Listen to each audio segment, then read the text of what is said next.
What a stunning pair of sisters in the waiting area. Chen Chuan noticed not far away a pair of sisters with breathtaking looks and jaw-dropping figures.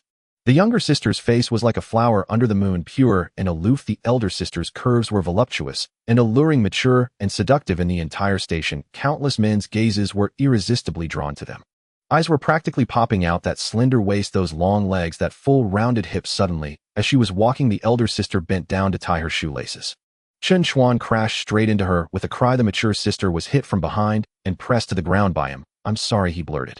There was no time to savor the moment. Chen Chuan immediately pulled himself away. "I'm really sorry, I didn't mean it." The aloof younger sister was about to reprimand him, but the mature sister reached out and stopped her. "It's not your fault I stopped suddenly. Little handsome, are you all right?" 3 minutes later, Chen Chuan sat in a distant corner, secretly observing the pair of sisters. They were too beautiful. The younger sister was cold, yet stunning. The elder sister gentle and kind, especially their figures, full and rounded, springy and soft, a touch that felt unforgettable. That part he had personally experienced. He sighed, lowering his head to glance at the large plaid patches on both elbows of his jacket. Chen Chuan suddenly let out a long sigh and reluctantly withdrew his gaze. He was just an ordinary freshman, plain and impoverished, a penniless loser. On what basis could he win the favor of such top-tier beauties? Was he dreaming? "Wake up, man, do you deserve it?" Suddenly a mechanical chime sounded in his mind, announcing that a tycoon system was binding itself to him. The system declared that according to its level, it would issue tycoon funds. The higher the level, the higher the daily income. At level 1, it would grant him 1,000 yuan per day.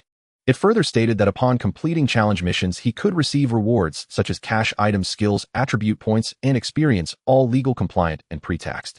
A sultry electronic female voice suddenly echoed in his mind, and lines of text simultaneously appeared across his retinal field of view. "Damn," he muttered.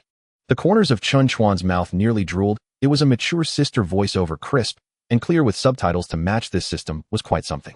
It knew exactly what he wanted from his years of reading novels. He knew that with a tycoon system, life would be an unbroken streak of exhilaration, money, beauties, power, and status, all within easy reach.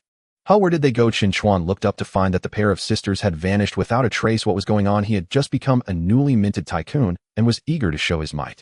Why had the beauties disappeared? Either of those extraordinary sisters was a rare mortal enchantress. Pursuing just one would already be fortune enough. To have one in each arm. He dared not even imagine it. He told himself he had never truly entertained the thought, and even if he had, it would have been pointless. The sisters' graceful figures had long since melted into the sea of people. "This is bad." The broadcast announced that the final call for train 9785 was about to end. Dragging his suitcase, Chen Chuan hurriedly ran toward the gate.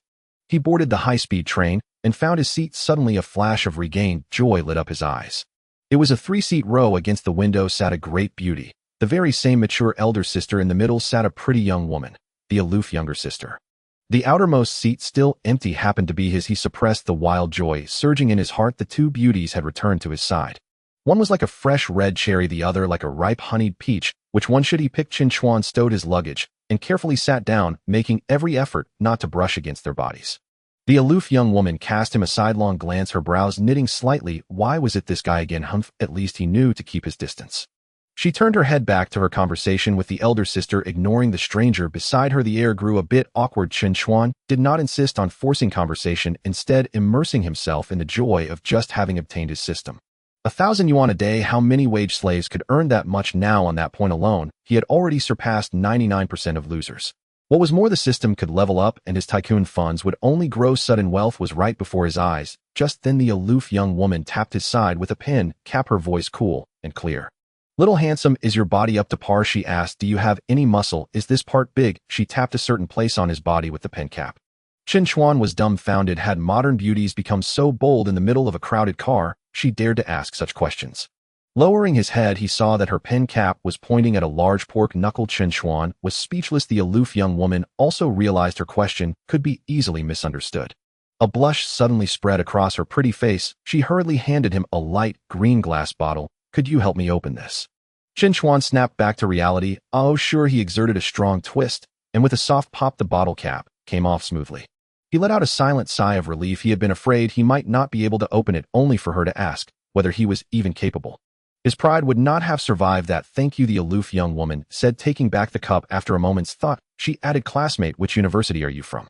Chen Chuan replied calmly, "Jiangxing University freshman. I'm heading there for registration today." A rare hint of a smile appeared on her cool, delicate face. "You're from Jiang University too?" she said. "What a coincidence." I'm a second year in Jiang University's law school. My name is Mu Qinghe. Chen Chuan exclaimed in delight. Senior Mu, hello, I'm Chen Chuan. Turning to the mature woman by the window, Chen Chuan greeted her, as well, beautiful elder sister, I'm really sorry about earlier for accidentally bumping into you. Are you also a senior at Jiang University? Did you two get into the same university? I'm guessing you're real sisters. You look so alike. Mu Qinghe and the mature woman exchanged a glance. Almost at the same time, they burst out laughing. How funny, he called me pretty elder sister, the mature woman said, and he called me senior, she added, amused. The mature woman laughed so hard she nearly doubled over, creating a spectacular scene that left Chen Chuan staring in stunned confusion. Senior, did I say something wrong? He asked. The mature woman shot him a charming sidelong glance, but said nothing, not looking the least bit angry.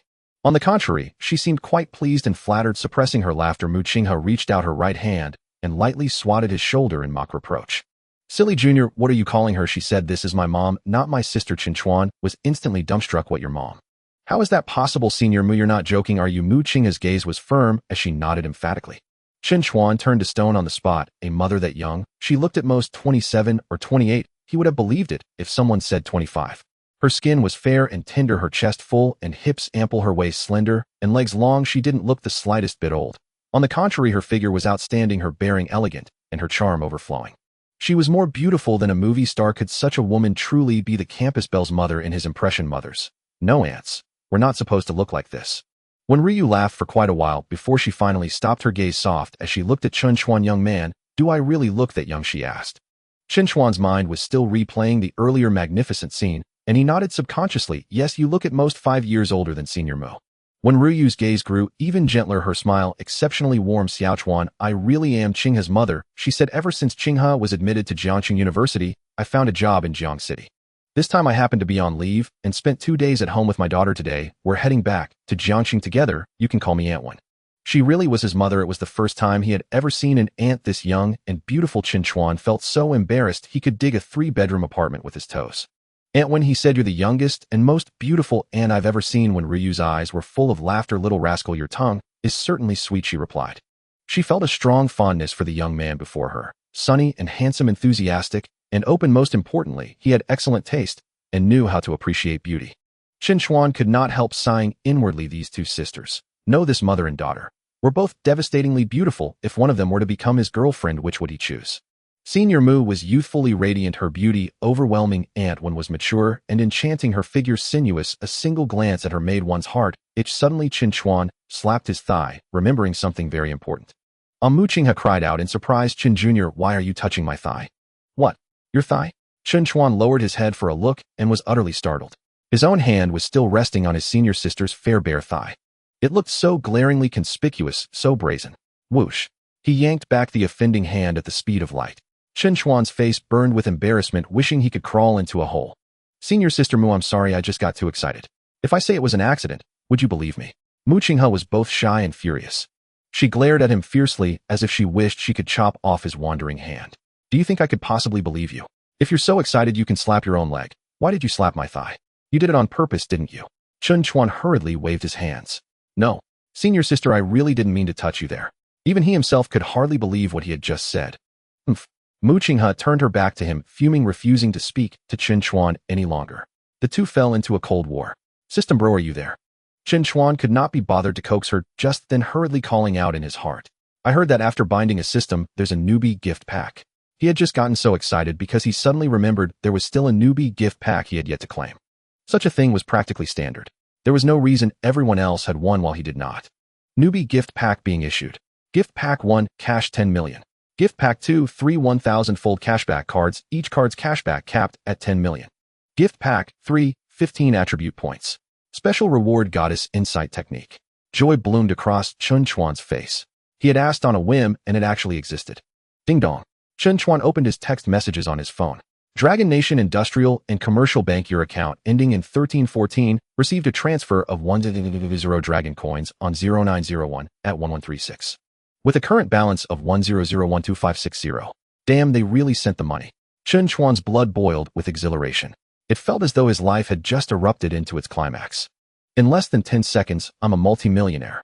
The system was only at level 1, and already his annual salary was 36 million. Once the system leveled up, how high would that annual income soar? 10 million, 100 million, 10 billion. What kind of trajectory was this? He really was about to shoot straight into the heavens. Host Chen Chuan. Physique 10 average human. Spirit 9 slightly weak. Charm 12 a little handsome. Free attribute points 15. System level 1 a 0 100. A little handsome. Chen Chuan had always been fairly confident in his own looks. He never thought the evaluation would be so mediocre. How was he supposed to attract girls in the future? No. How was he supposed to find a girlfriend? Spirit slightly weak. No wonder his brain never seemed enough.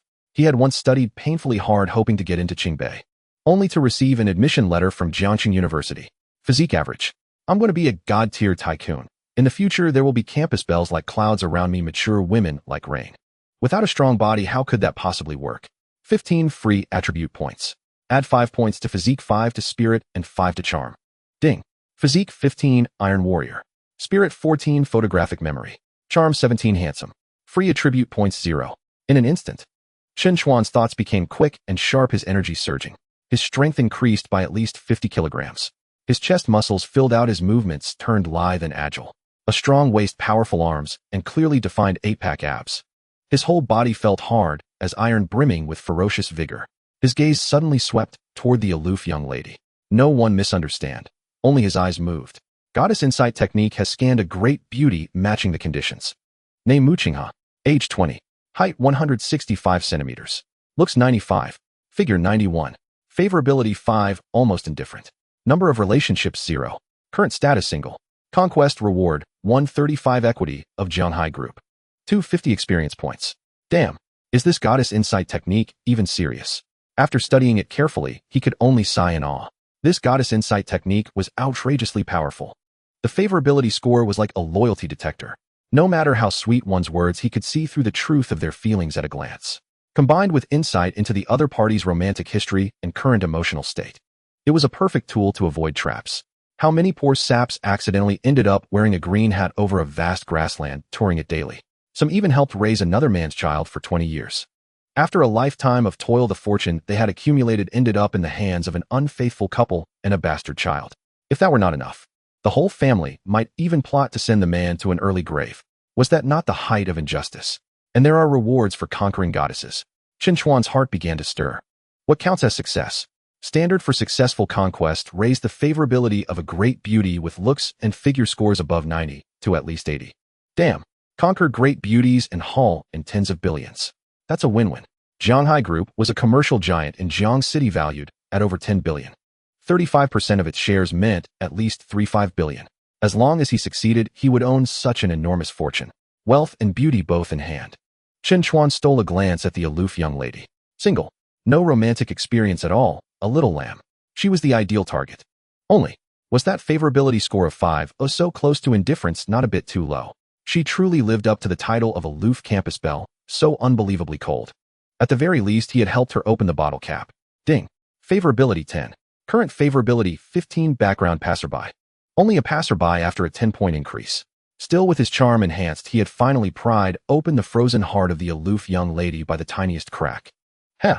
Whether you're an aloof campus belle, a black-stockinged office lady, or a luscious mature woman, none of you can withstand this fatal charm of mine.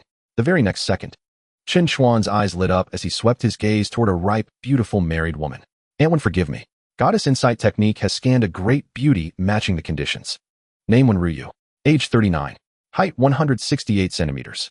Looks 93. Figure 96. Favorability 20. Slight goodwill. Number of relationships 1. Current status divorced and single.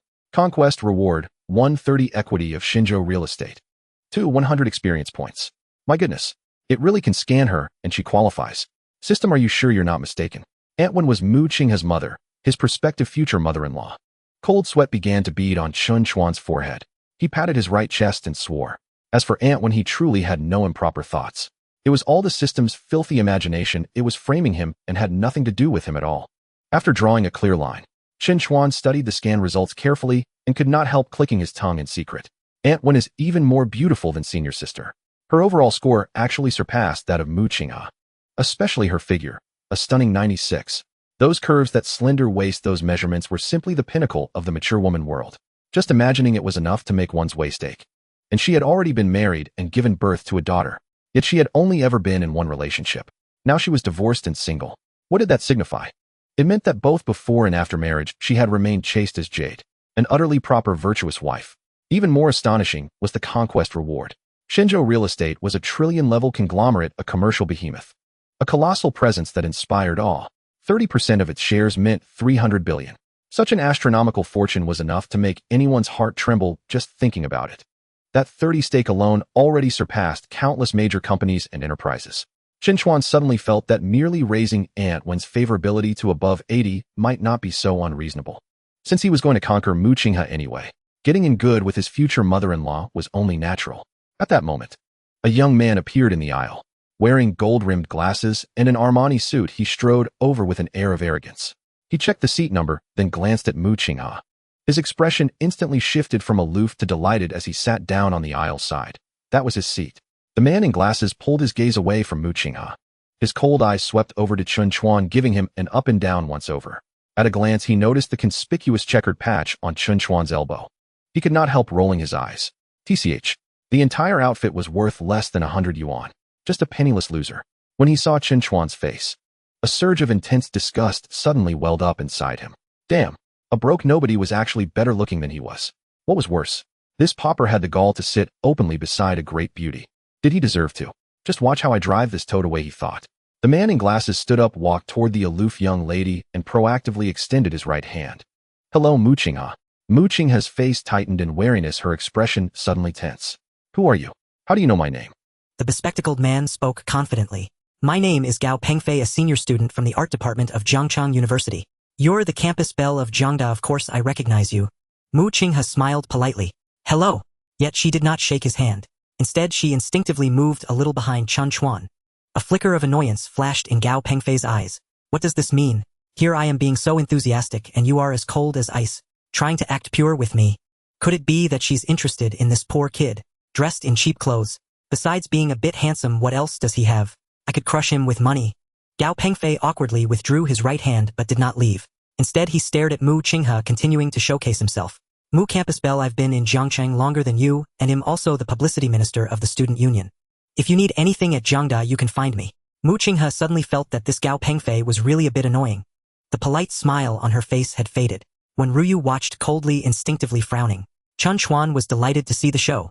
A smile unconsciously tugged at the corners of his mouth. This guy, like a big peacock displaying its feathers. What are you laughing at? Gao Pengfei was feeling awkward and couldn't find a way out. His gaze suddenly fixed on Chen Chuan. Very well. An easy punching bag. As long as I can step on this kid, Mu Campus Belle will definitely see my powerful strength. In an instant, Gao Pengfei's expression turned cold, fierce, and domineering. Do you think him funny? Chen Chuan remained unafraid, calm, and composed. You think too much, don't you? I'm laughing at my own business. What does it have to do with you? A flicker of anger crossed Gao Pengfei's eyes. Wow, this poor guy has some guts, daring to stand up to me. Let's see how I can play you to death. Are you a student? Which school? Is it a junior college or an ordinary undergraduate? He looked down at Chen Chuan, exuding arrogance. Looking at your attire, you must be from the countryside, right? Someone like you should be grateful to even get into university. No need to aspire for a good school. After all, Jiangchang University is a 211 good university. Not everyone can get in. Watching him babble on, Chen Chuan suddenly felt that this guy must have had his brain caught in the door. He couldn't be bothered to deal with him. However, Mu Qinghe couldn't hold back. Coldly she said, Senior Gao, how do you know that Junior Chen can't get into Jiangda? He is a freshman in the business school of Jiangda, majoring in business administration. Gao Pengfei felt a wave of embarrassment. In the next moment, he adjusted his mindset. He pushed up his gold-rimmed glasses and smiled coldly. Business administration, huh? That major doesn't have much of a future. You guys don't think that just getting into university guarantees everything, do you? Let me tell you a harsh reality of society. Without connections at home nowadays, being a university student means graduating straight into unemployment. As soon as he said this, several onlookers immediately expressed their agreement. Yes, employment for today's university students is a significant challenge. Not high enough or low enough. With so many graduates every year, where are all the jobs? Otherwise, why do so many graduates choose to continue to pursue a master's degree or take civil service exams? Mu Qinghe was momentarily speechless. Gao Pengfei's words were not without reason. Even she was worried about whether she would find a suitable job after graduation. Should she also consider graduate school?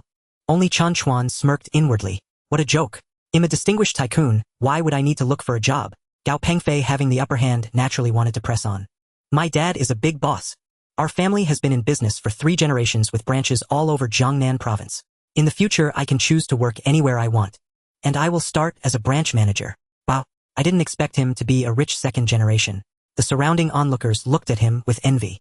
A thin, dark, middle-aged man sitting opposite Chen Chuan felt particularly emotional. After years of struggle, he had tasted enough of society's hardships. Sigh. In this day and age, having a good father and a good family is more valuable than anything else. He looked up at Chen Chuan. Young man, you are lucky. Being able to go to university and having such good resources around you, you must build good relationships. You will definitely need them in the future. School is a society. These classmates are your network resources. This uncle also meant well. Chen Chuan responded with a kind smile but said nothing. Gao Pengfei gained immense satisfaction from the envious eyes of everyone. Secretly observing Mu Qinghe, he felt secretly pleased. I have showcased so many advantages. Has the campus bell been moved? I should have conquered her by now. Is she thinking of currying favor with me, hoping to rise to prominence? Unexpectedly, after a long while, Mu Qinghe showed no reaction. She didn't even glance at him any longer. Instead, she shrank back behind Chen Chuan. It seemed she found him quite distasteful. Gao Pengfei was burning with anger. Especially when he looked at Chen Chuan's handsome face, it irritated him immensely. Little brother. He stared intently at Chen Chuan. Since you are also from Jiangda, we are all alumni. I have a few questions and would like to talk to Mu Campus Bell for a bit longer. Could you please switch seats with me? Chen Chuan was taken aback. What does this guy mean? Switch seats with me. Where does his confidence come from? Does he think he's handsome? Or that he's richer than me? I would rather sit next to the campus bell than switch seats with you. Seeing Chen Chuan remain silent for a long time, Gao Pengfei adjusted his glasses, smiling in a way that was not quite a smile. Little brother, if you agree to switch seats, I can help you find a job after graduation. During school, I can also provide you with appropriate support. It seemed he was afraid Chen Chuan wouldn't understand the implication of his threat. He emphasized the last two words. Chen Chuan raised an eyebrow. Wow, is your support about treating me to a meal or about breaking my legs? Who do you think you are? Daring to threaten me? I'm a distinguished tycoon backed by a system, a super rich guy. Wanna step on me? Are you qualified? If it actually comes down to it, do you know who will support whom? Chen Chuan ignored him. Instead, he turned to look at Mu Qinghe. Their gazes intertwined. The next second, Mu Campus Bell instantly understood his meaning, her eyes sparkling. Chen Chuan had received the signal and was about to speak. Gao Pengfei could not help but raise the stakes again. To thank you for your seat, I am willing to give you 1,000 yuan for a drink. Oh, that's quite generous. Did I say I would switch? 1,000 yuan. Who do you think you are? Gao Pengfei was taken aback for a moment, then gritted his teeth. 10,000 yuan. As long as you are willing to switch, I will give you 10,000 right away. Kid, don't push your luck. As soon as he said this, the crowd erupted in astonishment. Did I hear that right? 10,000. Young Master Gao is quite generous. Just to switch a seat, he's willing to spend a hefty sum of 10,000. Yes, not only is he wealthy, but he also values this beautiful lady highly, throwing down 10,000. Young and rich, reckless and carefree. This is called life. So enviable. A whole 10,000. This poor guy must be turning red with envy. Why isn't he crawling over to grab the money? Mu Qinghe glanced at Chen Chuan, her expression full of worry. Money can stir the heart. This is no small amount, a full 10,000. For a poor family, it is definitely a fortune. Could Chen Chuan not be tempted? The thin, dark, middle-aged man across from Chen Chuan was even more anxious than him. Seeing him not move, he was so anxious he was pulling his hair, pointing at the patched elbow of Chen Chuan's shirt. Young man, what are you hesitating for? If I'm guessing correctly, you should also come from a poor family, right? This is 10,000 yuan. Hurry up and take it. Do you know how many bricks we need to move on a construction site to earn 10,000? How many days and nights did your parents have to work to save enough for your tuition? Chen Chuan suddenly thought of his parents. When he came to report, he only had 12,000 in his card. That was only a few thousand his parents had worked hard to save, plus borrowing from relatives and piecing it together. Unfortunately, he still couldn't gather enough for tuition and living expenses. His original plan was to pay the tuition and rely on part-time work for the remaining living expenses. 10,000. For ordinary people, especially for the poor, it is truly soaked in sweat. Ding. Challenge task: do not switch seats, maintain intimate contact with the goddess, let the bystanders rage with envy. Task reward 1, A Lincoln Stretch Limousine Presidential Edition. Worth 3 million. Task reward 2, experience points 10 points. Free attribute 3 points. Reject task experience points 10. I want switch. Chen Chuan unhesitatingly sided with the system brother. This choice question is something even kindergartners would know, right? What? You want switch? Gao Pengfei's eyes seemed to be spitting fire, almost burned through his glasses. You poor bastard. Dare to not give me face. Kid, do you know what you're losing? Gao Pengfei's face twisted, nearly exploding with rage. Chen Chuan's expression was calm. Fool, is 10,000 a lot? But inside he felt smug. Losing 10,000, but I gained so much more. Ding. Mu King's favorability increased by 10, current favorability 25, slightly favorable. Wow. This is really not easy. This cold campus bell finally has some favor for me. Ding. Your Lincoln Stretch Limousine Presidential Edition has been parked at Zhangchang University parking lot. The driver's license and registration are kept in the car. Experience points 10 free, attribute 3. Chen Chuan was overjoyed. Did they really give me a luxury car? Still, a Lincoln Stretch Limousine Presidential Edition worth 3 million. Wow. Is this task too easy? Just saying one sentence and making one choice can earn me a luxury car worth 3 million. Such tasks are more than welcome. And the system brother is really considerate, even took care of the paperwork. On a stop service. Allocate all 3 free attributes to charm. Host Chen Chuan. Physique 15 points Steel Warrior. Spirit 14 points Photographic Memory. Charm 20 points Handsome as Hell. Free attribute 0 points. System level 1, 10,100. Handsome as hell. Not bad. Not bad. This appearance barely matches my status. Since I want to pursue the campus belle, this charm must be maxed out. Accumulated 10 experience points, still 90 points away from leveling up. A long way to go. Suddenly, the thin, dark, middle-aged man sitting opposite stood up abruptly. He grabbed Gao Pengfei. Young Master Gao, wait a moment. Since this young guy doesn't want to switch seats with you, how about my seat? Gao Pengfei adjusted his glasses, both surprised and delighted. The light from the east was dim, but the light from the west was bright. Chen Chuan's seat was next to Mu Qing's, a prime spot for proximity. This person's seat wasn't bad either. It was right across from Mu Qingha, perfect for chatting and flirting. Your seat. It's not impossible to switch. Gao Pengfei spoke with a dramatic flair. However, I can't offer 10,000. At most 1,000. Would you switch?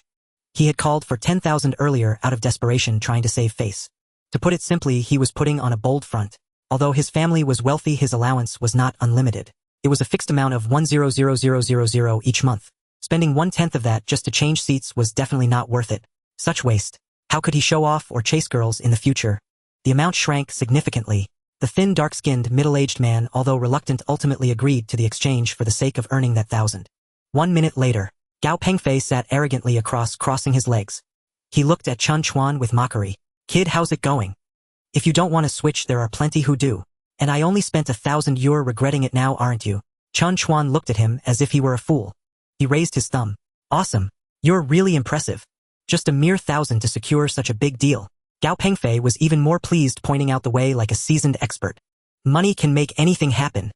As long as you have money, nothing is impossible to achieve. The long country is a society of relationships. If you don't understand social manners, you'll have a hard time in the future. As he spoke, there was a hint of cunning, a veiled threat. Chen Chuan caught on but didn't care. One might ask, would a giant dragon be afraid of a mudfish's threats? Gurgle, gurgle. Suddenly Mu Qingha beside him clutched her stomach, her face turning red. Chen Chuan chuckled quietly, remaining silent as he prepared to call the stewardess. Hello, I'd like to order a meal. Gao Pengfei glanced at Chen Chuan, preemptively calling the stewardess over. He then eagerly inquired of Mu Qingha. Mu School Beauty, are you hungry? Want one too? Mu Qingha quickly waved her hand. Thank you. I'm not hungry. In the next moment, she tossed a grape into her mouth. Gao Pengfei was speechless. Who was it just now complaining about hunger and now saying they're not hungry? If you're not hungry, why eat grapes? Today, he finally witnessed what it meant to speak nonsense with eyes wide open. All right, when the aroma wafts in, let's see if you're still not hungry. Gao Pengfei continued to instruct the stewardess. What is the best and most expensive dish here? How much is it per serving? The diamond set meal is 9,999 yuan. So expensive. Are you robbing people? Gao Pengfei's face was filled with anger. 10,000 yuan for a box meal. My monthly allowance is only that much. If I spend it all casually, how can I still show off in the future? He cleared his throat. Cough, what's the price for something a bit more affordable? The stewardess understood immediately. There's also the golden set meal for 999 yuan. 99 yuan for the bronze set meal. 9 yuan for the economical set meal. Gao Pengfei waved his hand grandly. No need to say more. 999, it must be the golden one. Go on, hurry up and bring it over, don't make this young master wait too long. Be careful or I'll complain about you. He dismissed the stewardess as if she were a servant. His attitude was very poor. The stewardess, however, maintained high quality, always smiling. Mu Qingha furrowed her brow, slightly wanting to say something but holding back. Some passengers couldn't help but comment. What kind of person is this? Thinking just because he has a bit of money he can boss everyone around. Shoo! Don't meddle. Today's nouveau riche are all like this. Yeah, spending 1,000 on a box meal, I'd have to work several days at the construction site for that. Sigh. Who told him to be rich? Money makes you the master. Gao Pengfei pushed up his gold-rimmed glasses. His fierce gaze inadvertently glanced at those people. The carriage instantly fell silent. Not long after, the stewardess brought 3 dishes and a soup looking quite exquisite. Gao Pengfei proudly looked towards Chen Chuan. Little guy, today I'll give you a lesson. Don't think that just because you got into university you can turn your life around. People like you from the countryside. You have no family background, no wealth, no connections, and no resources. What gives you the right to turn your life around? In the future, learn to be perceptive and stick with me. After graduation you can run errands for me, and I'll pay you a high salary. How about an 8,000 monthly salary? That's definitely better than your aimless struggles. He pointed at the dishes in front of him. This meal costs more than your monthly allowance. Don't be envious. If you're hungry, just grab a bucket of instant noodles. That can fill your stomach too. Don't entertain any foolish fantasies. As he spoke, he raised an eyebrow, hinting at something. Chen Chuan disdainfully glanced at him, too lazy to speak. Who do you think you are? Whatever you say goes. Just because you want, I have to give it to you. Dream on. Moo school beauty, I have my sights set on you. You can gnaw on me. The next moment, the aloof young lady beside him, the stunning Moo school beauty, warmly pulled him. Junior, are you hungry? She picked the largest red grape from a delicate fruit box. Peeling off the grape skin, the tempting flesh was revealed. She brought it directly to Chen Chuan's mouth. She opened her mouth, signaling Chen Chuan to do the same. Boom! Gao Pengfei's mind felt like it was struck by lightning. His eyes widened like brass bells. It was scarier than seeing a ghost. What does Moo school beauty mean by this? Chen Chuan was also stunned. He stared fixedly at the red grape before him, motionless. Fool! Hurry and open your mouth. Mu Qinghe playfully reminded. Chen Chuan foolishly opened his mouth. With a slurp, the red grape slid into his mouth. He unconsciously stuck out his tongue and licked it. Mu Qing's finger hadn't been able to retract in time. A blush appeared on her fair face. You naughty! She turned away, ignoring Chen Chuan. Gao Pengfei watched this scene dumbfounded. My god. The goddess, actually. This is simply outrageous. Damn. Chen Chuan was also scared to speak. He had originally wanted to pursue the school beauty, but now it's over, this won't backfire, right? Ding. Favorability 10, current favorability 35, good friend, what the heck? Licking fingers can increase favorability. What kind of logic is this? To ease the embarrassment, Chen Chuan hurriedly waved at the stewardess. Hello, I'd like to order a meal. The stewardess smiled as she approached. Sir, what set meal would you like to order? Before Chen Chuan could speak, Gao Pengfei scoffed and interrupted. What set meal? It's obvious he'll choose the cheapest economical set meal. Look at him, his entire outfit doesn't even cost 100 yuan. Can he afford the 99 yuan bronze set meal, let alone the golden set meal? I bet he's never had the courage to order one in his entire life. Passengers around them were all looking over, curious about how Chen Chuan would choose. Would he stubbornly order a bronze set meal for the sake of face? Or would he honestly order the economical set meal? To be frank, some of them wouldn't even spare the money for the economical set meal. They would rather go hungry or eat a bucket of instant noodles than waste money on that. Mu Qinghe was worried that Chen Chuan might act impulsively out of pride. She secretly poked him in the back. Chen Chuan turned around and gave her a comforting smile. He then turned back to the stewardess. Miss, besides the diamond set meal, is there anything more expensive? I mean, one that has both quality and quantity enough for 3 people to share. Is there? The stewardess thought for a moment and replied, above the diamond set meal, there is another option that suits your requirements. The supreme set meal, 99,999 yuan. Would you like it? Yes, of course. Chen Chuan nodded with a smile. Beautiful lady, remember to bring 3 sets of utensils, thank you. The flight attendant's beautiful eyes widened in disbelief. Sir, are you really sure you want the supreme package? 99999 yuan. Chen Chuan confirmed with a nod. The flight attendant happily noted the order. The surrounding passengers were already dumbfounded. He actually ordered the supreme package. That's 100,000 yuan. How many people earn that much money in a year? Gao Pengfei was even more shocked. No, it was unbelievable. Impossible. How could a poor guy like him afford the supreme package? Did he know how much 100,000 yuan was? Yes, he must be bragging. Damn. Trying to play this trick on me. Just wait, if you can't pay, I'll see what you do.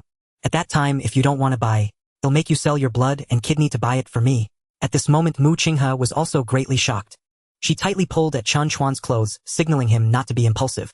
Taking a step back leads to a broader sky. The surrounding passengers were eagerly watching the drama unfold. Everyone was excitedly gathered around, eager to witness what a 100,000 yuan meal looked like. Chen Chuan quietly reassured the school beauty. Don't worry, I know what I'm doing.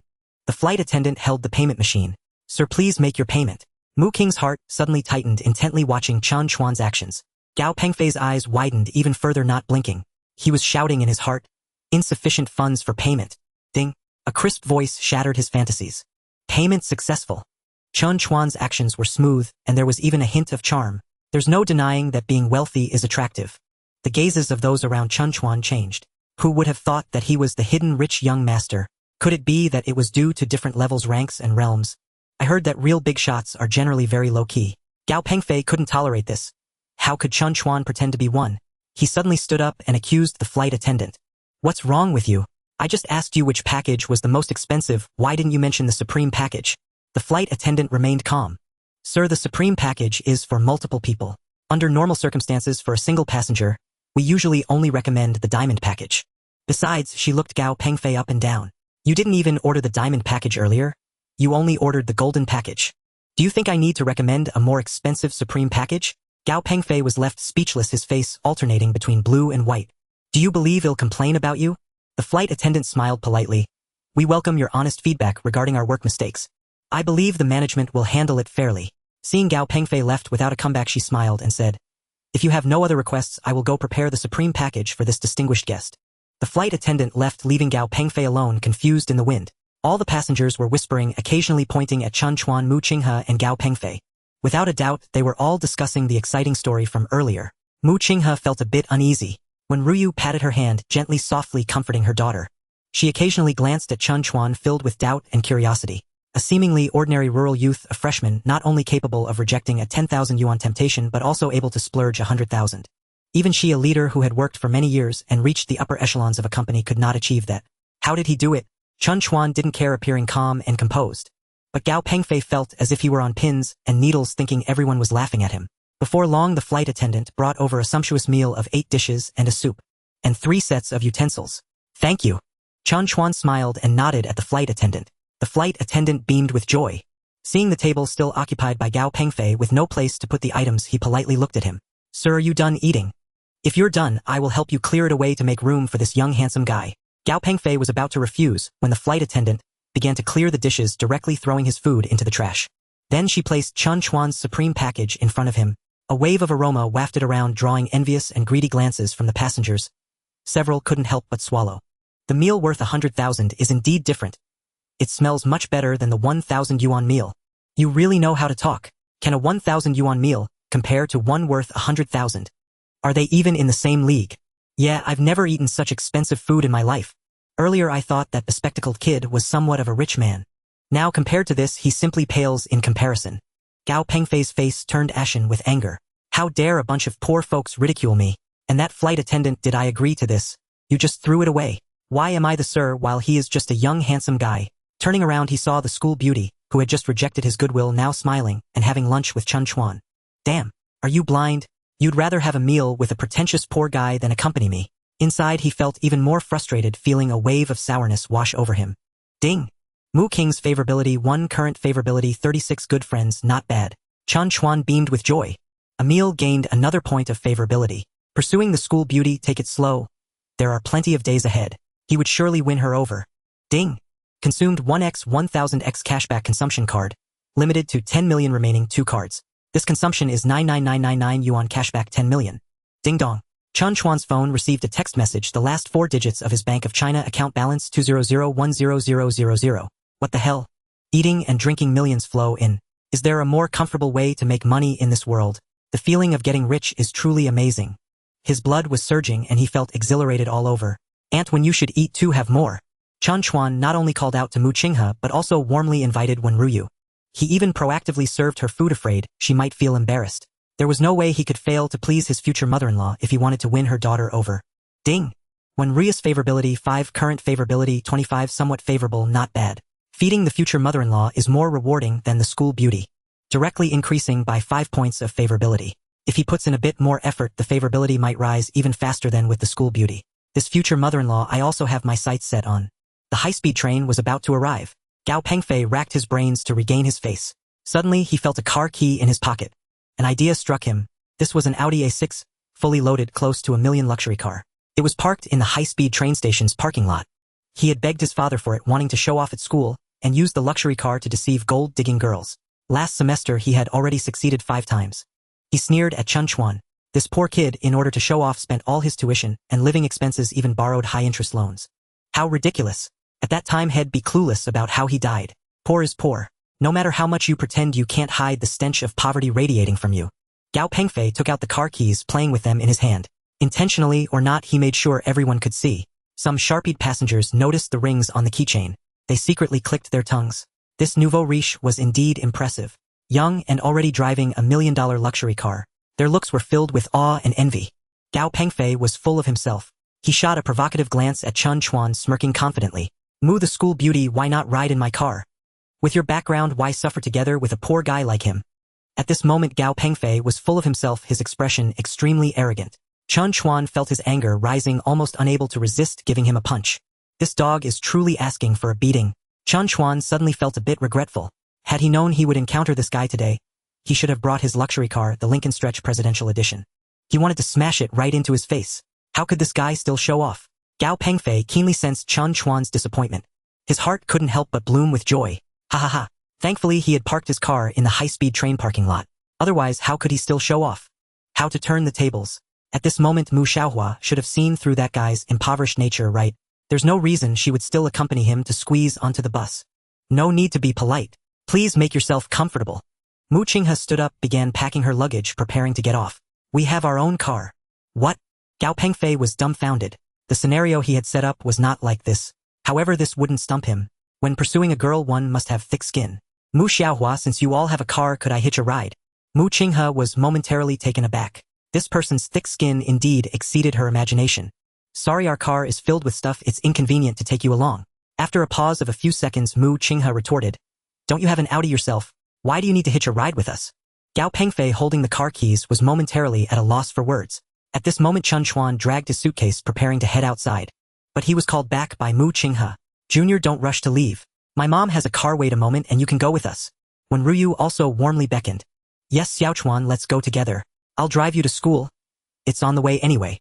Gao Pengfei watched the scene unfold, completely losing his composure. "What does this mean? I offered to hitch a ride, but you didn't accept. Yet in the blink of an eye you actively invited Chen Chuan to sit in your car. Is there such a difference in treatment?" Chen Chuan felt delighted. Being able to share a car with two beautiful ladies was naturally a wonderful thing. "But Mu, senior sister, didn't you just say the car was full of stuff and it's inconvenient?" Mu Qinghe glanced at Gao Pengfei, feeling awkward, and didn't speak. But when Ruyu explained to Chen Chuan, "Xiaochuan, it's nothing. It's just a few pieces of change of underwear. It won't be a problem for you to get in." Instantly Mu Qinghe's face turned crimson. "Mom, stop talking." At this moment Gao Pengfei was once again struck by a thunderous blow. "What is this? The school bow-ties change of underwear. And that's not a problem. Damn it, Chen Chuan, you wouldn't really dare to get in the car, would you?" Indeed, upon hearing it was underwear, Chen Chuan hesitated a bit. "We are strategizing, not being lewd. There are some things I really disdain to do." Ding. Challenge task accept Mu Qinghe, and when Ryu's invitation to share a car. This is a good opportunity to get closer to the goddess. Task reward 100 equity of Yu Ruan residence valued at 90 million. Task reward 2, experience points 10. Free attributes 3 points.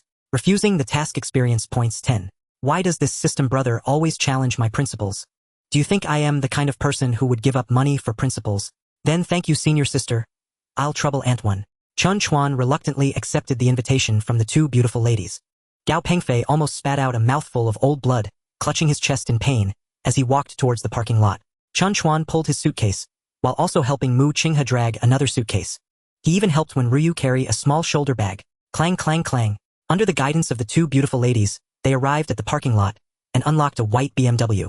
Just as Chen Chuan placed his luggage in the trunk, a black Audi drove up beside him, luxurious and imposing. Beep. The window rolled down, revealing Gao Pengfei's face. "Little brother, if you can't fit, I can take you to school." Without waiting for Chen Chuan to respond, Mu Qinghe had already opened the back door. "No need, we can fit." She sat in first, waving for Chen Chuan to get in. Chen Chuan leaned in to take a look. In the back seat, there were many personal items, some being intimate underwear.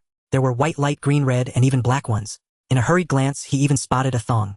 Chen Chuan's face turned red. Does senior sister Mu have such colorful underwear? Glancing at the driver's seat, Chen Chuan suddenly realized that there might also be Aunt Wen's items among them. He quickly exited the back seat and dove into the front passenger seat. "Aunt Wen, it must be boring driving. Let me keep you company." Ding. When Ryu's favorability level 3. Currently her favorability level 28, slightly favorable. Just by showing concern like this, Aunt Wen's favorability rises greatly. It seems that courting the future mother-in-law is even easier than the school beauty senior sister. "No, Xiaochuan." When Ryu got out of the driver's seat and forcibly pulled Chen Chuan out of the passenger seat, she strongly pushed him into the back seat to sit beside Mu Qinghe. "You young people have plenty of common topics. You should communicate and interact more." As she closed the door, she even winked at Chen Chuan, suggesting she was there to help. Chen Chuan felt a surge of emotion. "Aunt Wen, I really love you so much. My dear aunt, when the most beautiful aunt, you truly are the best future mother-in-law. I absolutely love this wave of support. Ding. 100 equity of Yuan residence has been transferred to your name. Relevant documents have been placed in the suitcase. Experience points 10. Free attributes 3. Chen Chuan was about to go crazy with joy. His body trembled with excitement. A high-end restaurant worth 90 million just became mine. My assets have already surpassed 1 billion. In just half a day, I've entered the ranks of billionaires. System brother, you're truly amazing. Oh dear. All 3 free attributes will be added to physique. Without a solid body, no matter how many beauties you have, you're still useless. Host Chen Chuan. Physique 18 points, Steel Warrior. Spirit 14 points, Photographic Memory. Charm 20 points, Extremely Handsome. Free attributes 0 points. System level 1, 20,100. Although the physique level is still a Steel Warrior, the various changes in the body are still surprising. Just in terms of strength alone, it has increased by at least 80 pounds. He was silently feeling the changes in his body. What is this? So uncomfortable. Chen Chuan pulled out a piece of white underwear, which seemed to still have buttons on it. He was admiring it. Whoosh! Mu Qinghe snatched the item from his hands, shyly hiding it behind her. Just as Chen Chuan lowered his head, she said, "No peeking, no touching." Mu Qinghe flusteredly gathered all the embarrassing items from various corners and stuffed them into one bag. When Ruyu saw this scene from the rearview mirror, she couldn't help but chuckle. The next second, she saw a black thong pressed against Chen Chuan's thigh. She couldn't laugh anymore. With a flushed face, she reminded her daughter, "Qinghe, there's still one more, hurry and put it away." Mu Qinghe looked around but couldn't find it. Chen Chuan raised his hand and awkwardly said, "Senior sister, it's here." Mu Qinghe snatched it away in a flash and stuffed it into the bag. When Ruyu lowered her head and no longer dared to peek behind, "Oh my, this is so embarrassing. How will I face Xiaochuan in the future?" The BMW started up and drove out of the parking space. Not far away, the black Audi had not left yet. When Ruyu drove past almost side by side, beep, the window rolled down. She issued a warning to Gao Pengfei from a distance. "Young man, perhaps your family is very rich and your conditions are excellent. But you are not suitable for my daughter. Please do not disturb her again in the future." When Ruyu's tone was gentle, her voice soft, yet it carried an inherent authority that commanded respect. "Auntie, I truly like him." Boom! Before Gao Pengfei could finish speaking, the white BMW had already sped far away. Watching the tailpipe spew out thick smoke, Gao Pengfei's heart was a tumult of emotions. It felt particularly unpleasant. They were all students of Jiang University. Why could he go but I could not? Why, when I wanted to go, were you unwilling to let me? He didn't want to go yet you pushed him forward. Why could he pursue but I could not? Just because he is handsome, just because he is sweet-tongued, just because he orders the supreme meal. I have a luxury car too. Damn, damn, damn. Gao Pengfei pounded the steering wheel with all his might. At this moment, why did his $1,000,000 luxury car suddenly feel so unappealing? His heart was filled with bitterness. A captivating fragrance lingered at the tip of his nose. Chen Chuan felt dazed, as if he had just had a dream. In the dream, there were many beautiful women. There were school beauties, flight attendants, nurses, models, movie stars, and female CEOs all clinging to him. There were also many aunties, the mothers of school beauties, the beautiful neighbor, voluptuous matron, and lonely young women, all showing great concern for their well-being. In the blink of an eye, the BMW came to a halt. They had arrived at Jiangcheng University. At the school gate, Chen Chuan took down his luggage and waved to Wen Ruyu, who was in the driver's seat. "Thank you, Aunt Wen." Wen Ruyu nodded with a smile. Her warm and stunning beauty made one feel an irresistible urge to get close. Mu Qinghe took the initiative to greet. "Goodbye, Junior." Chen Chuan raised his hand, just about to say farewell. Task Reward 1, A Vacheron Constantine Masterpiece Watch worth 3 million. Task Reward 2, Experience Points 5 points. Free Attributes 2 points. Rejecting the task, Experience Points 5. The task reward seems rather mediocre, but fortunately this task is simple. Chen Chuan proactively took out his phone and waved. "Senior Mu, let's add each other as friends. I will need your help in school." Mu Qinghe did not hesitate, directly opening the QR code for Chen Chuan to scan. Chen Chuan was secretly delighted. The school beauty indeed did not refuse. "Senior Mu, to thank you for the ride, I will treat you to dinner tonight." Mu Qinghe shook her head. "I'm sorry, I have work tonight." Chen Chuan felt a bit awkward. What's going on? Can't I even complete such a simple task? Moreover, the senior is only in her second year and already working. What kind of job must be done at night? What about tomorrow night? Surely you will have time then. To his surprise, Mu Qinghe shook her head again. "Tomorrow night won't work either. I have to work every evening." At this point, Chen Chuan was completely stuck. What's happening? Is the system mistaken? Aren't we supposed to be good friends with 36 points? Just for a meal she's putting up obstacles. Is this so-called good friend not a bit shallow? Humph. When Ruyu in the driver's seat could no longer bear to watch. The young handsome guy was so proactive, yet her own daughter was so unresponsive. Mu Qinghe sensed her mother's dissatisfaction. She glanced at the disappointed Chen Chuan. Pursing her red lips. I work at night, but I'm free during the day tomorrow. I can show you around the campus. Chen Chuan was overjoyed, yet he kept a facade of calm. He cast a grateful glance at Wenruyu. It seemed only his future mother-in-law could handle the aloof school beauty. Aunt Wen, you truly are my dear mother-in-law. Wenruyu picked up on his signal and smiled knowingly. All right, Senior Mu. Let's meet tomorrow morning. Chen Chuan waved. He made a special trip to the driver's seat, bending down to greet Wenruyu. Aunt Wen, please drive safely. Wenruyu revealed her pearly white teeth, smiling happily. Xiao Chuan, come over to my house to play when you have time. Auntie is looking forward to it. After saying that, she winked her beautiful eyes, conveying a little secret that only the two of them could see. Ding. Wenruyu's favorability increased by 3. Her current favorability, 31. Good friend. Wow, this aunt is so easy to charm. Just a few words of concern increased her favorability by 3 points. Should I hold back in the future? What if her favorability surpasses Senior Mu's? And what did it mean when she winked at me? Could it be? Ding. A Vacheron Constantine masterpiece watch has been placed in the suitcase. Experience points 5. Free attributes 2. Great. A Vacheron Constantine watch successfully obtained. Chen Chuan smiled. Watching the white BMW slowly drive away. 2 points of free attributes all added to spirit. Among the 3 basic attributes, spirit was currently the lowest. In the tripartite framework, there must be no weak link. A dull mind is often more hopeless than a weak body. Host Chen Chuan. Physique 18 points, Iron Warrior. Spirit 16 points, Photographic Memory. Charm 20 points, Incredibly Handsome. Free attributes 0 points. System level 1. 25,100. Both spirit and experience points have increased somewhat. Chen Chuan felt that his thoughts became clearer and his thinking sharper. He felt invigorated and his mood improved significantly. At Zhongchang University's Business School Class 2 of Business Administration, a remarkable figure made a dazzling entrance. Wearing a Rolex, dressed in Prada, and driving a Maserati Quattroporte worth 1.5 million. 2 little brothers flanked him like the legendary generals guarding his sides. This grand entrance was meticulously designed by Tan Haojie. The students on site turned their heads in unison. The boys were envious. Which rich young master is this? If I had such a luxury car and presents, how could I not find a girlfriend? The girls were also stirred. What girl doesn't have spring in her heart? Which young lady doesn't want to find a tall, rich, and handsome guy? Tan Haojie was 1.8 meters tall, handsome, and rich. Isn't he the ideal golden son-in-law? Tan Haojie, brimming with confidence, was flanked by his 2 followers, the burly Zhang Xiong and the skinny Li Chong. They also took the opportunity to flatter him. Brother Jie, you are so handsome. The moment you appeared, you captivated countless girls. Indeed, from the moment you registered, you will surely have a place as Zhang University's campus heartthrob. The next moment, a freshman approached from behind, dragging an old-fashioned suitcase. He was dressed in cheap clothing. His elbows were patched with 2 large checkered patches. Pfft. Tan Haojie could not help but scoff. Where did this weirdo come from? Could he be from our business school class 2 of management? Indeed, the newcomer was none other than Chen Chuan. In stark contrast to Tan Haojie's grand entrance, he was overly low-key. Of course, if Chen Chuan didn't have the godly rich system, his current state would be his true self. The first impression of him among the male students was those 2 large checkered patches. The female students secretly sighed. Such a handsome guy, but his family conditions are too poor, what a pity. Zhang Xiong couldn't help but curse. Damn, where did this country bumpkin come from? Is he here to study or to make jokes? Li Chong said sourly. This guy is dressed so shabby, but how come I feel he is even more handsome than me? Chen Chuan coldly glanced at the 3 of them, leaving behind 2 faint words. SB. A beautiful girl happened to pass by. Upon hearing the previous conversation and Chen Chuan's response, she couldn't help but burst into laughter. Chen Chuan instinctively looked over.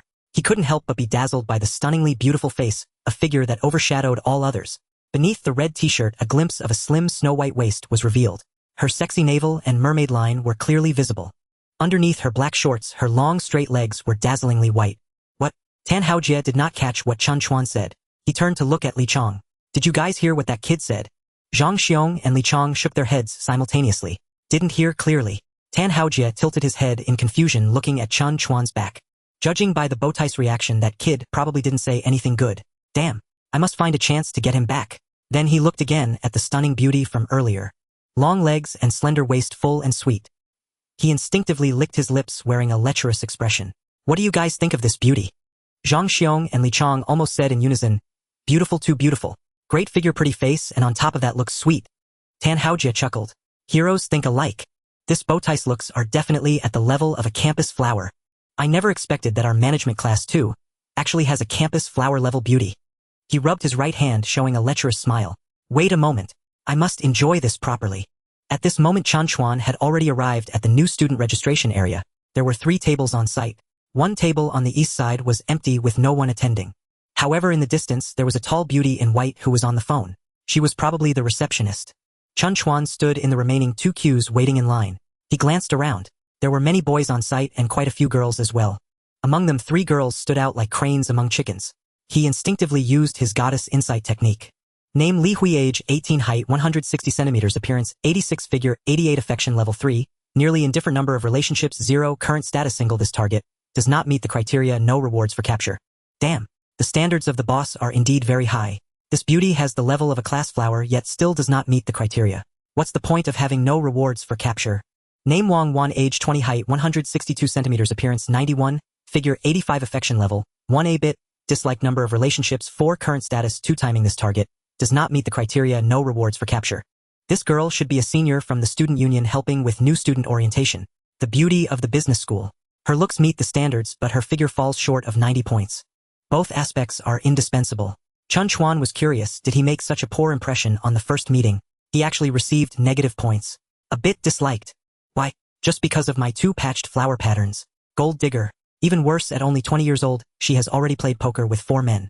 At this very moment she is also 2-timing. Doesn't she fear a boat capsizing? It's hard to imagine the private life of this beautiful campus flower. So explosive. Ding. Detected a beauty who meets the criteria.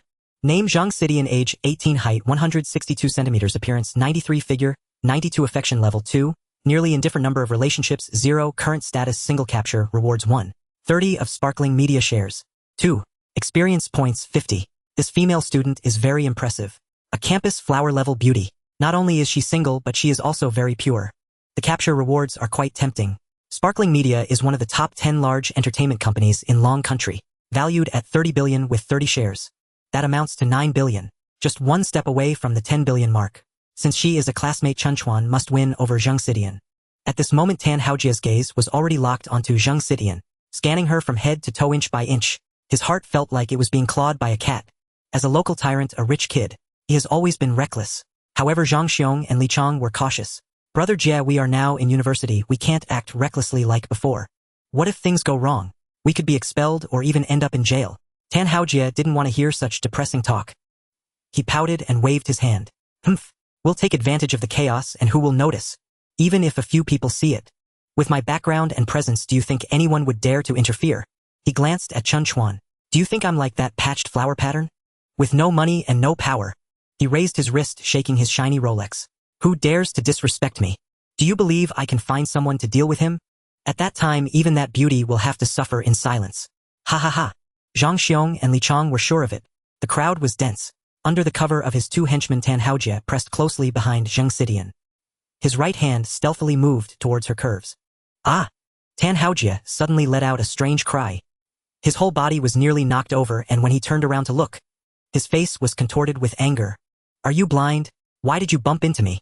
The one who came was Chen Chuan. 1 minute ago. Challenge task: protect Zhang Xidian, do not let the scoundrel succeed. Task reward 1, super all-around driving skill. Task reward 2, experience points 10. Free attributes 5. Rejecting the task, experience points 10. Chen Chuan felt secretly pleased. There are rewards for taking action and it's a super all-around driving skill. Which man doesn't want his driving skills to be top-notch? It is said that beauties love men who can drive. The faster the speed, the higher the excitement. Only by speeding on the highway can you make beauties unable to resist. Chen Chuan quietly warned Tan Haojia. Get lost. Stay away from her. Tan Haojia was furious. Damn, when have I ever been threatened by someone? Still a poor student. Do you dare to interfere? Do you believe I can make it, so you can't attend university? Chen Chuan coldly laughed and said nothing. Tan Haojia's face turned ashen, signaling his 2 henchmen. Brothers, take care of him. In the next second, Zhang Xiong pointed at Chen Chuan and loudly questioned. What's wrong with you? Cutting in line at Jiangchang University, bumping into someone and not apologizing. Li Chong echoed. What kind of quality is that? How can someone like this get into university? In an instant, all the classmates turned to look. They criticized Chen Chuan's lack of quality. Including campus flower Zhang Xidian and class flower Li Hui all cast puzzled glances at Chen Chuan. Chen Chuan coldly stared at Tan Haojia. You'd better behave or you will die a miserable death. Tan Haojia sneered. What does it have to do with you if I flirt with girls? Let me give you some advice. Don't meddle too much or you'll bring trouble upon yourself. Chen Chuan coldly stepped forward, taking 2 more steps to show his stance. Tan Haojie took a few steps back. All right. He made a gesture towards his two henchmen. Zhang Xiong and Li Chong positioned themselves to subtly trap Chen Chuan. Tan Haojie approached Zhang Xitian again. At this moment everyone was oblivious to what was happening here, either waiting to complete the formalities or getting to know new classmates. Zhang Xitian was chatting animatedly with Li Hui. They did not notice the situation behind them. Just as Tan Haojie was reaching out his wicked claws towards the campus flower, Chen Chuan rushed over. Zhang Xiong and Li Chong could not stop Chen Chuan, whose physique was like a steel warrior. He was knocked dizzy and wailed. Ouch! The cries drew everyone's attention. Zhang Xitian turned around. Poof! The lewd hand landed on a prominent area, but it wasn't Zhang Xitian. It was the bewildered Li Hui. Li Hui was quite alert. She swiftly noticed the danger and blocked it with her notification letter. It didn't truly touch her clothing, but it was enough to make her feel shame and anger. Fortunately, everyone's attention was focused on Zhang Xiong and Li Chong. No one noticed Li Hui's unfortunate encounter. Slap. Rushing over, Chen Chuan immediately slapped Tan Haojie's lewd hand away. Perhaps he used too much force. Tan Haojie's hand was swollen and red. In pain, he charged around like a mad bull, directly knocking Zhang Xitian down. Ah! It seemed the campus flower was about to fall awkwardly. Whoosh! With his excellent physique, Chen Chuan quickly wrapped his arm around her slender waist, stabilizing her body. Zhang Xitian looked up and saw that it was Chen Chuan who saved her. A warm current rose in her heart. The situation was critical just now. If it weren't for him, she would surely have made a fool of herself in front of the whole class on the first day of school. Ding! Zhang Xitian's affection level 5, currently her affection level 7, nearly indifferent. The hero saving the beauty is indeed the most classic trope. This embrace directly increased 5 points of affection. Zhang Xitian's crisis was temporarily averted. However, Miss Li Hui was so angry that her eyes were filled with tears. Damn pervert, how dare you touch my butt? Woe is me. What should I do? How can I bring up such a shameful thing? She turned her body, searching for the suspect. The two boys closest to her were only Tan Haojie and Chen Chuan. Her gaze shifted back and forth between the two suspects. She really wanted to ask who the pervert was, but in such a public place she couldn't voice it. Such a shameful matter must not be known to anyone. Otherwise, how could she face anyone at school in the future? Once it spreads in less than half a day, the whole Jiang University will know. A freshman girl was publicly molested. If it really came to that, she might as well jump off a building. Li Hui's gaze made Tan Haojie feel a pang of guilt. In the blink of an eye, she noticed Chen Chuan was holding Zhang Xitian. He rushed over, angrily pointing at Chen Chuan and loudly scolding, "Let go of this female student. I noticed something was off with you earlier. Why are you so close to her?" And he naturally reached out to support Zhang Xitian's waist. However, Chen Chuan did not let him have his way. Instead, he returned Zhang Xitian to Li Hui's side. Zhang Xitian looked at them in confusion, unsure of who was who. She didn't know who was the good guy and who was the bad guy. Li Hui's gaze suddenly locked onto Chen Chuan. Chen Chuan, upon seeing that look, knew that Tan Haojie's scheme had succeeded. He approached Tan Haojie and whispered with a cold smile, "You play quite well. Your trick of framing and accusing the thief shouts to catch the thief is indeed quite smooth." Tan Haojie stood tall, not blushing and not nervous. He put on a righteous face. "Do you still want to quibble? If it weren't for your ulterior motives, why would you cut in line?" Chen Chuan laughed coldly. "You disgusting thing. Do you believe I can slap you to death?" At this moment, Tan Haojie's actions successfully captured everyone's attention, including Zhang Xitian and Li Hui, who began to harbor deep suspicions about him. Suddenly, Chen Chuan remembered. "I cut in line not because of you." This matter involved the reputations of Zhang Xitian and Li Hui, and he turned his head to look. Countless pairs of eyes were watching him. The fire of gossip was burning fiercely. As long as he spoke the truth, these people could spread the news across the universe within an hour. At that time, Zhang Xitian would be fine, but what about Li Hui? Indeed, when Chen Chuan's gaze swept over Li Hui, her face turned a shade pale. She bit her lip tightly, her hands clutching the hem of her clothes, anxiously fearing that Chen Chuan would reveal something in the next moment. "I was a bit anxious, eager to finish early, which is why I cut in line." Chen Chuan said, his gaze scanning the surroundings incessantly. It seemed he was searching for something. Tan Haojie would never allow Chen Chuan to easily escape the abyss of public opinion. He blocked Chen Chuan's way. "Anxious? So you cut in line? Why do I feel something is off?" He deliberately raised his voice to attract more attention. "If you were anxious, why not cut in line at the front instead of squeezing next to the beautiful girl? Come on, honestly confess what you really want." As soon as the words were spoken, everyone suddenly realized. Chen Chuan was indeed a lecher. He cut in line just to get close to the beauty with ulterior motives. Countless people on the scene pointed at Chen Chuan. Tan Haojie secretly laughed. "The brat dared to ruin my good deed. Now he knows how formidable I am, right? Dealing with a poor student was effortless for me." Li Hui's face was extremely pale, her delicate body trembling, her hands and feet cold. She feared that everyone would discover she had already been taken advantage of. Once someone knew she had been touched, her reputation would be ruined forever. Zhang Xitian looked at Chen Chuan with a sense of dread. She never expected that despite his sunny appearance, Chen Chuan's heart was so filthy. Ding. Zhang Xitian's favorability 5 current favorability 2 close to indifference. Damn. This favorability. After finally increasing a little, it dropped again. Tan Haojie is truly inhumane. He has severely impacted my strategy. Suddenly Chen Chuan raised his hand to stop Tan Haojie. You student, don't distort the truth. It's clearly you. Chen Chuan paused suddenly. Forget it. The innocent will clear themselves. I don't need to debate with you, nor do I want to escalate this matter. His eyes stared intently at Tan Haojie. A sense of invisible killing intent surged forth. I give you a chance. If you stop now, I won't pursue your earlier actions. However, if you insist on tarnishing others' reputations, I guarantee within an hour, I will make your face swollen and make you regret what you're doing now. Tan Haojie sneered coldly. As the distinguished young master of the Tan family, how could he fear the threats of a poor student? Do you think I was raised in fear? I can clearly tell you I will never regret. As Chen Chuan saw him being obstinate, his patience began to wear thin. I warn you, this is a university, you must follow the rules. If you do not stop in time, once this time passes, I will let you know what it means to be afraid. What it means to regret. This was Chen Chuan's last chance. If Tan Haojie continued to escalate, this Li Hu's secret would likely be exposed. At that time, everything would be irreversible. Tan Haojie could not comprehend why Chen Chuan was enduring. He simply felt. At this moment he had the upper hand and should press on, striking down the fallen dog. Humph! Who can't speak grandiose words? This is my first time seeing someone so hypocritical, doing shameful things yet daring to turn the tables. He pointed at Chen Chuan, appearing extremely furious. So unjust. I just wanted to protect this student, and you dare to threaten me. Today you must apologize to the 2 female students, otherwise I will expose your shameful deeds, making the entire school faculty and students aware. The situation had developed to this point, fully arousing everyone's curiosity. What exactly happened? What secret does this young master want to reveal, and what shameful acts? I truly anticipate it. On the first day of enrollment I encountered such a big scandal. Li Hui looked at Chen Chuan with eyes full of hatred. Ding. Zhang Xitian's favorability 10 current favorability 8 a little dislike. Damn. The golden shield was shattered. The school beauty's favorability actually dropped to a negative value. What infuriated Chen Chuan more was that Tan Haojie had no bottom line. He actually threatened to expose Li Hu's matter. Did this wastrel really want to seek death? At this moment Chen Chuan urged himself to remain calm. He glanced around. Countless people focused on this place, whispering and pointing at him. Many had already noticed Zhang Xitian and Li Hui, speculating what connection these two had with this matter. Had something astonishing occurred? Li Hui was already trembling in fear. If it weren't for Zhang Xitian supporting her, she might have collapsed to the ground. Li Hui, what's wrong with you? Zhang Xitian also sensed something was off. As a girl, she was more sensitive to certain matters. Almost immediately she thought of some terrifying consequences. Tan Haojie was sitting back comfortably. He was feeling delighted inside, almost bursting into laughter. His tactic of adapting and turning the tables was truly brilliant, whether Chen Yang admitted or denied it. This disgrace would be pinned on him. Dare to oppose this young master, I will ruin your reputation and destroy your future. Chen Chuan took a deep breath and stared intently at Tan Haojie.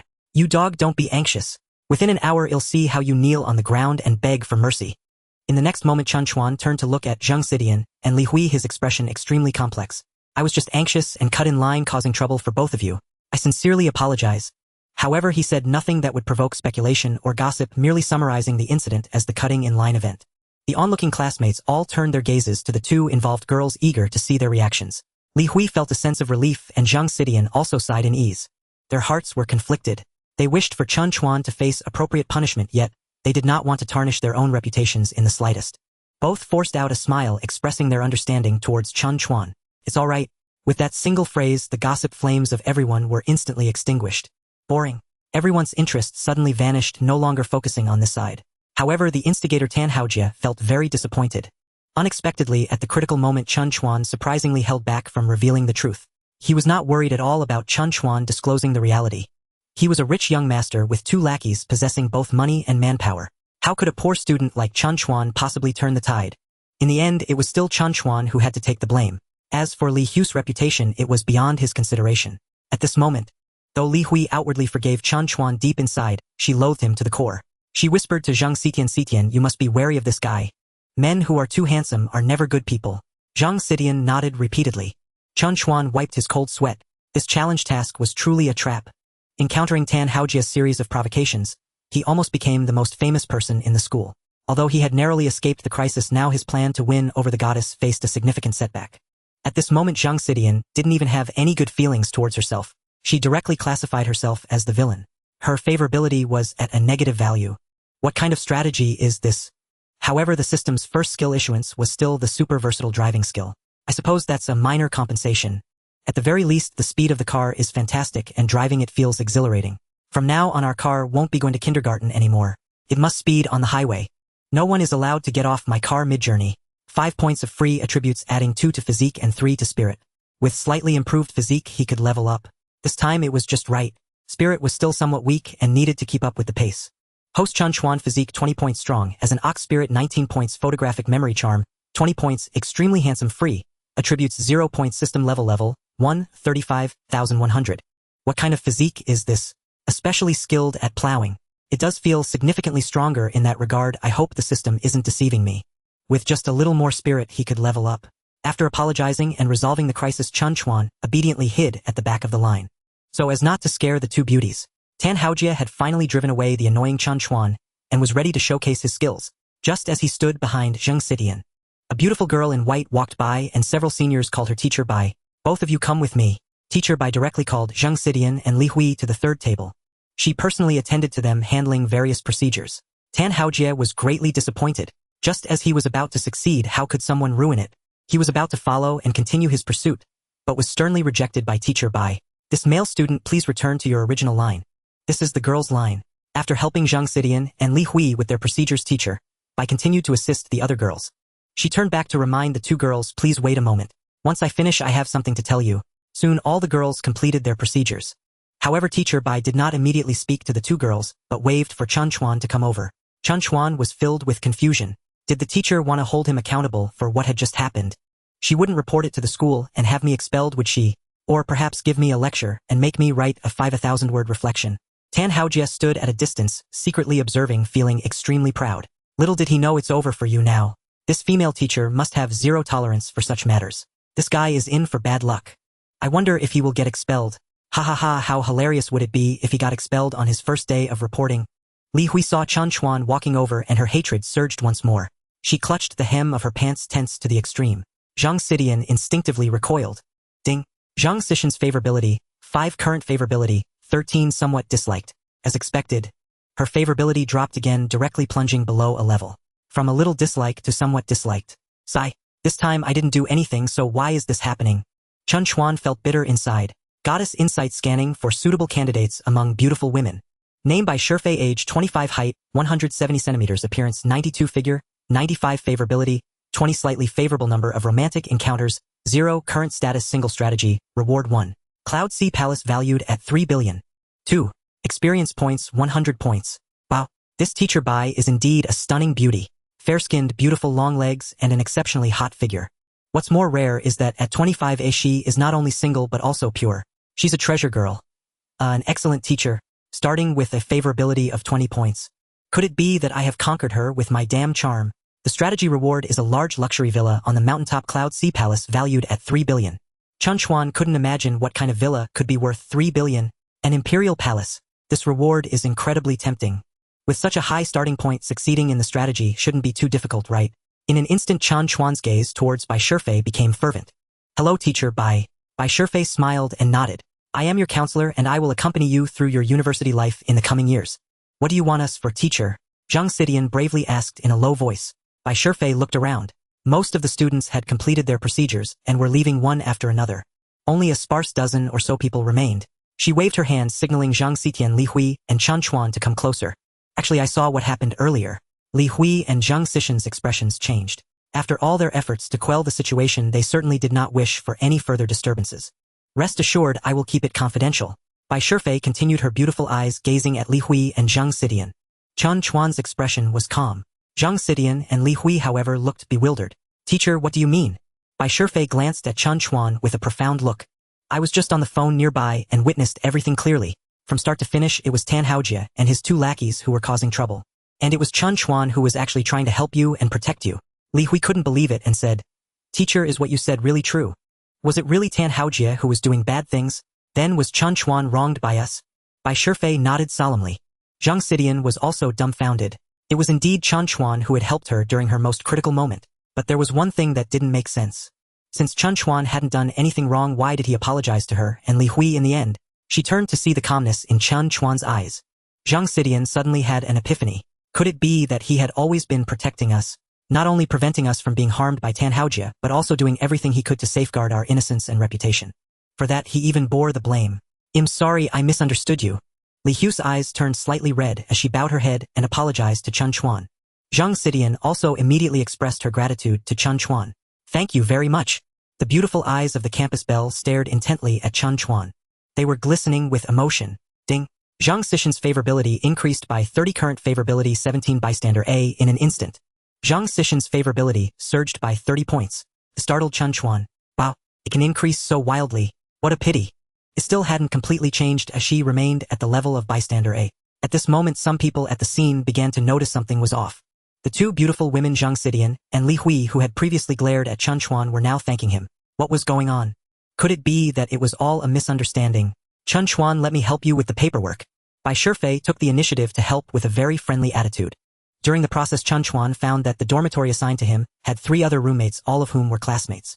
The 3 happened to be nearby planning to go to the dorm together. Chen Chuan, well, wait for you to finish. The 3 roommates were very enthusiastic waiting for Chen Chuan to finish before heading out together. The 3 guys kept sneaking glances at campus belle Zhang Xidian class beauty Li Hui and beautiful counselor Bai Shifei. Chen Chuan was suspicious of these guys' intentions. According to age and month, the 4 quickly established a hierarchy.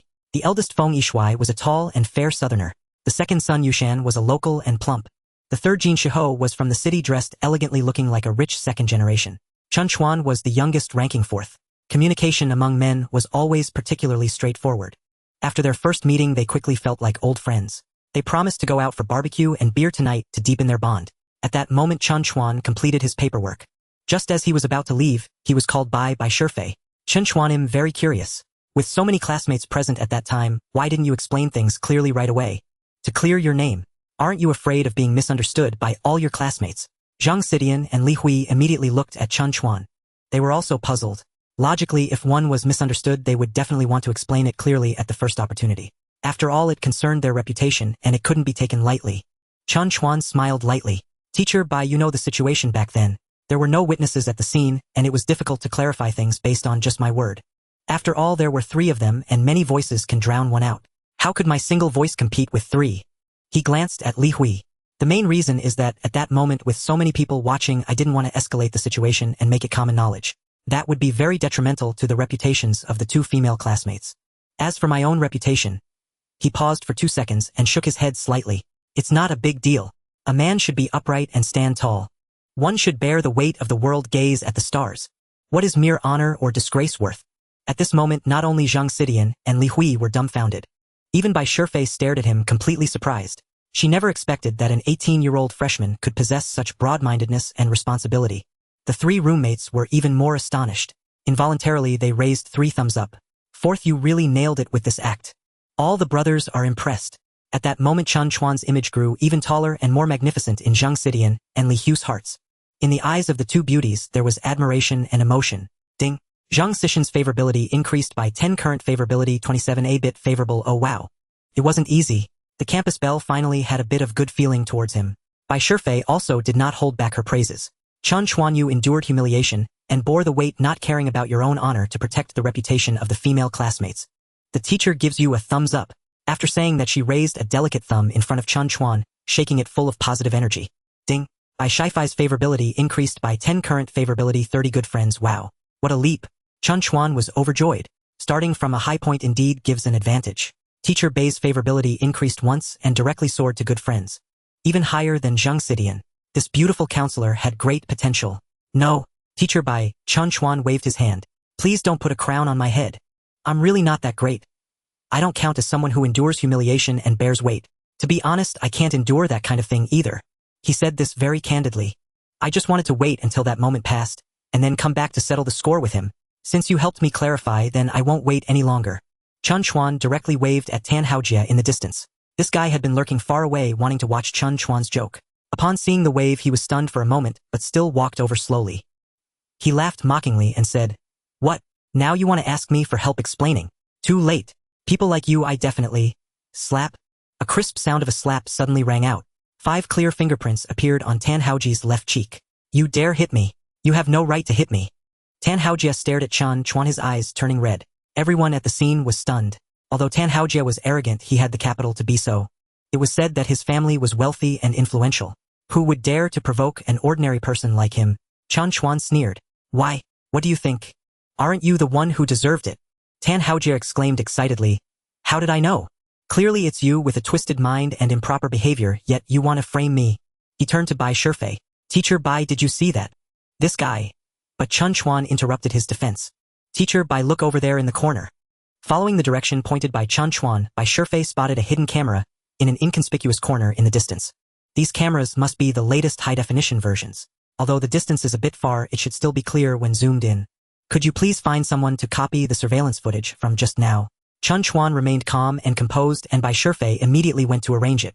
Tan Haojie glanced at the distant camera, his heart racing. Beside him, Zhang Xiong and Li Chang were also trembling with fear. Although this plan was masterminded by Tan Haojie, he was not the only one involved. After all, they were complicit too. What would happen to them? Would they be expelled? If that were the case, their families would certainly break their legs. Seeing his two subordinates scared to the point of shaking, Tan Haojie forced himself to remain calm and kicked Zhang Xiong. Useless. What a waste of your strong build. Zhang Xiong showed a bitter expression, pouting and not daring to speak back. Although Li Chang was shorter, he was a bit bolder. Jiago, there can't really be a recording, right? Tan Haojie pretended to be relaxed. How could that be possible? At such a distance, how could it be clear? And amidst all that chaos, how could the camera catch what everyone else missed? Before long, a senior hurried over, opened his phone, and showed Bai Shifei the video. She then passed it to Chen Chuan to see. A minute later, Chen Chuan raised his phone and looked at Tan Haojie. Now that the evidence is irrefutable, what do you have to say? Tan Haojie, looking like a lost soul, walked up to him and bowed his head to admit his mistake. I'm sorry. I shouldn't have harbored ill thoughts or framed anyone. With a sharp slap, Chen Chuan swung his arm again, delivering another resounding slap. Tan Haojie now bore a palm print on his right cheek. Does apologizing even matter? What did I just tell you? I warned you to stop in time and not ruin a girl's reputation and virtue. What did you say? You said you wouldn't be scared. You would never regret it. I keep my word. I will definitely make your face swell. Chen Chuan glared fiercely, his murderous intent palpable. Moreover, I will hand the video to the school office and have you expelled for being a scoundrel. And I will call the police so you can experience the food in the detention center. He patted Tan Haojie's face. Do you regret it now? Tan Haojie was terrified, his face turning pale. First he kept bowing and apologizing to Chen Chuan, but when he saw Chen Chuan's indifference, he turned to Bai Shifei to plead for mercy. Teacher Bai, I know I was wrong. Please give me another chance. Please plead with classmate Chen for me and let me off this once. I will definitely turn over a new leaf and never engage in illegal activities again. Tan Haojie was crying, snot and tears flowing down his face, turning from a fine young man to a sobbing figure. With tears and snot all over his face, everyone on the scene was taken aback. The once calm and composed Tan Haojie had turned into someone so pitiful. Seeing this, Bai Shifei furrowed her brows tightly, her heart filled with compassion. In the end, the kind-hearted Bai Shifei couldn't help but plead for him. Classmate Chen, I know Tan's behavior is truly terrible, but who is without faults? As a teacher, Jiang University is a school and we are here to educate. Could you possibly give him a chance? Chen Chuan pondered for a long time, then turned to Zheng Xidian and Li Hui. What do you think, Zheng and Li? Both girls shook their heads in unison, indicating that they would follow Chen Chuan's decision. Chen Chuan looked at Bai Shifei. Teacher Bai, since you say that the school is a place for education, then I won't completely destroy him and will give him another chance. But he added, we still have to see how he performs. After all, I cannot be falsely accused and Zheng and Li cannot suffer grievances for no reason. Bai Shifei cast a approving glance at Chen Chuan. Turning to face Tan Haojie, he said, Tan Haojie, the opportunity is given to you. It's up to you to seize it. Tan Haojie felt a flicker of hope and hurried to Chen Chuan to bow and apologize. Classmate Chen, I'm sorry. Chen Chuan wore a cold expression, saying nothing. Tan Haojie waited for a long time but received no response. Swallowing his bitterness, he suddenly knelt down before Chen Chuan. Chen Chuan still remained silent, instead looking at his remaining two subordinates. Tan Haojie understood and immediately shot a death stare at Zhang Xiong and Li Chang. Those two subordinates dared not resist. Thud. Thud. Both knelt before Chen Chuan. Unfortunately, Chen Chuan still did not speak words of forgiveness. At that moment, the scene fell into silence. Everyone was filled with shock. At this moment, Chen Chuan's authority was magnified infinitely. Under his stern gaze, Tan Haojie and the two subordinates had to obediently submit. The former arrogance had long been cast aside. What remained was only obedience and compliance. Feng Yishui, Sun Yushan, and Jin Shihao, three roommates, were wide-eyed in astonishment. My goodness! Is old for really that ruthless? Zhang Xidian and Li Hui, on the other hand, had sparkling eyes filled with admiration. A strong man always brings more sense of security. Even Bai Shifei, as a teacher, was left dumbfounded. How could Chen Chuan have more authority than her, the teacher? Watching the three kneel down, they still could not obtain Chen Chuan's forgiveness. Slap, slap, slap. Tan Haojie didn't hesitate, raising his arm to slap himself alternating sides. In just a few seconds his cheeks were red and swollen, almost resembling a pig's head. Chen Chuan still did not speak but looked at his subordinates. Zhang Xiong and Li Chang felt extremely wronged. Why should they be dragged into Jiege's troubles? When he enjoyed the meat he didn't share a drop of soup with them. Slap, slap, slap. Although they were unwilling, the situation was stronger than any individual. As long as they wanted to continue studying at Jiang University and didn't want to end up in jail, they had to concede. Until the faces of the three turned into pig heads, Chen Chuan still did not relent but instead looked again at Zhang Xidian and Li Hui. Tan Haojie immediately crawled back to Chen Chuan. With a swollen tongue he pleaded, "I can't bear this crime." Zhang Xidian and Li Hui both recoiled and waved their hands, urging him to leave quickly. Tan Haojie felt as if he had been granted a reprieve. Crawling back to Chen Chuan's feet he gazed at this powerful figure. Chen Chuan still remained silent, his cold gaze making Tan Haojie feel extremely anxious. Tan Haojie racked his brain thinking about what else he could improve. Suddenly he had an epiphany and raised his right hand. "I, Tan Haojie, swear. From now on I will not engage in illegal activities or commit heinous acts. Otherwise may I be struck by lightning and meet a terrible end." Chen Chuan nodded slightly. What you say is not important. I only care about how you act. Now leave." He waved his phone. This made Tan Haojie, who was just getting up, almost fall back to the ground. The arrogant Tan Haojie ran away like a stray dog, tail between his legs in a panic. The people at the scene erupted in laughter. Especially Zhang Xidian and Li Hui. They were the victims of this incident. Their already fragile hearts were greatly shaken. They even felt a tinge of fear and panic about their future lives. Now, after Chen Chuan's punishment, the psychological shadows caused by Tan Haojie were completely cleared away. In their hearts, the future college days were still filled with sunshine, joy, and hope. At this moment, Bai Shifei smiled at Chen Chuan and said, "I really didn't expect you to be quite adept at dealing with these troublemakers." Chen Chuan smiled and waved his hand. "Just average. I still need to learn a lot from Teacher Bai in the future." Teacher Bai has a very good impression of him. Just like that, he gained 6 points of favorability. This speed is far ahead of Zhang Xidian. Chen Chuan was about to leave when his friend's son Yuxian ran over eagerly, legs slightly bent in a gesture of respect. "Little brother greets big brother. My admiration for you is like the endless waters of the Yangtze River." Old 3 Jin Shihua, unwilling to fall behind, said, "Big brother, please accept my knee. You are our role model, our guiding son." Oldest Feng Yishu scratched his head, realizing he had run out of lines. In a moment of inspiration, he grabbed Chen Chuan's arm. "Chuan, go. From today on I will step down and let you take the lead. You are our leading big brother. From now on lead our dormitory, punish the wicked, act cool, and chase girls for money." At this point, the 3 brothers exchanged glances and all bowed down before Chen Chuan. "Chuan Gu, please accept us." Chen Chuan was left dumbfounded. What do these 3 mean?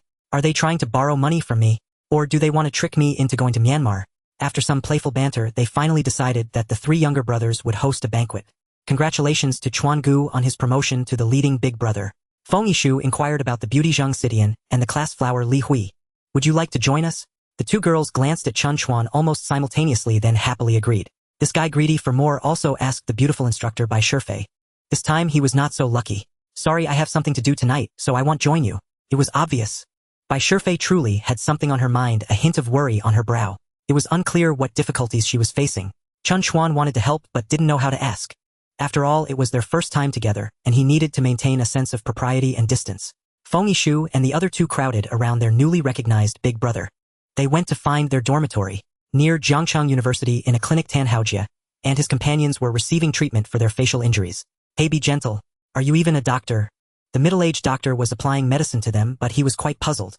Were these guys out of their minds? How could they inflict such injuries on themselves? How much self-hatred could that entail? Was it because they disliked their own looks? After the treatment ended, Li Chang couldn't help but ask Jiegu, "Are we just going to let this matter slide?" "Brothers, we can't let this go." Zhang Xiong covered his face, grinning through the pain and nodding repeatedly like a chick pecking at rice. A fierce glint flashed in Tan Haojie's eyes. He spat. "Damn it. Today has been the worst luck of my life. I thought I had it all figured out, yet he found evidence. This kid, I can tell he has something. He's not just bluffing." He weighed the pros and cons, pondering deeply. "I think we still need to be a bit more restrained. We definitely need to take revenge. But we can't break the law. We can use some small tricks to deal with him without harming anyone." Li Chang looked a bit confused. "Jiegu, how can we deal with him without breaking the law?" Tan Haojie smacked his head. "You're really a blockhead. We're classmates. If we want to trip him up, suppress his momentum, or even steal a girl from him, isn't that easy? As long as we don't violate regulations, he can't do anything about us." Li Chang suddenly woke up, unable to help but give a thumbs up. "Jiegu is brilliant. No matter how impressive he is, Jiegu with money can crush him." Zhang Xiong chimed in, flattering. Jegu, I can already see that Chen will be overwhelmed and powerless against you. The three burst into laughter. At this moment Chen Chuan had already found his dormitory with his 3 roommates. They unanimously elected to give the innermost and best positioned bed to the leading big brother. Chen Chuan had no choice but to reluctantly accept. Due to the host's successful completion of the task and enduring humiliation, an additional reward was granted, a mansion in the prestigious area worth 100 million. Chen Chuan was taken aback. His blood surged with excitement, his heart racing in a frenzy. An additional reward, a mansion worth 100 million. Is this the legendary pie falling from the sky? Chen Chuan simply couldn't believe it. One day he would live in a luxurious mansion worth 100 million. Counting it up, his current assets had already exceeded 200 million. Wow, this rich system is really amazing. Ding ding ding, a phone rang. Chen Chuan answered it. A man's voice around 30 came through. Hello, is this Mr. Chen Chuan? I'm the sales manager Xiao Sun. The mansion you purchased in the prestigious area No. 1 is being prepared with the documents and keys. Well, deliver it to you tomorrow morning. Where would you like it delivered? Chen Chuan thought for a moment and said, tomorrow morning. Just deliver it to Jiangcheng University. Call me when it arrives. The call ended. Chen Chuan suddenly pumped his fist. Yes, a mansion worth 100 million was about to be his. Sun Yuxian curiously asked Chuan Gu, is something good happening? Chen Chuan didn't want to scare his brothers. He waved his hand. It's nothing. Let's tidy up and get ready to go out for dinner. The 3 younger brothers had all changed into stylish clothes. Chen Chuan was still in his patchwork plaid from earlier. Feng Yishu kindly reminded him. Chuan Gu, there will be Zheng Sidian and Li Hui tonight. Aren't you going to change into something decent? Chen Chuan spread his hands. I don't have any good clothes. This one is already quite nice. Feng Yishu generously said, why didn't you say so? I have many clothes. Pick whatever you like. Chen Chuan smiled and waved his hand. Thanks. I feel like this outfit is fine. I'll go buy a few new clothes some other day. Now his worth was 200 million. The cash in his card alone exceeded 20 million. Every day there was rich money continuously filling it. What was the problem with buying clothes? Perhaps that's how people are. When they have no money, they really want to change into nice clothes to make an impression. But when they have tens of millions in their pockets, they don't care as much. The 4 men waited downstairs at the girls' dormitory for a while. Zheng Sidian and Li Hui, dressed to the nines, came out. The 2 had obviously dressed up a bit more, looking even more beautiful than during the day. The 3 brothers were stunned, their eyes wide open. Ahem. Chen Chuan coughed lightly, took the lead, and walked towards the entrance. The group chatted and laughed, having a great time. As students, they couldn't afford high-end expenses. They had long agreed to go to a nearby snack street to find a barbecue place to eat skewers and drink beer.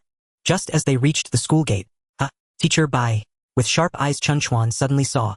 The beautiful instructor Bai Shifei was unexpectedly blocked by a luxury car worth 1 million.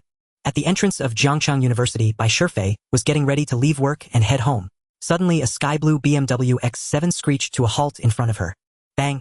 A young man in his 20s stepped out of the car dressed in an elegant black suit, holding a large bouquet of red roses. He walked towards her with enthusiasm. Shifei, as promised, I'm treating you to dinner today. Why didn't you reply to my messages? Bai Shifei frowned, realizing it was too late to escape. Earlier that morning, her father had called her. The Bai family's biggest client, the Zhao family, had approached him with a proposal for a marriage alliance, hoping to unite their families. Bai Shifei was extremely displeased. She never expected that Zhao Xiaohai, unable to win her over, would resort to using family connections to force the Bai family into cooperation. Zhao Xiaohai, don't act so familiar, we're not that close. Zhao Xiaohai had a thick skin. Hehe, my uncle has already agreed for us to date. I'm correcting you, my dad only suggested we try to get to know each other. If you go too far, don't blame me for not giving you face. At that moment, Bai Shifei felt a sense of frustration. She truly disliked these spoiled rich kids who only knew how to show off. What else could he do besides flaunting wealth and chasing girls? However, under pressure, she had to play along. After all, her father built his business from scratch, and it wasn't easy. Bai Shifei didn't want her personal issues to bring him significant trouble. Zhao Xiaohai immediately raised his hand. I agree. I promise to respect your thoughts. Beautiful Miss Bai Mei, I have the honor of inviting you to dinner tonight. Bai Shifei felt a pang of bitterness. This guy was quite slick, and his eagerness made it hard for her to refuse. But, in an instant, she couldn't find a suitable reason. At that moment, Chen Chuan and his group happened to walk by. Challenge task: invite Bai Shifei to dinner to help the goddess out. Task reward 1, master level massage technique. Task reward 2, experience points 8 points. Free attributes 3 points. Decline task experience points 8. Oh ho. This time the reward seems a bit special. A massage technique, master level. Is this skill legitimate? If given the chance, I must try it out. Teacher Bai, you're already here ahead of time. Let's go, let's enjoy some barbecue together. Chen Chuan greeted Bai Shifei warmly, as if they had made plans in advance. Bai Shifei was momentarily stunned but quickly reacted. I've been waiting for a long time. You all just arrived now. Her beautiful eyes sparkled as she looked at Chen Chuan, revealing a knowing smile. Ding. By Shifai's affection level 3, current affection level 39. Good friends. Wow. Not only can I complete the task but also win over the goddess. 2 birds with 1 stone. Zhao Xiaohai, who was standing nearby, immediately became anxious upon seeing this situation. Shifei, we had an agreement, you're coming with me. Bai Shifei raised her hand to stop him. Young Master Zhao, I never agreed to that. I've already made plans with my students to go out for dinner together. Zhao Xiaohai's eyes darted around. Shifei, how about I invite you all to join? It'll be more lively with a bigger group. You can't refuse, right? Chen Chuan looked at Bai Shifei. Teacher Bai, who is this? Bai Shifei explained. Zhao Xiaohai, one of our family's partners, with whom we have some business dealings. Out of politeness, everyone nodded in greeting. To persuade everyone to agree, Zhao Xiaohai eagerly added. I'll take you all to a lavish feast, I guarantee it'll be an eye-opener. For the sake of the family business, Bai Shifei couldn't completely offend Zhao Xiaohai. A few roommates and Li Hui also wanted to enjoy a big meal. Chen Chuan didn't mind. As long as he could complete the task, he was fine with whatever they ate. Upon hearing that everyone agreed, Zhao Xiaohai's face lit up with excitement. Let me tell you, this restaurant is very upscale. You've definitely never eaten here before, especially the 3 signature dishes all crafted personally by renowned chefs. You can't even order these dishes unless you're a level 5 member. Upon hearing this, everyone became even more eager. What kind of restaurant is it where even the chefs are renowned? Jin Shihai, who was also a rich second generation, shared a common topic with Zhao Xiaohai. Zhao bro, are you a level 5 member? Zhao Xiaohai pulled out a membership card pointing to the number 5 on it with pride. See this? Haha. You can rest assured I'll guarantee you get to taste the chef's skills. Jin Shihai looked at the membership card with great curiosity. Zhao bro, there aren't many restaurants in Jiangqing that I haven't been to. Which one is it? Zhao Xiaohai mysteriously replied, Yuruanju. Jin Shihai suddenly realized and couldn't help but give a thumbs up. Zhao bro, you're impressive. Although I've never eaten there, I've heard of it far and wide. I've heard the minimum consumption is over 3000 yuan. That level 5 membership card must have racked up quite a bill, right? Zhao Xiaohai chuckled, holding up 3 fingers. 300000 yuan. You can only upgrade to a level 5 member after spending over 300000. Only level 5 members can order signature dishes. Everyone displayed expressions of admiration. A restaurant where the consumption exceeds 300000 yuan. That's higher than many people's total income in a year. No wonder he's a rich second generation. Even Jin Shihai, whose family had a bit of wealth, had never been to Yuruanju, let alone possessing a level 5 membership card. Zhao bro, you're amazing. Zhao Xiaohai waved his hand and quickly glanced at Bai Shifei. He pretended to be modest, saying, Oh, it's nothing, it's just business dealings. I have to socialize a bit more. Chen Chuan had been silent. When he heard Zhao Xiaohai praise Yuruanju so highly, he couldn't help but feel secretly pleased. He never expected that the restaurant under his name would be this prestigious. It would definitely become a money-making venture. Clients like Zhao Xiaohai would be more than welcome. He could profit as much as possible. At that moment, Zhao Xiaohai deliberately glanced at Chen Chuan. This kid had been very familiar with Bai Shifei from the start. Plus, he was the most handsome, a considerable threat. He had to do something to show Bai Shifei who the best was. This student you just mentioned going out for dinner. Did you drive? Chen Chuan was momentarily taken aback. What did he mean? Out of so many people, why did he single him out? Zhao bro, we're just going nearby for barbecue. It's just a short walk, we didn't drive. Zhao Xiaohai smirked coldly. No car. He thought it wasn't that they didn't have a car, but rather that they didn't own one at all. How pretentious. Barbecue. How can that compare to Yuruanju? That's an extremely upscale restaurant in Jiangqing. Many people don't even get the chance to dine there once in their lifetime. He glanced at Chen Chuan. Yuruanju isn't too far from here, about 3 kilometers. It only takes a few minutes by car, but if you walk there it might take a while. He surveyed the surroundings. By the time you walk there, we'll probably be done eating. Everyone sensed something was off and frowned. Zhao Xiaohai promptly changed the subject. Luckily, I drove this 7-seater BMW today, just in time to take a few more people. Jin Shihai was knowledgeable and recognized the car. His father also owned a similar model. Zhao bro, this car must cost over $1 million, right? Zhao Xiaohai casually replied. Not that expensive, just 1.2 million. Everyone turned to look. Just a car was enough to make many people look up in awe for a lifetime. Wow. Zhao Xiaohai opened the door, inviting everyone to get in. The trio of roommates Feng Yishuai, Sun Yushan, and Jin Shihai were the first to jump in. Next, Li Hui and Zheng Sidian also got into the car. Only the driver's seat and the front passenger seat remained empty. Shifei, you can sit in the front passenger seat. Zhao Xiaohai warmly invited. Bai Shifei hesitated, saying, There's only 1 seat left, what about Chen Chuan? Zhao Xiaohai seemed to have just noticed the issue. Zhao Xiaohai felt quite pleased with himself. What use is being handsome? With just a little manipulation I can make you lose face. Bai Shifei's expression changed and she was about to speak. Zhao Xiaohai quickly added Shifei, what's the big deal? It's only a few minutes drive. We'll be there soon. Bai Shifei resolutely shook her head. Absolutely not. How can we let Chen Chuan squeeze into the trunk?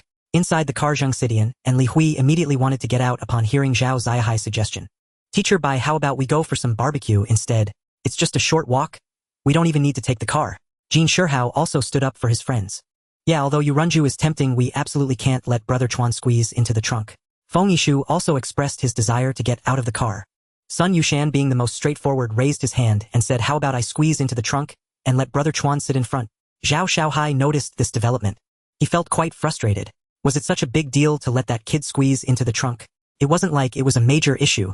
Was it really necessary for everyone to be so anxious and make a fuss? Why was Chen Chuan so popular, especially by Shifei? The way she cared about Chen Chuan was truly excessive. Is there something going on here?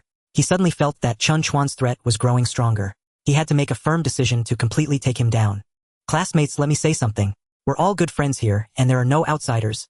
What's wrong with squeezing into the trunk? I've often squeezed into the trunk when going out with good friends before. I think we should just let Chen Chuan squeeze a bit. There's no need to stir things up. Everyone was taken aback, turning to look at Chen Chuan. Chen Chuan smiled faintly. What are you all doing? When did I say I didn't have a car? Wait a moment, I'm on my way. He shot Zhao Xiaohai a meaningful glance, causing him to feel a surge of guilt. It felt as if all his little thoughts had been seen through by others. It was like running naked on a bustling street. No one could see him except for Chen Chuan, who saw through everything. Jin Shihao was astonished. Brother Chuan has a car. How come I never heard him mention it? Do you know? Feng Yishu scratched his head. I don't know either. He turned to Sun Yushan. Second junior brother, do you know? Sun Yushan looked equally confused watching Chen Chuan's departing figure. You all don't know, so how would I know? I'm really curious, what kind of car does Brother Chuan drive? Zhao Xiaohai shook his head dismissively. He's just a freshman from a rural area. What car could he possibly drive? You all really dare to think. Apart from electric bikes and shared bikes, what else could he drive? Could he borrow a BMW? Zhao Xiaohai smirked, feeling superior. If he could actually borrow a BMW, well, even if it's just a car worth 100,000, I'd say he has some ability. At least it would mean he has a friend who can drive. In his family, that would be considered quite prosperous, right? Bai Shifei and the other girls couldn't help but roll their eyes at Zhao Xiaohai's attitude. What kind of person is he? Just because he has a bit of money, he acts like he's superior. Just as they were talking, a black limousine slowly approached from a distance. The car was luxurious and imposing. Wow, what kind of car is that? Jin Shihao, who was very interested in cars, was the first to spot the surprise. Hey, it looks like a Lincoln. Yes, it's definitely a Lincoln, and it's the Lincoln Stretch presidential version. This car is worth at least 3 million. My God, we're in for a treat today. I can't believe we've seen a super luxury car. I wonder whose car it is. In Jiang City, I haven't heard of anyone buying a Lincoln Stretch. Zhao Xiaohai exclaimed enviously, nearly drooling. Feng Yishu and Sun Yushan stared wide-eyed. What would it feel like to sit in a 3 million luxury car? It must be amazing, right? Bai Shifei, Zhang Xidian and Li Hui looked on curiously. This level of luxury car could usually only be seen in films. It was really rare to encounter one in real life. The Lincoln luxury car suddenly stopped in front of everyone. Everyone was surprised. Is it here to pick someone up? How coincidental. Bai Shifei suddenly had a flash of inspiration and blurted out, could it be Chen Chuan's car? Zhao Xiaohai immediately exploded with anger. It was as if he had heard the biggest joke of the century. How is that possible? Shifei, your imagination is really wild. How many people do you know who drive luxury cars and have 2 patched elbows? Don't even talk about buying a Lincoln. He can't even afford to rent this car. Jin Shihao nodded. Brother Chuan can't even buy a decent outfit. How could he possibly have a luxury car? Although Feng Yishu, Sun Yushan, Zhang Xidian and Li Hui wanted to deny it. But the reality is what it is. There aren't that many miracles. People like them, including Chen Chuan, will never be able to afford a 3 million Lincoln Stretch luxury car in their lifetime.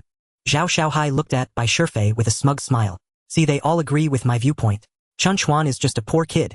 Just then, the luxurious Lincoln by the roadside slowly rolled down its window, revealing a familiar face. Brothers, my car is quite spacious. Would you like to ride in my car? Jin Shihao's eyes widened in shock. It was like seeing the sun rise from the west, filled with disbelief. Brother Chuan, how is this possible? Feng Yishu and Sun Yushan couldn't believe their eyes either. They raised their hands and rubbed their eyes hard. When they opened them again, it was still Chen Chuan. Heavens, it really is Brother Chuan. Zhang Xidian and Li Hui were so shocked they couldn't speak their mouths agape. It was like they were preparing to eat a banana. Bai Shifei couldn't believe her guess had actually come true. Chen Chuan, is this really your car?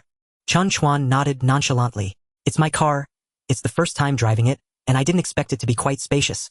Zhao Xiaohai felt his face becoming a bit hot. It was even slightly painful. Just a moment ago he had confidently claimed that Chen Chuan couldn't afford a car. In the blink of an eye, he actually drove up in a 3 million super luxury car. Isn't this a slap in the face? No wait, this guy is just a poor student from the countryside. How could he have the money to buy such a luxury car? Not to mention him, even Zhao Xiaohai himself couldn't afford this level of super luxury car. 3 million. Many small companies don't even have that much total assets. Zhao Xiaohai felt a sense of certainty in his heart. He immediately walked over to the Lincoln car and reached out to touch its body. TSK. It really is a luxury car.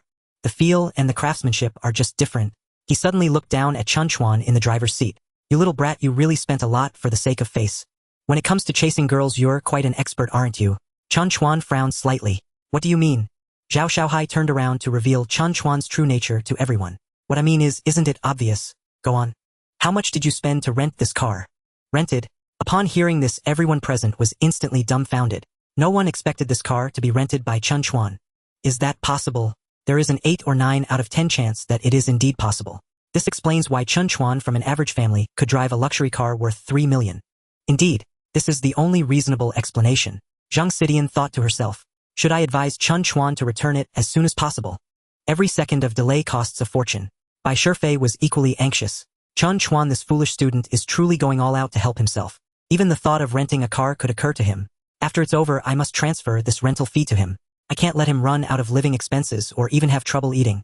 You say this car is rented by me? Chen Chuan was bewildered by Zhao Xiaohai's question. What's going on? I rented a car. Zhao Xiaohai has quite a unique perspective. If he were to write a novel or a short play, he might really hit it big. He has talent. Chen Chuan casually pulled out a driving license from the glove compartment. Thud. He tossed it in front of Zhao Xiaohai. See, I haven't even had the chance to check who the owner of this car is. Can you read it for me? Zhao Xiaohai glared at him and yanked it over. Kid, just wait until I uncover the truth. Let's see how you continue to pretend. Vehicle owner Chen Chuan. Zhao Xiaohai was stunned. His eyes were almost glued to the driving license. After looking at it 7 or 8 times, it still displayed this name. How is that possible? Is this really your car? Crash. Zhao Xiaohai in a daze dropped the driving license on the ground. Jin Shihai reacted the fastest. He dashed forward and quickly picked up the driving license. Ha! He took a breath and vigorously wiped the dust off it with his sleeve. Gently flipping open the inner page. Wow, it's really Brother Chuan's name. Brother Chuan, you are amazing. A Lincoln, and it's a stretch version presidential edition. Even my dad wouldn't dare to buy one. Watching Jin Shihai jump around, Feng Yishui and Sun Yushan also squeezed over. They scrambled to take a look. Once they confirmed it was Chen Chuan, their faces were filled with admiration. Brother Chuan is indeed Brother Chuan. You are my forever Brother Chuan. Li Hui's eyes sparkled with excitement. She suddenly realized that the patchwork on Chen Chuan's clothes was quite necessary. Otherwise, being so handsome and wealthy, how could he let other boys survive? Those 2 patches were a form of mercy. Giving these boys a bit of breathing space. Zhang Xidian felt a bit disheartened. She had thought Chen Chuan was just like her, a child from a poor family. Unexpectedly sigh. The gap between their family backgrounds was truly too vast. Bai Shifei looked at Chen Chuan thoughtfully. This new classmate has a mysterious background. Could he be a low-key wealthy heir? Chen Chuan had no interest in showing off. He retrieved the driving license and looked at his roommates. Fools, what are you still dawdling for? Are you getting in the car or not? If not, you might as well sit in Zhao Gongzi's luxury car. I'm leaving alone. Jin Shihai was the first to open the car door. Of course I'm getting in. The next second he lost his composure. Wow, where am I? This doesn't look like a car interior but more like a luxurious living room. Hearing his exaggerated remarks, Feng Yishui and Sun Yushan, unwilling to be outdone, quickly climbed into the car, instantly dumbfounded by the spaciousness and luxurious interior. The interior of the car was simply too spacious. 2 rows of soft and comfortable sofas faced each other, resembling a living room. It was equipped with a TV, refrigerator, coffee table, and so on. Various snacks, fruits, and drinks were all provided. Moreover, the lighting was dazzling and very beautiful. Zhang Xidian was still hesitating whether to get into this car. Li Hui tugged at her arm. The 2 beauties also climbed into the big Lincoln one after another. At first Zhao Xiaohai felt quite disheartened. His BMW X7, in front of the Lincoln Presidential Edition, was not even worth mentioning. In terms of momentum, it was inferior by more than 1 tier. Watching one after another climb into the Lincoln, no one was willing to sit in his blue BMW anymore. Suddenly he started to chuckle again. You all go sit in the Lincoln. I'll be left here with Shifei, just right for a little world of 2. My BMW doesn't need your support. Having Shifei accompany me is enough. Zhao Gongzi, you can drive there yourself. I see that Chen Chuan's car is very spacious. I will go with everyone. Without waiting for Zhao Xiaohai to dissuade her, Bai Shifei also bent down to climb into the Lincoln. What? leaving Zhao Xiaohai all alone staring blankly at the black stretch Lincoln as it gradually drove away. Didn't I check the calendar before going out today? Zhao Xiaohai felt a pang of sorrow. In the next second, he perked up again. No way. I can't just give up like this. I still need to go to Yuranju for dinner later. I must turn the tide. I am a level 5 member there. Chen Chuan, an outsider, definitely hasn't been there to consume. Zhao Xiaohai rallied his spirits full of energy. Driving his sky blue BMW, he sped towards the black Lincoln. Arriving at Yuranju, Chen Chuan and the others were waiting at the entrance. A long queue had already formed at the restaurant's entrance. It was peak dining time and Yuranju was renowned. The business was booming. Chen Chuan, your car is indeed nice, it's quite fast. Zhao Xiaohai smiled. But this restaurant always requires waiting in line. Even if you are a millionaire, you have to obediently wait in line here. You guys came early but still can't get in. Chen Chuan chuckled. What? Does Zhao Gu have a way to skip the line? Zhao Xiaohai puffed out his chest. Of course. He walked up to the hostess at the entrance. Clearing his throat, the hostess immediately greeted him with a smile. It's Zhao Gongzi, you've arrived. Quick, please come in. Zhao Xiaohai pointed behind him. I have a few friends with me today. I'm treating them. The hostess warmly welcomed Chen Chuan and the others. Welcome, esteemed guests, please come in. Jin Shihai followed closely behind Zhao Xiaohai. Zhao Gu, you're impressive. You're so familiar here, you don't even need to wait in line to come in. Zhao Xiaohai chuckled lightly. It's nothing. I'm a level 5 member, so my status is naturally different. The hostess seated Zhao Xiaohai in the main hall at a large table.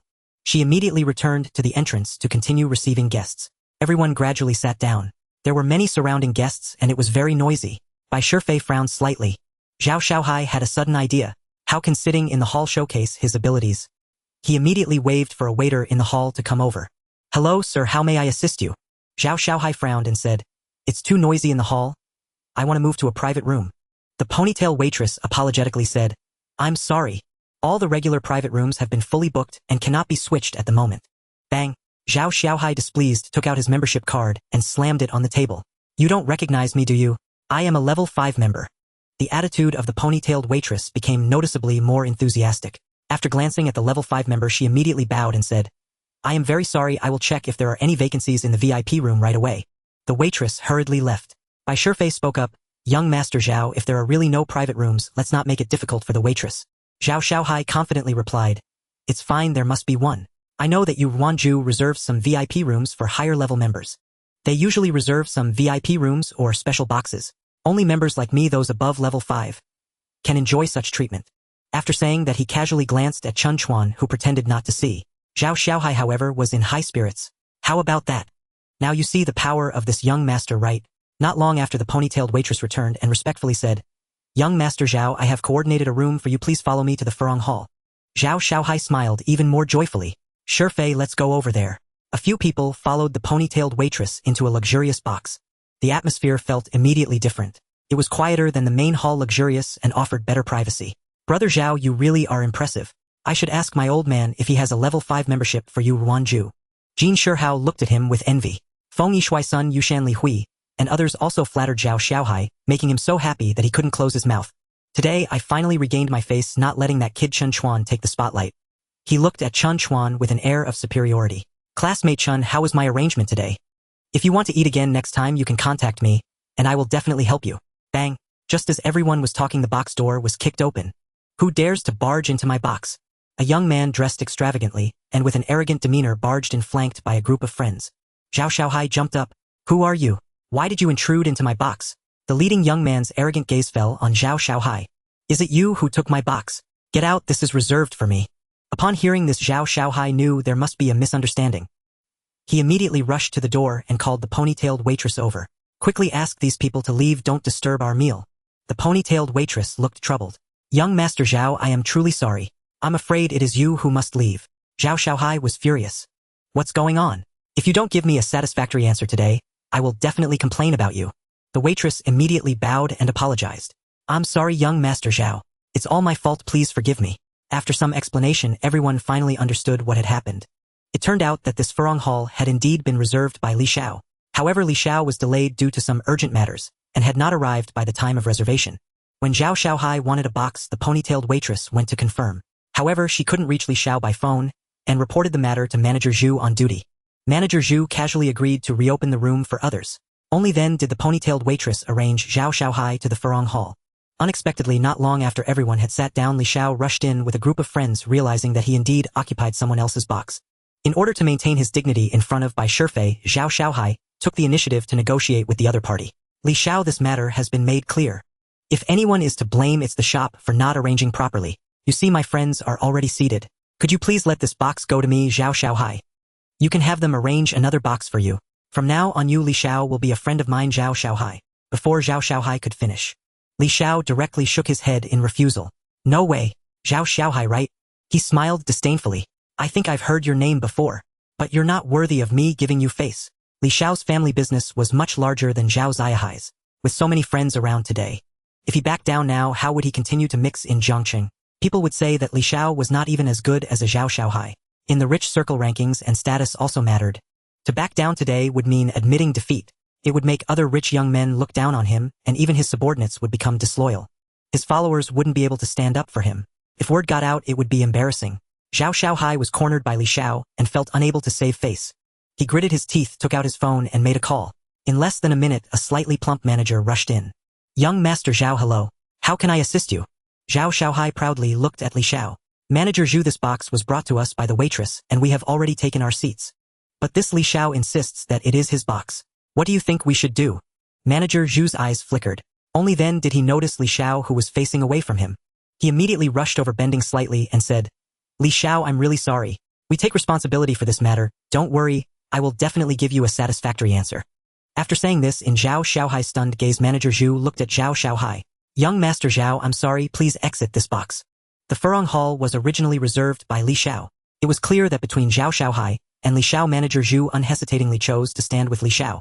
Zhao Xiaohai was so angry that his face turned pale. His voice began to tremble. Manager Zhu, do you understand? Why must I give it to him? Do you believe that I will complain to your general manager?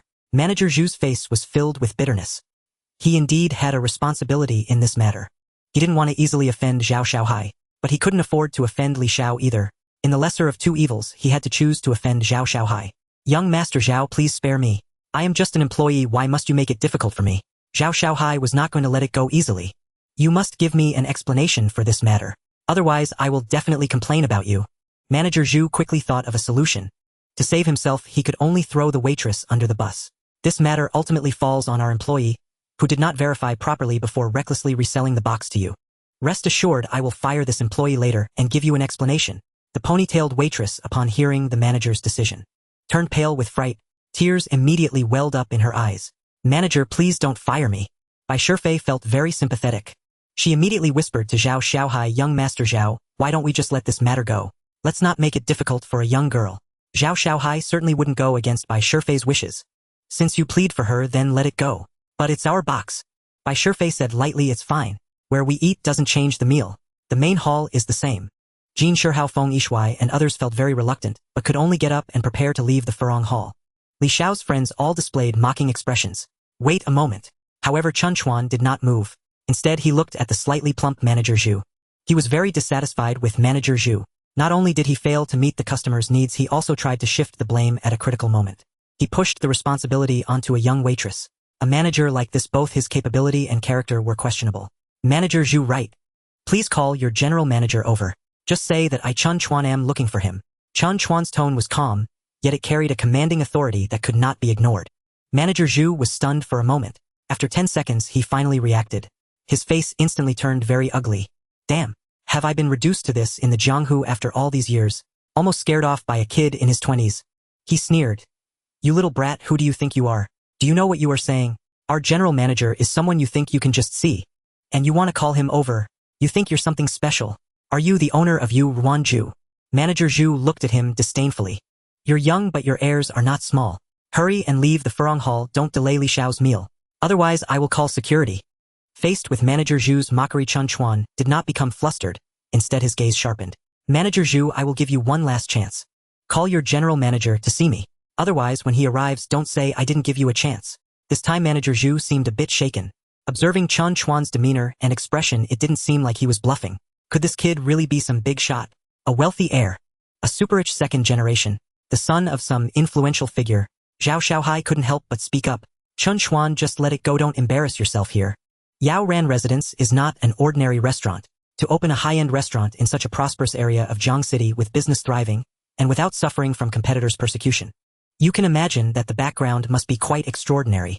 I admit you have some strength. However, pretending here could very well lead to consequences you cannot bear. Upon hearing this, Jin Xie's expression changed dramatically as he hurried to pull Chen Chuan away, whispering, "Brother Chuan, let's go, don't bring trouble upon ourselves." Feng Yishui and Sun Yushan also wore worried expressions. Jiang Cidian softly urged, "Chen Chuan, let's go eat in the hall." Bai Shifei directly stepped in, grabbing Chen Chuan's arm, trying to pull him out the door. Yet Chen Chuan maintained a calm demeanor, smiling faintly. "Don't worry, I know what I'm doing." Unhurried, he took out his phone, found a number, and looked at Manager Zhu with a faint smile. "If you don't call, then I will." "Wait, don't say I didn't give you a chance." He dialed the number. Beep, beep, beep. There was no answer. Everyone's expressions confirmed what they suspected. They knew from the beginning that he was just bluffing. Manager Zhu's mood shifted from initial tension to a sense of relief. It was like a roller coaster ride. "Huh, kid, you really can act. You scared me just now. I almost thought it was real." His expression changed, revealing a fierce demeanor. He pointed at Chen Chuan and then at Feng Yishui, Li Hui, and others. "Now I ask you, all of you, to leave. Do not delay the guests' dining. My patience is limited." Bai Shifei, Zhang Xitian, and the others were heading out. Suddenly, Chen Chuan's phone rang again. He answered it casually. A middle-aged man's voice came through. "Are you Mr. Chen?" Chen Chuan's voice was calm yet authoritative. "I am Chen Chuan. You have 3 minutes to arrive at the Furong Hall. Otherwise you, the general manager, can forget about your job." Click. Chen Chuan hung up the phone directly. Everyone exchanged glances. So brazen. Zhao Xiaohai couldn't stand it, seeing Chen Chuan acting all high and mighty. "Chen Chuan, what are you pretending to be? Just now when I called you, you couldn't get through, and now you come. Wait a minute. If you really offend the owner of Yao Ran residence, don't drag me down with you." Li Xiao had been waiting impatiently. "What are you all doing? Quickly get out, don't affect my drinking." After saying that, he looked at Manager Zhu, urging him to hurry and kick them out. However, Manager Zhu was indecisive, beads of sweat forming on his forehead. He hadn't clearly heard Chen Chuan's conversation, but the voice of the person on the other end really sounded like General Manager Lei Gang. For a moment, he couldn't make up his mind. What to do? Should he wait for 3 minutes? If the general manager really came, he wouldn't suffer too badly. If he doesn't come, this kid has mocked me repeatedly. He must learn a lesson. "Everyone," Manager Zhu said, cupping his hands towards Li Xiao, Zhao Xiaohai, and the others. "Since this young brother claims he knows our general manager and has already contacted him, Lei will arrive within 3 minutes. Then let's wait a bit longer, shall we? Consider it playing a game with this young brother." Li Xiao suddenly showed some interest. "Sounds a bit interesting. All right, I'll play along with you. But if Lei doesn't arrive after 3 minutes, what then? First, I declare that although I am with him, his words and actions have nothing to do with me. I am merely a bystander. Whatever consequences arise, he will bear alone." Manager Zhu nodded with a smile. "If Lei doesn't arrive after 3 minutes, I will naturally apologize to everyone, and this young brother for wasting everyone's time must publicly toast and make amends." After speaking, he looked at Chen Chuan, secretly pleased. This way he could maneuver freely. No matter the outcome, he had room to maneuver. Li Xiao seemed eager. Just toasting is not enough. At least 3 big cups should be downed. That would show sincerity. Manager Zhu nodded. He kept an eye on the time. As the 3 minutes drew near, the figure of General Manager Lei had yet to appear. His nervousness gradually eased. "Young brother, the 3 minutes are almost up. The countdown begins. 10, 9, 3, 2, 1. Time's up. Where's General Manager Lei? Why hasn't he arrived yet?" At this moment, he smiled with great satisfaction. After all, daring to scare him, this kid must be taught a lesson. Li Xiao directly opened a bottle of 68-degree Wuliangye. Bang, bang, bang. He filled 3 cups to the brim, almost overflowing. "Come on, let's drink." Zhao Xiaohai was gloating. "Chen Chuan, you must accept the outcome of your bet. Since you dared to act tough, be prepared for the fallout. Drink up. A man's word is his bond, you can't go back on it." Manager Zhu directly stepped in and held a cup to Chen Chuan's lips, trying to force him to drink. Chen Chuan would not suffer this humiliation. His eyes widened, scaring Manager Zhu to step back. Feng Yishui, Sun Yushan, and Jin Shihai couldn't just watch their boss being bullied. They all stepped forward. Li Hui, Zhang Xitian, and Bai Shifei were also unafraid, stepping up to speak for Chen Chuan. The scene was chaotic. Bang! The private room door was suddenly pushed open violently. A slightly plump, middle-aged man rushed in. "I'm so sorry, Mr. Chen, I'm late." He was out of breath, beads of sweat forming on his forehead. The newcomer was Lei Gang, the general manager of Yao Ran residence. He looked around and was immediately startled. It seemed a dispute was happening here. What was going on? There was a new boss present. Suddenly, he nervously scanned the room. "Mr. Chen, which one are you?" At this moment, Lei Gang's mood was extremely terrible. He was both startled and frightened. His facial expression was quite unnatural. There was nothing he could do. Concerning his job and position, he had to take it very seriously. Just 2 hours ago, Lei Gang suddenly received a call from his former boss. He was informed that Yu Ranju had been transferred and the new owner was named Chen Chuan. He was then given Chen Chuan's number, warning him to be cautious in the future. Lei Gang was completely unprepared. Staring at the number on his phone, he was in a daze. Why did the boss suddenly change? Yu Ranju was a thriving business, the former boss' hard work. The master chef who was brought in at a high price even received a share of the profits. He had just stabilized the staff. How could he bear to sell it suddenly? The only explanation was that the new owner must have offered an irresistible amount. An amount so great that one could not refuse.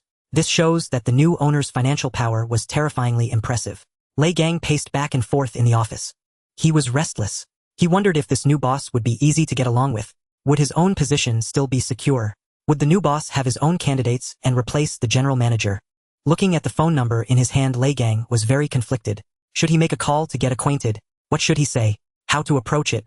Just when he was feeling annoyed, his phone suddenly rang with an unfamiliar number. He instinctively swiped and hung up. At that moment, he had no mind to deal with anything else. The next moment, he suddenly felt something was off. That number seemed a bit familiar. Had he seen it somewhere? He opened his phone and took a closer look. He was startled. Not good. He was in big trouble.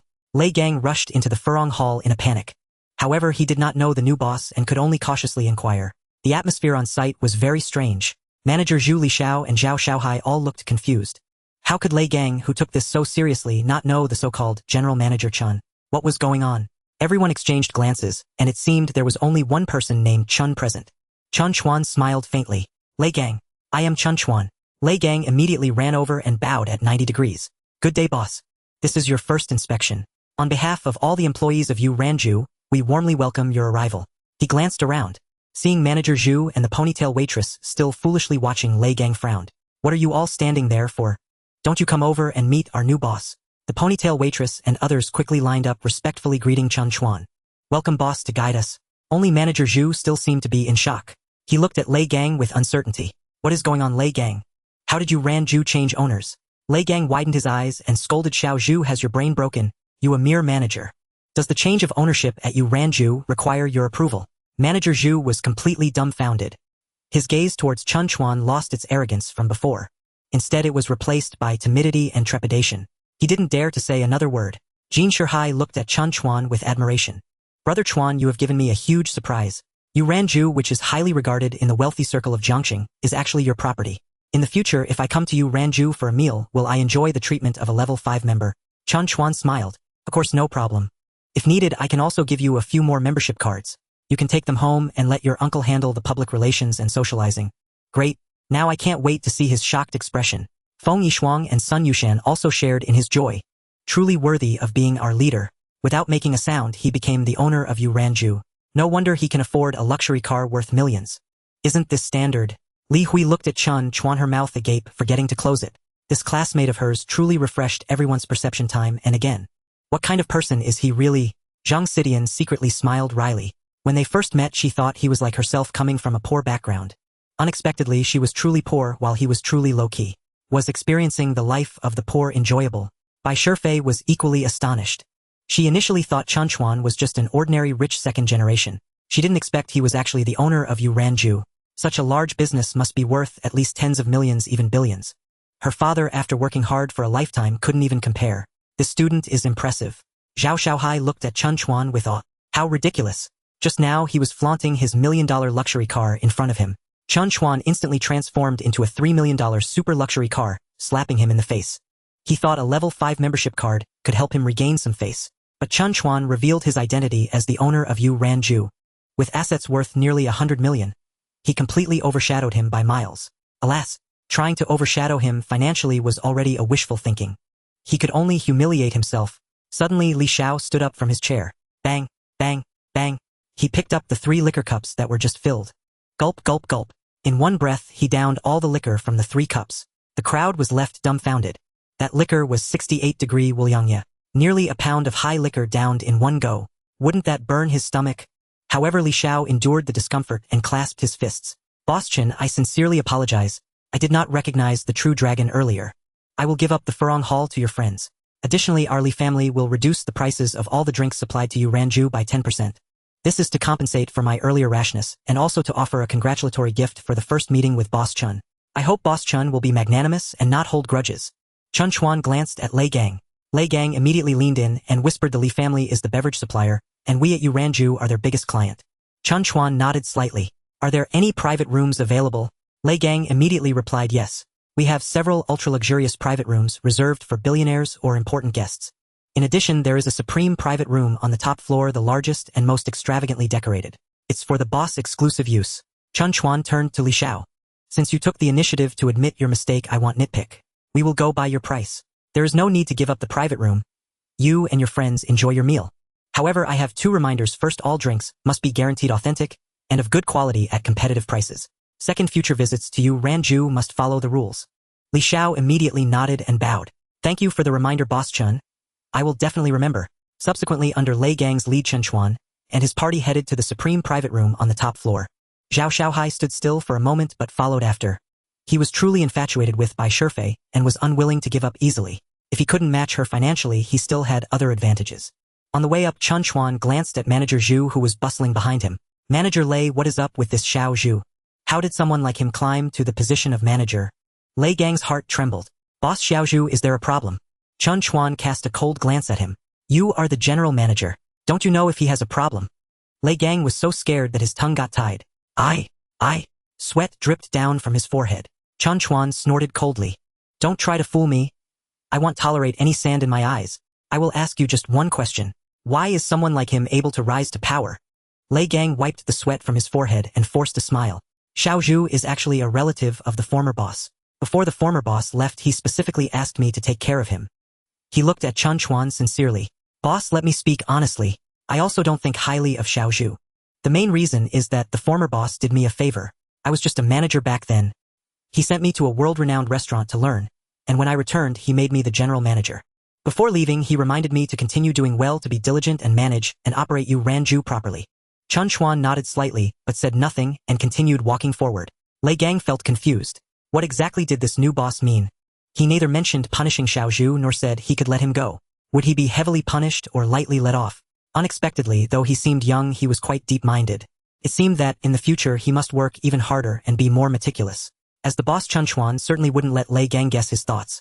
From Lei Gang's performance, he was someone who valued gratitude and remembered old relationships. Understanding gratitude is a good thing.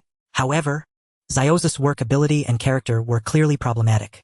The key issue was that Lei Gang was promoted by the former boss. Now he was holding his own bowl of rice.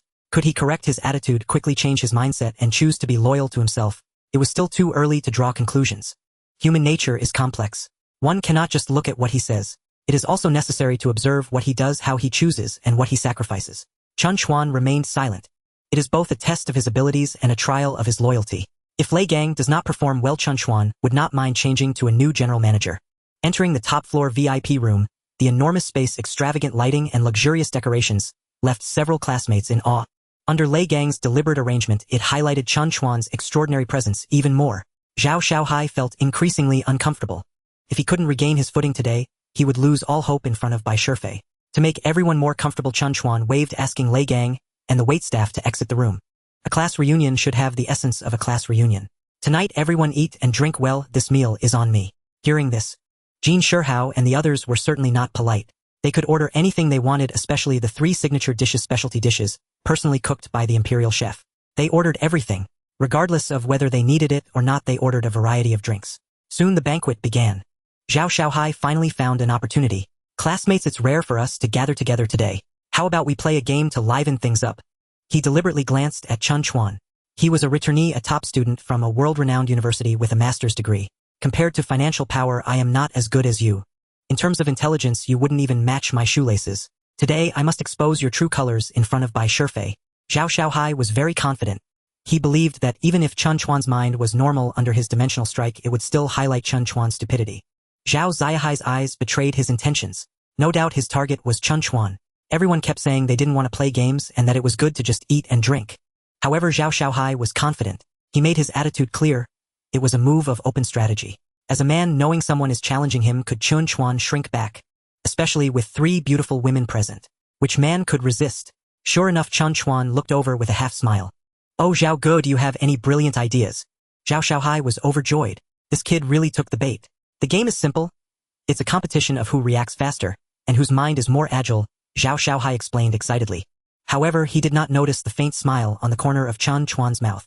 Challenge task: accept Zhao Xiaohai's proposal, and let him see reality dispelling his delusions.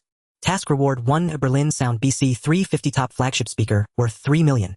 Task reward 2: experience points 9 points. Free attribute 5 points. Refuse task: experience points 9. Berlin Sound. This is the top brand in the audio industry, especially this model priced at a staggering 3 million. The sound quality is excellent. It's comparable to a live concert in a music hall. Listening to music of this caliber is an ultimate spiritual pleasure. One's ears could get pregnant. Accepting the game challenge would allow him to toy with Zhao Xiaohai, while also winning system rewards. Why not? Under Zhao Xiaohai's guidance, the competing parties were directly set as Chen Chuan and Zhao Xiaohai. Zhao Xiaohai then suggested, since we're playing a game, there should be rewards and punishments. Let's keep it a bit small. The loser has to crawl around the room like a dog and bark. The winner can ask one of the beautiful women present to peel a shrimp for him and feed it to him. He looked at Chen Chuan. What do you think? Are you willing to play? With the boost from his mental energy, in a contest of brains and reflexes, who could Chen Chuan be afraid of? He actually hoped for the punishment to be a bit more severe. Isn't barking like a dog too embarrassing? Chen Chuan feigned hesitation, looking quite worried. Zhao Xiaohai certainly would not let this excellent opportunity slip by.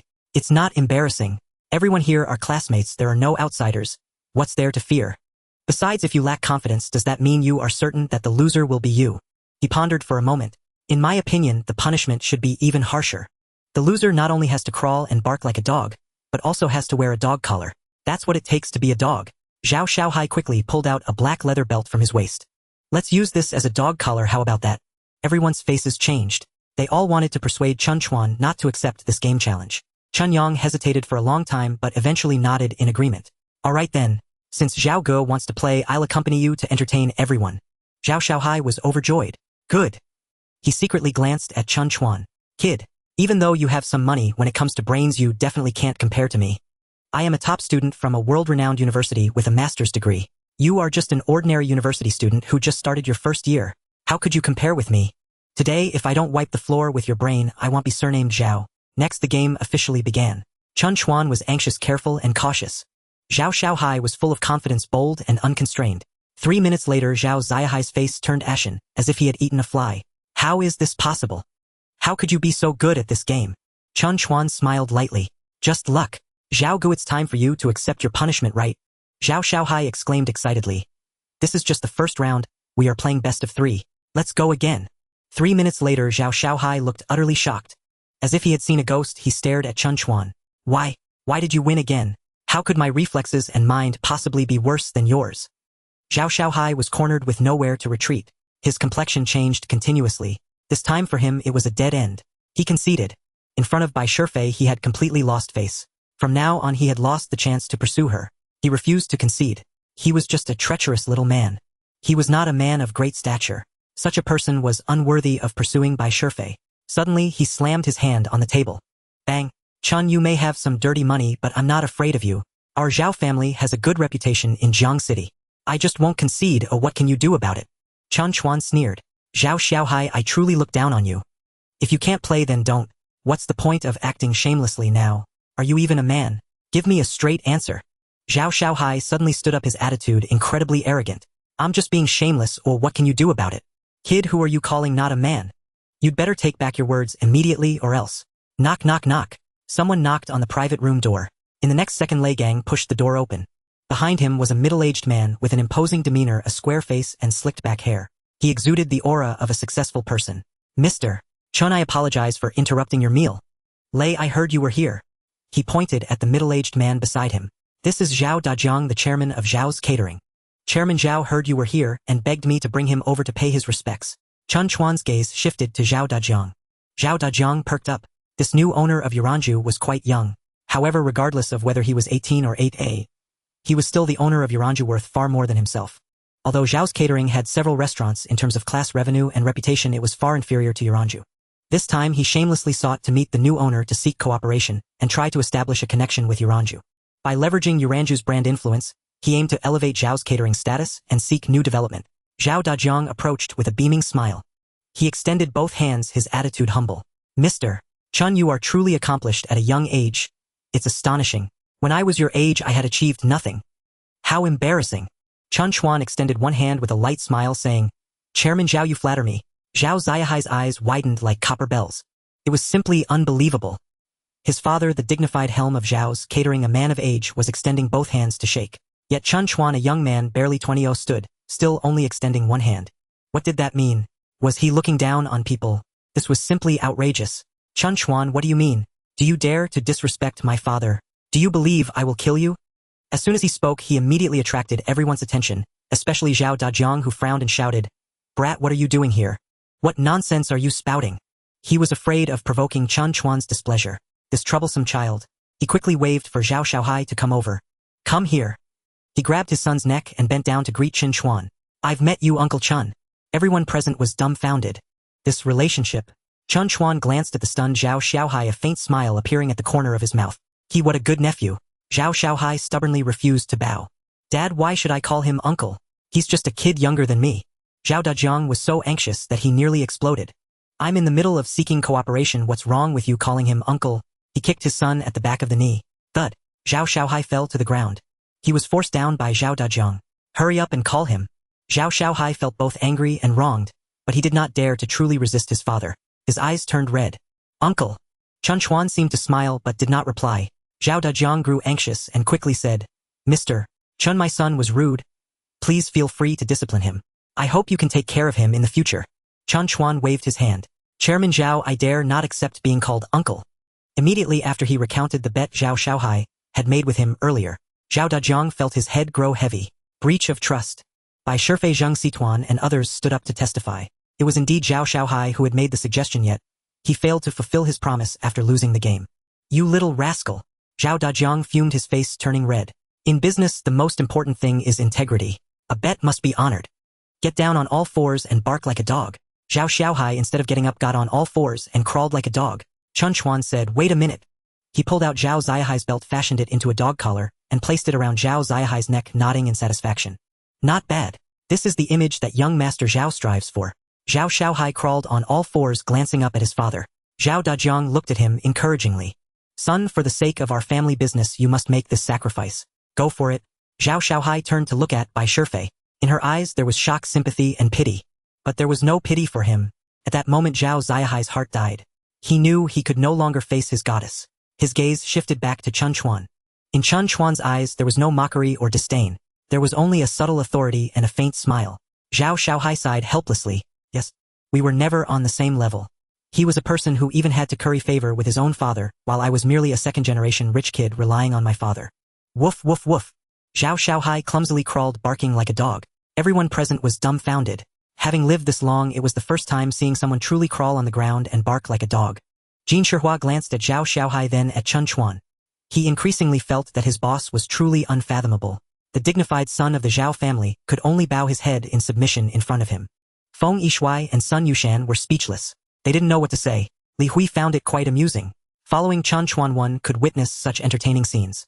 Zheng Xituan felt that the distance between her and Chen Chuan was growing ever more distant. The enormous wealth gap drew a deep chasm between them. Bai Shifei looked at Zhao Xiaohai crawling like a dog. She suddenly felt a wave of pity. Once he was the invincible young Master Zhao. Now in front of Chen Chuan he had fallen to the point of barking like a dog. In contrast, what an exalted status Chen Chuan held. Zhao Xiaohai was trapped in his own web, crawling for a full circle. Only then did Chen Chuan allow him to rise. Zhao Dajiang personally removed his son's dog collar and rushed to Chen Chuan, eager to flatter. Mr. Chen, in light of my son's earlier offense, I am willing to voluntarily grant the Bai family a 10 concession and automatically dissolve the engagement between the Zhao and Bai families. Upon hearing this, Bai Shifei covered her mouth in delight, her eyes toward Chen Chuan filled with surprise and gratitude. Not only was the Bai family's crisis resolved, they would also gain a 10 profit, which was undoubtedly tremendous news for the Bai family. If her father knew, he would surely be very pleased. Ding. Bai Shifei's favorability 3.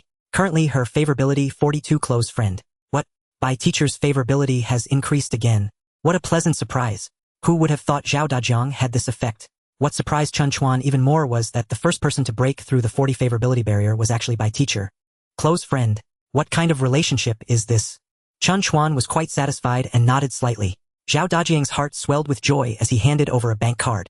Mr. Chen, this card has 10 million. Please accept it. Chen Chuan was momentarily taken aback and waved his hand outward. Mr. Zhao, what are you doing? I Chen Chuan am not a greedy person and do not lack this sum of money, Zhao Dajiang said looking fearful. Mr. Chen, please don't misunderstand, that's not what I meant. This 10 million is just a token of my sincerity, and I hope you can give me an opportunity. Chen Chuan was puzzled. What do you mean? Mr.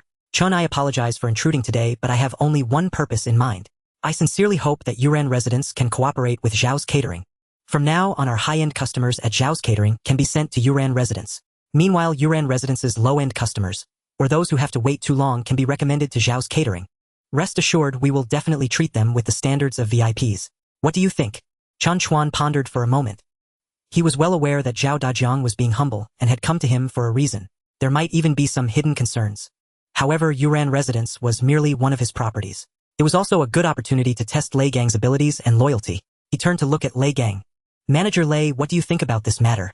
Is there any feasibility? Lei Gang considered his words carefully. Mr. Chen, this matter is indeed somewhat feasible.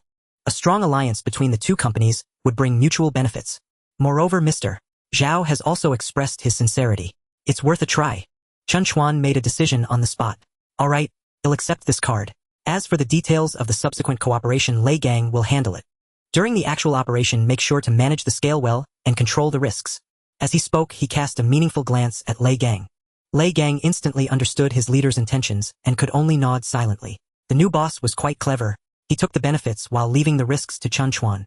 If something went wrong, it would be the general manager who would take responsibility. Zhao Dajiang was overjoyed. He dragged the gloomy Zhao Shaohai to Chen Chuan. From now on, my son will be your big nephew. Anything that needs doing can be arranged through him. Feel free to command him anytime. Chen Chuan pretended to refuse awkwardly, saying, How can I accept this? Zhao Dajiang, eager to cling to this big tree, directly offered up his own son. There's nothing to be embarrassed about. From now on, we are partners and close allies. He is my son, and he is your junior. You can assign him as you wish. If he dares to disobey, I will break his legs. Zhao Shaohai looked resentfully at Zhao Dajiang, but all he received in return was a glare. He felt extremely bitter. Now he seriously doubted if he was even the true son of this old man. After the cooperation discussion, Zhao Dajiang cleverly left, leaving Zhao Shaohai behind. However, he no longer had the qualifications to sit at the table, and instead stood behind Chen Chuan, becoming Brother Chuan's little follower. Ding! The Berlin Sound BC 350 top flagship speaker has been delivered to your residence Villa No. 1, Mingmen Epine 3rd floor entertainment hall. Experience points 9, free attributes 5. Hey, the system is quite reliable. Not only does it promptly issue rewards, but it also thoughtfully places them in the entertainment hall. When he had the chance, he must appreciate it.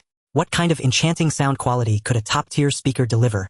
5 points in free attributes, 1 point added to spirit, 2 points added to charm, and 2 points added to physique. Host Chen Chuan physique 22 points strong as an ox, spirit 20 points, quick-witted, charm 22 points, handsome to a fault, free attributes 0 points, system level 1, 44,100. Although both physique and charm were increased by 2 points, they still remained at their original levels. Spirit only added 1 point, but advanced from photographic memory to quick-witted. Chen Chuan carefully sensed the changes in his body. He felt that both his physical self and his spirit were exceptionally light and comfortable. The speed of his brain's operations had noticeably increased. He also felt more confident. After dinner, Chen Chuan was preparing to leave when Lei Gang proactively rushed in to warmly invite him to tour the president's office. He wondered if there was anything inappropriate or anything that needed to be changed or added. Chen Chuan glanced at the time and felt it was getting late, so he didn't want to go. However, Jin Shihai, Feng Yishuai, and Sun Yushan actively urged him to take a look. They had never seen what the president's office was like. Today, with the opportunity at hand, how could they let it slip? Soon Chen Chuan and his group were led by Lei Gang into a spacious office. The area was at least 200 or 300 square meters with a huge floor-to-ceiling window offering a view of half the night scene of Jiang City. The high-end office furniture, comfortable boss chairs, and exquisite little decorations all exuded luxury. Everything was immensely extravagant. Feng Yishuai and Sun Yushan explored curiously like a couple of inquisitive children. Jin Shihai, who had some knowledge, looked on enviously. Brother Chuan, your office is too luxurious. There's even a bedroom and a bathroom, and you can take baths. You really know how to enjoy. Compared to this, my dad's supposedly nice office is simply not on the same level. Li Hui and Zhang Xitian, being girls, were slightly more reserved. With their beautiful big eyes, they looked around without daring to reach out. Bai Shifei had already fully sensed Chen Chuan's big boss demeanor. Having such an office seemed justifiable. Zhao Shaohai no longer dared to act tough, obediently standing aside. Seeing the new boss being so impressive, the grievances in his heart began to fade.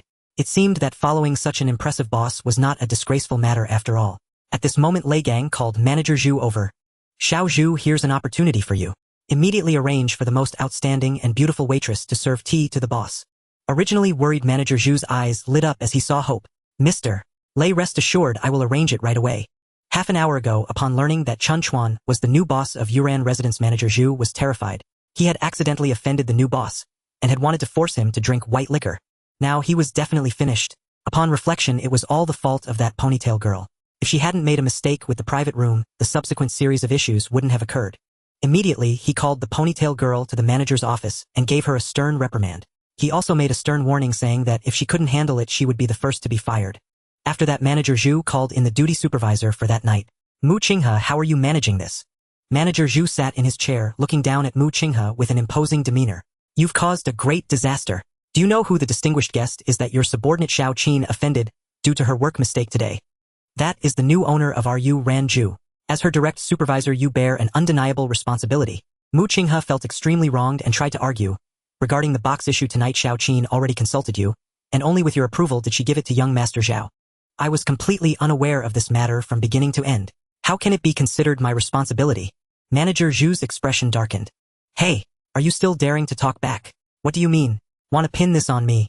I just want to ask you, is Xiao Qin not your subordinate? Mu Qinghe nodded helplessly. Yes. Manager Zhu smiled with satisfaction. Then that's settled. She is your employee, she made a mistake, and you have leadership responsibility. Isn't that just as it should be? As for what responsibility I should bear, that is not for you to manage. President Lei will naturally handle it accordingly. He relied on his connection to the former boss. Manager Zhu believed that Lei Gang would give him some face. As long as he could shift the main responsibility away, his chances of securing his position would still be quite high. Tears welled up in Mu Qing's eyes.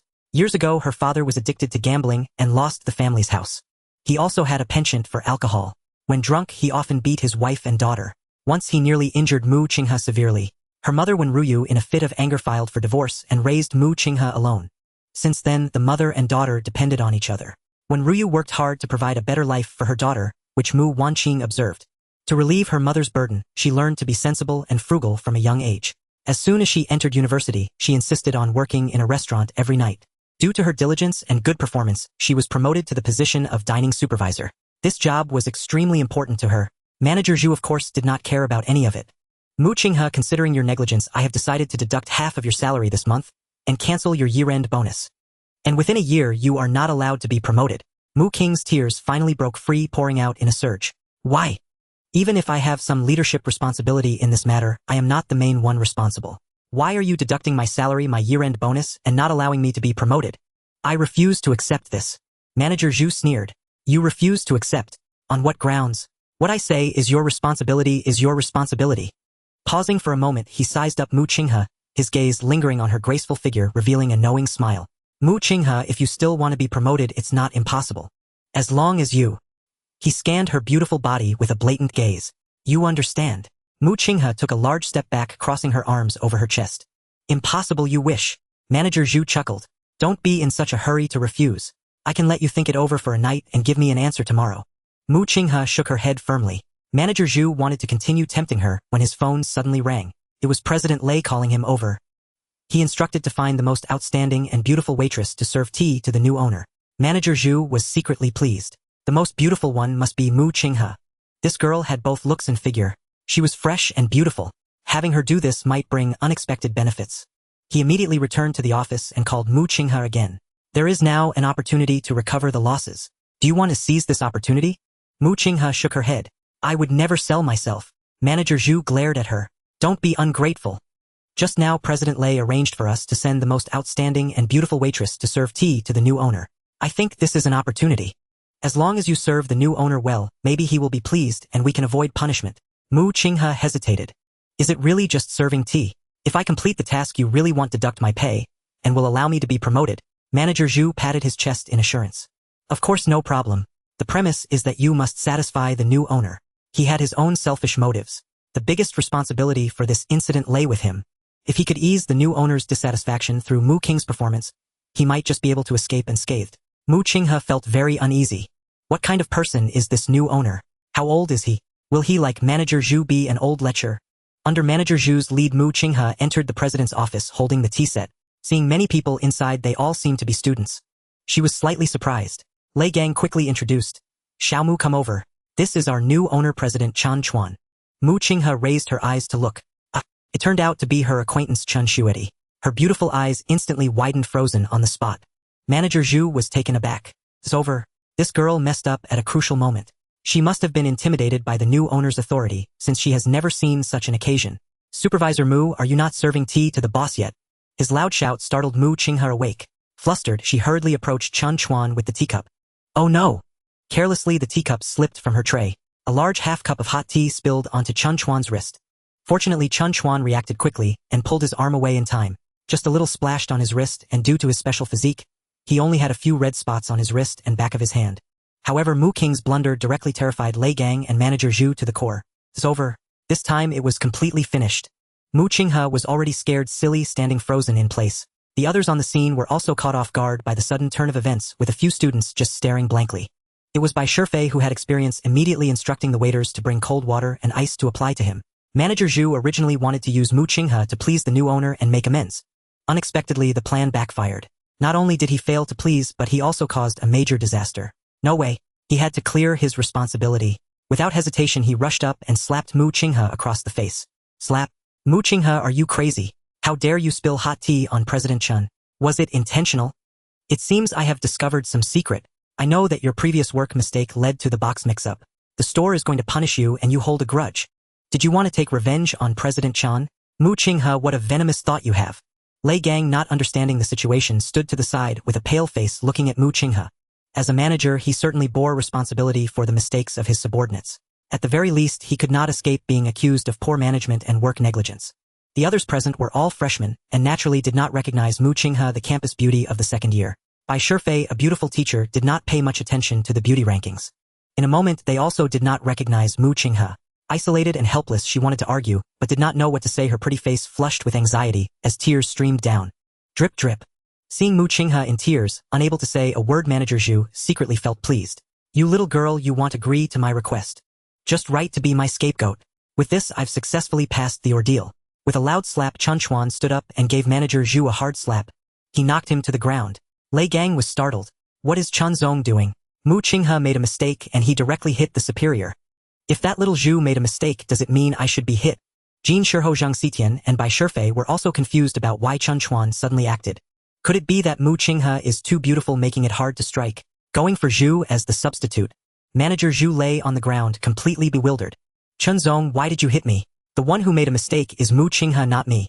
Chen Chuan pointed at the red mark on his wrist. He coldly reprimanded. When did I say that such a small mistake would warrant a major response? How can you be sure she wanted to harm me? On what basis do you assault an employee? Since you enjoy slapping your employees, I certainly have to let you experience it too. What does it feel like to be slapped? After saying this, he walked towards Mu Qinghe, speaking gently. Senior Mu, are you okay? Mu Qinghe, with tearful eyes, shook her head gently. Chen Chuan, are you really the new boss of Yuanju? Chen Chuan remained silent. Lei Gang beside them quickly spoke up. Of course, Chen Zong is the new boss of Yuanju. Little Mu, don't speak carelessly. Chen Chuan waved his hand. Manager Lei, don't be too harsh. I am good friends with Senior Mu. I believe she would never have any malice towards me. Moreover, the incident in the previous private room has nothing to do with her. Mu Qinghe finally confirmed that Chen Chuan was indeed the new boss of Yuanju. Suddenly it felt as if she had found a strong backing. She immediately reported to Chen Chuan about Manager Zhu wanting to make her a scapegoat and threatening her. Chen Chuan's face turned ashen as he glared fiercely at Manager Zhu. Manager Zhu collapsed to the ground, his eyes filled with terror. He never expected that this little girl Mu Qinghe actually knew the new boss. Manager Lei, go over and give him a swollen face. I'll cover the medical expenses. Also immediately fire Manager Zhu. We at Yuanju will never tolerate such scum and pests. Lei Gang wiped the cold sweat from his forehead. He stepped forward without hesitation, swinging his arm. Manager Lei, show some mercy. Manager Lei, please. Slap, slap, slap. Manager Zhu wanted to plead but was ruthlessly slapped. At this moment, Lei Gang only thought about how to protect himself. How could he show favoritism? Oh! The room echoed with Manager Zhu's cries like a slaughtered pig. In the blink of an eye, Manager Zhu had turned into a big pig's head. Even his mother might not recognize him. This scene frightened all the roommates greatly. Brother Chuan is indeed impressive. He is decisive and ruthless. For dealing with such company pests, he uses an iron fist without mercy. This not only avenges Senior Mu but also serves as a warning to others. Taking the opportunity to rectify the atmosphere of Yuanju, Mu Qinghe saw that Manager Zhu, who had always bullied her, finally received severe punishment. her grievances gradually dissolved. Ding. Mu Qing's favorability increased by 3. Her current favorability, 39. Good friend. Very well. Senior Mu's favorability has risen by 3 points. She was just a step away from leveling up. As long as Senior Mu's favorability reaches over 80 points, the system will reward her with 35 of Zhang Hai Group's shares. That is 100 billion group, or 35 of the shares are worth at least 3.5 billion. At that time, her worth would skyrocket. Once Lei Gang dealt with manager Chen Chuan reminded him. Since Senior Mu has already taken on a supervisory role and performed excellently, she meets the criteria for promotion. From today onwards, Mu Qinghe will be promoted to manager, taking over manager Zhu's position. Lei Gang instinctively glanced at Mu Qinghe. Yes, Chenzong, I will issue the promotion order overnight. He had more associations in his heart. He must pay extra attention to the Senior Mu from now on. Mu Qinghe looked at Chen Chuan in surprise. Chen Shuidi, are you really making me a manager? Chen Chuan smiled and said, Senior Mu is so capable, you should have been promoted long ago. I believe you will definitely do better than that manager Zhu. Mu Qing's willow-like brows bent into a smile. Yes, Chenzong, I will definitely work hard from now on. I will not disappoint your trust in me. Thank you. Chen Chuan waved his hand. You're welcome. Ding. Mu Qing's favorability increased by 3. Her current favorability, 42. Intimate friend. Haha. Just a simple promotion and Senior Mu's favorability towards him increased significantly. This wave of strategy tasks was truly too easy. Seeing Mu Qinghe effortlessly rise to the position of manager Li Hui and Zhang Xidian felt a pang of envy. She is still a sophomore and has already become the manager of Yu Ruanju. Her future is bright while others are still in their freshman year. After graduation, they don't even know if they can find a job. Alas, the gap is a bit large. With the matter resolved, Chen Chuan took several roommates, class flower Li Hui, campus flower Zhang Xidian, and beautiful counselor by Shifei out of Yu Ruanju. Lei Gang and Mu Qinghe accompanied them downstairs. At the farewell, Chen Chuan waved to Mu Qinghe. Senior Mu, as promised, you will accompany me to familiarize myself with the campus tomorrow. Let's not miss each other. Mu Qinghe blushed, awkwardly raised her delicate arm to wave at him. See you tomorrow. At this moment, Lei Gang's heart tightened. Their relationship seems quite unusual. Could she be the future boss lady?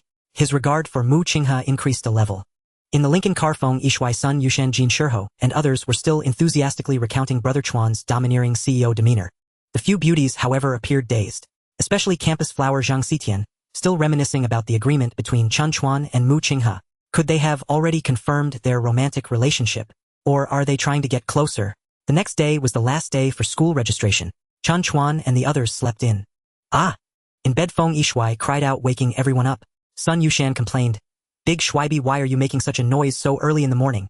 A female classmate actually took the initiative to add me as a friend. Brothers, should I agree or not? The other three gave him a collective middle finger.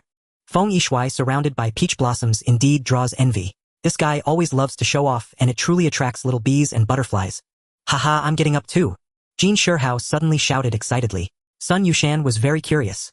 San Jin, what are you yelling about? Jin Shihao had a proud look on his face. Second senior brother, don't be envious and jealous. I have a beautiful girl inviting me to breakfast together. Sun Yushan felt a pang of heartache. Among the 4 roommates, the leader had a girl actively adding him as a friend, the third had a beauty inviting him to breakfast, and the fourth had 2 campus flowers plus a class flower following him. Only himself. Still a lone wolf, when will he find someone? He gloomily glanced at Chen Chuan, who was still deep in sleep. Chuan Go, didn't you invite the campus flower to breakfast? Chen Chuan grunted. No. Sun Yushan kindly reminded him. Then don't you want to get up and prepare breakfast for Mu campus flower? Didn't she agree to accompany you to familiarize yourself with the campus today? You could use this as an excuse to show some kindness to the campus flower. Chen Chuan rubbed his sleepy eyes. Second brother, is it really that troublesome? I still want to sleep a little longer. Sun Yushan felt frustrated. Chuan Gu, although you're very impressive when it comes to chasing girls, especially campus flowers, you must seize the opportunity. They are all scarce resources and highly sought after. If you're not careful, someone else will steal your chance. The early bird catches the worm. Seeing that Chen Chuan remained unresponsive, Sun Yushan muttered. If it were me with such a good opportunity, I would have bought breakfast and delivered it long ago. Suddenly a commotion came from the doorway of the next dormitory. Sun Yushan, Feng Yishuai, and Jin Shihao all ran out to watch. Moments later, Sun Yushan ran back excitedly and grabbed Chen Chuan's arm. Get up quickly, there's something exciting to see. Chen Chuan still wanted to sleep. I'm not interested. Sun Yushan excitedly said. In the next dormitory, Xiaoyang from Business Administration Class 1. His girlfriend came to bring him breakfast. Don't you want to see if his girlfriend is beautiful? In the end, Chen Chuan couldn't resist Sun Yushan and was dragged up to watch the excitement. They were all freshmen. All the boys envied Xiaoyang, who had a girlfriend bringing him breakfast right after the school year started. It attracted several boys from nearby dormitories to come and watch. Chen Chuan took a glance at the girl, and she was indeed very beautiful. Her looks and figure were nearly on par, with Li Hui qualifying her as a potential class flower. Compared to ordinary girls, she was undoubtedly outstanding. However, compared to campus flowers like Zheng Xidian and Mu Qinghe, she was still lacking. He simply could not stand it. Xiao Yang was a rich second generation. To show off, he had specifically instructed his girlfriend, whom he had just caught the day before, to bring him breakfast this morning. The promised reward was to buy her an LV bag. Hong, I haven't even told my roommates that I have a girlfriend yet. Why did you come up by yourself? Xiao Yang looked at his girlfriend and pretended to admonish her. His several roommates and the surrounding boys cast envious gazes. On his very first day, he already had a girlfriend, and she was so beautiful. Observing their interaction, the boy still held the dominant position. So impressive. Why is it that no girl looks at me? Why don't they cater to me? Hong pouted her little mouth, looking wronged. Xiao Yang, I'm just worried you'll be hungry in the morning, so I hurried to bring it to you. The two were flirting, sweet and intimate. The boys watching were so envious their eyes turned red. Damn, Xiao Yang is so lucky. If I had such a beautiful girlfriend, I would deliver breakfast to her myself. I wouldn't need her to bring it over. Xiao Yang is really unaware of his blessings. I want to deliver breakfast to a girl, but she doesn't want it. I'm even worse. I want to deliver breakfast to someone, but I have no target. The envious gazes from the crowd made Xiao Yang feel very proud. He scanned around at all the boys nearby. Only Chen Chuan stood out like a crane among chickens, tall and handsome, particularly eye-catching. This student is from Business Administration Class 2, named Chen Chuan, right? He pulled his girlfriend and walked over to Chen Chuan. You look so handsome, why did you come here to watch?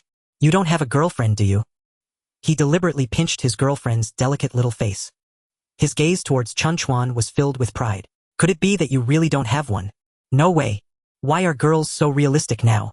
Is it just because of these two plaid patches on your clothes that you look down on others?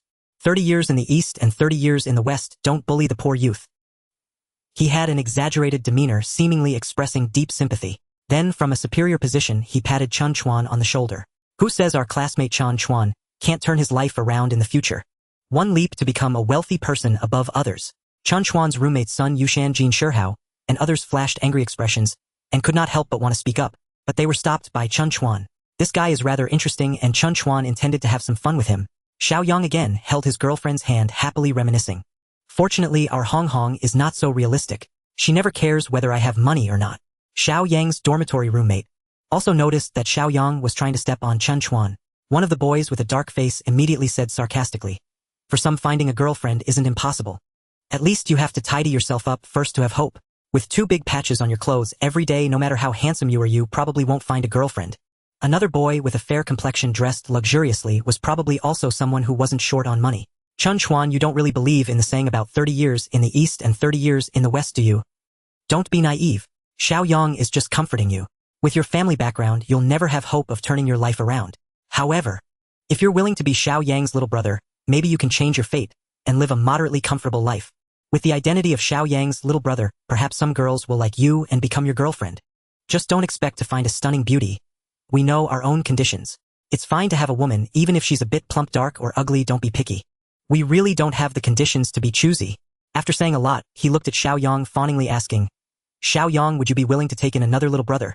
Xiao Yang approvingly glanced at this white-faced little brother. This is a good dog. He felt secretly pleased. If he could take in Chen Chuan, a little brother as handsome as him to command at will, always available, wouldn't that further highlight his own brilliance? Haha, taking in another one wouldn't be a problem. Suddenly, a commotion came from downstairs in the dormitory. The noise was moving closer and closer. Wow! A graceful figure appeared in the boys' dormitory corridor. All the boys held their breath, their eyes fixed on the same direction. The surroundings fell into silence. Wow! Is that one of the campus flowers of Jiang University, Mu Qinghe? How did the campus flower end up in the boys' dormitory? It said that this senior is a second-year law student and is particularly aloof. Countless suitors have failed to win her heart. No matter how outstanding, handsome, wealthy, strong, or intelligent you are, you cannot move the heart of this cold campus flower. Why is she in the boys' dormitory? One boy couldn't help but murmur, if the campus flower Mu is here to find me, that would be fantastic. His friend immediately slapped the back of his head. Wake up. Are you dreaming? This is Mu, the campus flower. No one at Jiang University can win her over with her aloofness. Even the top wealthy heirs have all failed. Who do you think you are? Do you even deserve this? At this moment, all the boys were speculating in their hearts. Who exactly is the campus flower Mu here to find? Dozens of boys on the scene fixated their eager gazes on her. Mu Qing's pretty face flushed red. She spotted Chen Chuan, who stood out in the crowd, and immediately quickened her pace. Chen, you haven't had breakfast yet, have you? She raised her hand showing the lunchbox. I brought you 2 large meat buns, a glass of milk, and 2 eggs. Is that enough? Chen Chuan lazily squeezed out of the crowd. Senior Mu, how can you bring me breakfast? I was planning to sleep in and didn't prepare for breakfast. His words instantly attracted countless angry glares. The campus flower Mu personally brought you breakfast and you're still being picky. Damn. This Chen Chuan really knows how to act cool. The campus flower comes to find him, and he can still pretend to be calm, not the least bit excited. What's worse is that he seems ungrateful. If you don't want it, just give it to me. I guarantee I can finish it in 1 bite. Don't say it's just this much. Even if you brought 10 large buns, 10 eggs, and 10 glasses of milk, I could finish them all in 1 go. As long as it's sent by the campus flower, I can eat it all in 1 breath. How can I let down the campus flower's kind intentions? It's a sin. Feng Yishui and Jin Shihao, who were originally excited about love, were instantly doused with a bucket of cold water. Compared to Brother Chuan, my charm is nothing to mention. Sun Yushan regretted his earlier reminder even more. What was I thinking? Why was I even worrying about Brother Chuan's love life? Even while lying in bed, there are women. No beautiful women, the aloof campus flower sending themselves to him. Is there any need for all those trivialities? Breakfast dates. Delivering breakfast. Not at all. The campus flower personally delivered it to the boys' dormitory early in the morning, disregarding the boundaries between genders. This is the real class. This is true charm. How can you skip breakfast? Mu Qinghe took a large meat bun from the lunchbox and directly stuffed it into Chen Chuan's mouth. Is it good? Chen Chuan wolfed it down. Delicious. The boys looked on in astonishment, especially the guy who mocked Chen Chuan earlier, whose face turned even darker. Looking at that pristine white large meat bun, they couldn't help but drool with envy. That bun must be soft and delicious, right? The wealthy young man with a fair complexion looked on with envy as well. What has happened in this world? A poor kid has a large campus flower delivering breakfast. Here I am, a wealthy heir, and I can't even get a girlfriend. I just mocked him earlier for not being able to find a girl. Even if he did, it would be an ordinary girl, not even half as good as Hong Hong. Now it seems what a joke. The campus flower Mu is notoriously aloof at Jiang University. Whether it's her figure, looks, or temperament, isn't everything top-notch. This kid Chen Chuan is really living a charmed life. Haha, after all this time it turns out I'm the clown. I'm the real joke. While she has the aloof campus flower bringing warmth, I can only be a single dog. Watching them show off their love, I feel my stomach bulging. At this moment, Xiao Yang hid in the crowd, fearing someone would notice him. He didn't want anyone to notice his girlfriend beside him. He had originally planned to step on Chen Yang to elevate his own achievements. Unexpectedly, he kicked an iron plate. Not only did he fail to step on anyone, but he ended up with a head full of bumps. In terms of looks, Chen Chuan is a sunny, handsome guy, while he can only be considered fair-looking. In terms of figure, Chen Chuan stands tall and straight, comparable to a ceremonial soldier, while he slouches shorter by half a head. As for girlfriends, Mu Qinghe is the aloof campus flower, comparable to a heartthrob, while Hong Hong can only be considered above average, merely a class flower. Feeling Hong Hong tightly clutching his arm, Xiao Yang subconsciously shook his hand, wanting to break free from his girlfriend's grasp. The girlfriend he once took pride in suddenly felt less appealing. Compared to the aloof campus flower, she seems increasingly boring. He wouldn't even be qualified to serve as her attendant. Hong Hong sensed that the atmosphere was off, fearing her boyfriend would go back on his words. Xiao Yang, when are we going to buy the LV bag you promised me? Xiao Yang glared at her, fiercely signaling her to shut up immediately. However, Jin Shihao, with his keen ears, overheard. Oh, Xiao Yang, it seems your girlfriend isn't materialistic at all. She just wants to buy an LV bag? You can't be stingy. Xiao Yang's face burned with embarrassment. Earlier he boasted that his girlfriend wasn't materialistic, only to slap himself in the face with his own words. He glared at his girlfriend with anger. Why don't you hurry up and leave? This woman not only worships money but is also incredibly foolish. Keeping such a woman by my side won't bring me any glory but rather shame. Hong Hong stamped her foot and angrily ran off. You stingy bastard. You made me run a pointless errand this early. The boys on the scene burst into laughter. Ha ha ha. Xiao Yang's face turned green and white, almost drilling into the ground. Chen Chuan led Mu Qinghe to his dormitory. Feng Yishui, Sun Yushan, and Jin Shihao hurriedly followed. Opportunities to get close to the campus flower are not something that comes by often. This is his dormitory, what's wrong with that? Proudly, the remaining boys wanted to continue admiring the aloof campus flower's grace. They crowded around the dormitory door, forming layers of people, making it hard to get through. Unfortunately, many boys on the outside couldn't even see. They still did not give up. Even hearing the campus flower's voice is a kind of enjoyment. Everyone move aside. Xiao Yang, self-proclaimed as someone of great worth, was a wealthy heir. With his 2 lackeys flanking him, he forcibly squeezed into the dormitory entrance. Fortunately, after losing face earlier, Xiao Yang didn't dare to get too close to Chen Chuan. He was afraid of being humiliated again. Yet the allure of the campus flower was too great for him to give up. He watched Chen Chuan drink milk. Mu Qinghe was very happy. Her efforts weren't in vain. Chen had eaten and drunk all of it. Chen, you just arrived yesterday. Are you settling in well? Is there anything else you need? Chen Chuan thought for a moment. I have most of the daily necessities sorted. I'm just short of topping up my meal card, which I must do this morning. Also, he felt around the bed beneath him. I didn't sleep very well last night. It felt uneven and a bit uncomfortable. Mu Qinghe immediately went over and pushed Chen Chuan away. She touched the bed. The bedding you laid isn't even, or of course it wouldn't be comfortable to sleep on at night. Let me help you fix it. Saying this, Mu Qinghe took off her shoes and climbed onto Chen Chuan's bed, bending down on her knees. She earnestly helped him make the bed. This scene stunned everyone. Wow, what is happening here?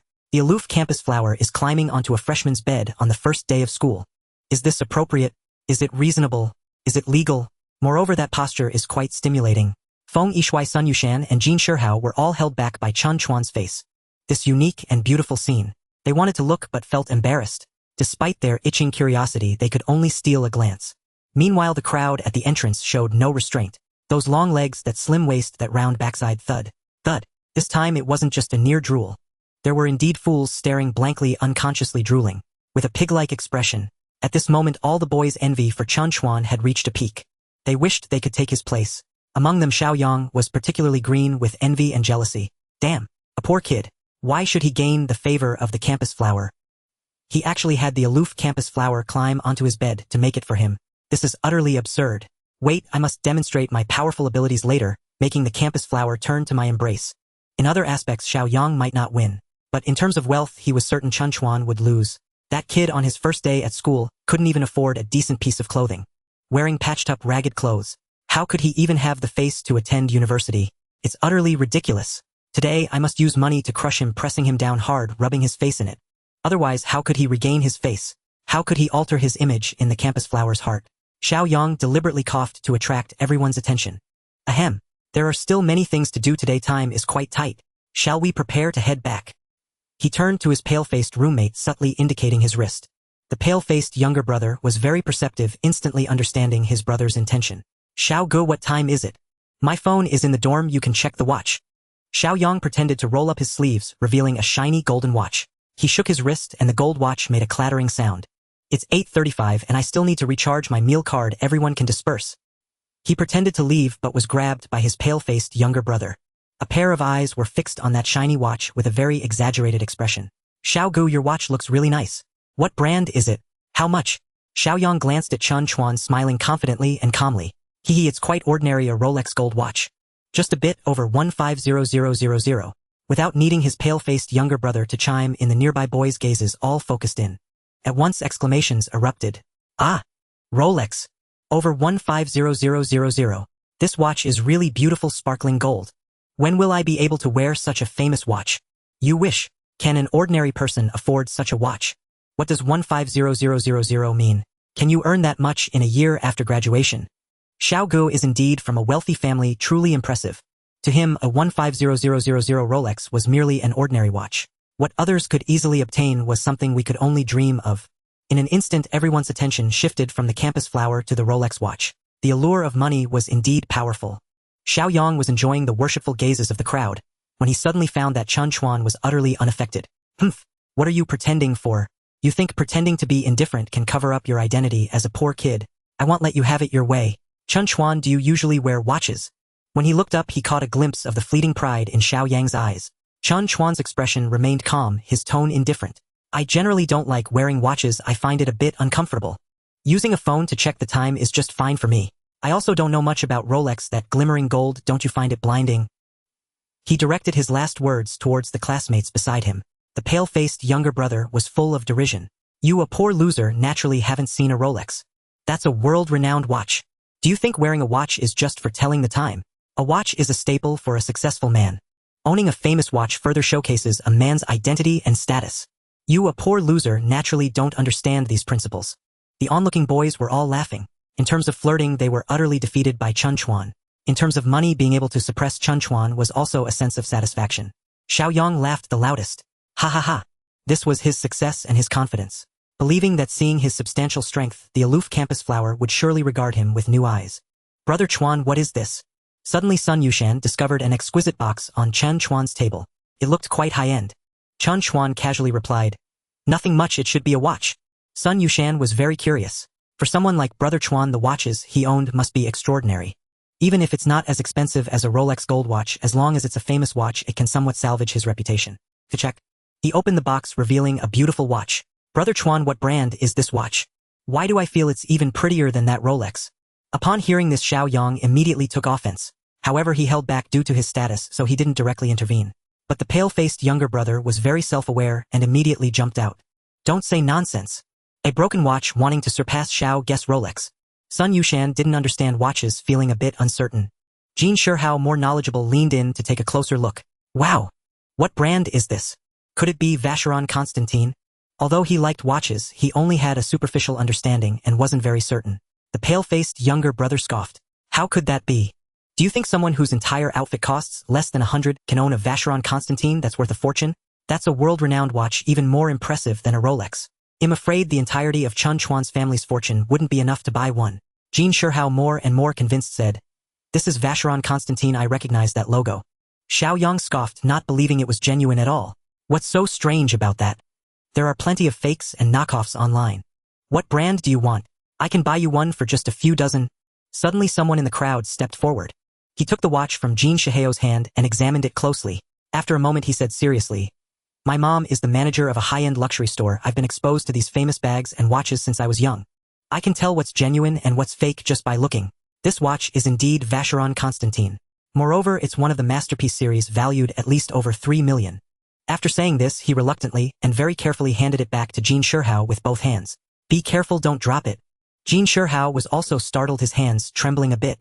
Over 3 million. After receiving that boy's confirmation, he didn't dare hold it casually. He quickly placed it back in the box. Chen Chuan, however, remained indifferent, his expression still calm. It's just an ordinary watch, I usually don't bother wearing it. You can look at it freely. Chen Chuan's nonchalance made all the boys collectively break down again. 3 million. Is it still ordinary? Who has 3 million just lying around? What the heck? All the boys on site couldn't help but scoff. Such an expensive world-class watch, and you still can't be bothered to wear it. Just a regular watch. Can you stop pretending? If I had a watch like that, I would wear it every day, showing it off whenever I could. Even if you can't recognize its worth, I would still find a way to make you see it. No, wait. If I had 3 million, why would I bother buying a watch? I should buy a flashy sports car, park it at the school gate. With the class beauty, the department beauty, the college beauty, and the school beauty, wouldn't they all be at my beck and call? Mu Qing's mind was buzzing as she witnessed Chen Chuan's immense wealth once again. How on earth could this guy be so rich? He's simply a freak. Fortunately, he wasn't like Xiao Yang, who flaunted his little wealth everywhere. Such a precious watch was casually left on the table. If he hadn't mentioned it, who would have guessed that it contained a watch worth 3 million? Low-key and profound. Very nice. At this moment, everyone's gaze was fixed on the Vacheron Constantin watch. No one paid any attention to the glimmering Rolex. The price difference was dozens of times apart, clearly not on the same level. Accordingly, in everyone's hearts, Chen Chuan and Xiao Yang formed a stark contrast. One was wealthy yet low-key and reserved. The other was a bit wealthy yet ostentatious and arrogant. The difference was evident. Xiao Yang quietly pulled down his sleeve to cover the glimmering Rolex. At this moment, the watch was not a symbol of glory but rather a mark of shame. He never dreamed that a poor kid would actually own a world-class watch. And it was worth 3 million. Isn't that terrifying? Xiao Yang seriously suspected that this watch was a counterfeit. At most, it was just a high imitation. However, he himself wasn't very knowledgeable and couldn't point out the flaws. Suddenly, he thought of a way to verify Chen Chuan's authenticity. Let's go back to the dorm, Xiao Yang said as he led his underlings out of Chen Chuan's dorm. Others gradually dispersed. Mu Qinghe asked, Junior Chen, do you have any plans for this morning? It'll take you to get your cards. Chen Chuan replied with a smile. Sister, our meal cards haven't been topped up yet. So under Mu Qing's lead, the 4 from Chen Chuan's dorm went to top up their meal cards. At Jiang University cafeteria, Feng Yishu's family didn't lack money, so he casually topped up 3,000 yuan. Topping up after eating was also very convenient. Sun Yushan came from a modest background, and his living expenses were tight. He painstakingly only topped up 1,000 yuan. Jin Shiho was a rich second generation with ample living expenses. He topped up 1,000 yuan at once. Sun Yushan watched enviously. The gap between people is truly vast. If only he could be generous and top up over 5,000 at once, that would be fantastic. Then he wouldn't have to worry about the next meal. Only Chen Chuan hadn't topped up yet. Sun Yushan curiously asked, Brother Chuan, how much are you planning to top up? Before Chen Chuan could finish, a few people swaggered over. Leading the group was Xiao Yang from the neighboring dorm. Classmate Chen, a watch alone is worth 3 million. You wouldn't top up your meal card in just a few thousand, right? That would be so troublesome. Let me guess, young Master Chen, you must be planning to top up at least 1,000, right? Otherwise, how would it suit your status? A group of male classmates burst into strange laughter. Up until now, Xiao Yang didn't believe that Chen Chuan, a poor boy, could possibly own a Vacheron Constantine worth 3 million. That watch was either a counterfeit, a gift from someone, or just luck from finding it. Chen Chuan probably didn't have much cash on him. Xiao Yang had suffered such humiliation and needed to regain his dignity. His bank card had a living expense gift from his mother of at least 500,000. At that time, casually topping up 100,000 would definitely shock the crowd, completely stun Chen Chuan, and show the aloof campus beauty his true strength. Perhaps Mu campus beauty would be moved and see him in a new light from then on. With this intention, he returned to the dorm and immediately sent his underlings to keep watch. As soon as Chen Chuan set off, he would create coincidences to slap him in the face. Facts proved that the underlings did a great job keeping watch. Xiao Yang appeared right on time, perfectly timing it. Chen Chuan was fully aware of the situation before him. He smiled lightly. "So classmate Xiao, how much are you planning to top up?" Xiao Yang smiled confidently. "I'm a bit lazy and don't want to keep running back and forth to top up money. Let's say 100,000. I wonder if that will be enough." "What? Topping up 100,000? The surrounding students could hardly believe what they heard from Xiao Yang. Topping up a meal card, does it really need to be that much? One would spend at most 100,000 a year. Over 4 years, that would only be 40,000. Even counting graduate school, the remaining 60,000 wouldn't be used up. Let alone considering a PhD. Not everyone has that opportunity. How many spots are there for PhD candidates in the whole Jiang University? The Xiao Yang truly lived up to being a rich heir. His spending was indeed extraordinary. "Xiao Go, you are amazing." The underlings admired him. "I wanted to top up 5,000. But I couldn't gather enough, so I only topped up 2,900. If my little brother runs out of money, you must help me out, Xiao Go." "No worries, it's a small matter, we're brothers. Anyway, I topped up so much I can't finish it myself." The white-faced underling certainly wouldn't miss the chance to flatter. "Chen Chuan, did you see that? Our Xiao Go doesn't hold back topping up 100,000. Since you're wearing a Vacheron Constantine watch, topping up a meal card shouldn't be less than 100,000, right?" Feng Yishu stood up as he saw Chen Chuan being pressured by the people from the neighboring dorm. "How much we want to top up is our business. We can top up whatever amount we want." Sun Yushan and Jin Shiho also chimed in to support him. Who would have thought that Xiao Yang would top up 100,000 just to save face? Who would normally do such a thing? A meal card isn't a bank card, what's the point of topping up so much? Just waiting for interest to accumulate.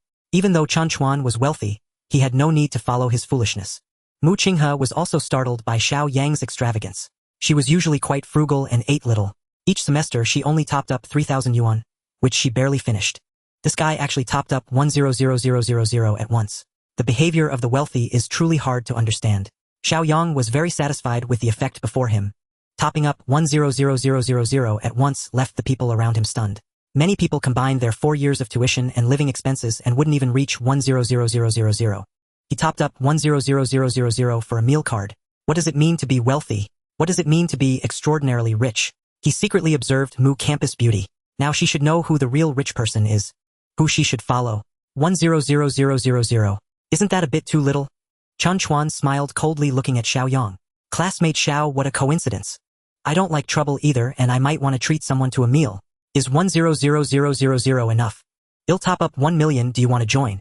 A single stone stirs up 1,000 waves. The surrounding classmates were stunned by Chen Chuan's words. If we say that Xiao Yang's 100,000 was within everyone's acceptable range, then Chen Chuan's 100,000 completely detached from reality. What does 100,000 even mean? Buying a luxury car or a set of commercial housing? It could also represent the total assets of an entire family. Yet Chen Chuan used 100,000 to top up a meal card. What does he want to do? Is he preparing to stay at Jiangchang University for a lifetime? Otherwise, how could he possibly eat all that? Feng Yishuang was pounding his chest in frustration over Chen Chuan's extravagance. What a sin. So much money. Buying clothes, gaming equipment, spending on a girlfriend. Why not do any of those but instead top up a meal card? Sun Yushan looked enviously. Rich people are so willful.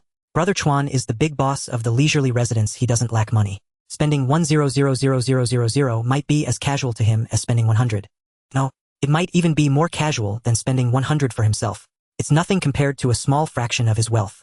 What a lavish display. This semester's living expenses haven't even been gathered yet. Once military training is over, I need to figure out a part-time job to earn some living expenses. Jin Shi's eyes lit up. His family is in business, so living expenses are definitely not a problem. But compared to Chen Chuan, he still felt like a pauper. Topping up 100,000 is already his limit. Chen Chuan topping up 100,000,000 was just a casual act. Perhaps to him 100,000,000 and 100,000,000 are not much different apart from an extra zero. When will I also have such extravagance? Spending lavishly without a change in expression. This is the true mark of a top-tier rich second generation. The dark-faced lackey curled his lip. Chen Chuan, you really can put on an act. You topped up 100,000,000 for a meal card. Do you even have 100,000,000? The fair-faced lackey rolled his eyes. Anyone can brag. I was going to top up 100,000,000. Mu Qinghe knew Chen Chuan was wealthy, but she didn't want him to spend money recklessly. She couldn't help but tug at his sleeve. Why not just forget it? Don't compete with them. Just top up a little enough to get by. Chen Chuan smiled, assuring Mu Qinghe not to worry. Xiaoyang was enraged by Chen Chuan's words. I want to top up 100,000, and you just had to say 100,000. What do you mean? 10 times more than me? How ridiculous. You said 100,000 for a campus meal card. Xiaoyang faced Chen Chuan directly, his eyes filled with anger. Chen Chuan remained calm, his words sharp. What's it to you? I want to top up 100,000. Is that a problem? Can't I boast a little? If you have the ability, you can also top up 100,000. Aren't you the young Master Xiao? This little money shouldn't be a problem for you. Xiaoyang's face turned red with anger. What a joke. Am I the illustrious young Master Xiao, who can't top up 100,000? Don't use your poor mindset to judge me. Maybe for you 100,000 is just a boast, a little thrill on your lips. In this lifetime, it's impossible to achieve. He calmly stated. For me, it's just a drop in the bucket, effortlessly done. He pulled out a bank card from his pocket. Just 100,000. I can top that up in a minute.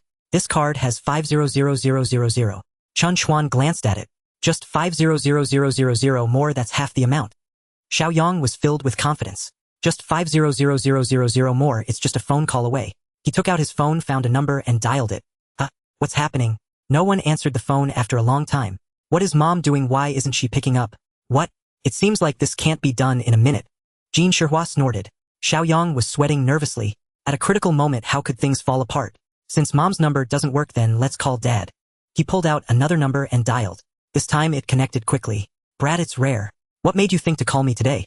Xiaoyang's father was very happy. This kid usually only calls his mom, which made him very unhappy. He didn't expect to hear from him today. Xiaoyang felt a bit awkward. Dad, I don't have enough living expenses. Could you give me 100,000? Xiaoyang's father's tone turned cold. You need 100,000 for living expenses. Are you kidding? Haven't you already gotten 500,000 from your mother? Xiaoyang felt it was going badly. Dad, if you won't give me 100,000, then 500,000 is fine too. On the other end, he was furious enough to throw his phone. Brat, just focus on your studies and stop messing around. Crack. The call abruptly ended. Xiaoyang was stunned. He asked for money and ended up being scolded. What's going on? Seeing the child's unfortunate expression, Mu Qinghe couldn't help but chuckle. The fair-faced lackey also looked at his boss with sympathy. Chen Chuan kindly reminded, Young Master Xiao, what about that 100,000?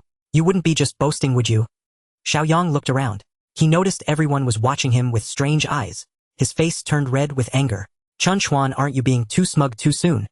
You a poor person, what right do you have to mock me? I can at least top up 500,000. What about you? Don't talk about 500,000, I doubt. You could even manage 500,000. Chen Chuan directly took out a bank card and handed it to the cafeteria staff. Top up 100,000 for my meal card. In the astonished eyes of the staff, Chen Chuan casually swiped the card to complete the top-up. Seeing that Chen Chuan's meal card displayed 100,000, all the surrounding classmates were dumbfounded. Throughout Jiang University's history, there has never been such an extravagant individual. This is simply mind-blowing. With so much money on the meal card, even an entire class of students couldn't finish it in a semester. I originally thought Xiaoyang was already extraordinary. I didn't expect that Chen Chuan was the true boss. When he doesn't make a move, he remains low-key and restrained. But when he does, he completely crushes Xiaoyang. TSK, TSK, TSK. Jean Shihua looked at Xiaoyang and intentionally spoke loudly. Who was it earlier that boasted about topping up 100,000 in a minute? Now Brother Chuan really topped up 100,000, yet someone hasn't taken action. It turns out the one who has been bragging all along is young Master Xiao. Ha ha ha. At this moment, everyone wondered who the real poor loser was and who the true boss was. Feeling the scorching gazes from the crowd, Xiaoyang deeply lowered his head. The dark-faced lackey was a loyal supporter of Xiaoyang. Seeing his boss being humiliated, he wanted to stand up and defend him. Unfortunately, after glancing at Chen Chuan, he fell silent again. A person who can casually spend 1,000,000 without even furrowing an eyebrow. He is definitely not an ordinary person. When God's battle, it is best for an ordinary person like him not to get involved lest he suffers collateral damage. Mu Qinghe accompanied Chen Chuan to top up the meal card and didn't expect to witness such an exhilarating scene. Chen Chuan really topped up 1,000,000. Sometimes he is overly low-key. Other times he is incredibly high-profile. Such a Chen Chuan is truly difficult to read. Xiao Yang's heart was the most shattered. He originally thought Chen Chuan was just a poor loser pretending to be wealthy. He didn't expect he could actually take out 1,000,000. And he casually topped up the meal card.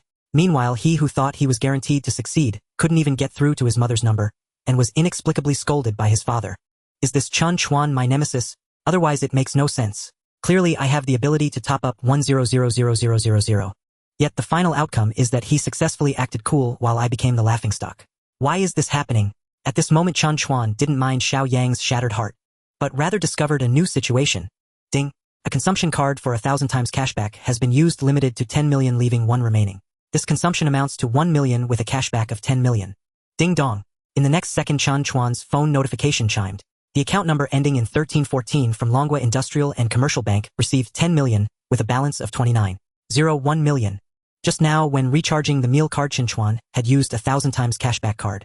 Such things are of no real value to keep. Why not use it? Reality often unfolds in such a dramatic way. Xiao Yang, struggling for 1 million, racked his brain and went through all kinds of trouble yet still failed to get it. Chen Chuan effortlessly spent 1 million and in the next moment he received 10 million. This contrast made him feel extremely exhilarated. Watching as the boss' dignity was being rubbed into the ground as a little brother, the pale-faced classmate couldn't hold back and jumped out to mock. To invest 1 million just to recharge a meal card is simply foolish. This is pure waste. With such a large sum of money, what can't you do? For instance, purchasing real estate would not only maintain value but also appreciate. What use is putting 1 million into a meal card? His demeanor was arrogant, showing off for Xiao Yang. I see this as a typical poor person, suddenly becoming rich mentality, completely ignorant of financial management, merely pretending to be a big shot. Chen Chuan's brow furrowed. Jin Shihao could no longer hold back. He pointed at Xiao Yang and the pale-faced little brother, sneering. A bunch of bumpkins, yet they consider themselves high, rich, and handsome. If you really have money, then whip out 1 million for me to see. If you don't have money, then don't talk about investments and finances. Without money, what can you invest in, and what finances can you manage? Are you a monkey sent to make people laugh? In an instant, the pale-faced little brother and Jin Shihao were at each other's throats. Xiao Yang did not join the quarrel, but his eyes brightened. The words of the pale-faced little brother had reminded him. In a moment, he regained his spirit, feeling capable again. Ahem, speaking of real estate, I suddenly remembered. Recently, I purchased a large flat near Jiangchang University, just over 300 square meters, barely enough to live in. If everyone has time, feel free to come over and visit. The place is spacious, plenty of room for fun, hee. Xiao Yang pretended to be low-key, warmly extending the invitation. The classmates on site were nearly dropping their jaws. Wow, over 300 square meters, a genuine mansion. This huge house must be very expensive, right? Xiao Yang shrugged. Not too expensive, just over 5 million. This was specially bought for me by my family, fearing I wouldn't adapt to the school dormitory. The dark-faced little brother admired his boss even more. Xiao Go, you are so awesome. Just starting college and already owning a mansion. Over 300 square meters. I will probably never have a chance to live in such a big house in my lifetime. You must take me there to see it sometime. I've never seen a large flat before. Xiao Yang generously waved his hand. Bro, it's no big deal. Stick with me, and I'll treat you to nice things to eat and drink. Chen Chuan's roommates couldn't help but show envious expressions, especially Sun Yushan, whose family situation was the worst, struggling to gather living expenses. The stark contrast deeply affected him.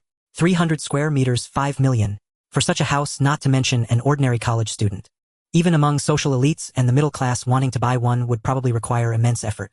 This guy Xiao Yang, without even graduating, has already acquired one. Indeed, people cannot be compared. Some toil like beasts their entire lives, never enjoying a day of good life.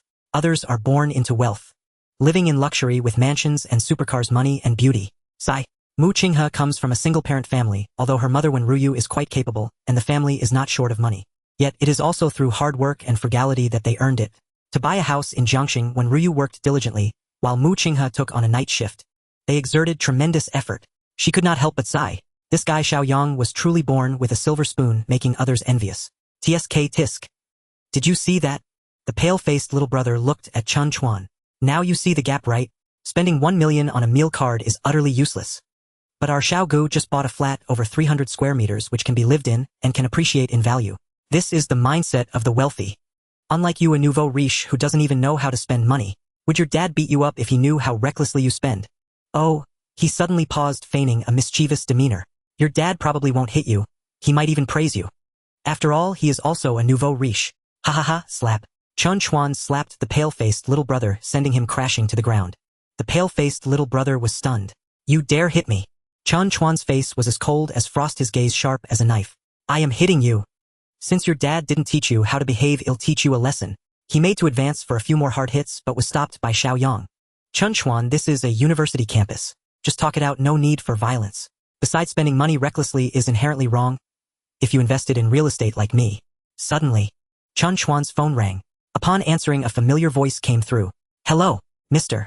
Chen. I am sales manager Xiao Sun. I have brought the information and keys for the villa you purchased, Mingmen Ipin Villa Wang Villa No. 1. Chen Chuan asked, where are you now? Manager Sun replied, I am at the entrance of Jiangchang University. Where should I deliver it to you? Chen Chuan said, just deliver it to the cafeteria. After hanging up, Mu Qinghe curiously inquired, Chen Shuedi, who is it? Is someone delivering something to you? Chen Chuan glanced at Xiao Yang and lightly nodded. What a coincidence, I also bought a property and the keys are on the way. Mu Qinghe was quite surprised. Chen Shuedi is quick in action. He just arrived to report and has already bought a house. Xiao Yang sensed Chen Chuan's provocation. He sneered. You bought a house too? Is that such a coincidence? Just now I said I bought a large flat and you say you bought a house. Who would believe that? The pale-faced little brother immediately scrambled up from the ground looking obsequious. Xiao Go, this guy is just boasting. He heard you bought a large flat and immediately claimed he bought a house too. Did he not just say someone is delivering keys to him? Let's wait a few minutes. If no one delivers keys, we'll see how he handles it. Xiao Yang nodded. Good, let's wait for a moment. I am really looking forward to seeing the moment Chen Chuan's lies are exposed. What should we do? Xiao Yang sat waiting, anticipating a joke at Chen Chuan's expense. Mu Qinghe and Jin Shihao were both very worried. What is the truth? Is it possible that Chen Chuan is just trying to save face? Is he fabricating a ridiculous lie? This boast is too flimsy, isn't it? It will burst within minutes. Shall we leave? Mu Qinghe tugged at Chen Chuan's sleeve. Chen Chuan laughed heartily.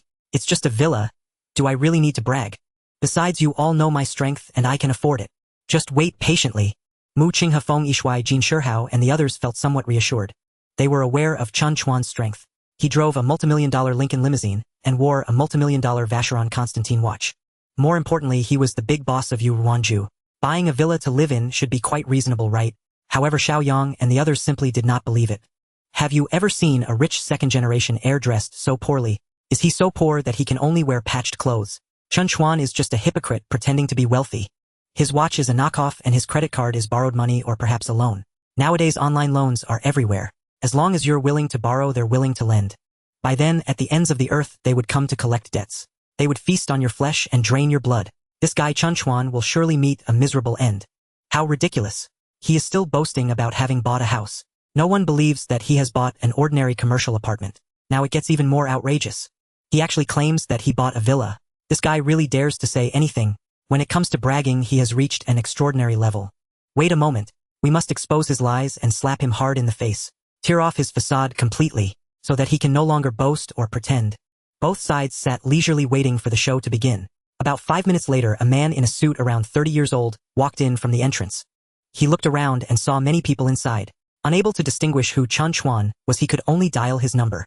As the phone rang, Chen Chuan waved at the man in the suit. His face immediately broke into a smile as he hurried over. Xiao Yang's gaze sharpened. What's happening? Is someone really delivering something? Could it be that Chen Chuan isn't bragging? Did he really buy a house? No, a villa. Ha ha ha. Suddenly, the pale-faced younger brother beside him burst out laughing. He leaned in to whisper to Xiao Yang. Xiao Go, this Chen Chuan really lives up to the title of the king of bragging. He's putting on a full show, leaving no detail overlooked. What do you mean? Xiao Yang asked, confused. The pale-faced younger brother scoffed. Isn't it obvious? This man must be someone Chen Chuan hired with money. If he's going to boast, of course, he has to plug this loophole. Xiao Yang suddenly understood. Right? How could Chen Chuan be that rich? A poor loser dressed in patched clothes, how could he afford a big villa? If I can't afford it, how could he? Absolutely impossible. The only explanation is that it's a lie. It can only be a lie. Let you be pleased for a moment. When you're at your most pleased, watch how I expose your true colors and bring you back to reality.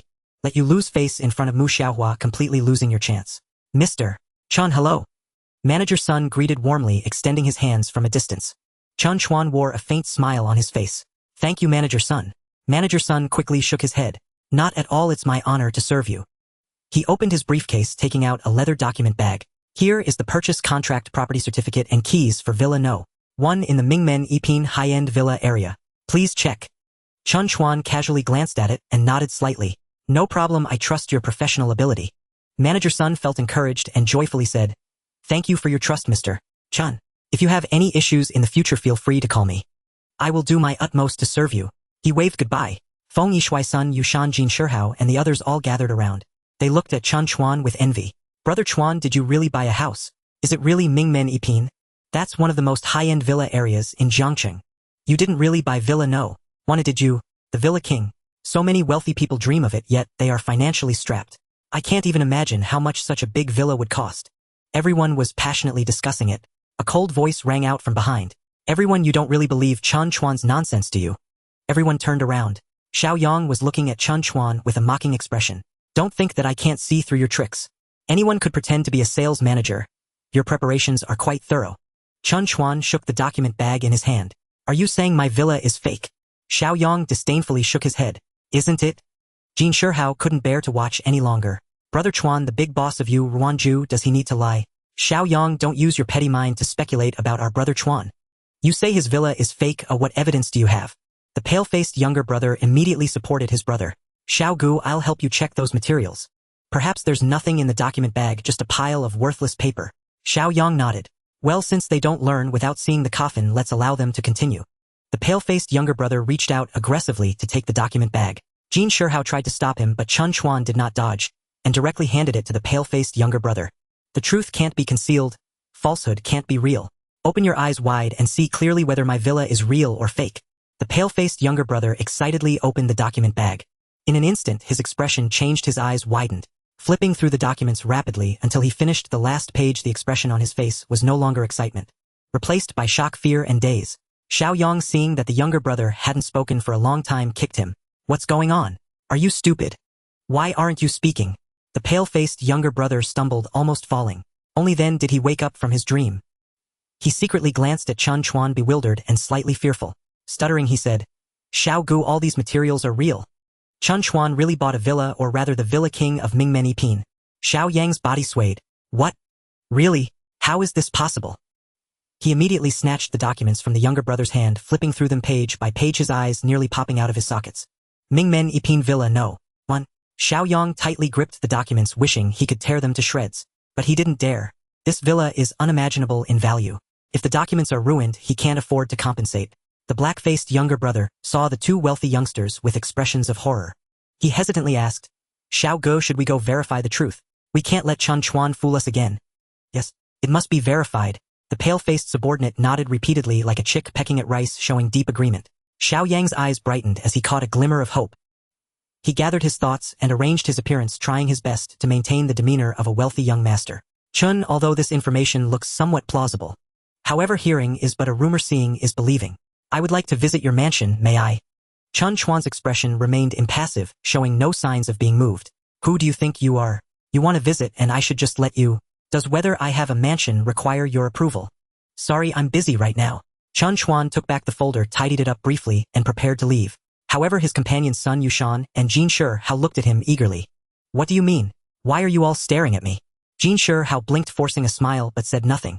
Chen Chuan, puzzled, turned to Mu Qinghe, who also looked at him with curiosity. With no other option, he said, All right then, I'll take you to visit. I haven't seen it either. Jin Shihao jumped up, excitedly clapping his hands. Awesome. Feng Yishui and Sun Yushan also looked eager. Meanwhile, Xiao Yang and several of his subordinates were filled with excitement. A mansion? Humph. Whether it's real or not will soon be known. The group surrounded each other and headed toward the school gate. Xiao Yang said casually, You all wait here at the gate. I'll go get the car. He noticed the envious gazes from Sun Yushan and the others. Xiao Yang wore a proud expression.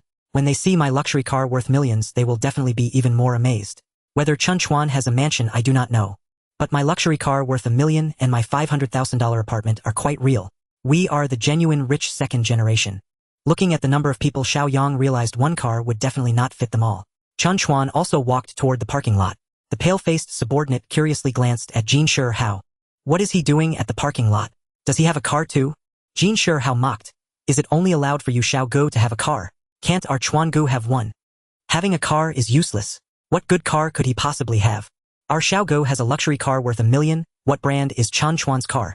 Can it even compare to Xiaogu? Does he even have 100000? Jin Hao rolled his eyes. Hee. Just wait, you'll find out soon.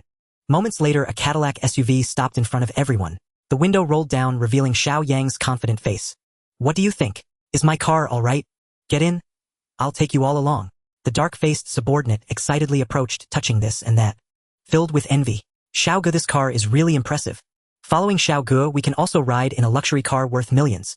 The pale-faced subordinate turned around filled with superiority and said, Let's go together. You wouldn't just ignore the luxury car worth 1 million and wait for Chen Chuan's broken car, right? Jin Hao shook his head. You all go ahead. We'll wait for Chuangu.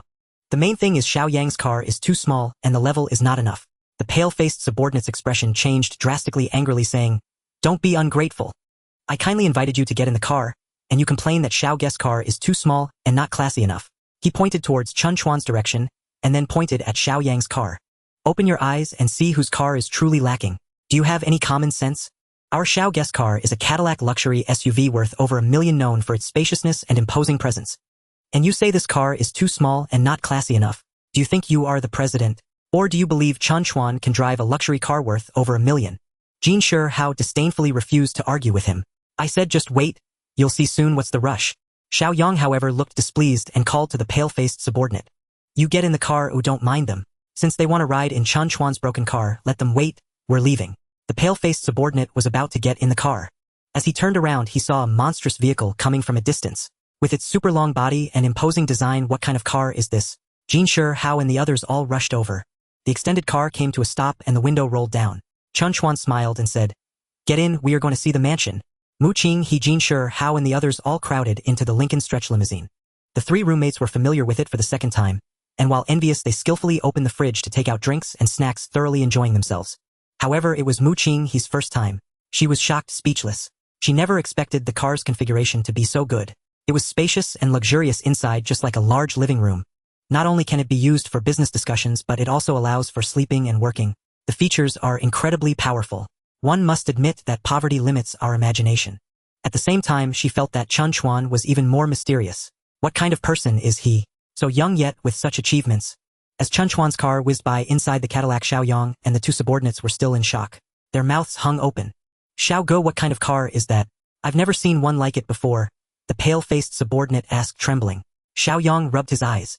If I'm not mistaken, it should be a Lincoln stretch like the presidential version. It's so freaking impressive. The dark-faced subordinate curiously asked, Boss, this car must not be cheap, right? Xiao Yang smiled wryly. At least over 3 million. The dark-faced subordinate was so shocked he couldn't say a word. The pale-faced subordinate felt a burning pain on his face. Just a moment ago, he was mocking Chen Chuan for having a broken car. It couldn't possibly be bigger than Xiao Guest's car. Now looking at it, it's a stretch car, a super luxury car worth over 3 million. How can it be compared? Now thinking back to his earlier performance in Jin Hao's eyes, was it not like a monkey? So embarrassing. In less than 20 minutes, at the entrance of the Mingmen Yiping Villa area, the Lincoln was stopped by the security guard. Chen Chuan presented the documents to prove he was the new owner. The security guard immediately stood up and saluted, welcoming Chen Chuan inside. As he was leaving, Chen Chuan greeted him and allowed the Cadillac to enter. From a distance, he saw the Lincoln driving into the villa area. His own Cadillac was also let through. Xiao Yang felt a wave of suspicion. Could it be that Chen Chuan really bought a mansion here? The dark-faced and pale-faced subordinates looked out the window in shock, nearly dropping their jaws. They looked like Lu Lao Lao entering the Grandview Garden. The neatly beautiful landscaping, wide and beautiful roads, flat lawns, and luxurious buildings all contrasted sharply with ordinary residential areas. Every house is an independent villa, each with unique designs and advantages. Soon the Cadillac caught up with the Lincoln presidential version. The deeper they drove in, the larger and more luxurious the villas became. The surrounding environment also became quieter and more private. Chen Chuan's villa is the king of villas here. Villa No. 1 is definitely the best location. He could only drive in vaguely. However, he wasn't quite sure which one. It was stopping at a small square. Chen Chuan parked and got out. Xiao Yang lowered the car window. Chen Chuan, which villa did you buy? Chen Chuan raised the folder. I just bought it and haven't been here before. Who knows which one it is? I plan to ask someone. Xiao Yang frowned involuntarily. Is this guy speaking the truth or just pretending? Buying such a large villa and not having come to see it, how bold can one be? Suddenly a red Porsche came speeding from behind worth at least $1 million. The crowd gasped in awe. No one living here is poor. Screech. The red Porsche stopped in front of a villa. Bang. A beautiful young woman in a white silk cheapao gracefully stepped out of the car. This stunning beauty stands tall and voluptuous, exuding an exceptional aura. With mature charm, her fair skin and striking features captivate all. Her long windward waves cascade elegantly. With long legs striding in high heels, she approaches the grand villa.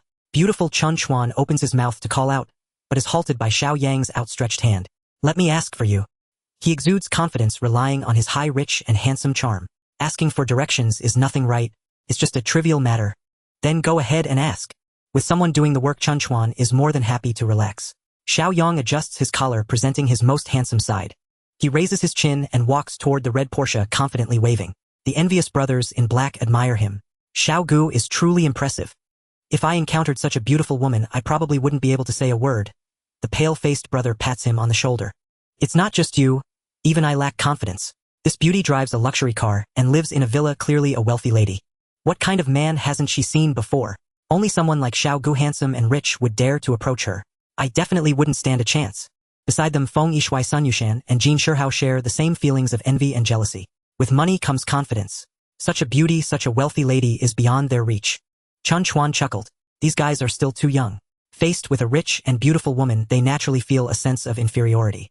Just then a phone call comes in. Chen Chuan pulls out his phone. It's Mu Xuejie's mother, Wen Ruyu. Hello, Aunt Wen. Is there something wrong? A pleasant voice comes from the other end. Xiao Chuan, I heard Qing, he say you helped her a lot.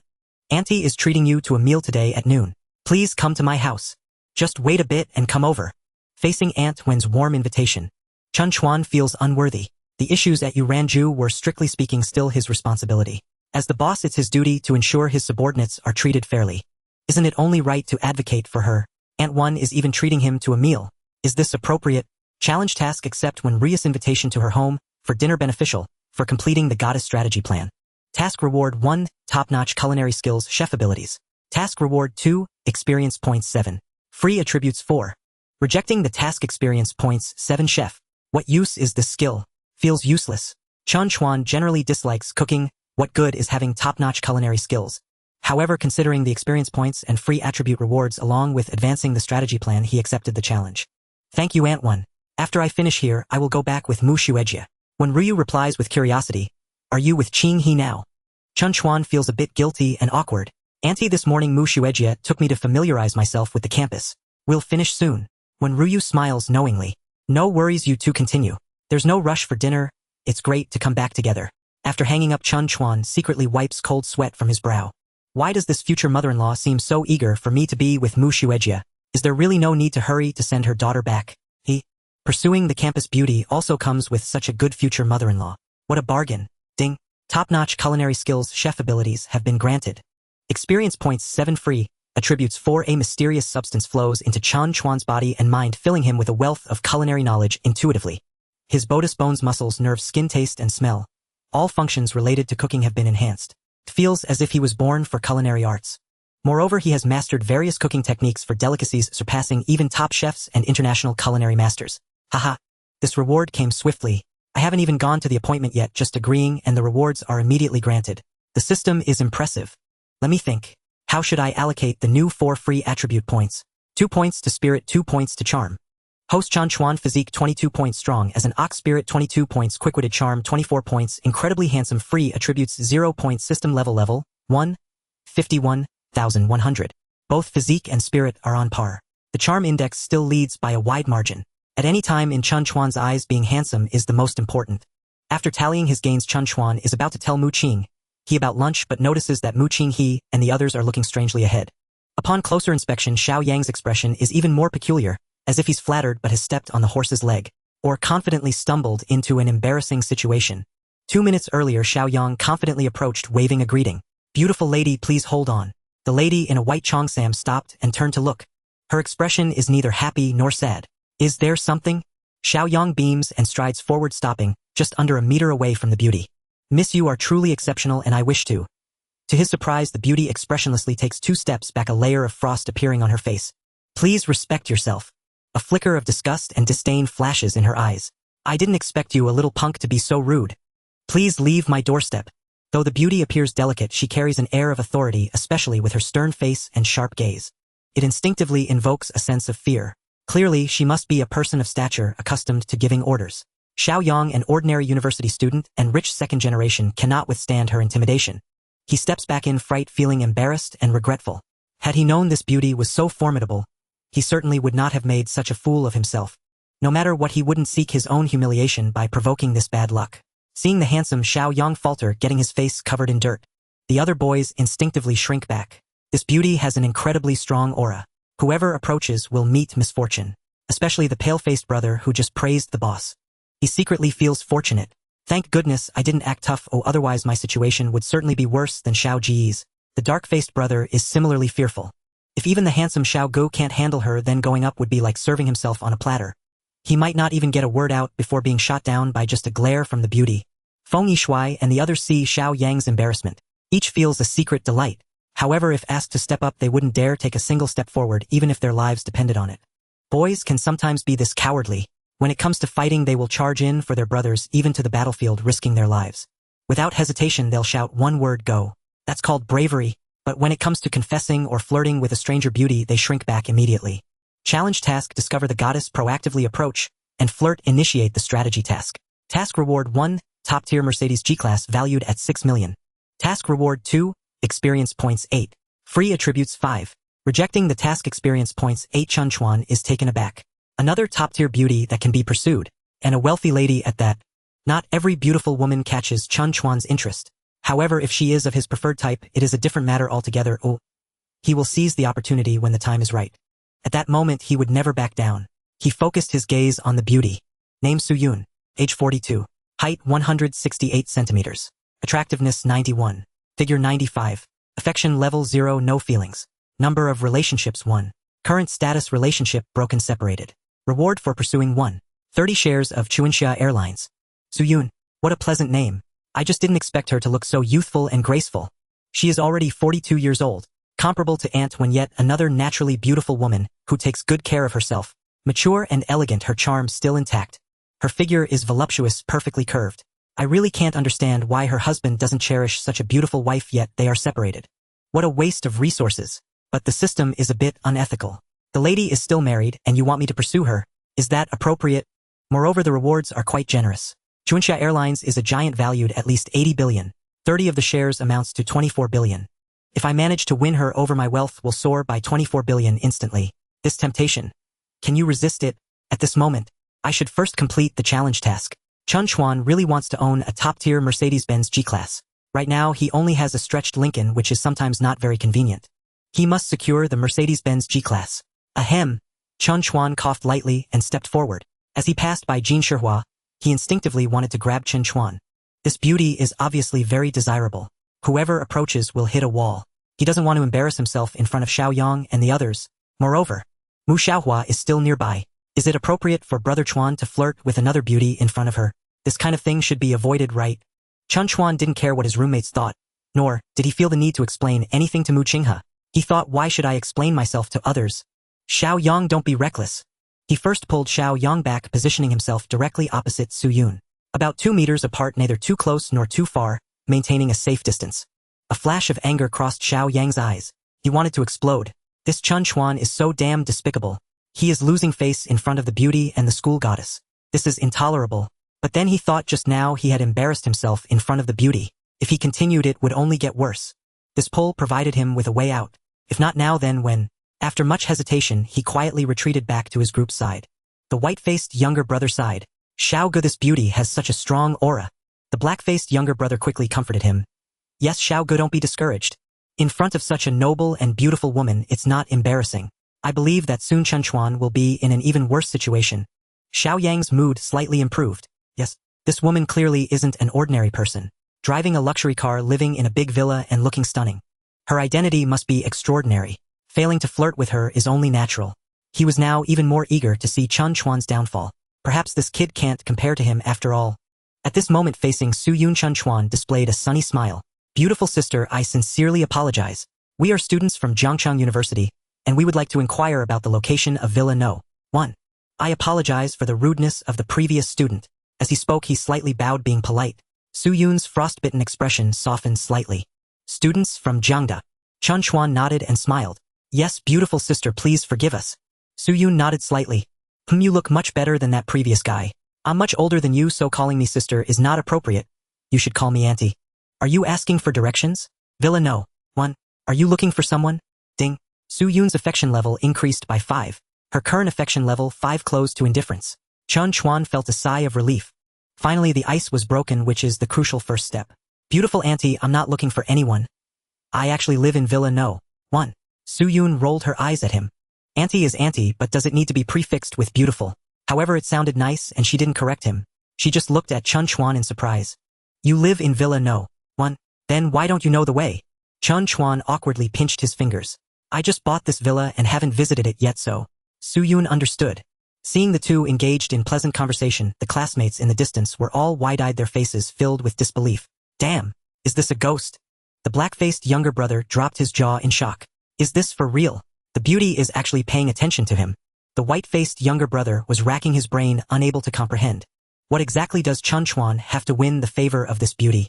Could it be that this kid knows magic? Xiaoyang wouldn't admit it even if you beat him. Chen Chuan won over the beauty with his looks. Compared to these 3 guys filled with envy and jealousy, Chen Chuan's 3 roommates were shocked and admired. It must be my brother Chuan. There's nothing he can't handle. Sun Yushan admired him, praising him wholeheartedly. Wrong. Brother Chuan relies on looks and talent. So far, there hasn't been a woman he couldn't handle. Feng Yishu naturally attributed Chen Chuan's success to his good looks. However, Jin Shihua disagreed. I believe brother Chuan captivates people with his wealth. With his financial background, what woman can't he conquer? He turned to Xiaoyang beside him, speaking in a teasing tone. Some people initially tried to show off, but now what's going on? Have you seen clearly how much you weigh now? You still want to compete with our brother Chuan? Have you even looked at yourself, what you look like and what your strength is? Xiaoyang's face turned ashen. He remained silent. Jin Shihua, Sun Yushan, and Feng Yishu teased him a bit. Seeing Xiaoyang speechless, they felt particularly pleased. Mu Qinghe watched. The unfamiliar beauty treated Xiaoyang and Chen Chuan very differently. She felt happy for Chen Chuan, but also had a mysterious sense of crisis growing quietly. How could Chen Chuan have such great charm? In the future, wouldn't there be many beautiful women flocking to him, vying for his attention? At this moment, the one who suffered the most was Xiaoyang. This trip was meant to expose Chen Chuan's lies. Unexpectedly, as soon as he arrived at the villa area, he was hit hard by a stunning wealthy woman. Seeing Chen Chuan so popular in front of the beauty, the flames of jealousy blazed in Xiaoyang's heart. Enjoy while you can. The higher you hold him, the harder he will fall. Wait until everyone finds out that you were just bragging. There's absolutely no grand villa. Let's see how you make excuses then. By that time, even the big beauty will grow to dislike him. Even Mu Xiaohua will leave him. That will be my chance. On the other side, Su-yoon smiled and pointed at her own villa. Young handsome guy, can you guess what number my villa is? Chen Chuan took a look at her villa. Was quite large and splendidly decorated. It should be within number 10 right. Su-yoon smiled and said, This is Villa no. 2. Right next door is Villa no. 1. That should be your home, right? Her eyes held some testing and suspicion.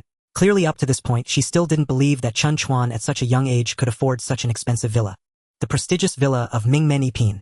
How many wealthy tycoons in Jiangcheng would hesitate to buy it? A full 100 million.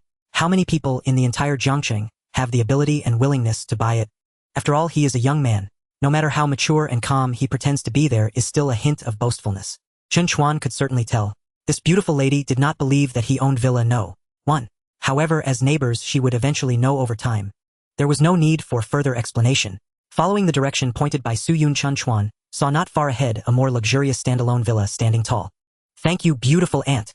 Chen Chuan waved goodbye. Su-yoon with great interest stood at her doorstep, watching Chen Chuan intently. This kid is bragging that Villa no. 1 is his newly purchased property. He'll wait and see. How can you sneak away right under my nose? Ding. Challenge task completed. A top-spec Mercedes-Benz G-Class has been parked in the parking garage of Villa no. 1. Experience points 8. Free attributes 5. Great. The system is incredibly efficient. The Mercedes-Benz G-Class is parked right here, ready to be seen. This is the second car of my life. Although the G-Class is a bit more expensive in terms of size, the Lincoln is still longer. It's like a giant iron rod, thick and sturdy, quite exaggerated. Driving it daily might be a bit too ostentatious. The G-Class is more understated. Moreover, Chen Chuan particularly likes rugged SUVs, powerful and imposing, tougher than the Lincoln, so quickly increasing the free attribute points. Chen Chuan decisively said, 5 points of free, attributes 2 points into physique, 2 points into spirit, 1 point into charm. Host Chen Chuan. Physique 24 points strong as an ox. Spirit 24 points quick-witted. Charm 25 points handsome as can be. Free attributes 0 points. System level 1, 59,100. Physique Spirit Charm experience points. All stats are steadily improving. If he continues to work hard, he will soon approach the next level. Chen Chuan's physical strength, speed, and reflexes have all seen significant improvement. Even a professional athlete in their best field might not be his match. His learning ability has also greatly increased. What used to take 3 hours to learn can now be mastered by Chen Chuan in just half an hour. Moreover, he can apply what he learns, making connections easily. In terms of male charm, he has long surpassed the average person. Standing in the crowd, he stands out like a crane among chickens.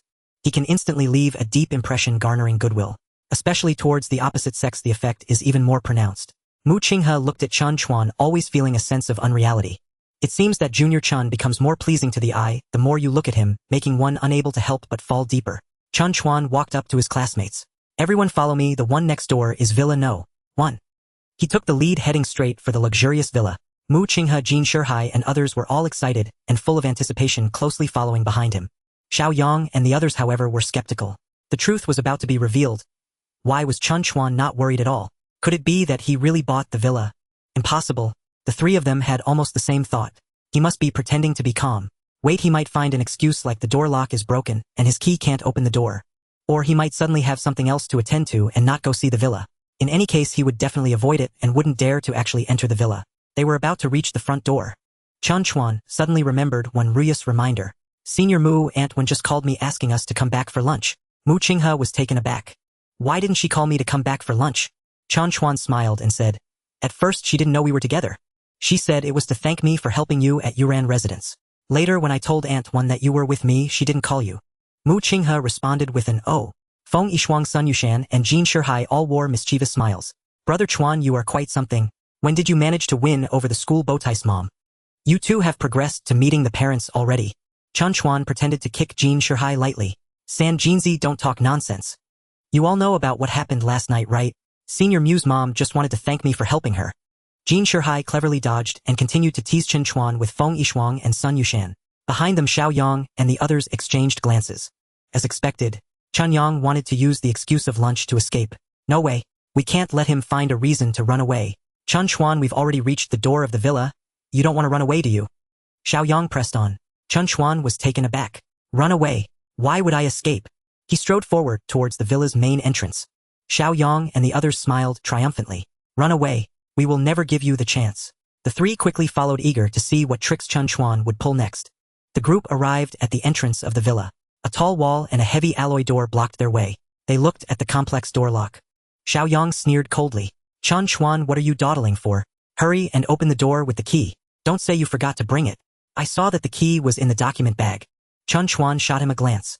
These guys were more anxious than he was. If someone didn't know better, they'd think this villa belonged to them. He took out the key and tried to insert it into a hole. The lock was quite complicated. After fiddling with it several times, there was no response. What was going on? Why is there not a single sound? At least make a noise. Did I insert it into the wrong hole? Or was the preliminary work not done properly? Chen Chuan muttered to himself. It shouldn't be. This is a new lock and a new key. How come it won't open? Could it be that manager's son and the others didn't debug it beforehand? Xiao Yang and the others exchanged knowing smiles. As expected, they had guessed all of this kid's tricks. Pretending the key doesn't work and can't open the door. The pale-faced underling scoffed. Chen Chuan, stop pretending. We already knew you definitely couldn't open this door. Don't say the lock is broken. The fact is, this villa is not your house at all. You can't just use any key and expect it to work. The dark-faced underling looked smug. Chen Chuan, we've seen through your little tricks long ago. You think you can fool us with such a clumsy act? Chen Chuan was being mocked. Jin Shihai immediately became angry, glaring at them. What do you mean by that? Do you dare say Brother Chuan is pretending to fool everyone? Do you know that Brother Chuan is a billionaire? Does he need to deceive you? Xiao Yang sneered. Billionaire? More like a billionaire in debt. Mu Qinghe also wanted to speak up for Chen Chuan but was stopped by him. What are you all arguing about? Whether this villa is mine cannot be cleared up just by talking. Let's speak with facts. He opened the document bag, found the relevant information about the door lock, looked at it for a moment, then went to the lock and slid open the invisible protective cover. Beep, beep, beep. He entered a few passwords. Click. The advanced anti-theft security door opened in response. Ah! The three of Xiao Yang were left dumbfounded. They were stunned on the spot. Chen Chuan pushed the door open and entered. Behind him Mu Qinghe, Jin Shihai, and others hurriedly followed, leaving Xiao Yang and the others standing foolishly at the entrance. How did the door open? Could it be a coincidence? Did he guess the password correctly? Or was he really the owner of this luxurious villa? In the distance, Su Yun, who had been watching the commotion, was equally astonished. A flash of wonder sparkled in her beautiful eyes. How is this possible? Did Chen Chuan really go in? Su Yun thought to herself, how could a young man under 20 afford the prestigious villa? She stood at the door waiting to see how he would awkwardly sneak away. To her surprise, he actually dared to enter and succeeded. What does this imply? He wasn't boasting. That villa truly is his new property. For the first time, Su Yun felt she had underestimated Chen Chuan. She also admitted to herself that she had viewed Chen Chuan through colored glasses. Ding. Su Yun's favorability level 5, current favorability 10, bystander A. The sudden prompt startled and delighted Chen Chuan. How could Su Yun's favorability towards him suddenly increase? A thought crossed his mind and he realized what was happening. Sure enough, at first this beautiful neighbor did not believe his words. Rarely she had been paying attention to this side. What the hell? This enchanting woman wouldn't have any ulterior motives towards him, would she? Wow, this villa is so beautiful. Jin Shihua came from a wealthy family. He had also lived in a villa since childhood. However, compared to the prestigious one villa, his was simply old, broken, and small. Both in area and interior decoration it fell far short. Even though Xiao Yang's family was quite wealthy, richer than Jin Shi was, he had never seen such a luxurious residence. At this moment he was utterly dumbfounded, unable to utter a word. Even these two rich second-generation youths were astonished, let alone the others like Feng Yishuang, Sun Yushan, and Mu Qinghe. Their eyes sparkled with excitement. They couldn't imagine what it would be like to live here, a house so large, let alone cleaning it. Just visiting would take quite a while, right? By the way, with such a large villa, Chen Chuan must be hiring cleaners, chefs, and butlers. Should he come over for an interview, he could earn some living expenses while living in a luxurious villa, a win-win situation. As for the two subordinates under Xiao Yang, they were already scared out of their wits. With Chen Chuan's financial power, his identity must be anything but simple. The few of them had been targeting him just now. He wouldn't hold a grudge against us, would he? Xiao Yang glanced at his two subordinates who were cowering in fear, not even daring to touch the furniture around them. Fearing that they might break something they couldn't afford to pay for, they were especially servile to Chen Chuan, acting very submissive. Nothing of worth. How come I have you two useless subordinates? Xiao Yang's inner pride made him unwilling to concede. Ding dong. Ding dong. At that moment a doorbell rang at the villa entrance. Chen Chuan opened the door to find a stunningly beautiful face before him. Su Yun's smile was as warm as a spring breeze. Chen Chuan, I came uninvited, you won't mind, will you? Chen Chuan stepped aside to invite her in. How could I? Aunt Yun is my neighbor and a great beauty. It's an honor for you to visit. Su Yun stepped in, but Chen Chuan suddenly blocked her at the door frame. Leaning closer to her neck, he whispered, however, Aunt Yun, am not small at all. Su Yun's face turned crimson as she gave him a flirtatious glare. How old are you? If I say you're young, then you are young, unless... Chen Chuan asked. Unless what? Su Yun looked deeply at him, saying nothing. She pushed him gently on his chest, moving him aside. In that fleeting moment, Chen Chuan distinctly felt her delicate hand brush against his firm chest through his shirt. Yet Su Yun acted as if nothing had happened. She glanced around and exclaimed, no wonder it's the one villa. In terms of scale and class it surpasses my two villa. Her eyes revealed a deep envy. As the daughter of the Su family and president of Zhongxing Media Company, her tastes and standards had always been quite discerning. Thus she chose to live in the best community, the prestigious one. Initially she intended to purchase the one villa. However, the price of 100 million made her hesitant. In the end, she spent only 60 million to buy the two villa, the second highest luxury villa in the entire one community. At this moment, she looked at Chen Chuan again, seemingly appreciating how calm and composed he was so effortlessly. He appeared far more capable and steady than many direct descendants of prominent families. It seemed nothing could stump him. Ding. Su Yun's favorability level 3, current favorability 13, bystander A. Chen Chuan was momentarily dumbfounded. What's going on? I haven't done anything. Why did Su Yun's favorability increase again? Was it because of that earlier touch? Hee. Xiao Yang looked around, growing more jealous as he did. He resolved to outshine Chen Chuan today, or else he would be left with unfulfilled ambitions. He would end up bottling up his frustrations. Chen Chuan, your villa is indeed luxurious and grand. However, it looks empty and living here might not be comfortable. He feigned nonchalance, glancing intentionally at Mu Qinghe and Su Yun. My large flat is different. Not too big or small, it feels warmer and more like home. To enhance the living experience, I spent 3 million on decorations and furniture. I specifically designed a karaoke room with excellent lighting and sound system. Singing inside feels amazing. Everyone is welcome to join me for karaoke when they have time. This karaoke room was Xiao Yang's pride and joy. He spent nearly 1 million on renovations. Many people had tried it out and praised the effects. Today he could finally show it off. The dark-faced subordinate was the first to cheer for his boss. Xiao Go, you have a karaoke room at home. I love singing, can you take me to try it sometime? The fair-faced subordinate was unwilling to fall behind, pulling the dark-faced subordinate. Go go go. My voice is better than yours. It's too wasteful to use such high-end equipment at Xiao guest place. Let me go instead. Xiao Yang beamed with pride. Everyone can go, the karaoke room is spacious, larger than a VIP room at KTV. You can even bring a few female classmates and we can sing together. Feng Yishuang looked at Xiao Yang with envy. He loved singing, especially love songs. He once won a girl over with a love song. This was his most successful record in pursuing girls. Sun Yushan and Jin Shihua were also very interested. Who can't shout a few notes even if they can't sing well? Even the usually aloof Mu Qinghe showed flickers of interest. However, she felt regret that Chen Chuan's villa lacked a karaoke room. Otherwise, she would definitely come to play often. Xiao Yang noticed everyone's enthusiasm. He couldn't help but feel proud. Spending so much effort to design the karaoke room was indeed a wise decision. He feigned enthusiasm and looked at Chen Chuan. Chen Chuan, thank you for inviting us to tour your villa today. However, this place feels too empty.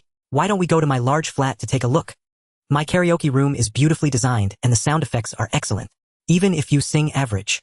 There you can feel like a star and regain your confidence. Chen Chuan shook his head. This guy, as soon as he opens his mouth, I know what he's up to. Chen Chuan's expression turned serious. Xiao classmate, don't be too proud too soon. The facts may disappoint you. He deliberately paused for a moment. Sorry, in my villa you can also sing karaoke. What you pride yourself on is worthless in my eyes. Impossible. You must be kidding me, right? You say you have a karaoke room and I simply have one too. Chen Chuan shook his head. I don't have a karaoke room, but I have an entertainment hall. It's on the 3rd floor. I guess the villa is too large and you didn't find it earlier. He stepped into the elevator first and pressed the button for the 3rd floor. Mu Qinghe, Suyun, Jin Shihao, and others followed closely behind. The two little brothers in black and white glanced at Xiao Yang. They wanted to follow but were afraid their boss would be unhappy. After a moment, they hesitated. Xiao Yang adjusted his mood and ran even faster than the little brothers. Hurry up. I must see if he is really bragging or not. The three rushed in, squeezing into the elevator. Ding. The sci-fi elevator doors opened. Chen Chuan, according to the villa's blueprints, found the entrance to the entertainment hall. It also had a smart fingerprint password lock with facial recognition. Unfortunately, Chen Chuan had not registered his fingerprint or face. For now, he could only unlock the door with the original password. Beep, beep, beep. The main door opened. Clap, clap, clap. He pressed several light switches in succession. Wow, so beautiful. Colorful stage lights spun around. Various light strips, ambient lights, and spotlights dazzled the eyes. 3 rows of spacious high-end sofas were arranged in a shape. In the middle was an oversized coffee table. It looked very sturdy. It was enough for someone to use as a stage with beautiful women standing on it performing dances. Jin Shihao often went to KTV to sing. At a glance, the setup was 10 times more luxurious than the top-tier KTV's most expensive private room. What was even more incredible was that the karaoke area only occupied a small section. Inside there was an even larger open space. A billiard table was placed over there. There were also a dance floor, bar, movie viewing area, and gaming area. A whole wall had been transformed into a wine cabinet stocked with countless drinks. All kinds of ice cabinets, bartending equipment, and high-foot cups were fully equipped. Everyone was mesmerized. Their eyes sparkled with amazement. This entertainment hall must be at least 300 square meters, right? Fully functional and high-end facilities. How much money did this cost? Everyone was shocked, including Xiao Yang himself, who was almost dumbfounded. But he, being naturally stubborn, would not easily admit defeat. Chen Chuan, classmate, your entertainment hall, while large and fully equipped, is probably not better than mine when it comes to sound quality. If we're just talking about singing, it surely can't compare. He hadn't finished his sentence. Suddenly Su Yun exclaimed, "Ah, is this the Berlin sound?" Maintaining her mature demeanor as a noble lady, she was now full of excitement. She fixed her gaze on a high-end sound system, gently caressing it. Is this the legendary top-tier sound system? Chen Chuan walked over and calmly said, Indeed, Aunt Yun. This sound system is the Berlin Sound BC350 flagship model. Su Yun confirmed her suspicions and gained a new understanding of Chen Chuan. Unexpectedly, despite his young age, he was a music enthusiast. Only top-tier audiophiles would spend vast sums of money, energy, and connections to acquire such a sound system. Xiao Chuan, this sound system isn't cheap. How much did you spend on it? Chen Chuan smiled and said, Not much, just 3 million. Su Yun smiled wryly. This little guy truly was extravagant. To him, 3 million seemed as trivial as 300 yuan. The classmates nearby were equally astonished. Just a sound system worth 3 million. Truly extravagant beyond reason. Jin Shihao glanced sideways at Xiao Yang. He sneered, Brother Chuan's entertainment hall covers over 300 square meters, exceeding the total area of a large flat. Just a sound system costs 3 million, surpassing the total renovation cost of a large flat. I wonder what someone thinks about that. Xiao Yang's face turned red with shame. Humph. So what if it's big? It lacks any liveliness. What good is being expensive?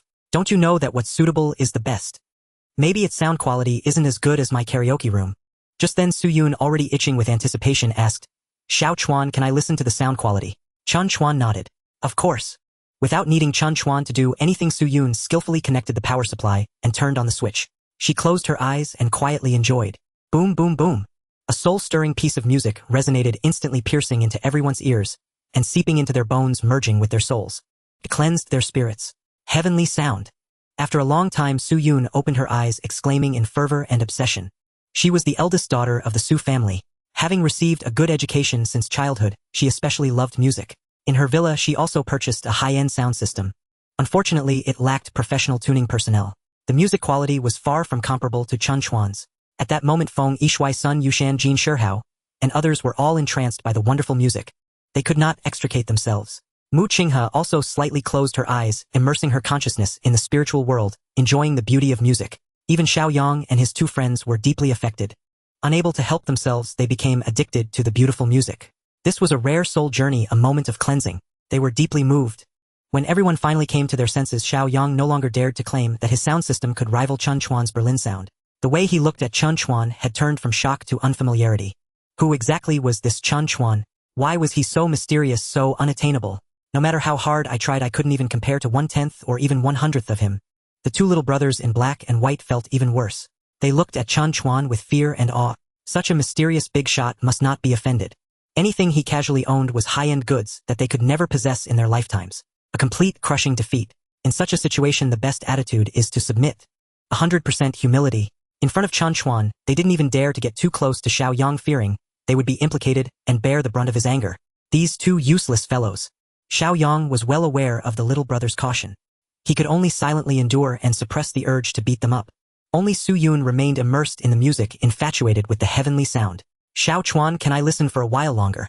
Chen Chuan glanced at the time, feeling awkward. Aunt Yun, it's almost noon. I have a lunch appointment. Why don't you come back next time? Su Yun's face showed disappointment. All right, but can I come over often in the future? Her gaze remained fixed on the Berlin sound. Chen Chuan said helplessly, of course you can.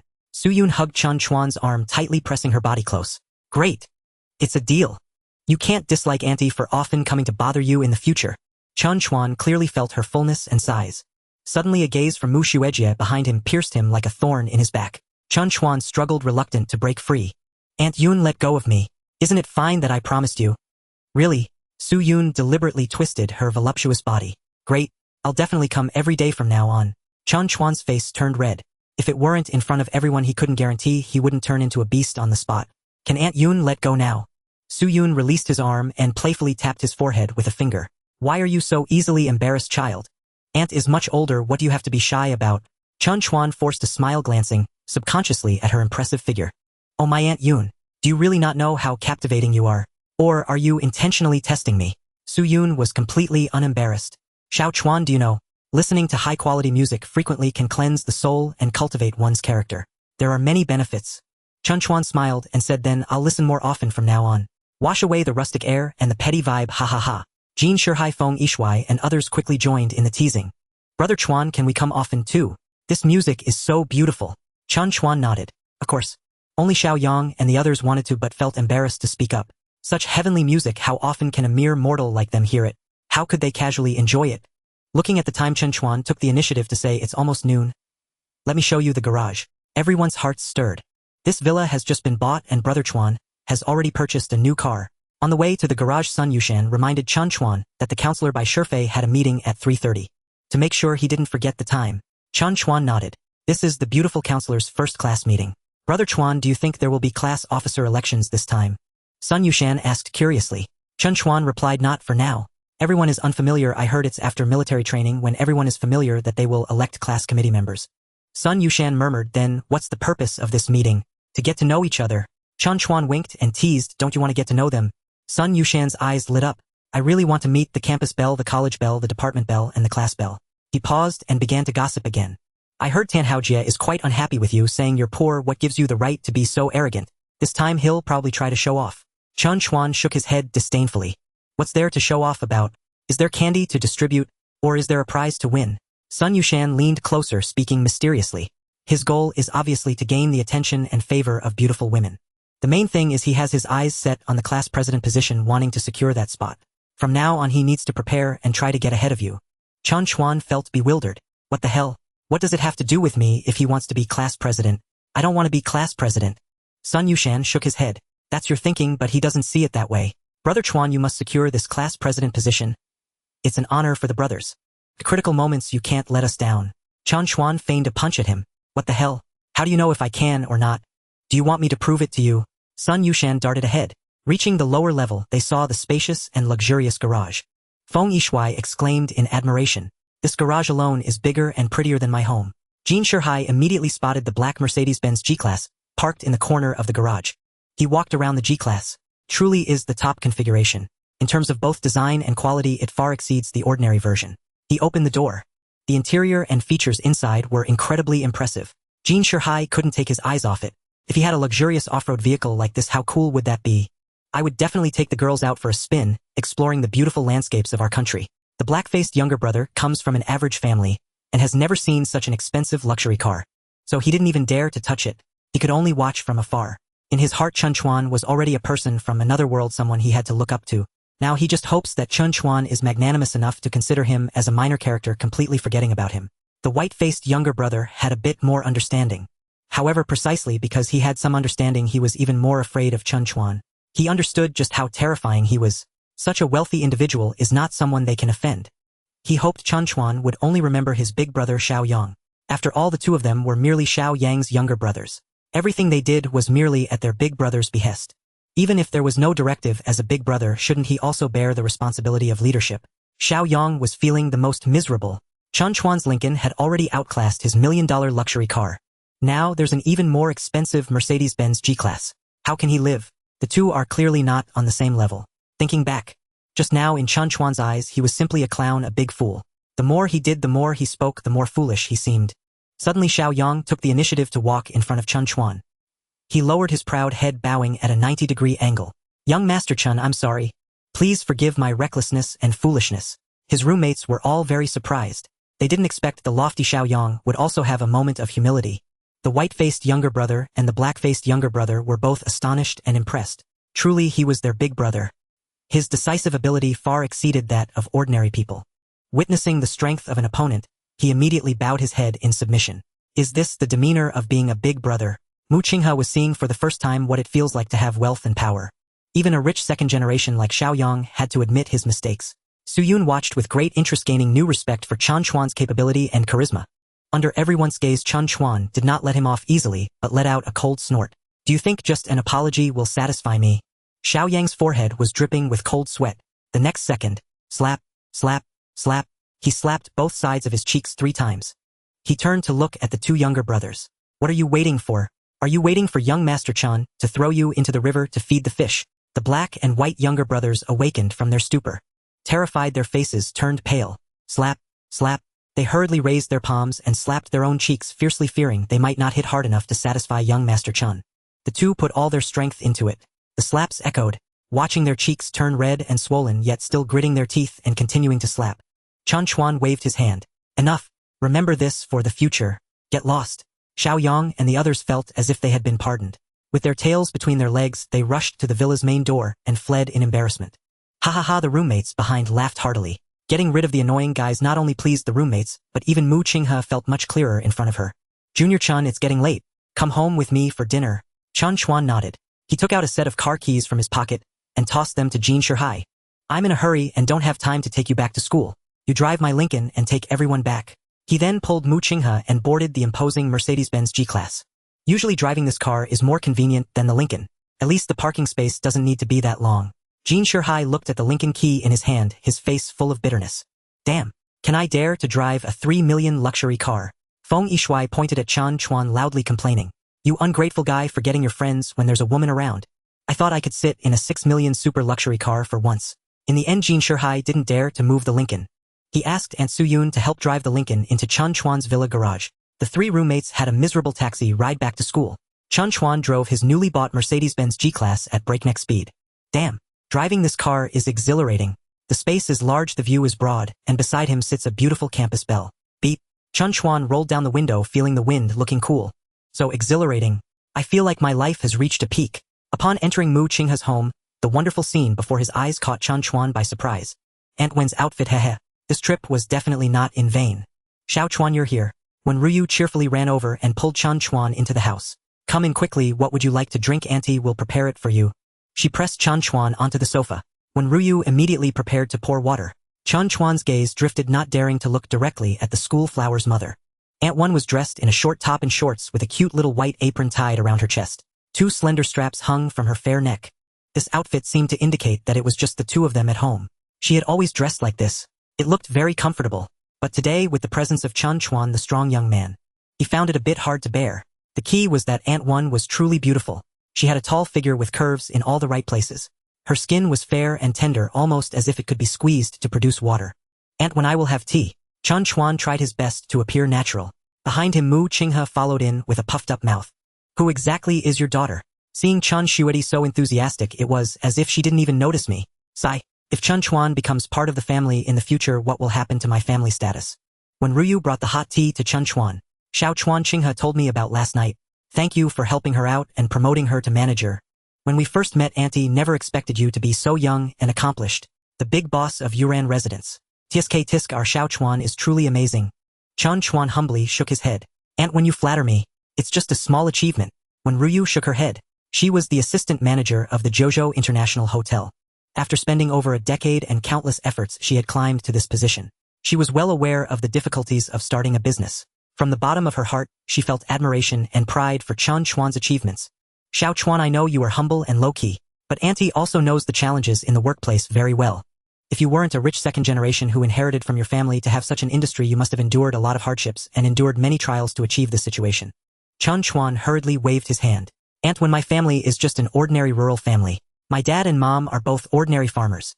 When Ruyu's eyes glimmered with brightness, she was even more satisfied with Chen Chuan. Smiling, she patted his hand. Xiao Chuan, just sit comfortably, I will go prepare lunch. Chen Chuan pretended to get up. Aunt Wen, how about I help in the kitchen? When Ruyu affectionately pressed him back down. What can a big man like you do in the kitchen? Don't create trouble for me. Just wait a moment, let Qinghe go help. Mu Qinghe pouted in dissatisfaction, trailing behind her mother and quietly complaining. Why does he get to just sit and wait for food? Why do I have to help in the kitchen? When Ruyu turned around and gently tapped her daughter's small head. You little girl, if you had half of Xiao Chuan's ability, would I let you in the kitchen? If you have the ability, can you start a company worth over $1 billion too? Mu Qinghe stuck out her tongue and did not resist. Chen Chuan took a sip of tea, feeling quite bored. He also followed to the kitchen door, leaning against the doorframe, quietly enjoying the sight of the 2 beautiful women preparing food for him. Mu Qinghe, who had returned home, had also changed into a comfortable and short home outfit. Her rounded arms and long fair legs swayed in front of him. Chen Chuan did not dare to look more, instinctively turning his gaze to the mature and charming Wen Ruyu. He had to admit, the scoring from Brother Tongzi was indeed very scientific.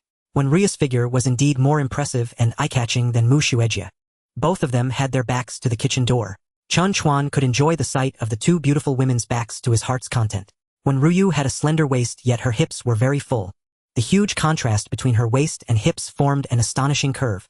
Suddenly, Wen Ruyu sensed a burning gaze from behind fixed upon her. Through the kitchen glass, she saw that the person behind was indeed Chen Chuan. She was taken aback and lost her focus. Ah! She exclaimed, gripping her left index finger. Mu Qinghe immediately ran over, anxiously asking Mom what happened. When Ruyu replied, it's nothing, I accidentally cut my finger. Mu Qinghe glanced at the bleeding finger and immediately turned to run outside. I'll go find a band-aid. Once Mu Qinghe left, Chen Chuan hurriedly squeezed over, concerned, Aunt Wen, are you okay? Let me see your finger. When Ruyu displayed a pained expression, she revealed her finger, bringing it before Chen Chuan's eyes. Slurp. To his surprise, without a second thought, Chen Chuan opened his mouth and sucked it in. When Ruyu was stunned, her eyes widened in disbelief as she stared at Chen Chuan. Oh no, she couldn't hold back and let it slip into his mouth. Chen Chuan also didn't know what he was thinking. He instinctively opened his mouth. It wasn't until her jade finger entered his mouth that he realized something was wrong. This is Mu Zuji's mother, his prospective mother-in-law. What if Mu Shuejia sees this? Also, would Aunt Wen be angry? If she gets mad at my rashness, she will definitely be very angry. Sigh. It was just a harmonious and warm welcome. Now I've ruined it all with one mouthful. Even more surprisingly, when Ruyu did not withdraw her finger in time, she allowed her finger to be enveloped in warmth. At that moment, Time seemed to lose its meaning, not knowing how long it lasted, maybe a second, maybe a minute, until the sound of Mu Qing's footsteps broke the magical stillness. Whoosh! When Ruyu quickly withdrew her finger, unnoticeably she used her white apron to secretly wipe off the sticky saliva on her finger. Chen Chuan quickly took a step back, calming his emotions, pretending as if nothing had happened. The next second, Mu Qinghe rushed in. "Mom, I found the band-aid." She immediately went to bandage when Ruyu's wound. Hiss when Ruyu winced in pain, causing Mu Qinghe to hesitate. "Let me do it." Chen Chuan naturally stepped forward, gently reaching for Ruyu's finger. When Ruyu quickly glanced at her daughter, she wanted to withdraw her finger, but it was caught by Chen Chuan. In a soft voice, he comforted her, "Aunt Wen, don't be afraid, I'll be very gentle." When Ruyu's cheeks inexplicably flushed with a hint of crimson, under Chen Chuan's insistence, she cooperatively accepted the bandaging. Chen Chuan's movements were very gentle. Ding. When Ruyu's favorability 8, current favorability 39, good friend, wow. Favorability increased by 8 points in one go. This is very rare. Chen Chuan secretly rejoiced. Luckily, he acted quickly and came forward to curry favor. This time, Aunt Wen should not be angry anymore, right? For some reason, he suddenly thought of the last time on the train when Mu Xuejie fed him grapes. He had inadvertently licked her once. He thought she would be angry. Unexpectedly, she not only wasn't angry, but had secretly increased her favorability. This time, did Aunt Wen's favorability increase towards him due to him helping her bandage, or was it because of that one suck? Recalling, the favorability of when Ruyu suddenly surged by 8 points. Chen Chuan gained clarity. A trace of a mischievous smile tugged at the corners of his mouth. I never expected that Aunt Wen and senior sister Mu would have such remarkably similar tastes. What kind of quirk is this? After finishing the bandaging, when Ruyu blushed and wriggled out of Chen Chuan's grasp, "Qinghe, you take care of the remaining vegetables." Thus, Mu Qinghe took on the heavy responsibility of cutting vegetables. Tap, tap, tap. Watching Mu Qinghe slice the potatoes into strips. Not only was her speed slow, but the shapes were also bizarre. Chen Chuan curiously asked, "Senior sister, are you cutting potato shreds or potato cubes?" Mu Qinghe explained, "Mom is preparing to make kung pao chicken. I need to cut these potatoes into small pieces." Chen Chuan frowned. Can these stick-shaped objects be called potato cubes? He could no longer hold back. "Aunt Wen's senior sister, how about I help out? I can cook a little. I won't cause you trouble." When Ruyu smiled and waved her hand, "Are you afraid that I might cut my fingers and be unable to cook?" "Don't worry, it's fine. Besides, as a big boss, you have so many things to handle every day. When would you have time to learn cooking?" Mu Qinghe was even less convinced. "Junior, don't overestimate yourself. You say you can help, what can you actually do? You wouldn't say you can help by finishing all these dishes, would you?" Chen Chuan felt he was being seriously insulted. "Senior sister, don't look down on me. How can I not be of help? Do you believe my knife skills are not inferior to yours?" Mu Qinghe not only didn't get angry but instead laughed. "Junior, do you really think I cut slowly, just because I'm cutting one slice at a time? Have you been deceived by what you see on TV? Seeing a chef cut vegetables, they are always making quick cuts, clack, clack, clack. Fast and accurate, they can even carve designs." She earnestly shared her experience. "In fact, it's all just a trick. Everything looks easy, but it's hard to do. You think I cut slowly? In fact, I've been learning to cook for many years. Whether it's knife skills or cooking techniques, I'm very proficient. It's definitely not as simple as it looks." When Ruyu nodded slightly, she was very clear about her daughter's cooking skills. After all, she had trained her since childhood. Though not exceptionally skilled, she was absolutely proficient. Especially in knife skills, Mu Qinghe had a natural talent. For her age, she was definitely outstanding. A boy like Chen Chuan couldn't compare to her. "Xiao Chuan, you must not underestimate King's knife skills. This thing looks simple. In reality, without years of hard work, it's difficult to master it. I thought the mother and daughter would give some guidance." Chen Chuan could suddenly awaken and be down to earth. Unexpectedly, Chen Chuan didn't take it to heart and remained confident. "Aunt Wen, you can rest assured. I really can cook." He turned his head to look at Mu Qinghe. "Senior sister, don't doubt me. I can not only cut quickly and well, but I can also far exceed your speed. I can even cut out a flower." Mu Qinghe scoffed. "Just bragging. I wouldn't dare let you try. Don't waste the ingredients. I have to buy another batch later." When Ruyu couldn't help but tease, "Xiao Chuan, what did you just say? You can cut out a flower? Now I'm quite curious about what you can really do." Chen Chuan exclaimed excitedly, "Aunt Wen, do you believe I can do it?" When Ruyu smiled and nodded, yet there was a trace of teasing and mockery hidden in her gaze. Mu Qinghe insisted on her own opinion. "Junior, if you really want to try, it's not impossible. Do you dare to make a bet with me?" Chen Chuan asked.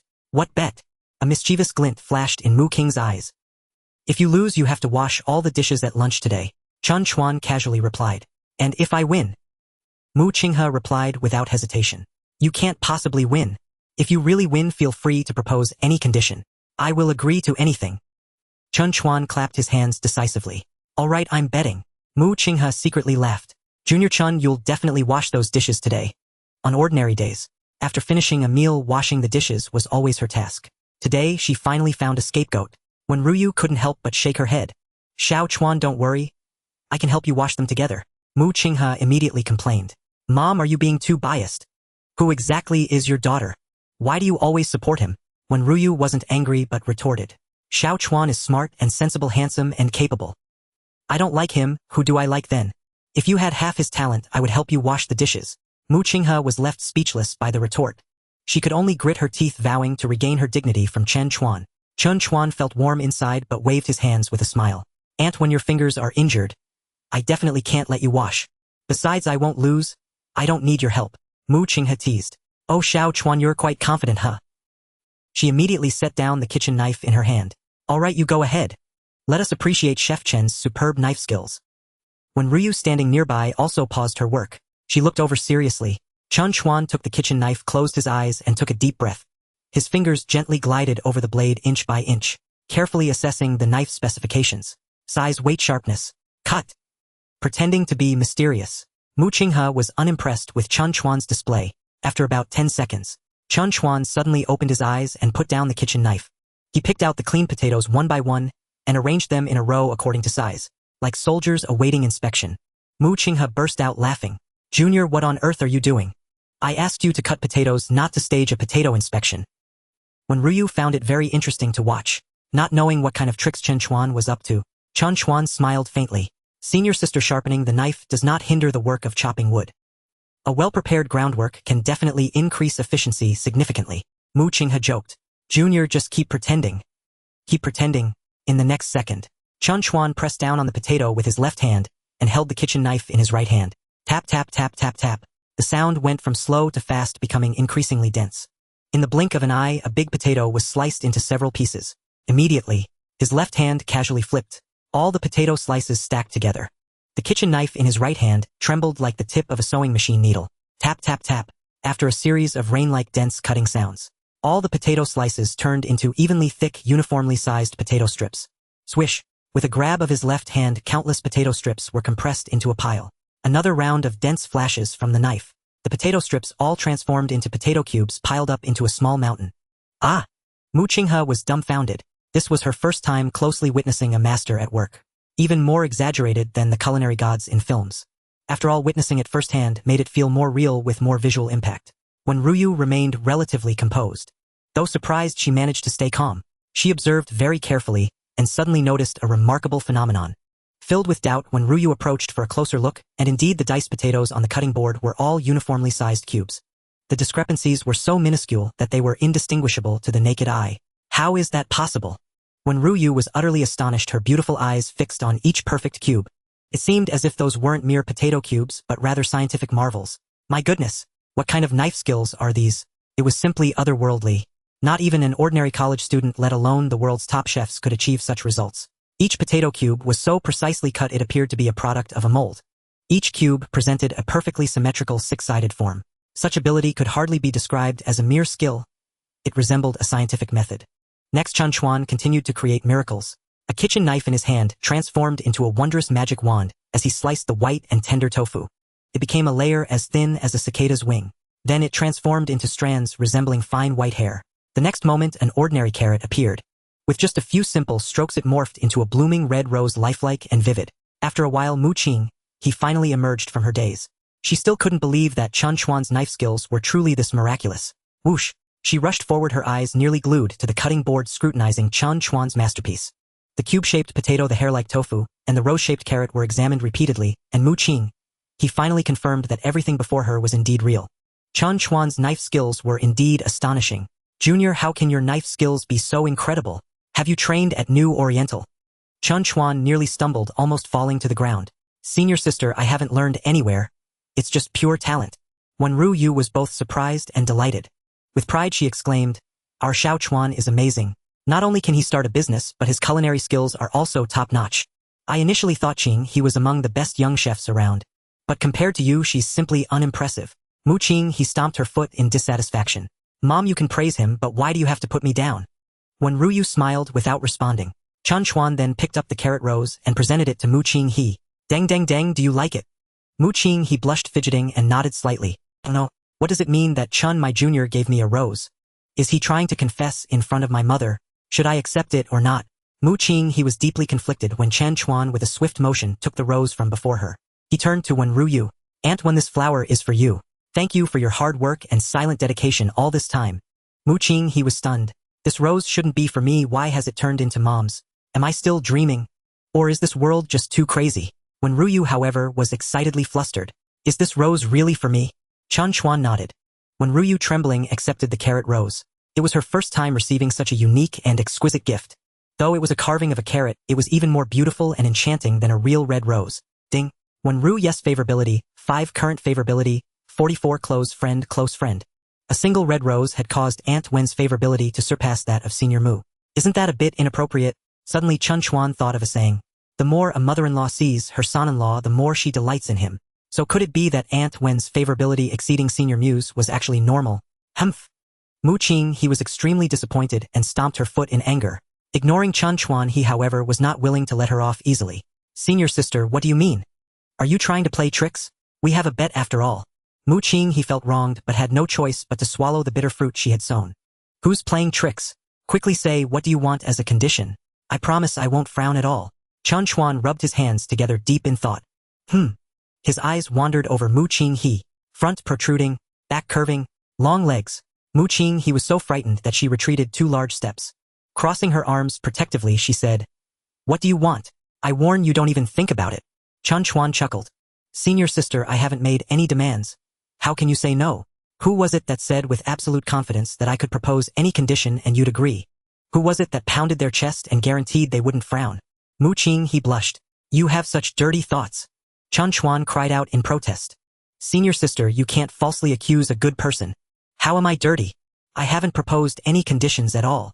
Mu Qinghe clenched her clothes, her expression flustered.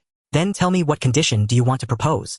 At this moment, when Ru Yu was watching while cooking, what condition would Chen Chuan propose? Sigh. Chen Chuan pretended to scratch his head, appearing deep in thought. Senior sister, I haven't thought of anything for now.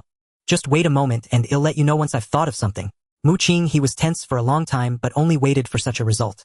She couldn't help but widen her eyes and say, You have half an hour to think of something, otherwise the deal is off. Chen Chuan was deliberately teasing her. This is my only chance, of course I must think carefully. What can I get you to do for me? Just thinking about getting the aloof campus goddess to follow my orders and do something for me made me feel greatly pleased. Mu Qinghe gritted her teeth, wishing she could bite him on the spot. I warn you, don't go too far. Otherwise the bet is off. When Ruyu smiled, interrupting their playful banter. Qinghe, we don't have enough garlic at home. Go buy some at the market. Mu Qinghe was already in a huff. Mom, why don't you let Chen Chuan go? He's a boy. He can run faster than me. When Ruyu gave her a light tap on the head. You silly girl, what nonsense are you talking about? He's our esteemed guest. How can we let the guest go buy groceries? But Chen Chuan volunteered, raising his hand. Aunt Wen, just tell me where the market is. I'll go help you buy some. When Ruyu affectionately held his arm. Good child, how can I let you run errands? You stay at home. I still want you to help me chop vegetables. Qinghe, he can only drag us down. How can she compare to your knife skills? Mu Qinghe watched her mom treat them differently. She felt like crying without tears. Is this really my mom? You silly girl, why haven't you left yet? When Ruyu glared. I still need the garlic to stir fry. Mu Qinghe was completely speechless and had no choice but to obediently head out to buy garlic. It was only at the moment she left the kitchen that she shot a fierce glare at Chen Chuan. It's all this bad guy's fault that my family status has plummeted. In the future I should bring him home less often. Chen Chuan felt very innocent. Senior sister, I also wanted to help you buy garlic. But unfortunately Aunt Wen won't allow it. After Mu Qinghe, he left only when Ruyu and Chen Chuan remained in the cramped kitchen. He recalled the earlier moment of sucking his finger. Both felt a bit shy, falling into a brief silence. An inexplicable tension began to spread. Chen Chuan was chopping vegetables, while when Ruyu was stir-frying, both seemingly focused. Yet they were secretly guessing each other's thoughts. Suddenly, as Chen Chuan went to grab the ingredients, when Ruyu also turned to get something, and they almost bumped into each other. Bang! The two collided. The collision came unexpectedly. Neither of them anticipated it, their minds going blank. Most crucially, they had touched the forbidden place. Ah! When Ruyu exclaimed loudly, but in an instant she covered her mouth. Instinctively, she turned her head to glance at the kitchen door. Fearful of her daughter overhearing, she was relieved. Mu Qinghe had yet to return home after buying garlic. Her heaving chest rose and fell as she felt a chaotic unease. Whoosh! When Ryu did not step back, but Chen Chuan could no longer pretend to be oblivious. He took a step back, quickly creating distance. At that moment, when Ryu finally realized how intimate their previous state had been, flustered, she retreated. In an unguarded moment, her high heel slipped and her entire delicate form fell toward the ground. Damn! Chen Chuan's physique far exceeded that of ordinary people. His speed, strength, and agility were all greatly enhanced. Whoosh! Just before when Ryu fell, he narrowly caught her. His strong arms wrapped around her soft waist, effortlessly lifting her up. "When auntie, are you all right?" Chen Chuan asked with concern. When Ryu was startled, her face losing color. When she realized she was lying in Chen Chuan's arms, her heart raced and her cheeks flushed. This was certainly not where she should be. That was her daughter's position. Instinctively, she tried to break free. "Oh!" she cried out, almost unable to stand straight. "Xiao Chuan, quickly support me, my foot hurts so much." When Ryu's entire body was almost hanging on Chen Chuan, he helped her move slowly to the living room and sit on the sofa. Hiss! When Ryu rubbed her ankle, letting out a pained sound. Challenge task: use massage techniques to help when Ryu relieve her foot pain. Task reward 1, 30 million cash. Task reward 2, experience points 8. Free attributes 5.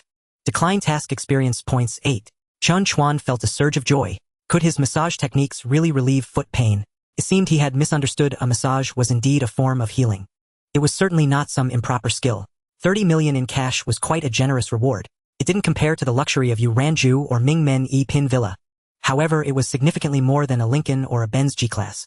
Moreover, with cash, what couldn't he buy? Money was the bravery of heroes. The more the better. Chen Chuan crouched down, inspecting when Ryu's feet closely. "When auntie, did you twist your ankle? Which foot hurts?"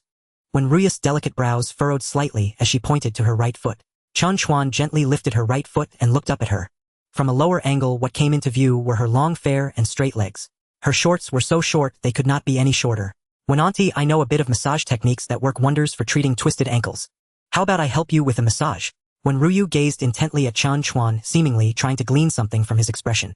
Moments later, she hesitated, her eyes darting as she stammered a nod. "Two can." Chen Chuan supported her calf with his left hand and gently removed her high heel with his right. "When auntie, I'm about to start the massage. At first it might hurt a bit. Please bear with it. Afterward, it will surely become more comfortable." When Ryu shyly closed her eyes. "Okay, I'm ready, go ahead." Under the treatment of Chen Chuan's master-level massage techniques, when Ryu felt as though she was on a roller coaster. "Xiao Chuan, be gentle. Ah, that hurts, slow down. You can apply more pressure, it feels so good." After about 10 minutes, Chen Chuan had removed both of Ryu's high heels. He brought her a pair of slippers and placed them at her feet. "When auntie, your twisted ankle should be healed now. You can try walking a couple of steps." When Ryu carefully slipped her jade-like foot into the slippers and stood up cautiously. In front of Chen Chuan, she took a few small steps. "Wow, it really feels better. Not painful at all." She looked at Chen Chuan with surprise. "Xiao Chuan, you really have skills. At first auntie thought you were just..." Chen Chuan looked puzzled. "Just what?" When Ryu quickly changed her words. "It's nothing. It's just that auntie underestimated you." Looking at the handsome young man before her. When Ryu felt quite emotional. Without a man at home, things were indeed inconvenient. No matter how capable a woman was, she still hoped for a caring man to protect her. Ding. When Ryu's affection level for her current affection level 48 close friends. Healing her twisted ankle had indeed yielded rewards. When auntie's affection for him surged again, soon to break through the 50 mark. Alas, he hadn't yet won over the school beauty, but he had already captured her mother. What kind of situation was this? Despite the affection increase, Chen Chuan noticed that when Ryu's mood seemed a bit down. He quickly asked with concern. "When auntie, what's wrong? Is something bothering you? Does your foot still hurt?" When Ryu shook her head, hesitating to speak. After Chen Chuan's persistent inquiries, she finally opened up. "Xiao Chuan, you're not an outsider, so I will tell you. I have always been worried about Qinghe. Ultimately, this matter is the responsibility of us adults. Back then, when I was young and naive, I was deceived by King's father and disgraced myself. I was forced to marry him. After the marriage, he indulged in gambling and vices, leaving nothing untouched. Not only did he lose the house, but he also frequently beat and scolded us, mother and daughter. In a fit of anger, I filed for divorce and raised Qinghe alone. However, the unhappy memories of her childhood have greatly affected Qinghe. This girl has always been cool and distant, with an innate aversion to emotions and marriage. I am very worried about her future." Chen Chuan suddenly understood. No wonder this future mother-in-law had never opposed his relationship with Mu Xuejie, and even encouraged it. She would love for him and Mu Xuejie to become a couple. When Ryu suddenly grasped Chen Chuan's hand. "Xiao Chuan, Qinghe is very pitiful. You must treat her well in the future, auntie begs you." Feeling the softness in her hand, Chen Chuan was unsure whether to pull away or let her continue to hold on. When Auntie don't worry, crack, the door was opened from the outside. Both of their hearts jumped simultaneously. Whoosh, when Ruyu quickly withdrew her hand. Mom, I'm back. Mu Qinghe entered holding a small bag of garlic and saw her mother and Chen Chuan sitting closely on the sofa. She couldn't help but wonder, why aren't you both in the kitchen? Then she looked at Wenruyu's feet. Before leaving, she remembered her mother was wearing high heels. How did she change into slippers in such a short time? Wenruyu instinctively shrank her feet. Feeling a bit flustered, Chen Chuan stood up and graciously took the garlic. Xuejia, we were waiting for your garlic. Without it we can't cook several dishes. Wenruyu echoed. That's right, we've been waiting for you. You little brat, why are you so slow? She snatched the garlic from Chen Chuan's hands and hurried into the kitchen. Mu Qinghe glanced at her mother, then at Chen Chuan. Are you two hiding something from me? Oh no, did Senior Mu notice something? Chen Chuan's heart raced in a panic. Yet, on the surface he remained calm and composed, his expression stern. Senior, what nonsense are you talking about? Let's hurry to the kitchen and help Aunt Wen cook. Aunt Wen's finger is injured, she surely needs our assistance. Senior Mu Qinghe continued to stare at him intently. Chen Chuan, however, directly turned her little body around and pushed her into the kitchen. Ding. Challenge task completed. Cash of 30 million has been transferred to the host's account. Experience points 8, free attributes 5. Ding dong. Chen Chuan's phone rang with a message. He picked up his phone to take a look. The last 4 digits of his Dragon Country Industrial and Commercial Bank card 1314A showed an incoming payment of 30 million with an account balance of 59.01 million. In the blink of an eye, the influx of 30 million made Chen Chuan's wallet even fuller and his back straighter. 5 points of free attributes all added to charm. Host Chen Chuan physique 24 points strong as an ox spirit 24 points quick-witted charm 30 points 1-star charm aura free attributes 0 points system level 1 67,100. The charm attribute has always been his top priority. Originally his charm was 25 points. As soon as he increased it by 5 points he would advance to the next level. Without hesitation, Chen Chuan allocated all his free attributes to charm, successfully breaking through to a new level. 1-star charm aura. What kind of level is that? According to the system's prompt, the 1-star charm aura is equivalent to placing a protagonist's halo on the host. The approximate effect is similar to that of a 3rd-tier star. No matter who sees the host, they will be influenced by the star aura, subconsciously developing a fondness or placing greater importance on him. With the joint effort of the three, a sumptuous lunch was finally ready. Chen Chuan dashed back and forth helping to serve the dishes. The 3 of them sat around the dining table. Xiao Chuan, come have a piece of braised pork. When Ruyu warmly served him dishes. Here, have a big drumstick, 2 boys should eat more. You can't forget the vegetables. I'll add some for you.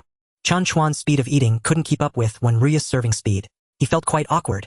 Meanwhile, Wen Ruyu seemed very pleased and fulfilled. Xiao Chuan is really too excellent. Why does he get more handsome the more I look at him, and I never tire of it? I must remind my daughter later to keep a tight hold on him and never let any other girls take him away. Beside her, Mu Qinghe looked on with jealousy. Mom, why do you only serve dishes to Senior Chen? What about me? When Ruyu scolded.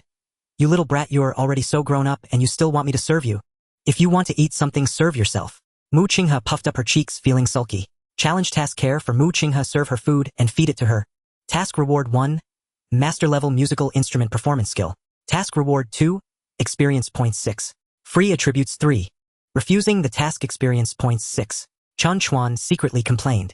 This system task came at just the right time. However, it's a good thing for himself as well.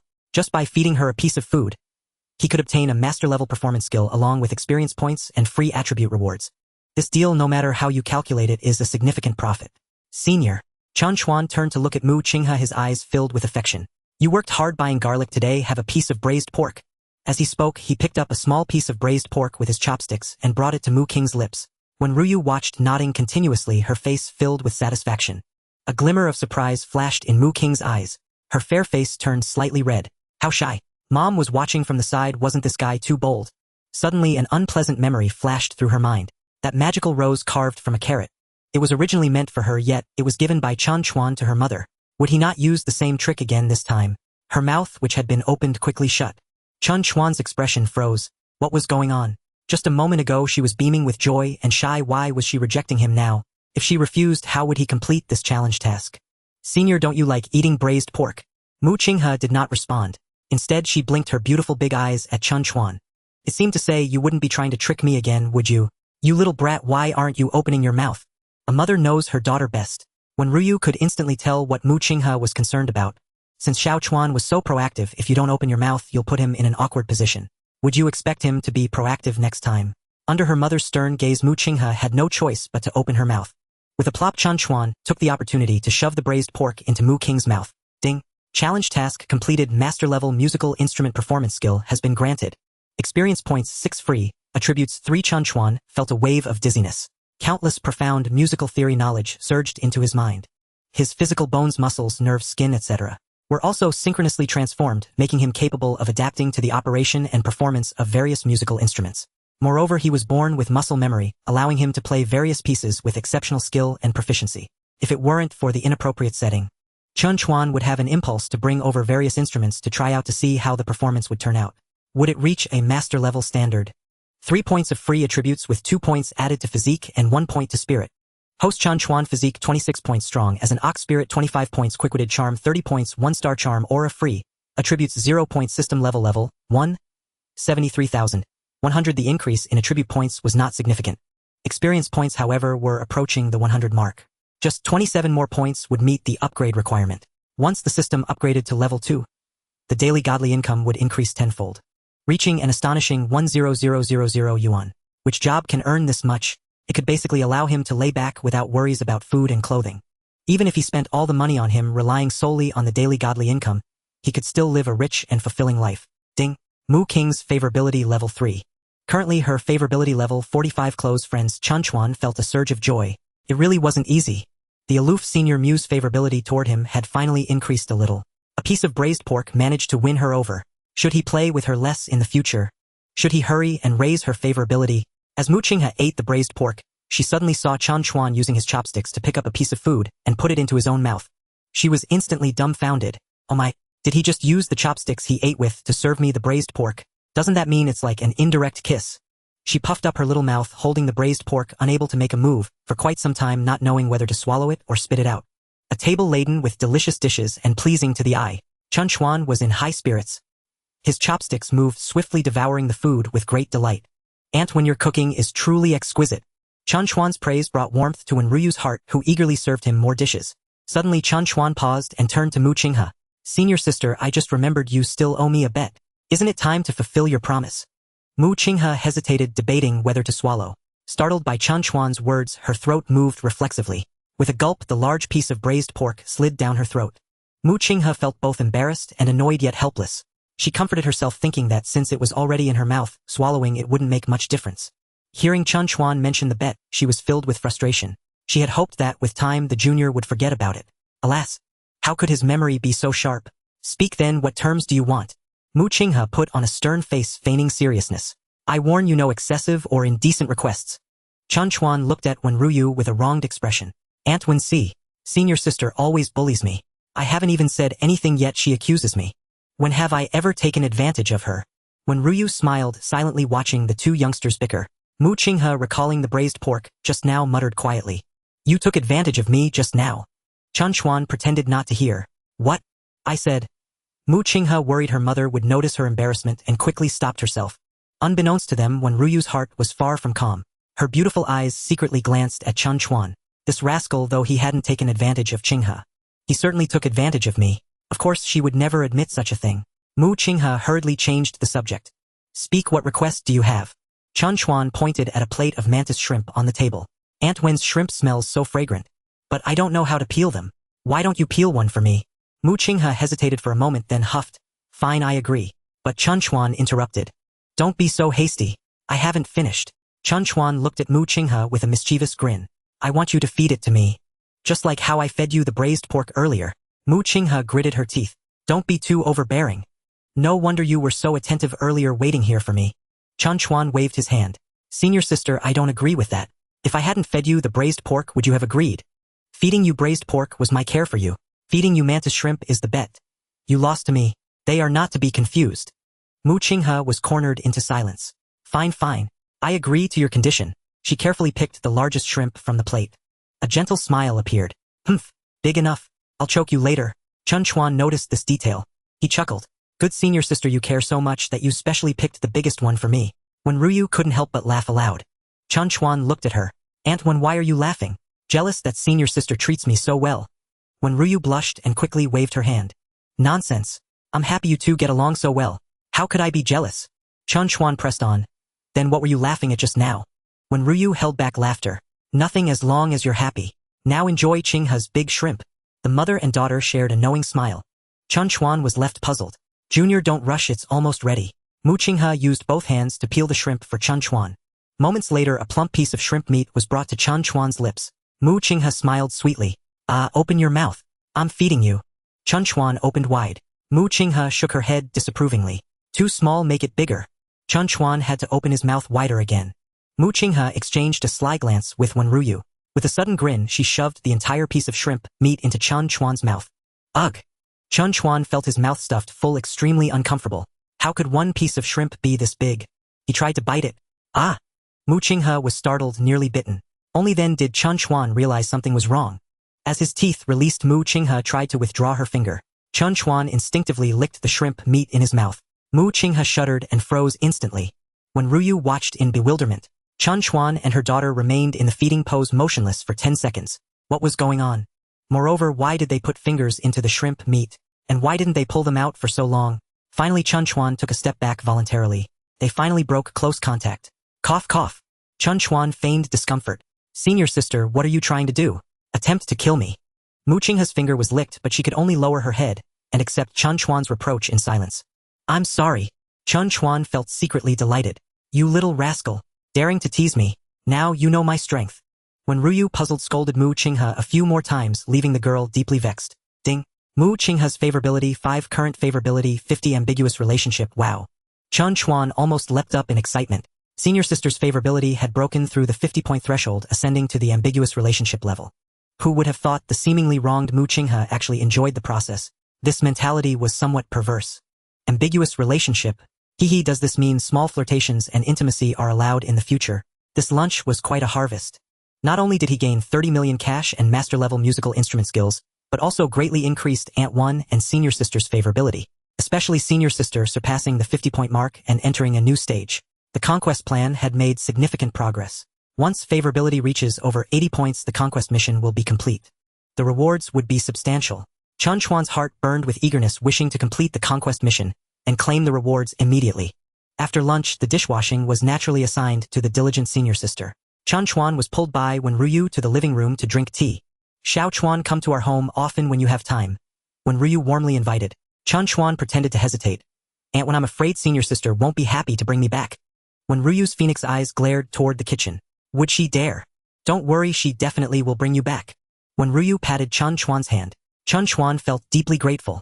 This prospective mother-in-law was truly the best. From now on, she would be his most reliable backing. There was no need to worry about Senior Sister bullying him. When Ryu then recalled something, Xiao Chuan, you start military training tomorrow, right? It's tough and physically exhausting. Chingha has a night off tomorrow, so you both should come back tomorrow night. I'll stew some soup to nourish your body. Chen Chuan felt troubled. Aunt, when there might be military training at night too, it may be inconvenient to come late. When Ryu smiled, it's fine, Aunt will wait for you, just think of it as a late-night snack. After chatting for a while, when Ryu suddenly looked weary, her brows furrowed as she rubbed her head. Chen Chuan felt reluctant and gently asked, Aunt, when are you feeling unwell? Or is there some trouble? When Ryu slightly shook her head, she did not want to involve Chen Chuan in troubles. I'm fine. It's just some work-related issues a bit bothersome. You don't need to worry. Now Chen Chuan was at least a billionaire. He neither sought trouble nor feared it. He proactively said, Aunt 1, if there's anything I can help with, just let me know.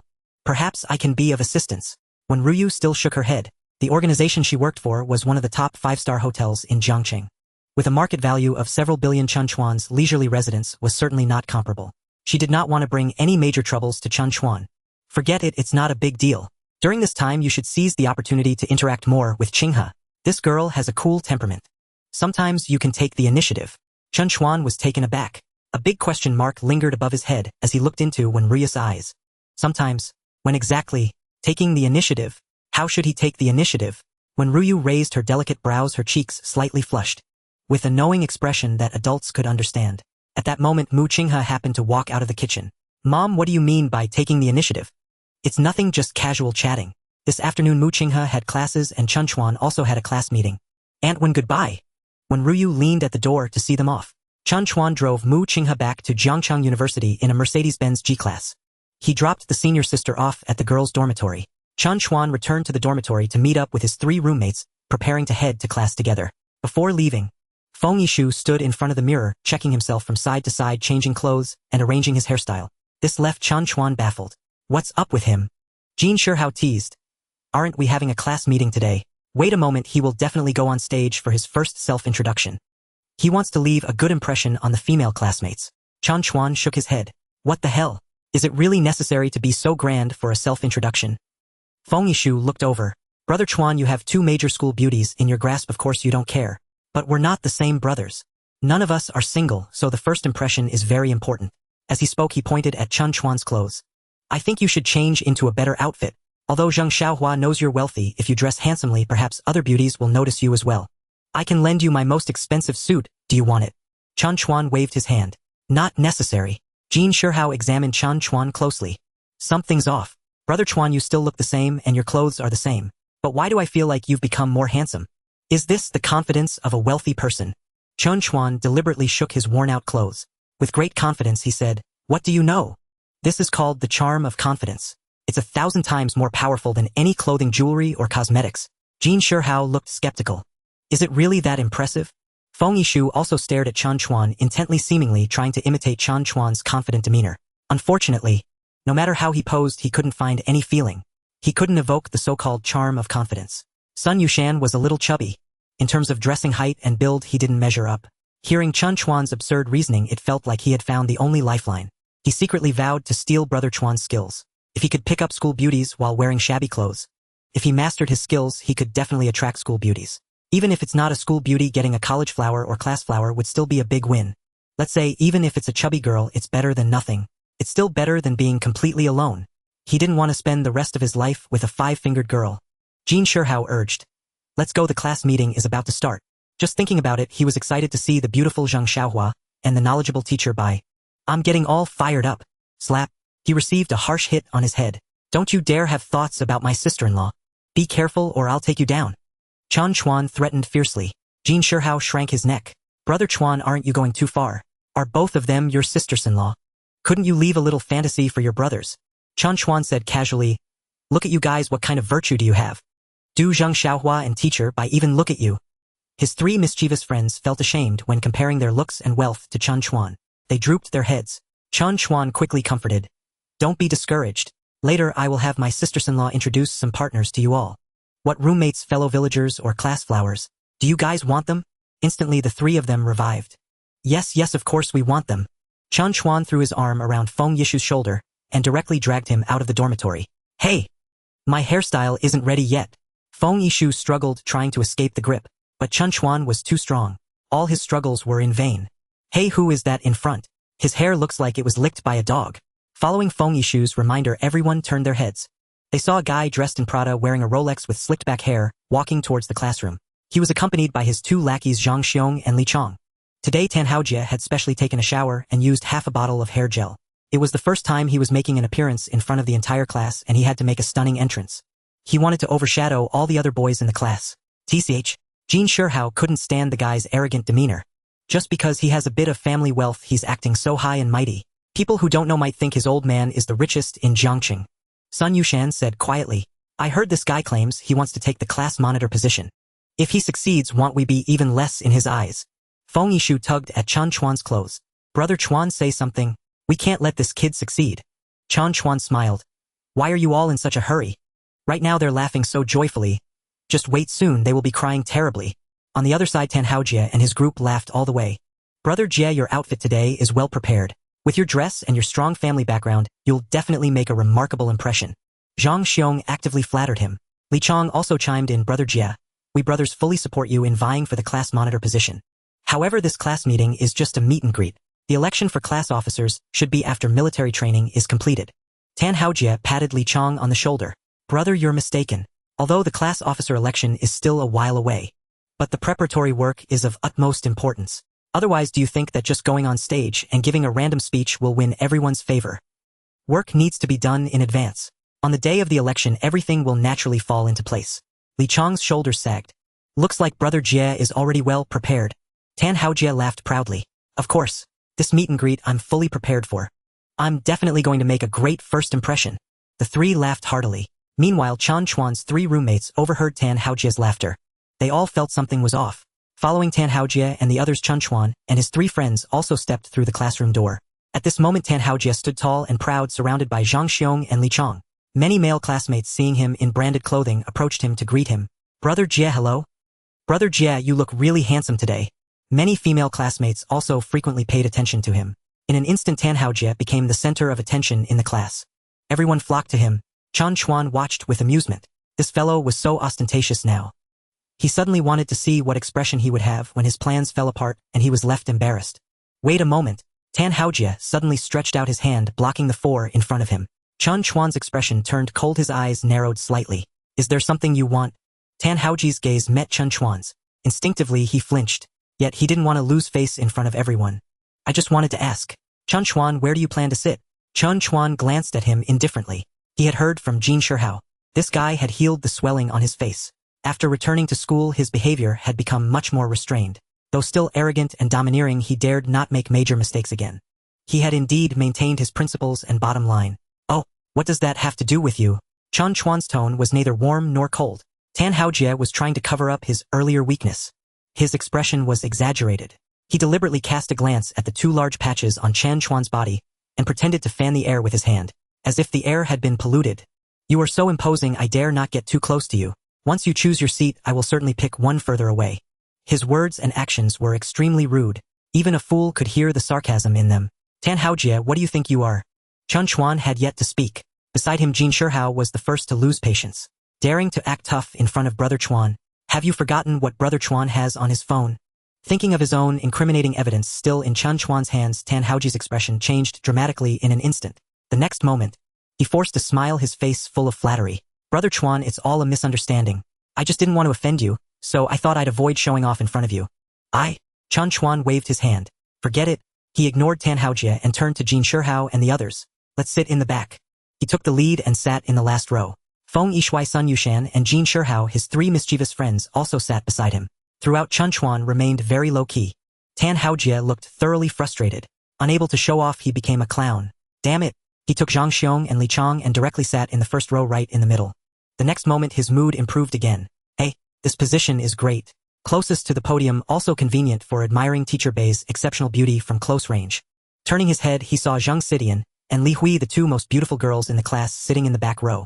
With a turn, he could easily strike up a conversation. This position is truly a priceless feng shui treasure. That idiot Chen Chuan is sitting in the last row.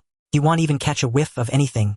The next second, whoosh, Zhang Sidian and Li Hui stood up simultaneously. They packed their things on the desk and headed straight to the second-to-last row, taking a seat.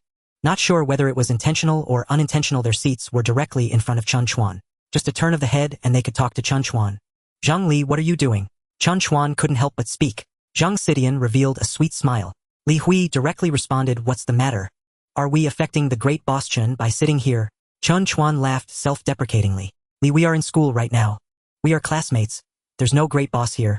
I'm glad to be neighbors with 2 beautiful ladies." He looked at his 3 roommates. "What do you guys think?" The 3 were both surprised and delighted, nodding hastily. "Yes, yes." In the first row, Tan Haojie turned around, seeing the lively conversation behind. Yet beside him, there wasn't a single beauty, making him furious. What the hell? Are these 2 girls blind? Choosing a high, rich, and handsome guy like me, yet chasing after that poor loser. Isn't my money fun to spend? Immediately he thought it through. Although Zhang Sidian was the campus flower, how could she compare to Teacher Bei's mature and intellectual charm?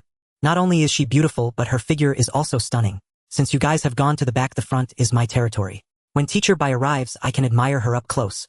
Not only can I see clearly, but perhaps I can also catch a whiff of her fragrance. By then you'll be envious. At 3:30 p.m., Bai Shifei walked into the classroom on time, dressed in a white skirt complemented by a white headpiece and white high heels, along with her tall figure and exquisite features. She appeared ethereal, breathtakingly beautiful. All the boys in the class had their eyes glued to her.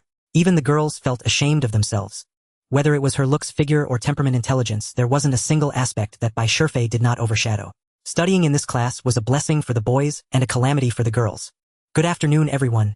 Is the whole class here?" Bai Shifei warmly greeted everyone. She then scanned the entire classroom, counting the attendees. Chen Chuan. She seemed to notice something. "Why did you sit in the back? Quickly come to the front. Why are you all crammed in the back?" Chen Chuan felt helpless. Being called out by the beautiful counselor, he had no choice but to stand up and walk to the podium, looking troubled. "Teacher Bai, where should I sit?" Bai Shifei glanced at the front row. The best seats were occupied by Tan Haojie, Zhang Xiong, and Li Chong. She felt a surge of discomfort inside. How could these guys have the face to sit in front? Aren't they deliberately ruining my mood? Tan Haojie, you three move to the back and give your seats to Chen Chuan. Bai Shifei pointed at Tan Haojie, without the slightest hesitation. Tan Haojie looked bewildered, filled with deep reluctance. He pointed at himself.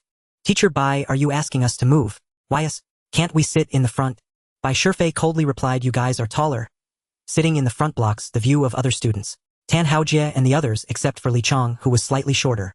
Tan Haojie and Zhang Xiong were both quite tall, especially Zhang Xiong, who looked like a standing bear, tall and robust. Sitting there indeed blocked a large part of the view.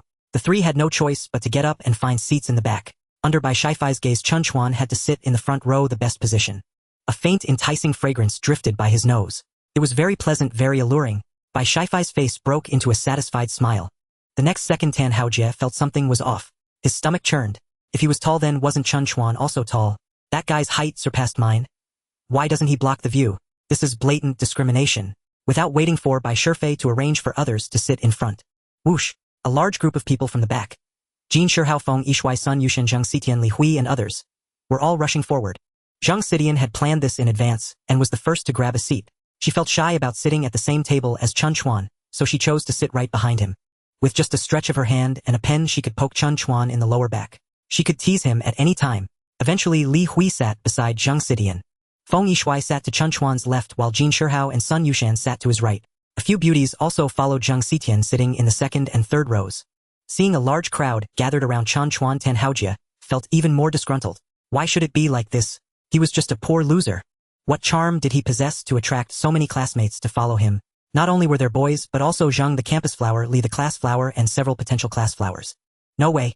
I must slap him hard in the face. I have thoroughly prepared for today's class meeting. I will definitely give everyone, especially Chen Chuan, a big surprise. Everyone guess, will teacher Bai be taken down?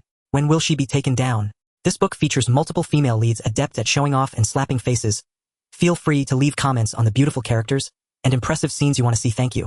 On the podium, Bai Shifei was astonished to discover that, in less than 3 minutes, the front area of the classroom centered around Chen Chuan was completely packed. There was no need for her to adjust the seating further. Clap, clap. She raised her hands and applauded. The entire class immediately fell silent. Today's class meeting is our first gathering for Class 2 of Business Administration. Please all students come up to the stage in turn. Simply introduce yourselves. The content includes, but is not limited to name, age, family situation, where you come from, interests, hobbies, future aspirations, etc. Everyone can speak freely. Now, which student will be the first to come up? Bai Shifei's encouraging gaze scanned the room. After a moment, her gaze settled on Chen Chuan. The implication was clear. Chen Chuan, you go first. Don't be modest. Jin Shihao and Feng Yishu also quietly urged him. Bro, hurry up. If you don't go first, who among us dares to go? With a pain in his lower back, someone was secretly poking him. Chen Chuan smiled wryly. Why does the campus Belgian also want me to be the first on stage? I just want to be Loki, okay? I'll go. Suddenly, a loud voice rang from the back of the classroom almost at the same time. Everyone's attention turned to the back. The first one to stand up voluntarily and want to go on stage was actually him, Tan Haojie. Earlier he had intended to make a grand entrance, but all the spotlight had been stolen by Chen Chuan. Not only did he fail to show off, but he also lost face. This time was a crucial moment for a comeback. How could he miss that? In anything he did, being the first attracted the most attention. Tan Haojie was determined to be that first person. He was confident that with his abilities he could reclaim the glory that belonged to him. Bai Shifei frowned slightly, although she had previously pleaded for Chen Chuan to give Tan Haojie a chance when she registered yesterday. To give him an opportunity for redemption, deep down she still disliked this morally bankrupt student. Alright then, you'll be the first, come up quickly and don't waste everyone's time, Bai Shifei said expressionlessly. Tan Haojie perked up, striding confidently toward the podium. Go brother Jie. Jie, you're the best. Zhang Xiong and Li Chong cheered for their leader. Tan Haojie was elated, having taken the lead. A great start. He had finally seized this opportunity. As he reached the front row, Tan Haojie deliberately slowed his pace and cast a glance at Chen Chuan. His eyes were filled with pride and mockery. Chen Chuan didn't even spare him a glance. Not everyone could become the opponent of the young master. You Tan Haojie are not worthy. Meanwhile, Jin Shihao couldn't stand to see a petty person thrive. He remarked loudly enough for the entire class to hear. A jumping clown just seeking attention. With a thud, Tan Haojie raised his leg, ready to step onto the podium, but stumbled slightly, almost tripping and falling flat on his face. He steadied himself and shot Jin Shihao a fierce glare. You little brat, just wait. When I successfully debut and earn the recognition of the entire class, see how I humiliate you. Standing on the podium, Tan Haojie cleared his throat, adjusted his state, and became invigorated once more. By Lauscher, fellow classmates, good afternoon. He smiled, bowed, and appeared very gentlemanly. Many girls in the audience lit up with excitement. Wow, a tall, rich, and handsome guy so polite. Where could one find such a quality boyfriend? Such a sought-after resource, if not seized early, would soon be taken. Tan Haojie was quite satisfied with the effect he had created. His smile grew even brighter. My name is Tan Haojie. I am a local from Zhangcheng. My father is the owner and chairman of a real estate company. My mother is the financial director of the real estate company. He chuckled. Our family's real estate company ranks among the top 10 in Jiangcheng's real estate industry, with a total asset of over 5 billion. As soon as this was said, the audience erupted into discussion. Wow, 5 billion. Is he really that rich? I never expected that he is truly a rich heir. No wonder he's so high profile. With such solid backing, it's hard to be low-key. Indeed, if I had his background, I might be even more impressive. In no time, most students cast envious and flattering glances at Tan Haojie. This was a big shot. As long as relationships were good, the benefits in the future would be endless. Only a very few students like Chen Chuan's roommates Zhang Xitian and Li Hui showed no reaction to Tan Haojie's ostentatious introduction. Zhang Xitian felt disgusted. No matter how wealthy Tan Haojie's family was, his character was a significant blemish. It's disgraceful. Li Hui had a much bolder personality. Amidst the flattery, she issued a different kind of sarcasm. Just a spoiled rich kid, a parasite. What's so great about that? If you have the ability, compare yourself to Chen Chuan. After all, he's a first-generation rich kid superior to you. Unfortunately, her voice was still a bit too soft. It was completely drowned out by the other discussions. Tan Haojie stood on the podium in high spirits. Classmates, from now on we are all classmates. At least for the next 4 years, we will weather the storms together, walk side by side. I may not be talented, but I do have some assets. In Jiangcheng, I can be considered to have some connections and relationships. No matter what difficulties everyone encounters, you can come to me. I will definitely do my utmost to help everyone. Such a statement had an even better effect than flaunting wealth. Clap, clap. The classroom suddenly erupted in thunderous applause. Tan Haojie was indeed a genuine wealthy young master. With his help, what problems couldn't be solved? This promise held immense weight. Could be said that Tan Haojie's speech immediately won the favor of the vast majority of his classmates. Even Bai Shifei couldn't help but applaud and cheer for him. Standing on the high platform, seeing the stunning beauty, Bai Lauscher applauded for him. Tan Haojie was so excited that he almost jumped up. He had prepared thoroughly for this self-introduction. He was absolutely confident in winning the hearts of his classmates. And in the eyes of Zhang, the campus belle, and Bai Lauscher, he hoped to improve his image, even winning their favor in one go. Sun Yushan, seeing Tan Haojie show off, felt nauseated to the point of nearly throwing up. He deliberately spoke loudly, all talk and no action, just a show. The journey will reveal a horse's strength, time will reveal a person's heart. We the struggling ones can only wait for young Master Tan's gallant assistance in the future. Tan Haojie was not fazed at all. His smile remained undiminished. Classmates, if you encounter difficulties in the future, feel free to come to me. I promise to give it my all. To express my sincerity, I will treat everyone to milk tea today. As he spoke, he waved towards the classroom door. Everyone turned to look. At an unknown time, 2 staff members from a milk tea shop appeared at the door carrying 2 large boxes and taking out cup after cup of milk tea. Chen Chuan smiled faintly. It seems this guy really did his homework in advance. He even pulled off such small favors and tricks. However, I must say it was indeed effective. The classroom was filled with cheers. Especially the girls who loved milk tea rushed forward eager to pick their favorite flavors. Young Master Tan, so generous. Tan Shuesheng, you're keeping your word. Following the young master means milk tea every day. Tan Haojie personally fetched 2 cups of milk tea. He bypassed everyone else and delivered them to Zhang Xitian and Bai Shifei. Zhang Shuesheng, this is the 4 Seasons milk green tea I specifically ordered for you. Do you like it? Tan Haojie had long been plotting. The reason he chose milk tea today was primarily to showcase his performance at this moment. Almost every girl loves to drink milk tea. As long as these 2 beautiful girls accepted his kind gesture, it would mark a good beginning. The next step would be to pursue them further, ensuring double the results with half the effort. One cannot help but say that Tan Haojie's clever scheme was working perfectly. With just an empty promise and a cup of cheap milk tea, he successfully garnered the goodwill and trust of 70 of his classmates. Unfortunately, he faced cold treatment when trying to win over Zhang Xitian. Classmate Tan, I don't drink milk tea, thank you. Zhang Xitian genuinely did not drink milk tea. Coming from a poor family, she had never indulged in it. If she had the spare money, she would rather buy a pen, a book, or a large bread. Moreover, Tan Haojie's questionable character made him the type she detested the most. How could she possibly accept this cup of milk tea? On the other hand, Bai Shifei was a milk tea drinker. However, she saw through Tan Haojie's little tricks at a glance. Cheap concern, cheap affection, and cheap milk tea. Such flirting techniques were not unfamiliar to Bai Shifei, who was not a naive girl. She waved her hand nonchalantly. Thank you, classmate Tan, but I'm on a diet and can't drink milk tea. You can give it to other classmates. Tan Haojie was met with successive setbacks, his face turning a shade of iron blue. Holding 2 cups of milk tea, he was at a loss where to put them. Give them to others. Impossible. He would rather die than do so. What qualifications did these impoverished students have to be served by him? He wouldn't even give them away if he threw them away. However, facing Bai Shifei, it was indeed quite a dilemma. He had just established a persona of being polite and helpful. He couldn't ruin his reputation. At that moment he found himself in a predicament, neither able to throw them away, nor set them down awkwardly, only able to hold the 2 cups of milk tea. Jiegu, are these 2 cups for us? Zhang Xiong and Li Chang happily took them. Tan Haojie's expression was awkward. Yes, they are for you. Damn. How cheap for you 2 fools. Tan Haojie felt very dejected. Since the milk tea strategy did not achieve its goal, he could only resort to his last trick. Climbing back onto the podium, Tan Haojie forced himself to perk up and pretended to be generous. Classmates, I have one last thing to say. Tonight I will treat everyone to a big dinner, a complete package of food and fun. We'll party together and not leave until we're drunk. What do you think? This good news sent the students below into a frenzy. Cheers erupted. Great. Awesome. Who wouldn't want a free meal? Among all the students, how many are rich second-generation heirs? This was a way to save some money, enjoy a good meal, and deepen connections with new classmates. Who would refuse such good fortune? Classmate Tan truly generous. Tan Xiao's generosity is remarkable. This meal must cost at least 10,000 right. This classmate Tan is truly a fortune-spending child. From now on, relying on him for lavish meals, we can live life to the fullest. Regardless of gender, all classmates were eagerly looking forward to tonight's gathering. Classmates, Bai Shifei suddenly doused everyone with a bucket of cold water after Tan Haojie stepped down from the podium.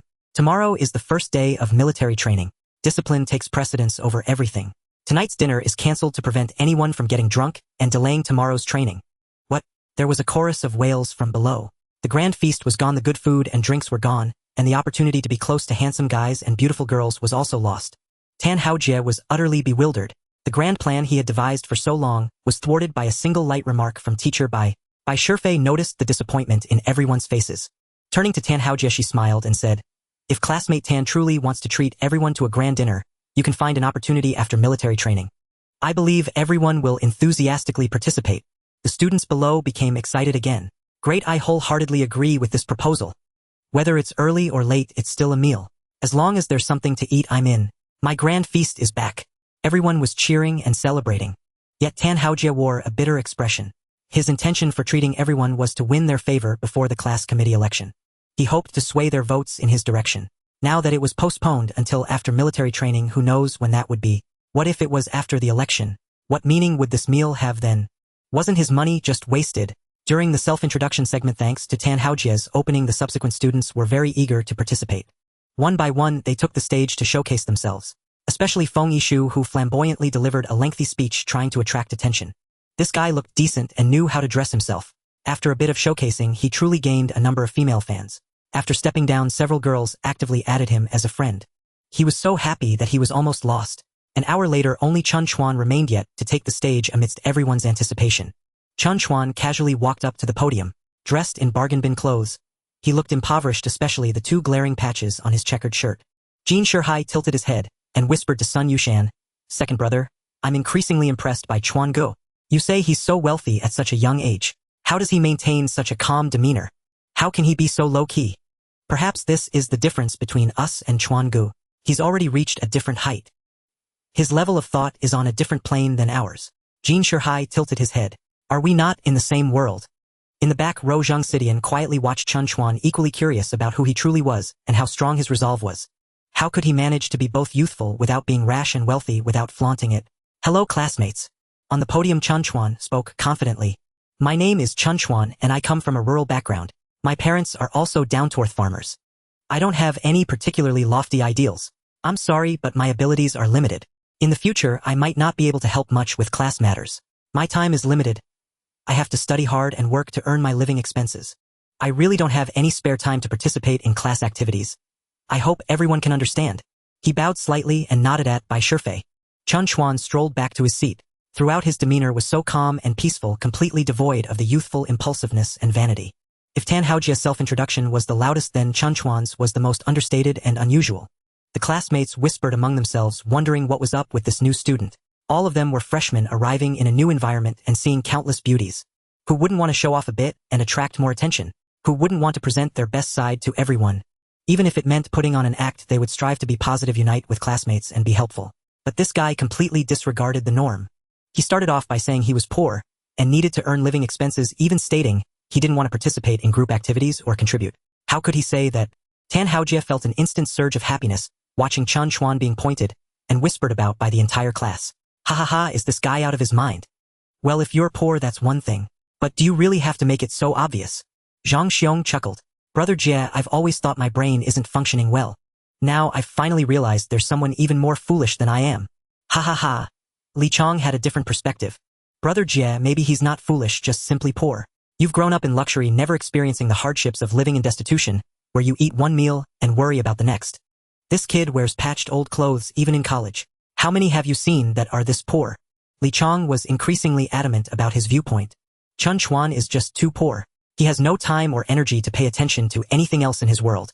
Eating enough is the most important thing, the ultimate priority. Tan Haojie found Li Chong's unique perspective quite refreshing. Is that so? Is this the true mentality of the impoverished? Li Chong nodded. I've seen many poor people. This Chen Chuan is likely the poorest of them all. Tan Haojie suddenly joked. No wonder he seems different from ordinary people.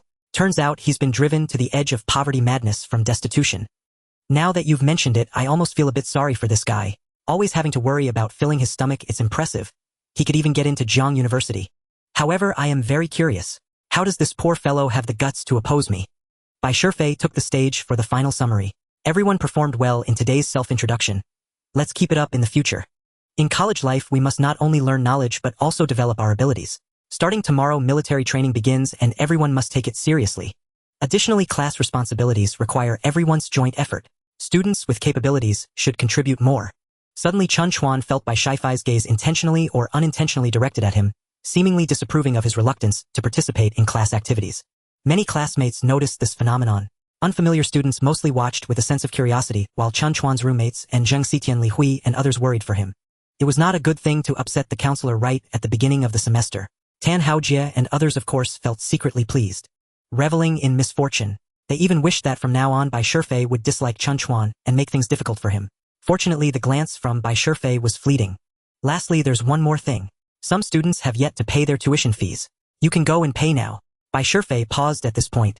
There are a few students facing difficulties with both tuition and living expenses. You need not worry. Tuition can be applied for with student loans. Living expenses can also be requested through work-study programs, but the slots are quite limited. If you cannot secure one, you will have to find part-time work outside. After Bai Shifei finished speaking, about 10 students immediately stood up to pay their fees. Most students had already completed their tuition payment during registration yesterday and remained in the classroom. Suddenly, a male student walked to the podium, visibly worried. Teacher Bai, there should be enough slots for student loans, right? If my application doesn't go through, I won't be able to attend university. Bai Shifei smiled, saying, Susan, don't worry. Every impoverished student can apply for a student loan. Some special cases can even receive tuition fee reductions. Susan felt a weight lift off his shoulders. That's great. As long as the tuition is sorted, I won't be afraid. As for living expenses, even if the slots are insufficient, I can find a job to earn money. Bai Shifei immediately asked with concern. Susan, do you still have any money on you? Is eating a problem? Do you need me to lend you some? Susan quickly waved his hands. No. Teacher Bai, I have money. I still have over 200 in my pocket. I can first find a temporary job that pays daily, and once I've earned enough for a month's living expenses, I'll look for a long-term part-time job. Bai Shifei looked at him with admiration. She gently spoke. You're doing great, self-reliant and strong. But if you truly face difficulties, make sure to inform the teacher immediately. No matter what, you must not let yourself go hungry. Do you understand? Susan quickly bowed. Thank you, Teacher Bai. I understand. While the two spoke at the podium in the back of the classroom, Tan Haojie, Xiong Li Chong, and others were laughing heartily, surrounded by several classmates. It wasn't a joyous occasion. They were all mocking Susan. Zhang Xiong's expression was exaggerated, as if he found it hard to laugh or cry. Brother Jie, have you seen this? There really are people who come to university without a single cent. Not being able to pay tuition is one thing, but they can't even scrape together the most basic living expenses. How can they think about attending university? Shouldn't they first solve their eating problems? Li Chong glanced at Susan, then at Chen Chuan, shaking his head in disdain. I never expected there would be so many oddballs. To come to university without a penny, this is quite audacious. I feel like Jiang University is being dragged down by these people. Tan Haojie, being wealthy, was completely unconcerned about the feelings of others. He loudly teased, What university can you attend without money?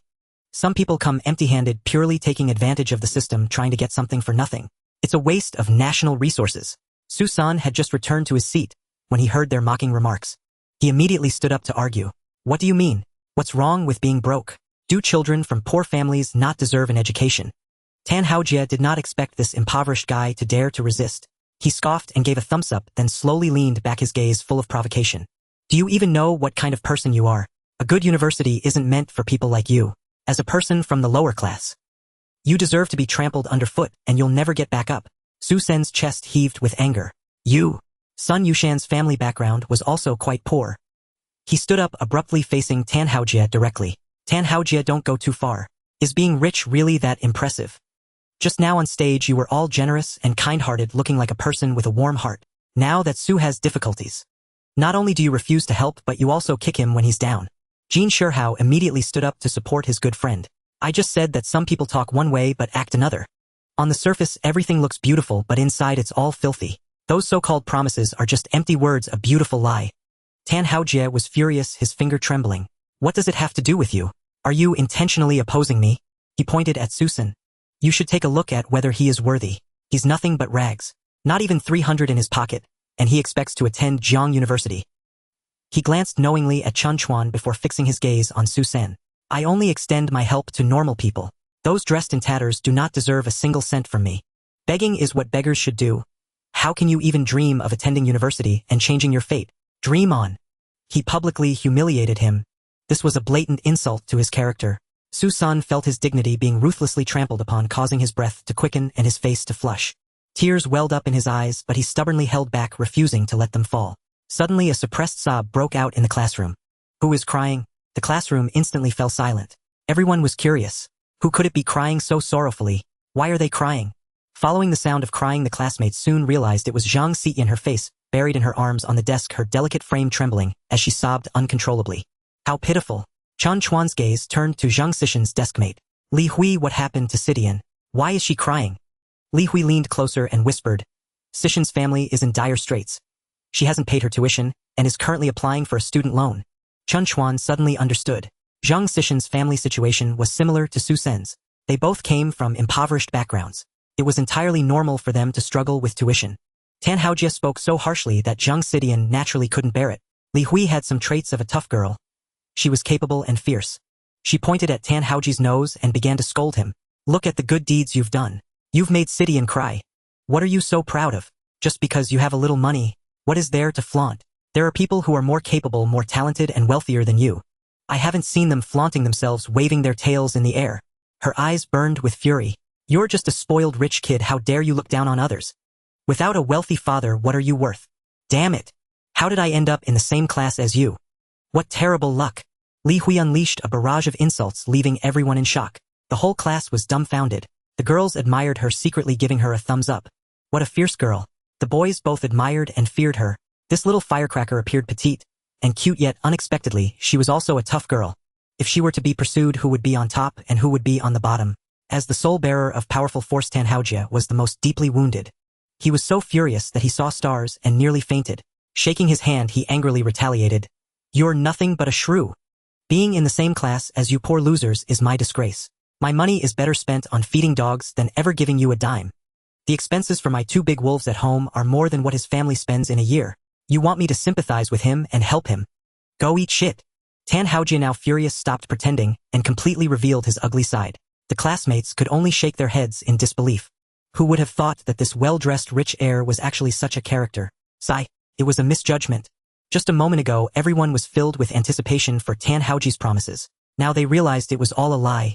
Challenge task: help Zhang Xiyan solve her tuition problem, give someone a rose, and leave a lingering fragrance. Task reward 1, master level combat skills. Task reward 2, experience points 7. Free attributes 4. Refuse the task, experience points 7. Chen Chuan was overjoyed. Helping Zhang Xiyan solve her tuition problem was a trivial matter, just a small sum. The key was that this reward was incredibly tempting. Master level combat skills. This was a means of survival far more precious than any massage technique or culinary skill. With money, what is there to fear? No life to spend it. Once he obtained master level combat skills, relying on his strong physical foundation. Unless someone used heavy firepower against him. Otherwise, he could effectively prevent and resolve ordinary hand-to-hand combat, cold weapon assassinations, or close-range gunfire. This was the life-saving skill he had long dreamed of. Suddenly Chen Chuan stood up from his seat. He coldly looked at Tan Haojie. Are you done making a scene? You have 1 minute to apologize to Zhang Xidian and Su Sen. Otherwise you know the consequences. Tan Haojie instinctively took a step back, yet unable to save face. He forced himself to steady his stance. Chen Chuan, you promised me. As long as I don't break the law, you won't hold me responsible. I'm not committing any crime now, so why should I apologize? Chen Chuan stepped closer to Tan Haojie. No crime, so no need to apologize. Are you a university student? Do you have no moral standards? Aren't Zhang Xidian and Su San your classmates? The 3 questions forced Tan Haojie to retreat step by step. Chen Chuan's aura grew ever stronger. You have money and no one forces you to help them, but you cannot humiliate them and trample on their dignity. The difference between the rich and the poor is merely their wealth. In terms of character, we are all equal. You have no right and no qualification to look down on anyone. Tan Haojie was backed against the desk, his upper body leaning back. With nowhere to retreat, Chen Chuan's gaze was like a knife staring at him. If you make a mistake, you must apologize, understand? Seeing that Tan Haojie was still hesitating, Chen Chuan reminded him again. Your opportunities are few. You have just 10 seconds left. All the classmates were awestruck by Chen Chuan's powerful presence. In their eyes, there was awe, gratitude, curiosity, and admiration. Even Bai Shifai's beautiful eyes sparkled with excitement. When she looked at Tan Haojie, there was a hint of disgust. She was very curious. Would Tan Haojie yield to Chen Chuan's pressure and choose to apologize? Time passed second by second. Chen Chuan's eyes became sharper. In the last second, Tan Haojie turned to look at Zhang Xidian and Su Sen. His face was filled with helplessness and unwillingness. I'm sorry. After a deep bow, Tan Haojie quickly left the classroom with Zhang Xiong and Li Chong. Inside, he felt bitter. Today, he had once again fallen into Chen Chuan's hands. He had embarrassed himself in front of the entire class. How could he ever mix in with them again? Could it be that Chen Chuan was his nemesis? That poor guy, how could he be so confident to meddle in the affairs of the wealthy?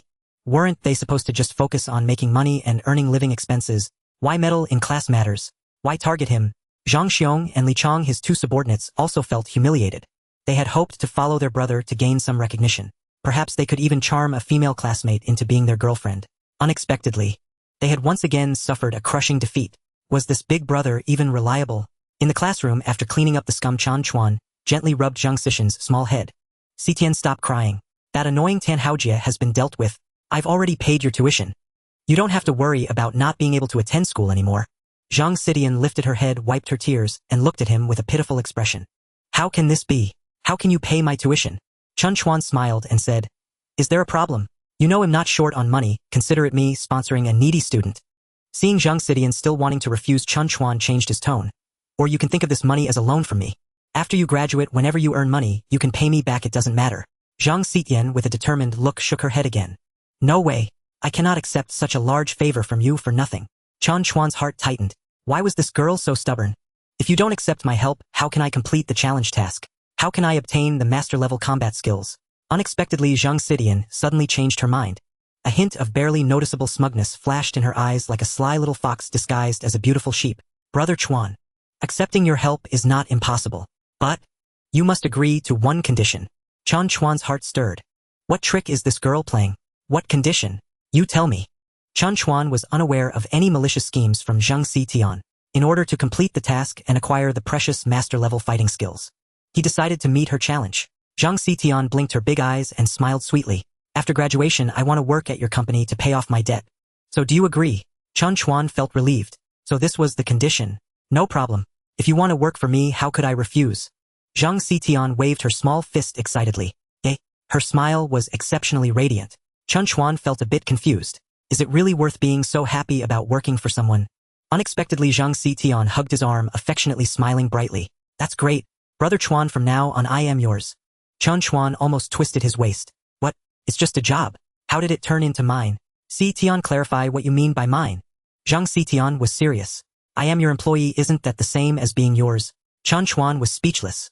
Zhang Xidian continued her playful teasing. Is it that my description isn't accurate enough? Or should I say, am not just yours, but your woman? Chen Chuan was startled and immediately covered her small mouth. Shoo! He glanced around and whispered, don't say such things. What if someone hears and thinks I've done something to you? Chen Chuan dared not stay close to Zhang Xidian and hurriedly backed away. Leaving Zhang Xidian to secretly delight in herself, Chen Chuan walked up to Su San and patted his shoulder. I'll cover your tuition as well. Su San shook his head. No need, I can manage on my own. After hesitating, he uncertainly asked Chen Chuan, aren't you from the countryside? Where did you get the money to help Chen? Chen Chuan laughed. It's true that I'm from the countryside, but that doesn't mean I can't have money, right? I opened a restaurant and business is pretty good, so covering tuition is not an issue. Don't be so stubborn. Susan scratched his head, hesitating. All right then, you help me pay the tuition and after graduation I will work for you too. How does that sound? He looked at Susan, whose eyes were filled with gratitude and hope. Chen Chuan was speechless. To be honest, he was helping them without any intention of making them work for him. He solely wanted to obtain the master-level fighting skills. How could he refuse Susan? Meanwhile, Feng Yishui, Sun Yushan, and Jin Shi Hao all rushed over surrounding Chen Chuan. Brother Chuan, can we work for you too, please? Chen Chuan was astonished. What was happening? He glanced at Zhang Xitian and Susan. Chen Chuan suddenly understood. Wow, you clever little devils. Are you trying to repay kindness or using it as a pretext to secure a job? Is this sneakiness so smooth? In today's world, it is a competitive era. International competition is increasingly fierce and the domestic economy is undergoing a transformation. The job market is exceptionally grim. Many college students graduate only to face unemployment. Zhang Xitian and Susan are clever. Their scheming was so intense that it almost hit Chen Chuan in the face. And with 3 persistent roommates clinging tightly to him, they weren't letting go. Chen Chuan sighed deeply, choosing friends poorly. Fine, I'll reluctantly accept you all. You laborers, I will take you all in. Let you work for me for a lifetime. This is the most vicious punishment for you. Immediately Chen Chuan took Zhang Xitian and Susan to the school fee payment office. He paid off the tuition for both of them for the year. It totaled less than 20,000. Zhang Xitian and Susan watched a large sum disappear from their accounts. They felt both pained for Chen Chuan and filled with gratitude. If they had to earn the money themselves, who knows how long it would take, how much sweat and hardship they would endure to gather so much. Unfortunately, they had no idea. The moment Chen Chuan spent money, he was about to profit. The money in his pocket had not only not decreased but had instead soared. Ding. Used 1,000-fold cashback consumption card limited to within 10 million zero remaining. This consumption of 1.6 million resulted in a cashback of 10 million. Chen Chuan checked his phone message. The bank account ending in 1314 of Longhua ICBC received a deposit of 10 million with a balance of 69 million. Goodness, has the cash in my bank card increased so much? Many large companies might not even have this much liquidity. The feeling of being wealthy is truly exhilarating. Ding. Zhang Xitian's favorability 5, current favorability 37. Good friend, it wasn't easy. Among all the targets to pursue, Zhang Xitian's process was the most convoluted. At first, not only did it not improve, but it also decreased several times. It even dropped to a negative value. After several back and forths and doing a lot, it finally rose to its current level. Compared to Mu Shuijia, it still lagged behind. Zhang Xitian's pursuit reward is 30 of the shares of Tsuetsan Media. This is a large media group ranked among the top in the country. With a market value exceeding 30 billion. 30 shares equate to 9 billion. Once the pursuit is successful, I will immediately soar, becoming a super-rich person worth billions. Moreover, in a media company, there are bound to be numerous female celebrities and internet stars. Even without eating, just watching them is a delight. Once the 3 returned to the classroom, all the students who had gone to pay the fees had returned. They heard about what had just happened. They looked down on Tan Hao Jie's hypocritical facade with disdain. At the same time, they were filled with curiosity about Chen Chuan. A rural person dressed in patched clothes. Where did he get the money to help other students pay their tuition? The key point is that he was willing to do so voluntarily. This is what deserves the most respect. Speaking of family conditions, many students have assets. They are not without money. But apart from Chen Chuan, no one was willing to help the new students. This shows. Though Chen Chuan said during his introduction that he had no time to manage class affairs, when difficulties arose, he was the only one truly willing to help. Everyone likes to be friends with such a person. In no time, Chen Chuan was surrounded by many people, both male and female classmates. They all scrambled to add Chen Chuan as a friend and arranged to hang out together. Chen Chuan, I hope you can participate more in class activities when you have time. Look how enthusiastic everyone is towards you. Just as he emerged from the crowd, he was immediately caught aside by the beautiful counselor who began to interrogate him. Chen Chuan wore a face of distress. Teacher, it's not that I don't want to participate. You know my situation. I have a lot going on and I may not have that much time. Bai Shifei interrupted him with a hand. I know you have a company to manage outside, so your time must be tight. However, I won't trouble you with general matters. Mainly for some important activities, please try to make time to attend. Is that all right? She stared at him intently. What else could Chen Chuan do? Okay then. Since Teacher Bai has said so, I will certainly cooperate fully. Bai Shifei revealed a charming smile. Great, it's settled then. Ding. Bai Shifei's favorability 3, current favorability 45, close friend. Has it increased again? Teacher Bai's favorability is increasing quite rapidly. Soon, on some future day when her favorability reaches a certain level, she would secretly pledge her heart and loyalty to him. What should I do? Sigh. The once cheerful Zhang Xitian suddenly sighed deeply. What bad news could there be? Chen Chuan was very confused and anxious. Regardless of anything from now on, Zhang Sidian is my woman. No, she is my employee. It's normal to care about one's employees, right? He was about to continue asking when he turned around and saw his three buddies looking equally dejected. They looked like they were worried about something. What's going on? Chen Chuan couldn't help but raise his voice. Zhang Sidian opened her mouth about to explain. But she was interrupted by Li Hui, who was quick to speak. Let me explain. Actually, we are just worried about the upcoming military training. It's so hot right now with the sun so strong. After a few days, we might end up getting tan dark. Chen Chuan was astonished. He almost thought he misheard. You are worried sick over this? Zhang Sidian and Li Hui nodded seriously. Isn't this serious? I ask you, which girl is not afraid of getting sunburned? Fair-skinned girls are worried about getting color differences and leaving ugly marks. A white swan turning into an ugly duckling. Girls with a normal complexion fear becoming dark-skinned and losing the chance to find boyfriends. Dark-skinned girls are even more afraid of becoming so dark that they change races. Isn't that scary? Chen Chuan was speechless and turned to look at his three roommates. Are you guys also worried about military training? Feng Yishui, Sun Yushan, and Jin Shihao nodded in unison. Chen Chuan was astonished. You big guys are also afraid of getting tanned. Feng Yishui flipped his stylish hair. Of course. I don't want to turn into a piece of charcoal. I haven't even gone on my first date yet. Jin Shihao forced a shy smile. I'm not afraid of getting tanned. I'm mainly afraid of getting tired. I've been afraid of hardships since I was young. Sun Yushan had the most displeased expression on his chubby face. I'm not afraid of getting tanned or tired, but I'm afraid I can't keep up with the pace. Look at my physique. If I have to run, I'll definitely hold everyone back. Chen Chuan slapped his forehead. He was truly speechless. What could he say to this group of incompetent teammates? He pointed at the three cowards, angry at their lack of ambition. You guys just need to be disciplined. Military training is the best way to build physical fitness and willpower, reinforcing discipline. It's also an excellent opportunity for national defense education and patriotism training. You absolutely cannot drop the ball. Facing the campus belle and class beauty, Chen Chuan's attitude softened a lot. Ladies, don't be afraid either. If it really gets unbearable, just apply more sunscreen. Trust me, by the end of military training, your gains will far outweigh your losses. You might even be begging the instructor not to leave, feeling reluctant. The two beauties completely didn't believe Chen Chuan's words. Zhang Sidian wrinkled her delicate nose. Is that true? Would we really feel that way? Li Hui rolled her eyes. I don't believe you at all. Do you think we would willingly seek out hardship? Chen Chuan didn't argue with them. How could these kids know how many tricks our most charming person has to handle them? And how much charm I have to touch everyone? Ding. Challenge task completed. Master level combat skills have been issued. Experience value 7. Free attributes 4. In an instant, a vast and mysterious energy descended from the heavens. It transformed into countless formless substances that drilled into Chen Chuan's body. In his mind, countless combat knowledge, skills, and experiences were instilled and integrated. Within his physical body, the mysterious energy transformed his skin, muscles, bones, and internal organs. Everything began to evolve toward the physique of a combat master. At this moment, time seemed to stretch infinitely. Chen Chuan was lost in thought for just a moment, and the complex transformation process was already complete. No one knew that within a university campus in Jiang City of the Dragon Country, a world-class combat master was born. Chen Chuan felt as if he was in a dream. He pinched the bicep on his arm and touched his chest. He muttered to himself, I can't feel how much harder I've become. Can this combat master really do it?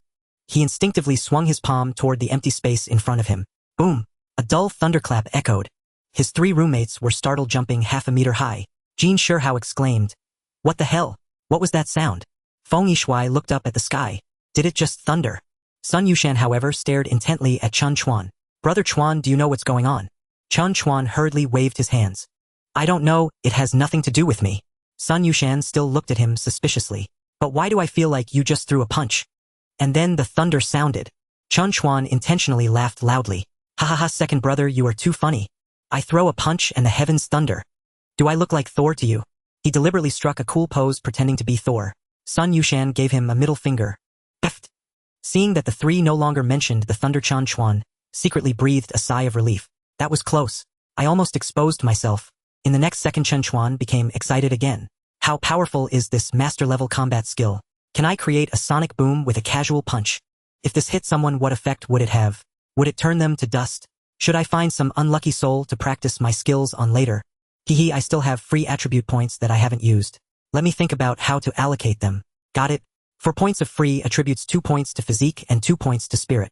Host Chen Chuan, physique 28 points, strong as an ox, spirit 27 points, quick-witted, charm 30 points, 1-star charm, aura free. Attributes 0 points, system level 1. 80100, The charm attribute hasn't been added yet. The three indicators cannot be too imbalanced. The importance of physique and spirit to the human body is self-evident, especially now. With master-level combat skills, if physique and spirit don't keep up, it will severely affect the improvement of combat power. Of course, as physique and spirit increase, the explosive combat power of the master-level combat skills will also increase significantly as long as his physique and spirit are high enough. One day in the future, Chen Chuan could very well become the strongest combat master in history. That night, everyone went to bed early to prepare for the military training the next day.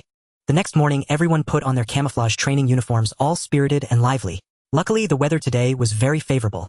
Large patches of white clouds covered the fierce sun, so there was basically no need to worry about getting sunburned. The female classmates all breathed a sigh of relief. Military training began. Classes 1 and 2 of business administration were placed in the same field. The instructors for the two classes were also comrades in the same company. Almost all the students were complaining about how tough and tiring the training was. Only Chen Chuan noticed that these two instructors were no ordinary individuals. Their military uniforms were crisp, their demeanor cold and stern, not one to smile. Their lean bodies seemed unremarkable, yet hidden within was terrifying, explosive power. Their aura was restrained and ordinary. As a combat master, Chen Chuan could sense a faint murderous intent. They had seen blood and taken lives. This matter is quite suspicious. How could an ordinary military training instructor be so strong? This is utterly unreasonable. Moreover, they exude a murderous aura. Which military unit do these two instructors belong to? How did they end up as military training instructors? One should note that we are in a time of peace. On the surface, the Dragon Country has not seen war for many years. The opportunity for soldiers to go to battle is rare. Most of the military units are periodically taken to large training bases to participate in large-scale military exercises involving multiple forces, to hone the troops and enhance combat effectiveness. Only a select few elite units have the chance to engage in small-scale local battles. Live ammunition, carrying out certain top-secret missions. For example, the special forces of various military regions and the elite units of different branches. Each one is a trump card of the entire army. Every soldier is a standout, the king of warriors. According to the publicly available information, there is no such elite special forces near Jiang City. Confidentiality has always been a crucial aspect of military deployments. In recent years, foreign spies and agents have been ubiquitous. They frantically probe into our military intelligence. How should a trump card unit wanting to avoid attention and infiltration act? Hide in the deep mountains and rivers, the Gobi Desert, remote islands, or underground bunkers? Chen Chuan secretly admired. This unit is extremely clever. The best hiding method is to blend elite mysterious troops into countless ordinary teams. In a million-strong army, how difficult is it to find a small unit? This time they came to serve as instructors, probably to throw people off the scent. For them, accustomed to devilish training and fighting on the line of life and death, coming here for military training is akin to a paid vacation. It's like a welfare, a form of leisure and entertainment. All present dismissed. Rest in place for 20 minutes. You may drink water and use the restroom. After training for 2 hours, the participating students were all drenched in sweat, almost unable to hold on. The two instructors in perfect synchrony issued commands almost simultaneously. Finally, they could rest. Sun Yushan plopped down on the grass. Damn, I'm exhausted. Feng Yishui and Jin Shihao were not much better off. Lying on the grass, sprawled out like two dead dogs. No, they weren't quite dead yet. Ha ha ha, they were panting heavily with their tongues hanging out. Suddenly, the three of them seemed to discover a new world. Brother Chuan, aren't you tired? Why not sit down and take a break? Sun Yushan looked again and even struggled to get up. He approached Chen Chuan and reached out a chubby paw to pat his forehead. Oh, sure enough, you're not sweating. Chen Chuan shivered, a layer of goosebumps rising all over his body. Smack. He swatted the chubby paw away. Beiji, get lost. If you want to talk, just talk, don't touch me. To cover up his extraordinary physique, Chen Chuan found an excuse. I truly am not sweating. That's because I have techniques. In whatever you do, you must learn to study and master the tricks involved. Sun Yushan immediately flattered. Brother Chuan, what's the trick? Just pass it on to your little brother. The other two lazy dogs also perked up ears, perked up to listen. Chen Chuan pretended to be profound. I'm just beginning to grasp the basics. How could I have the ability to pass it on? This is a feeling that can only be understood but not conveyed. Do you understand the feeling? Alas, the three roommates were all disappointed and lay back down. Hey! A figure walked over from not far away. It was an old acquaintance, Xiao Yang, the young master from the next class. Why are there 3 dead dogs lying here? Haven't even trained for a bit, and you're already exhausted. Upon hearing this, Feng Yishui, Sun Yushan, and Jin Shihao immediately flipped over and glared at Xiao Yang. Xiao, who are you calling dead dogs? Your whole family are dead dogs. Xiao Yang sneered. Aren't you all? Then who was lying here just now exhausted like a dog? Jin Shihao retorted. After training for so long, can you see any of that? He glanced at Chen Chuan and immediately changed his words. Not true. Just look how many still seem fine. Aren't they all panting and drenched in sweat? Xiaoyang disdainfully shook his head. He even raised his index finger and waved it in front of him. If you all can't do it, don't say others can't. A bunch of useless trash. How could you possibly know the strength of others? Suddenly he raised both arms, slightly tensing up. The muscles on his arms bulged and glistened, displaying solid muscles and a strong physique. To tell you the truth, this level of military training is simply child's play for me. A glimmer of envy flashed in Jin Shiheo's eyes, followed by thick jealousy. He subconsciously curled the corner of his mouth. All show and no substance. Just because you're big, does that mean you have strength? Just because you have more muscles, does that make you a tough guy? He deliberately flexed his arm, showing off. I'd say Papai. Xiaoyang sneered, not saying much more. With a whoosh, he suddenly ripped off his camouflage shirt, exposing broad shoulders and robust upper body muscle lines. Wow, so strong. This appearance immediately attracted countless gazes, especially from some girls who all exclaimed in surprise. Pretending to cover their eyes, they secretly peeked through their fingers, almost drooling. So big. This chest muscle is bigger than my palm. Those arms are so thick, must be very strong. Six-pack abs so impressive, I really want to touch them. The girls' hearts were already overflowing with affection, their eyes glued. They wished to pounce over and grab a handful to test the texture. Sometimes girls pretend, but deep down they can be even more lustful than boys. The girls' reactions made a group of male students feel sour, including Jin Shihao, Feng Yishuai, and Sun Yushan. All were envious and filled with jealousy. Who would have thought that Xiaoyang had managed to get his body in such great shape through fitness? He could rival a bodybuilder. Only Chen Chuan remained calm as usual, even showing a hint of disdain. Jin Shihao curiously asked, Brother Chuan, how did Xiaoyang achieve this physique? If I had such a body, wouldn't I have no trouble finding a stunning girlfriend? Chen Chuan strolled, casually composed and unhurried. Don't be fooled by appearances. This is actually nothing, just a show. All flash, no substance. As soon as these words left his mouth, Xiaoyang happened to hear them. At that moment, it was the highlight of his life. Countless gazes converged. He was the center of the stage. Not only did countless boys feel inferior, but even many girls were secretly sending flirty glances. At such a moment, someone dared to question his strength. Chen Chuan, I admit you have money, but you can't just because you're jealous of me go around spouting nonsense questioning my strength. Xiaoyang's eyes flashed with a strange smile. You today must give me an explanation. Today I must take my revenge. Xiaoyang vowed silently in his heart. Given the lesson from last time, this time I will not compete with Chen Chuan in terms of money. Instead, I will crush Chen Chuan in the area where I excel, using overwhelming advantages to achieve a decisive victory. Last night, Xiaoyang couldn't sleep well, tossing and turning. Just thinking about the humiliation brought by Chen Chuan made his chest feel tight, as if he were about to spit blood. If I can't step on Chen Chuan and humiliate him fiercely, I will never be able to quell the hatred in my heart. Crack. Xiaoyang clenched his fists, making a faint sound. His eyes were fixed on Chen Chuan, while in his mind, he was plotting how to make him look foolish. In what way should I slap his face to bring him disgrace? Just thinking about how the classmates from both classes were watching, especially the two class beauties, and the school beauty Zhang Xitian, made him excited. He trembled with excitement. It felt great. I will have my moment of glory today. Am I wrong? Facing the seemingly mad Xiaoyang, Chen Chuan remained calm and indifferent. What good body can you build in the gym? Besides looking good to attract attention, what else is it good for, in terms of strength, speed, and coordination? Can your decorative pillow be compared to the solid muscles honed in the military camp? Chen Chuan had a tall and slender physique.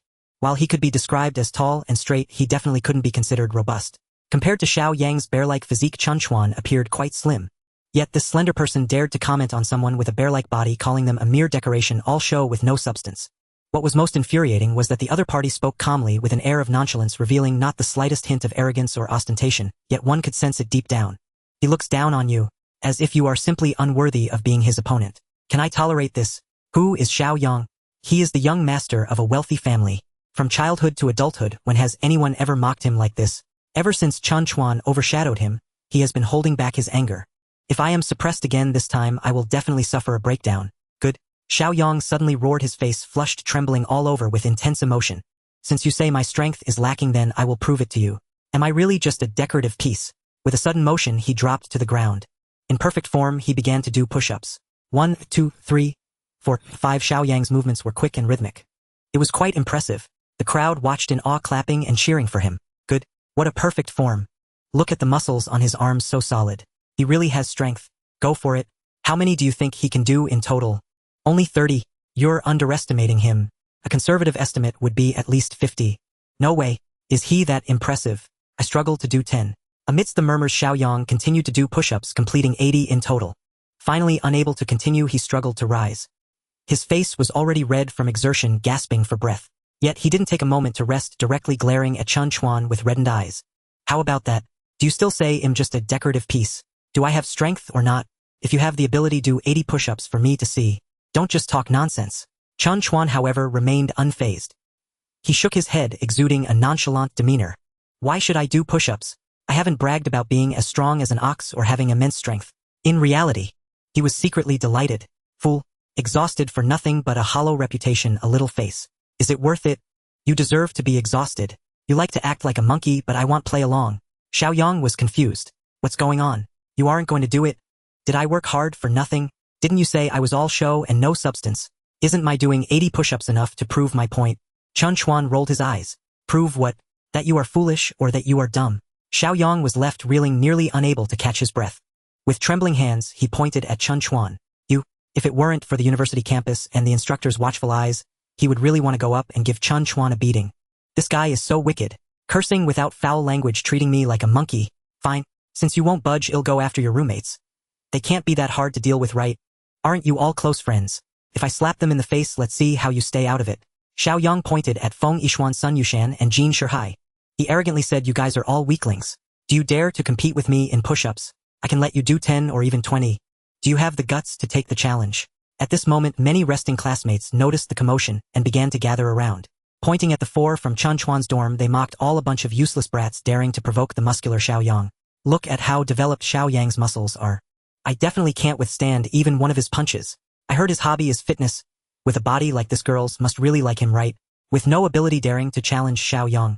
I really don't know if their brains are fried. Countless harsh words made Feng Yishuan and the others feel humiliated. They wanted to be tough and accept the challenge, but knew they didn't have the strength, so they could only keep their heads down like timid turtles. Suddenly, Jin Shihai stood up. Sun Yushan's face turned pale as he reached out to pull him back. Brother, don't be impulsive, but was forcefully shaken off by Jin Shihai. Xiaoyang, don't be arrogant. His aura was strong, completely changing from his previous dispirited state. Do you know why Brother Chuan refuses to acknowledge your strength? Does this need to be asked? Xiaoyang scoffed. It's because he has no responsibility and lacks loyalty. I have clearly proven my strength through actions. Yet he plays tricks and refuses to acknowledge it. Jin Shihai shook his head, his face full of mockery. Wrong. You are gravely mistaken. What kind of person is our Brother Chuan that you can understand? He bowed slightly to Chen Chuan in a show of respect. Don't use your narrow vision and limited perspective to judge Brother Chuan's noble character. What is strength? Doing a few push-ups can't be called strength. It's just decoration and useless effort. If you have the ability, go and spar with the instructor, test your skills in martial arts. Jin Xie's speech was highly provocative. It nearly made Chen Chuan believe it. That is true skill, real martial arts. Do you dare? Chen Chuan truly did not expect this. His roommate had such skills. Even Uncle Ben Shan would be moved by this ability to deceive. I cannot accept you as my disciple. It is my greatest regret. At this moment, Jin Shiheo's voice grew louder, almost reaching the ears of all the students in both classes. Xiaoyang, as long as you dare show us a few moves against the instructor, let us see your strength. We will definitely acknowledge that you are truly formidable. Jin Shihao waved to the surrounding classmates, guiding their thoughts. Do you all agree with what I said, classmates? Only by battling the instructor can we prove Xiaoyang's true strength. The classmates responded with enthusiasm. Those who were merely there for the spectacle were not afraid of trouble. Exactly. Battle the instructor. Only then will we acknowledge that you truly have strength. You are so robust, you shouldn't be afraid of the instructor, right? Faced with everyone's enthusiasm, Xiaoyang found himself in a dilemma. On one hand, he really wanted to showcase his strength and let everyone see his might. On the other hand, after all, it was the instructor, a professional soldier. He was just a fitness enthusiast. Could he really match up? He felt uncertain inside. Seeing Xiaoyang hesitate, Jin Shihao decided to reassure him. Xiaoyang, you don't need to overthink it. We just want to see you display your strength and abilities. You don't have to actually defeat the instructor. As long as you can pose even a slight threat to the instructor, we will consider you impressive. We all acknowledge that you are truly formidable. Jin Shihao gave a thumbs up as if victory was in sight. All the glory would belong to you. Xiaoyang's brows relaxed. He finally gained some confidence. With such words, he truly could give it a try. The instructor was also human, not some mythical being. As long as he was a bit careful, seized a couple of opportunities, he could gain the upper hand. Immediately he called for a halt. Wouldn't this be the perfect opportunity for him to shine? Seeing Xiaoyang's interest piqued Jin Shihao, and the 3 roommates exchanged knowing glances and smirked. Unexpectedly, this scene was noticed by Xiaoyang's little brother, the pale-faced Zhang Fei. Xiao Gu, something feels off. I suggest you don't agree. Be careful, it could be a trap. As expected of a cunning strategist, Zhang Fei's ability to read the room was quite impressive. The dark-faced Guan Yu naturally could not fall behind. His older brother was in danger. If he didn't care now, he would have to pay for it later. Xiao Gu, you must think twice. We know you're strong, it's fine not to care about others' opinions. Xiao Yang frowned. He paid no mind to Guan Ye's concern. However, he could not ignore Zhang Fei's suggestion. Was that rascal Jin Shihao really plotting something? After waiting for a while, Xiao Yang still did not take action. Jin Shihao felt a bit anxious. The atmosphere was set, the tickets sold, and the audience in place. How could he suddenly not want to perform?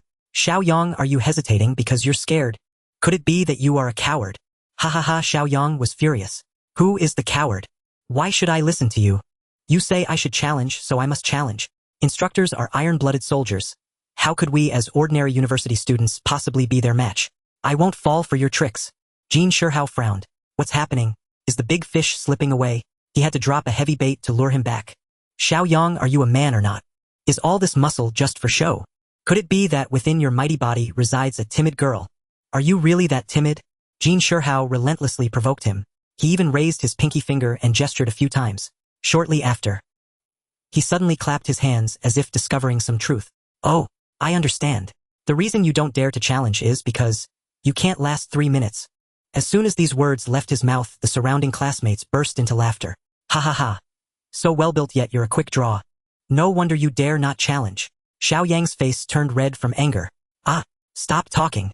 I agree to challenge the instructor to show you my true strength. Can you really last 3 minutes?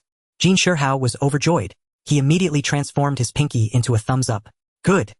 Xiao Yang, you are indeed fierce. I believe you will definitely last more than 3 minutes. At this moment, the instructor from Class 2 Lang Ruyun and the instructor from Class 1 Su Erdwa were watching the spectacle.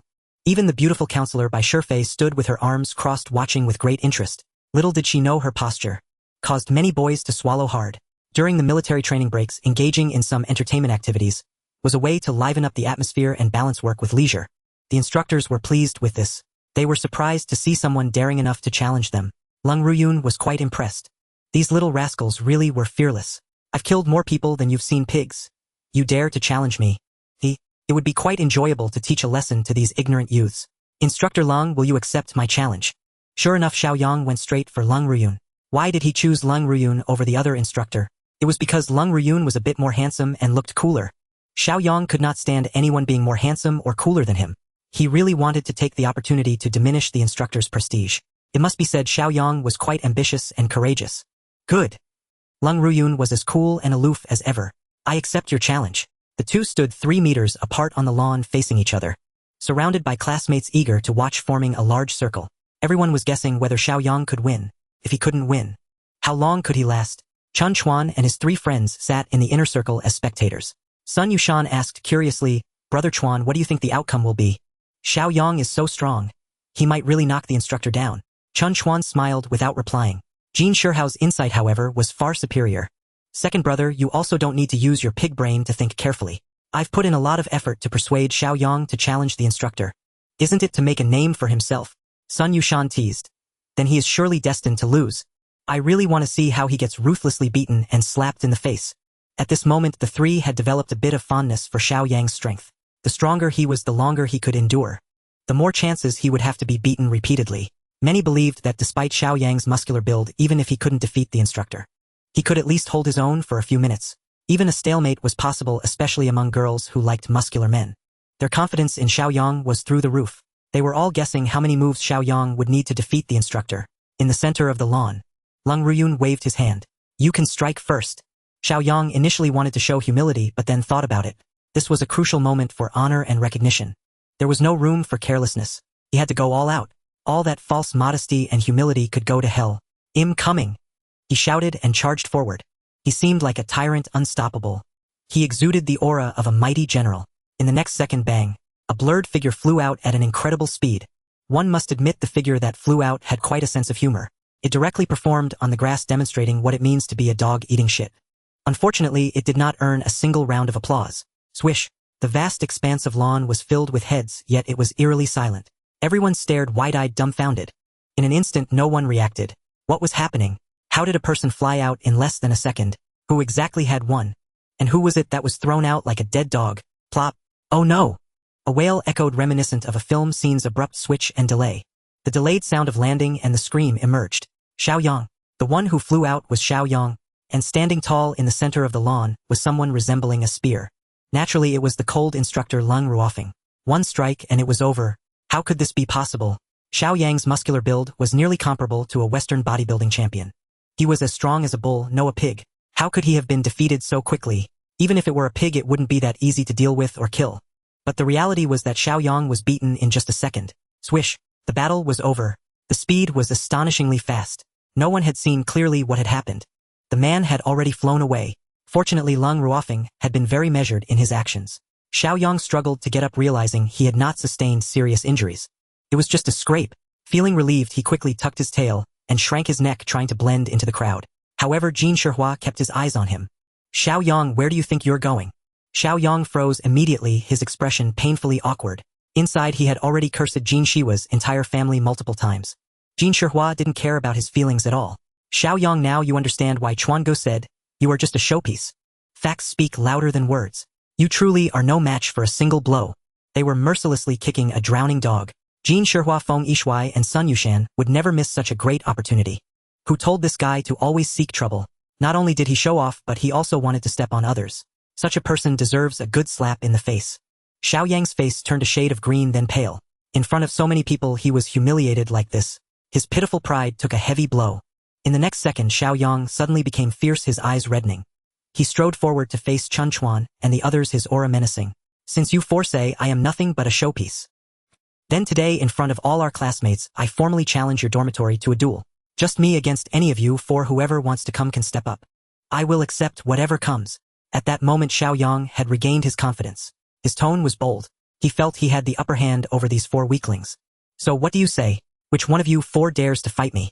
Xiaoyang's boldness left Feng Yishuai, Sun Yushan, and Jin Shihua stunned. They could only talk big. If it came to a real fight with their weak bodies, they wouldn't be able to withstand it. This wasn't a matter of courage. It was a matter of physique strength and skill. Feng Yishuai was always showing off but could do nothing, his body as thin as a bamboo pole. Sun Yushan was as fat as Maitreya Buddha.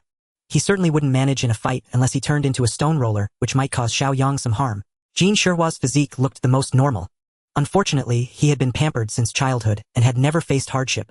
He was afraid of death and pain. If you asked him to fight, he would rather pay to apologize and admit his mistakes. All three were useless. Xiaoyang laughed triumphantly. Ha ha ha, you four are all just talkers. If you actually had to fight, you'd all turn into soft-shelled crabs. But don't worry, we're just going to engage in barehanded combat and no one will get hurt. I won't go easy on you either. In the last 10 seconds, if you don't accept the challenge, then you lose. From then on, your dormitory will be nothing but a bunch of cowards. You're nothing but worthless. When you see me, you must retreat. If you can't avoid me, you must call me Big Brother. Xiaoyang became more and more excited as he spoke, already fantasizing about what the scene would be like at that time. Jin Shihua and the others were both angry and anxious. Yet they had no countermeasure. The three of them had never considered letting Chen Chuan step up. Why? Because he was too precious. A wealthy boss worth billions, enjoying endless wealth. How could he do such a lowly thing? What if he got hurt, scraped a bit, or lost a hair? It wouldn't be worth it. The onlookers pointed and whispered about Chen Chuan and the others. They criticized them for having no manly spirit. What's it to just go up and take a beating? Just give him a good thrashing, it won't cost you your life. As a man, one cannot be a coward. Zhang Xidian and Li Hui stood beside Chen Chuan, anxiously watching him. They feared Chen Chuan might unwittingly fall for Xiaoyang's provocations. Bai Shifei also showed signs of anxiety, filled with disgust towards Xiaoyang. She never expected such a detestable person to exist everywhere. In our class, there's a Tan Haojia. In their class, there's also a Xiaoyang. Thinking of Tan Haojia, she turned her head to look. This guy was indeed the loudest in the crowd, cursing at Chen Chuan and his friends. He seemed to be fanning the flames, wanting to escalate the situation. He couldn't wait to see Chen Chuan suffer misfortune, ideally getting beaten up by Xiaoyang until bruised and battered. He dreamed of turning Chen Chuan's handsome face into a mess. From then on, the class beauty Li Hui and the school beauty Zhang Xidian would all belong to him. Even teacher Bai would look at him differently. Just thinking about it felt so wonderful. Thus he hid in the shadows, constantly stirring up trouble and igniting fires. Bai Shifei gritted her teeth in hatred. Rushing over, she dragged Tan Haojia out of the crowd, giving him a good lesson on ideological education. Meanwhile, Xiaoyang remained leisurely, feeling triumphant. Listen up, I'm starting the countdown now. If you don't accept the challenge by the end, it counts as you losing. 123. The time was running out. Feng Yishui's face turned red with anxiety. What do we do? Are we really going to let Xiaoyang ride on our heads? Sun Yushan waved his chubby fist and gritted his teeth. What if I go and take him down? I'll crush him with my butt. Jin Shihua stopped him, his face slightly pale. Forget it, I'll go instead. With your physiques you just end up taking a beating. Chen Chuan looked at the three of them, their expressions resolute as if they were going to die in battle. It was like they were about to go to war, ready to sacrifice themselves, which made him both amused and exasperated. What are you three up to? Are you going to write a will or something? Don't worry. If anything happens to your loved ones, I can help out. The three of them looked at him as if they had lost their souls. Brother Chuan, do you think it's appropriate to joke at a time like this? Chen Chuan gave each of them a punch. Have you forgotten who your leader is? As your big brother, how could I back down at such a critical moment? Without waiting for the three to speak, Chen Chuan waved his hand decisively and walked towards Xiaoyang. His voice was powerful and resonated throughout the venue. Stop playing the flute, that's enough. I agree to come beat you. A male classmate drinking water spatted out, splattering the girl opposite him. Countless onlookers burst into laughter almost simultaneously. This handsome boy is quite mischievous, isn't he? His surname is Xiao, not a flute player. Besides, what does it mean to agree to beat him? Shouldn't it be him going up to get beaten? At this moment Xiaoyang indeed shut his mouth and stopped the countdown, but his face turned a color worse than that of pig liver. Meanwhile Feng Yishui, Sun Yushan, and Jin Shihua were still immersed in their emotions. Looking at their elder brother's back, they were almost moved to tears. No wonder he is my brother Chuan. For his brothers he would bravely face any danger. You are my eternal big brother. Zhang Xidian grabbed Li Hui's hand tightly, her palms sweating from anxiety. Li Hui, what should we do? Isn't it dangerous for him to go up like this? Should we call him back? Li Hui thought for a moment but still shook her head. Men care about their pride. At this moment he probably won't come back. Zhang Xidian's heart tightened. Then what should we do? We can't just watch him get beaten, can we? Li Hui hurriedly reassured her. Don't worry, let's observe first. If Xiaoyang really dares to use lethal force, we will rush over and rescue Chen Chuan immediately. Zhang Xidian's eyes were determined. Okay, let's do it. You go and give Jin Shihua and the others a heads up. Then we'll act together. After urgent psychological counseling, Xiaoyang finally calmed down and cast a cold gaze at Chen Chuan. Very good. The person I want to teach a lesson to the most is you. I was worried about finding an opportunity, but now it's perfect. You took the initiative to step forward and act like a hero. You dare to insult me, then I will turn you into a bear. Xiaoyang fantasized in his heart. I will step on your face with my foot, leaving a clear shoe print. I wonder which beauty will still like you. Who else would be willing to be your little brother? Let's get started. Don't delay my rest. Chen Chuan swaggered to the opposite side of Xiaoyang. The onlookers naturally stepped back, forming a larger circle, to leave them enough space to maneuver. Xiaoyang raised an eyebrow. Chen Chuan, do you really want to get beaten? Can't wait. All right, I will fulfill your wish right now. He grinned maliciously, spreading his arms wide like a big black bear preparing to pounce on his prey. Chen Chuan stood casually, seemingly not taking Xiaoyang seriously. This attitude infuriated Xiaoyang. What does this mean? Looking down on me. Bang, bang, bang. He beat his muscular chest like a gorilla. Don't say I didn't warn you. If you're not careful and I hit you, it won't feel good. Chen Chuan shook his head and chuckled. You're too blindly confident, aren't you? Who says I will definitely lose? Maybe you will be the one to get beaten. Xiaoyang flexed his bulging muscles, showcasing them to the onlooking classmates. Laughable. You think that with my physique I would lose to you? I may not match your verbal skills, but in terms of physicality and fighting I can take on three of you. Chen Chuan chuckled bitterly, touching his own chest. While wearing clothes one can't see much muscle. But what about when I take off my shirt? I'm afraid everyone would be shocked. Of course in public Chen Chuan wouldn't do that with so many girls around. If I let them take advantage of me, who would I complain to? Xiaoyang, do you think I will lose, just because I'm not as strong as you? Chen Chuan pointed at instructor Leng Rufeng. You seem to have forgotten the lesson from earlier. Xiaoyang laughed loudly, as if he had heard the biggest joke. What? You compare yourself to the instructor? You should look at yourself and see what you're made of. The instructor is a hardened soldier with a body of steel, having endured countless beatings and training. On the surface he looks lean, but he harbors terrifying explosive power. How can a weakling like you compare to the instructor? Chen Chuan's expression turned cold. Hee. Of course I wouldn't compare myself to the instructor, but against you I'm still a bit stronger. You can try if you don't believe me. Xiaoyang's anger surged. All right, if you want to fight I will oblige you. Oh! In the next second, a dramatic scene unfolded on the scene. Xiaoyang, looking furious, chased after Chen Chuan while shouting madly. Chen Chuan laughed inwardly. How does this guy's appearance look more and more like a big gorilla? Let me tease you a bit just for fun. So next. Chen Chuan intentionally dodged around, always turning or accelerating, just as Xiaoyang was about to catch him.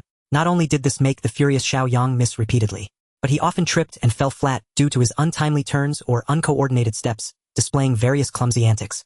The surrounding audience couldn't help but laugh uproariously, transforming the previously tense duel atmosphere into a unique circus performance. Even Zhang Xitian, who had been worried about the battle, couldn't help but laugh. Look, Chen Chuan is so agile. Hee hee. Xiao Yang fell flat again. Li Hui was also dumbfounded. This situation seems different from what I expected. Jin Shihao and the others had already forgotten to worry about their big brother. They were all laughing so hard they felt pain in their stomachs, almost gasping for breath. Brother Chuan is awesome. The speed and reaction completely overwhelmed Xiao Yang. By Shifei having finished teaching Tan Haojie a lesson, saw Chen Chuan accept Xiao Yang's challenge. She was worried, but then saw Chen Chuan playing with Xiao Yang like a cat with a mouse, turning the latter into a dog, his face bruised from falls. In her heart, she felt inexplicably relieved. Chen Chuan, you did great. Watching their leader being toyed with, Zhang Fei and Guan Yu instinctively covered their faces, fearing that someone would discover that the one being toyed with was their leader. Oh no, how embarrassing. The two instructors, Lung Ruffing and Su Erdwa, had initially not paid much attention, preparing to enjoy the farce like watching a show. Gradually their expressions turned serious, with sharp gazes focused on the duel between the two. This kid is not simple. Ah! After chasing for 5 minutes, Xiao Yang couldn't even touch a single hair of Chen Chuan. He yelled angrily at the sky. Chen Chuan, you coward. If you have the guts, don't run. Running endlessly isn't a skill. Do you dare to face me head-on in a real fight? If you're a man, stop running. How long are you going to keep running? Chen Chuan also thought it made sense. Estimating the time, it was time to end this farce. He stood tall and firm like a pine tree. All right, I will stand right here, come at me. He relaxed, showing no signs of tension. He even crossed his arms, taking on a posture of surrender. Xiao Yang certainly wouldn't believe it. Could the cunning Chen Chuan really sit back and wait for his fate? He approached cautiously, step by step. Xiao Yang could not believe that Chen Chuan would give up struggling. The entire audience also found it hard to believe that Chen Chuan would obediently accept his fate. However, in reality, Chen Chuan remained utterly still. He allowed Xiao Yang to take action. Those strong arms embraced him tightly, successfully locking him in place. Ha ha ha. Xiao Yang's laughter resonated throughout the area. It worked. He was so happy, so smug. Just moments ago, Chen Chuan had slipped away like an eel, yet now, he seemed as foolish as a pig. Not fleeing, not running, not defending, not resisting. He simply watched as he was held tight. This move was Xiao Yang's most prized technique for restraining his opponents. A bear hug. It firmly controlled the opponent's form. At this moment, even the strongest adversary became a lamb ready for slaughter. All it required was one more move to lift him off the ground. Once his feet left the earth, he would become a rootless tree, unable to exert any force. In midair, he became a living target, losing control of his Boda center of gravity. At this moment, his opponent had no means to retaliate. In the end, whether it was a back throw or any other technique, the opponent could only passively endure the blows. The outcome was already determined. This series of processes was a collection of fighting techniques that Xiao Yang had practiced countless times in the gym, having defeated numerous opponents. Moreover, this move fully utilized his long arms and immense strength, even against opponents of equal power. Even those slightly stronger than him. Once locked by this technique, they were basically doomed. What's happening? Why isn't he resisting? The crowd gasped in astonishment. They had assumed that this was merely Chen Chuan's ploy to lure the enemy in, waiting for Xiao Yang to draw near before launching a sudden attack. Nobody expected that Chen Chuan would actually not resist at all and let Xiao Yang catch him.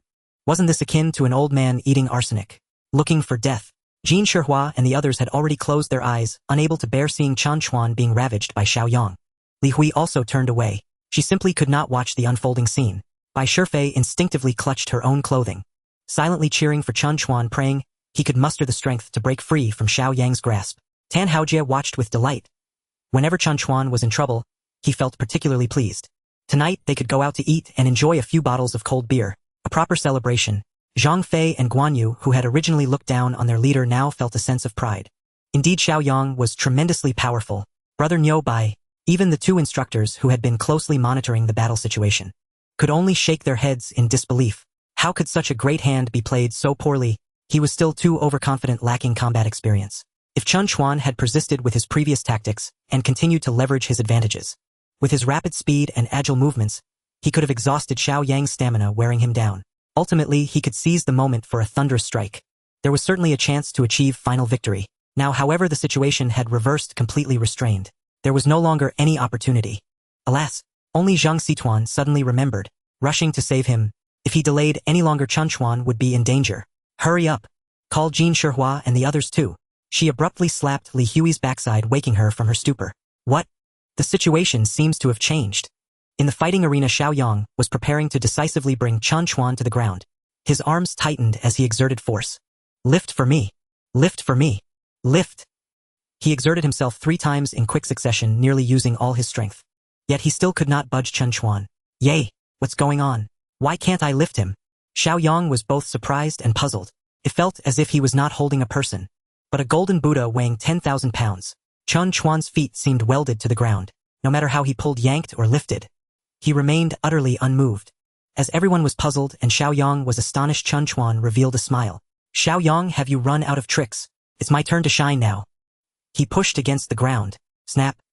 He directly freed himself from Xiao Yang's tightly locked hands and began to push outward bit by bit. Xiao Yang's eyes widened in disbelief as if he had seen a ghost. He could hardly believe that he, known for his great strength, was being outmatched in strength. He exerted every ounce of strength trying to wreak loose his embrace. His arms trembled, his face flushed, and sweat poured down his forehead. Yet he could not stop Chen Chuan's hands from slowly pushing open the bear hug. Even when Chen Chuan completely broke free, he did not stop. Instead, he opened his palms and seized Xiao Yang's wrists. Like two iron pincers, they firmly locked in place. Xiao Yang felt his wrists being squeezed tighter and tighter, causing him to sweat profusely. It hurts. So painful. The surrounding classmates were bewildered. What was happening? Just moments ago, Xiao Yang had been completely dominant. How could it be that, in the blink of an eye, it seemed Chen Chuan had turned the tables? Feeling the pain now, Chen Chuan coldly looked at Xiao Yang. Too late. He used his left hand to hold Xiao Yang's two wrists. With his right hand, he grasped Xiao Yang's waistband and suddenly exerted force, directly lifting the stout and powerful Xiao Yang high above his head. Turning around in place and facing the crowd, he spun 3 times before bellowing. Do you submit? Xiao Yang felt the world spinning around him. Terrified and disoriented, he hurriedly replied, I submit. I submit. Chen Chuan asked again, do you concede or not? Xiao Yang was utterly drained of courage, trembling and sweating. How could there be a trace of his earlier bravado? I concede, I concede. Please let me down, don't act rashly. I don't want to die yet. At this moment, Chen Chuan was like an ancient war god, unmatched and invincible. All enemies would be torn to shreds by him. And Xiao Yang was merely the petty ruffian who provoked him, now enduring the wrath of the war god. If it were ancient times, nobody would doubt that Chen Chuan would definitely tear him in half on the spot. The male classmates watched with blood boiling. A man, a true man, stands tall and proud. Truly a tyrant in this world, a war god incarnate. The female classmates were even more excited, screaming in frenzy. So powerful. This is the strongest man at Jiang University. It's over. I've already fallen for him. Strong man, give me your number. I'm in love, I'm in love. I just love this kind of strong man. The atmosphere on site was incredibly fervent, even more explosive and lively than that of a celebrity concert. Feng Yishuang, Sun Yushan, and Jin Shihua stared in rapt attention at the figure holding Xiao Yang high above, as if he were a celestial being. Still unable to believe. Is this really our brother Chuan? How could he have become so strong? Could he have been possessed? Hey, which demon from where dares to take my brother Chuan away? Jin Shiho is still quite loyal to his elder brother, reciting the 3-character classic in his heart, trying to drive away some evil spirit. For the sake of my good elder brother, I make this last effort. Brother, you can go in peace. 2 elder sisters, my brothers, and I will take good care of you. But which one should I choose, Zhang Xiaohua or Mu Xiaohua? Slap. Jin Shiho suddenly slapped himself. Do you want to die? If Chuan Go finds out that I am infatuated with the elder sister, then I might end up worse than Xiao Yang at this moment. On the other side, the white-faced Zhang Fei and the black-faced Guan Yu wiped their titanium alloy eyes, discovering that the scene before them was indeed real. It was not an illusion. How is this possible? Are we seeing ghosts? Xiao Gu is as strong as an ox with explosive combat power. Being held in Chen Chuan's hand like a chick, a massive body weighing nearly 200 pounds, light as a feather. Heaven. Even a weightlifting champion wouldn't be this terrifying, right? The two exchanged glances, seeing deep terror in each other's pupils, and a profound regret. What foolish thing have we done to offend such a terrifying existence? Can we still protect our lives in the future? In the crowd, Bai Shifei, who had been anxious, finally let out a quiet sigh of relief. Chen Chuan turned the tables and showcased his prowess. The fair, delicate hand that gripped her clothes slowly relaxed. Suddenly she realized, at some unknown time, her palms were already drenched in sweat. Even her body was soaked and sticky. She felt a surge of panic. Since when did she care so much about a student? This is a dangerous signal. She felt inexplicably flustered. Reflecting on herself, the bits and pieces of time spent with Chen Chuan, not knowing when it started, she inexplicably became concerned about him. His words and actions, his news, his safety, all tugged at her heartstrings. Stop. This isn't right. She must hit the brakes urgently from this moment on. Not far away, Long Rufu and Su Erdwa squinted their eyes. In their sharp gazes, a hint of shock and confusion flashed simultaneously. Chen Chuan, so young. How is it possible to possess both superior speed, agile reflexes, and astounding strength? This is unreasonable. An ordinary person might excel due to regular exercise or exceptional talent. In one aspect, they surpass the norm. But it is impossible to perform exceptionally in every aspect far exceeding ordinary people. This is unscientific. Unless he has other opportunities, he is not an ordinary person. The usually silent Su Erdwa finally couldn't hold back. Brother Feng, I'm quite interested in this kid. Lung Rufu patted his shoulder. Old Su, don't even think about it. It's futile to think about it. After all, he is my student. His face was filled with pride. Su Erdwa was extremely frustrated. What luck does this guy have? Bringing a military training, he can encounter such good fortune. Why wasn't it me who was assigned to Class 2 as an instructor back then? The one who should be gleeful now should be me. In the center of the lawn, Chen Chuan raised Xiao Yang high as if showcasing a trophy. The cheers, screams, and applause from all around intertwined. Chen Chuan was in high spirits, savoring the joy and glory of a victor. In midair, Xiao Yang's heart was on the verge of collapse. That feeling of being dominated with no autonomy was consuming his heart. He had no idea how he would be dealt with in the next second. How would this terrible fighting competition end? What he saw and heard was all pointing fingers, ridicule, and mockery at this moment. The collapse and despair in his heart were difficult to comprehend if one were not the one experiencing it. If given a choice, he wished to blow up this planet immediately to let the world be destroyed. After showing off for 3 minutes, Chen Chuan finally felt satisfied and exhilarated. With a gentle shake of his arms, his powerful physique and immense strength made it effortless for him. Like throwing away garbage, he tossed Xiao Yang 5 meters away. Whoosh! A huge human sandbag flew through the air. The surrounding students were so frightened that they retreated in a flurry. Bang! Xiao Yang crashed to the ground. The noise was indeed considerable. The students secretly gritted their teeth. If it were them being thrown like that, wouldn't they lose half their lives? Oh! Xiao Yang howled in pain. It felt like being torn apart during some dreadful experience. Suddenly his cries came to an abrupt halt.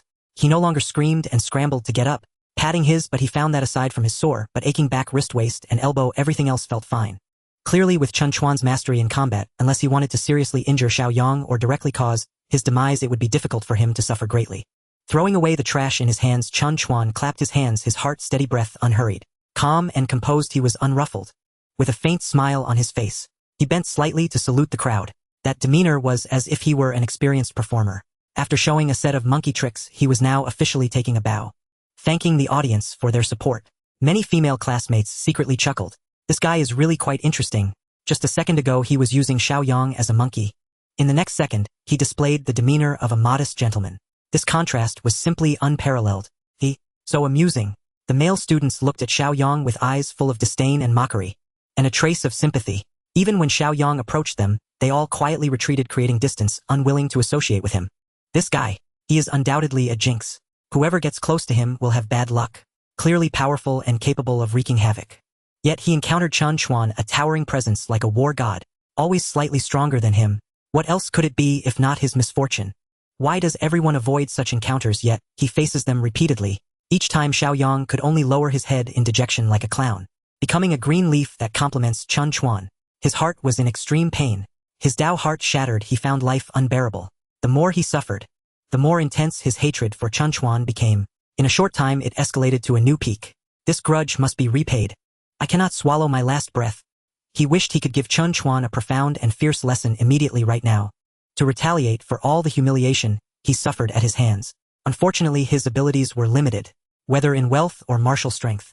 He was not Chen Chuan's match otherwise. No, this is a big no. Xiao Yang suddenly had an epiphany, realizing some key point. A sharp glint shot from his eyes. Chen Chuan, this time you are doomed. Suddenly Xiao Yang looked as if he had consumed 10 pills of some potent substance. His complexion flushed, his eyes bloodshot. His fingers trembled with excitement, his spirit soaring to madness. He mumbled to himself, his feet wandering aimlessly like a headless fly. In his mind, he was constantly calculating how certain he was about this scheme. How should he design a perfect trap to make Chen Chuan obediently fall into it? In terms of martial strength, this young master was no match for him. However, that didn't mean everyone else was incapable. Xiao Yang immediately thought of a certain master. Just moments ago, this cold-faced instructor had kicked him away without inflicting any harm. That speed, that power, that finesse was clearly extraordinary. This cold instructor was undoubtedly a great master, far superior to Chen Chuan, who only knew how to run away and relied on sheer brute strength. 10 times more skilled. No, even 100 times more. He was a true expert among the military. His gaze was like an icy blade, and his movements were as graceful as a dragon. Strong and mysterious. As long as he could coax Chen Chuan into challenging this living hell, the outcome would surely be 10 times more disastrous for him. 100 times. 1,000 times. By that time, no one would care about his failure or remember how embarrassed he looked. He could take revenge. No, it should be 2, 3, 4, 5, 6 times over. In any case, Chen Chuan had caused him countless troubles. He must be made to kneel in defeat, his reputation ruined and his body battered. Xiao Yang looked at Chen Chuan with a face full of righteous indignation. He initiated his grand plan. Chen Chuan, don't get too cocky. Just because some call you the number one tough guy doesn't make you truly formidable. If you have the guts, challenge the instructor to a match. If you can defeat him or even draw, then you can consider yourself impressive. Chen Chuan had yet to respond. Beside him, Jin Shihua looked astonished. What the hell? How did Xiao Yang learn all my lines? Brother Chuan wouldn't really fall for this, would he? At first no one knew how formidable the cold instructor was. But after Xiao Yang's first-hand testing, everyone understood that this cold instructor was definitely a master among masters. Extremely powerful. Even if Chen Chuan had some strength, it would be insignificant compared to the instructors. Going up against him would only mean defeat. It was purely self-torture. Chen Chuan looked at Xiao Yang with indifference. You want me to challenge the instructor? Xiao Yang nodded. Exactly. Only by battling the instructor can you prove that you truly possess the demeanor of a strong person. I admit you are indeed impressive. Otherwise you are just trash. A piece of trash that only bullies the weak is not worthy of everyone's admiration. Chen Chuan smiled faintly. All right, I agree with your statement. Exactly. He remained calm. I also don't want to be the so-called strong person in your eyes, so I won't be challenging anyone. Just to clarify, I don't like challenging others, and I prefer that others don't challenge me either. As for being the number one tough guy in school, if you like it, I can give it to you. Chen Chuan sneered inwardly. Fool, do you think I'm like you, easily swayed by a few words? If it's about a match, I'm not backing down. Don't even think about pulling schemes or tricks on me. Chen Chuan's mind was clear as a mirror. Before Xiao Yang even made a move, he already guessed what nonsense he was trying to pull. He always believed in keeping a low profile in life while achieving high results in profit, quietly fostering a relationship with the goddess, cherishing the moment, and enjoying every moment of leisure and comfort. This is what his life was like. Today, being so ostentatious and brash has already gone against his original intention. But there was no choice. Whoever comes looking for trouble will get a slap in the face. He also wanted to keep a low profile. Unfortunately, his strength didn't allow for it. Bam! Xiao Yang felt as if he had stepped into thin air. He was on the verge of a major event. Unexpectedly, Chen Chuan had completely disregarded the script. With a sudden twist, he made a complete turn, causing his plan to collapse before it could even begin. Alas, his heart began to ache again. What to do? Chen Chuan was immovable like a hedgehog, making it impossible for him to find a way to attack. How could he who was so eager for revenge be satisfied? Alas, unable to avenge a great wrong, he still felt a lump in his chest that wouldn't go away. It was so uncomfortable. But Jin Shihua felt a sense of relief in his heart and let out a long sigh. Thankfully, Brother Chuan did not fall for the trick. If he had fallen into the trap and rashly challenged the instructor, he would have been ruthlessly beaten. Reflecting on the scene, Xiao Yang's provocation was something he had taught himself. How could he not find a way to retaliate? Fortunately, Brother Chuan did not leave his brain at home. Shooing Xiao Yang away, Chen Chuan was about to find a patch of grass to sit down and rest for a while. Unexpectedly, Lung Rufu took the initiative to walk over. Good day, instructor. The surrounding students stepped back, leaving only Chen Chuan alone to face this cold-faced instructor. Without further ado, Lung Rufu got straight to the point. You are Chen Chuan, right? I saw your performance just now, it was quite good. However, why didn't you accept Xiao Yang's proposal to challenge me? Given your strength, you shouldn't be afraid, right? Chen Chuan shook his head. Instructor Lung, it's not about fear. It's simply unnecessary. My strength doesn't need him to define it. Nor do I need to prove anything to someone unworthy. Lung Rufu nodded slightly. That makes sense. But what if I were to invite you? Do you dare to fight me? As soon as he said that, the surrounding students quickly gathered around again. A military instructor actually took the initiative to challenge a freshman to a fight. This was something new. In all the years of military training at Jiang University, this type of occurrence had never happened before. Especially since both of them had shown their skills today. Each was extraordinary in their own right. The cold instructor's kick was like a dragon that couldn't be seen clearly. It was unfathomable. Chen Chuan's overlord lifting the cauldron had also reshaped everyone's perception. His monstrous strength was terrifying. His strength could not be underestimated. However, if everyone had to guess who was slightly stronger, without a doubt, they would all choose the cold-faced instructor. Everyone was just ordinary people. They couldn't understand the techniques and couldn't distinguish the realms. But simply judging by today's performance, the instructor's kick not only showcased speed, strength, and technique, but also revealed powerful explosiveness and terrifying offensive capability. He was clearly a martial arts master, skilled in fighting techniques and rich in combat experience. In contrast, Chen Chuan's overlord lifting the cauldron and his throw from midair relied solely on brute strength. It was just innate strength. Who was superior and who was inferior? At that moment, Feng Yishuang, Sun Yushan, and Jin Shihua were all secretly sweating for their older brother. This cold-faced instructor didn't appear to be a good person. He always wore a stern expression, his gaze ominous. He would definitely be ruthless in combat. Fighting him might leave one bedridden for half a year. If he were to sustain any permanent injuries, that would be even more unjust. Zhang Xituan and Li Hui also looked over anxiously, fearing that Chen Chuan would accept the challenge. Their beautiful eyes were filled with worry. At that moment, the entire training ground was crowded with countless people. Not a single one thought Chen Chuan stood a chance. Chen Chuan accept the challenge. Suddenly, amidst the noisy crowd, a loud voice echoed, filled with passion and excitement. I believe you can definitely do it. The scene erupted in chaos. Who is this, so confident in Chen Chuan? In a situation where no one else has faith, they boldly support Chen Chuan. Such courage and loyalty moved even Chen Chuan, who felt a twinge of gratitude. Who is this person who believes so much in him? A friend? An admirer? Or perhaps a certain big shot? The passionate voice echoed with fervor and high spirits. It must be someone extraordinary to shout like that. Moreover, the young master hasn't yet showcased his master-level combat skills. On what basis does he believe that I will definitely win? Is it merely because he trusts me? With deep confusion, everyone searched for the owner of the voice. Chen Chuan also looked over, and upon recognizing the other party's true appearance, he was taken aback. Chen Chuan's face instantly darkened. It turned out to be him. No wonder he was so eager to challenge me. This isn't about believing I can win, it's about being certain that I will lose. He shamelessly orchestrated this to trap me. He specifically came here to dig a pit for me. Oh no. Lung Rufin suddenly issued a challenge to Chen Chuan. The one most pleased was none other than Xiao Yang. Initially, he was utterly disappointed and heartbroken. Unexpectedly, in the blink of an eye, hope emerged as Instructor Lung took the initiative to challenge Chen Chuan. Could it be that he heard my inner thoughts? Is he here for revenge? Ha ha ha, now I want to see how Chen Chuan will meet his doom. Rubbing his aching body, Xiao Yang grinned wickedly. Chen Chuan, your fate will surely be 100 times worse than mine. At that moment, Xiao Yang quickly returned to the scene. Despite everyone's lack of faith, he staunchly supported Chen Chuan, shouting a passionate roar that shocked everyone. He couldn't contain his excitement.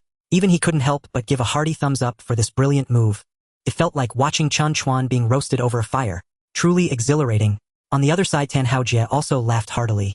Having just enjoyed Xiao Yang's drama now, he could see Chen Chuan being trampled. Today's military training was worth it. The entertainment value surpassed that of variety shows. So much to see. Full of anticipation. As Chen Chuan's counselor Bai Shifei immediately stepped in to stop it. Instructor Lung, can we call off the competition? You are all iron-blooded soldiers seasoned in battle, while Chen Chuan is just a freshman. How could he possibly be your opponent? Instructor Lung's expression remained as cold as ever. Teacher Bai, do you really think a mere freshman can lift a 200-pound strongman over his head and hold him for 3 minutes, and then toss him 5 meters away? Bai Shifei suddenly found herself at a loss for words. Well, could you be a bit gentler when you do that? Please don't hurt my student. Instructor Lung nodded. Don't worry, I know my limits. He'll try to be gentle. I won't leave him severely injured. Bai Shifei was taken aback. What? Severely injured? She was already worried and didn't want Chen Chuan to take risks. Upon hearing this, her concern deepened. No way. I absolutely won't agree to such dangerous terms. At that moment, Bai Shifei resembled a mother hen protecting her chicks. Facing imminent danger, she tightly sheltered her little chick under her wings. But Lung Rufin didn't understand the concept of cherishing the delicate. He was an elite of the ACE unit, enjoying certain privileges at many times. For instance, during missions, combat duty, anti-terrorism operations, and security guards. They had the highest command authority on site. For example, right now their special forces had discovered exceptional talent. They had both the right and the duty to assess and select personnel. It was their unshirkable responsibility to supply talent for the country and recruit capable individuals for the army. How could they abandon their decision due to a little counselor's obstruction? Teacher Bai, please support my work. Lung Rufin's expression turned serious and his voice carried a chilling tone. Bai Shifei felt an inexplicable chill inside. Her heart raced uncontrollably. Nevertheless, for Chen Chuan's safety, she resolutely stood in front of him. No way, unless you bring the school leaders here. Get their approval and ensure Chen Chuan's safety. Otherwise, I won't budge an inch. The two were locked in a standoff and some classmates already wanted to call for school leaders. Su Erdwa also approached, trying to persuade Lung Rufin not to escalate the situation. After all, this was a military training scene. If it got out of hand, it would have bad repercussions. Challenge task: accept Lung Rufin's challenge, defeat him, and you may encounter a new target for strategy. Task reward: 1 a logistics company, and a large warehouse valued at 300 million. Task reward: 2 a cashback card, worth 100 times for consumption within 10 million. Task reward: 3 experience points 9. Free attributes 6 points. Declining the task, experience points 9. Suddenly a task dialog box popped up before Chen Chuan. Accept the challenge. He did not hesitate to take this business. With such generous rewards, why not? It's just a martial arts competition, right? I'm a top-notch combat master. Am I afraid of a soldier king? A bounty worth 300 million. Who wouldn't want it? Moreover, there's a cashback card worth 10 million. Even a small mosquito is still meat. Upon closer inspection, this task seems to have a bit of difficulty. Not only is there an additional reward, it even offers more experience points and free attribute points than usual tasks. Such a big fat sheep, no matter what he would not let it go. Chen Chuan quickly stepped forward, protecting Bai Shifei behind him. Teacher Bai, please stop arguing. I accept the challenge. Bai Shifei grabbed Chen Chuan's arm. Chen Chuan, you can't be impulsive. Listen to me, don't go. Suddenly, she turned her head to glance at Lung Rufin. Her voice turned icy. Are you worried about his threat? Don't worry, the teacher will definitely protect you. I will not let anyone harm you. Chen Chuan gently rubbed Bai Shifei's rounded shoulder, smiling to reassure her teacher Bai, don't worry, I will be fine. I am confident I can defeat him. At the very least, I have the ability to protect myself. Bai Shifei's heart suddenly settled. Chen Chuan accepted the invitation. He agreed to face Lung Rufin in a direct confrontation. This news swept through the crowd like a gust of wind. Everyone in the training ground erupted in excitement. A fierce battle was about to unfold. In the previous match, Xiao Yang challenging Lung Rufin was nothing short of a joke. It lasted not even a single round. He was kicked back by the instructor. The crowd had not yet prepared themselves mentally. They didn't even catch a glimpse of Instructor Leng's movement. All they saw was the result. That was Xiao Yang being kicked away. He flew far off. Xiao Yang put in effort, even performing a rather comical fall. However, the duration of the match was too brief. It simply did not satisfy the appetite of the eager spectators. They found it quite unsatisfying. It felt like they had just been stirred up ready for a fierce battle lasting 300 rounds. Suddenly, with a clang, the battle was called off. The opponent announced the fight was over, and it was time to wash up and sleep. Could you tolerate this? In the second match, Xiao Yang challenged Chen Chuan. The process was dramatic with many twists and turns. The result was also satisfying. Xiao Yang was sent flying again. He was sent flying like a leaf in the wind. Unfortunately, the climax was once again too abrupt. Just like that, Xiao Yang was shot out. There was no resistance or interaction whatsoever. At the critical moment, he didn't even utter a sound. How could he have any feeling? By the time Xiao Yang landed on the ground, he did howl a few times. Unfortunately, the climax had passed and the excitement had waned. All the spectators found it rather dull. The most crucial point was that the gap in strength between the two sides was too great. In just a few moves, Xiao Yang was thrown out by Chen Chuan. This time, the duel was between Chen Chuan and Instructor Leng. This showdown was filled with anticipation. Although there was no suspense that Chen Chuan would lose, he possessed innate divine power. Not to mention lasting 10 minutes, lasting at least 3 minutes should not be a problem, right? One side had innate divine strength, while the other practiced the martial arts of Longua. One was a freshman, while the other was a battle-hardened warrior. The hype and the spectacle were enough to excite anyone. The battle had yet to commence. Xiao Yang was already pumped up. Chen Chuan, having lost his mind, actually agreed to duel with Instructor Leng. In this battle, he would undoubtedly face defeat. He would be completely pulled down from his pedestal. All claims of being the #1 tough guy in school, the male god, the campus heartthrob, would be irrelevant to him. All the school beauties would soon belong to me. The more he thought about it, the more excited he became. Xiao Yang's breath quickened. It was like running a 5-kilometer race reaching the final stretch. He began to sprint. No wonder he lost so quickly in the 2 previous matches. This guy was just a sprinter. An excellent sprinter at that.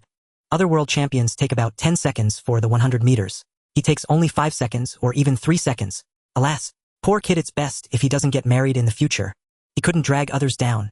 Feng Yishuai, Sun Yushan, and Jin Shihao felt pity for their leader's situation. They had already withstood Xiao Yang's temptations and provocations. They refused to challenge the instructor. Unexpectedly, Instructor Leng took the initiative to approach them. Chen Chuan had nowhere to hide. He could only brace himself and accept the challenge. What would be the result of this? The three dared not imagine. Zhang Xidian and Li Hui held hands tightly, feeling each other's worries. Chen Chuan had helped them greatly. They sincerely prayed for Chen Chuan, hoping he would safely pass this hurdle. On the other side, Su Erdwa walked over and quietly reminded Leng Rufeng. Brother Feng, this Chen Chuan is no ordinary kid. Not only does he have innate divine strength, but his overall capabilities are also very well-rounded. Speed, reaction, and defense are all outstanding. You must be careful not to tip over in the gutter. Leng Rufeng glanced at his good brother. Old Su, are you envious and want to see me make a fool of myself? How could this little brat defeat me? I could beat him with one hand. Get lost. Su Erdwa punched him lightly. Am I envious of you? You think too much? He's just a little sapling. Whether he qualifies or not is still uncertain. After a few jokes, he kindly reminded Brother Feng, you need to be cautious. Sometimes if you get too absorbed in the fight, you might enter a berserk state, greatly increasing your combat power. This is a college campus, a place for student military training. You can't go too hard or it could cause big problems. Leng Rufeng nonchalantly replied, how could that be? A little brat forcing me to exert 3 points of strength is already an overestimation. He can even make me enter a berserk state. Su Erdwa, always calm, reminded him with concern. You must not be careless. It's best to go easy, don't hurt him. I'm warning you. If anything goes wrong, the higher-ups will hold you accountable. At that time, if the captain comes after you, don't blame your brother for not helping you plead your case. As they spoke, the image of the captain's formidable presence surfaced in their minds. Long and straight legs. A flying kick could leave you childless. A slender waist like a willow, lifting heavy logs with ease more effortlessly than the male soldiers. Fingers as delicate as jade. Pulling the trigger, hitting every target. Once a single magazine had only 7 bullets left, yet he took down 8 enemies. The extra one was killed by throwing the gun. With a breathtaking beauty, she could instantly change her demeanor, transforming into a hellish devil, a fierce commander, training them to the point of screaming in despair. At that moment, the 2 iron-blooded warriors couldn't help but shudder. That was a mother Tyrannosaurus. A super female warrior. Alright, I got it. Lung Rufeng hurriedly interrupted Su Erdwa. Don't keep using the captain to scare me. I'm timid. Su Erdwa pouted. A battle-hardened warrior who had survived countless bullets. Could he really claim to be timid? Well, in front of the captain, how many brothers would dare to say they were bold? In the center of the lawn, Lung Rufeng handed Chen Chuan several pieces of protective gear. Put these on first, to prevent me from accidentally injuring you if I go too hard later. Despite his cold demeanor, Chen Chuan could sense his warmth beneath the surface. Thank you. He shook his head in refusal. I don't need these. Lung Rufeng was surprised. Are you sure you don't need them? At this moment, by Shifei Zheng Xitian and others watching from a distance. All felt a pang of anxiety for Chen Chuan. Why wasn't he wearing protective gear? With protection he would at least avoid serious injury. Why was he being so foolish? Many classmates lamented, what a pity. If he doesn't wear protective gear, how long can he hold out? Is he another quick shooter? Less than 3 minutes. What a disappointment. Without protective gear, how could he compete? We haven't even had our fill of watching and he gets knocked down. Xiao Yang's emotions were running high. If Chen Chuan didn't wear protective gear, he could only lose faster. This was the outcome he was happy to see. In an instant, Xiao Yang felt he had reached the peak of his life. Lung Rufeng and Chen Chuan stood facing each other. The combat showdown was about to begin. Lung Rufeng kindly reminded Chen Chuan, be careful later. Don't think that barehanded combat means you're safe. It's okay to tell you. I once fought an entire squad of foreign troops barehanded in a battle. They were all fully armed professional soldiers. Seeing Chen Chuan's lack of reaction, Lung Rufeng was a bit curious. What? Are you scared? Or have you been stunned? Chen Chuan shook his head. Scared? What am I afraid of? I'm just reassessing. Lung Rufeng was even more curious. Reassessing what? Chen Chuan smiled and replied, I'm assessing how long it will take to defeat you. Perhaps feeling that this was a bit impolite to the instructor, he waved his hand apologetically. Don't mind me. I just want to get back and rest early. What? Go back and rest early? Lung Rufeng was left speechless. This little brat has quite the attitude. Perhaps he doesn't believe how formidable I am. That's true. Young people, after all, believe only what they see. Without witnessing it firsthand, how could he possibly believe in my strength? Lung Rufeng paused for a few seconds, then burst into laughter. Very good. You are quite confident and daring. I hope your strength matches your bravado. Lung Rufeng thought to himself, young people possess ambition and courage. This is a good thing. In this vast world, who could rival me? In reality, Chen Chuan was not blindly confident. He valued this battle greatly and looked forward to it. Lung Rufeng was a man who had seen the battlefield. From him one could sense the smell of blood and a strong aura of killing intent. Ordinary people would certainly not notice. Chen Chuan was a top-tier martial arts master.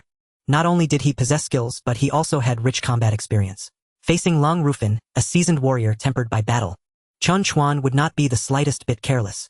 Lung Rufeng was the best test stone. It was the perfect opportunity to gauge just how formidable his martial arts skills truly were. Instructor Lung, come on. Use all your strength to attack me. What? Attack me? With all your strength? Lung Rufeng grew increasingly curious. What was going through Chen Chuan's mind? Was he overconfident? Fine, since you have such a request. Then don't blame me for bullying a child. Watch my punch. Boom. Lung Rufen's fist was fast and fierce. It was as quick as the wind and as hard as iron. Chen Chuan instinctively extended one hand, trying to use his powerful strength and agile reflexes to catch his fist. Bang! The fist met the palm. Chen Chuan was knocked back a large step. His palm felt fiery hot. It hurt so much that he gritted his teeth. My goodness! Instructor Lung's fist was unexpectedly hard and had such tremendous force. I was careless. Next time I can't just meet force with force. Chen Chuan felt wary of Lung Rufeng. What he didn't realize was that Lung Rufeng was even more surprised. Lung Rufeng sensed that Chen Chuan had no technique in his strikes. He was relying solely on his physical strength and reflexes. To take a solid punch from him, if it were an ordinary person, they would at least be sent flying 7 or 8 meters with broken arms and shattered wrists. Unexpectedly, this guy's physical body was terrifyingly strong, and his reaction was incredibly fast. He had only taken a step back which diffused part of the force. The remaining force was absorbed and neutralized by his body. His defensive power was astonishing. To endure such great damage and still seem unfazed. Such a powerful physique was truly one in a million. Of course Lang Rufin had no idea that Chen Chuan intended to avoid using martial arts techniques in the early stages of their match. Using Lang Rufin this blacksmith to hone and temper his own body, solidifying and strengthening his rapidly improving physique. Of course only Chen Chuan would dare to use Lang Rufin as a whetstone. If it were anyone else they wouldn't even know how they died. Next, Lang Rufin continued his relentless assault, while Chen Chuan adhered to a strategy of evasion, avoiding direct confrontation. He leveraged his advantages: speed, quick reflexes, and immense strength. Dodge then dodge again, continually evading. If he truly couldn't evade, then he'd just endure a few hits. After all, it wasn't a big deal. The average person's physicality is only 10 points. In contrast, Chen Chuan's physicality reached an impressive 28 points. It should be noted that improving bodily functions is quite simple in the early stages. As long as one puts in the effort to train, it can increase significantly. However, as one progresses to the later stages, improvement becomes increasingly difficult. Each point gained results in a tremendous change in strength. Even in the later stages, just a slight increase of 1 or 2 points would lead to exponential improvements in physical capabilities. Currently, Chen Chuan's physique of 28 points is at least 5 times that of an ordinary person's.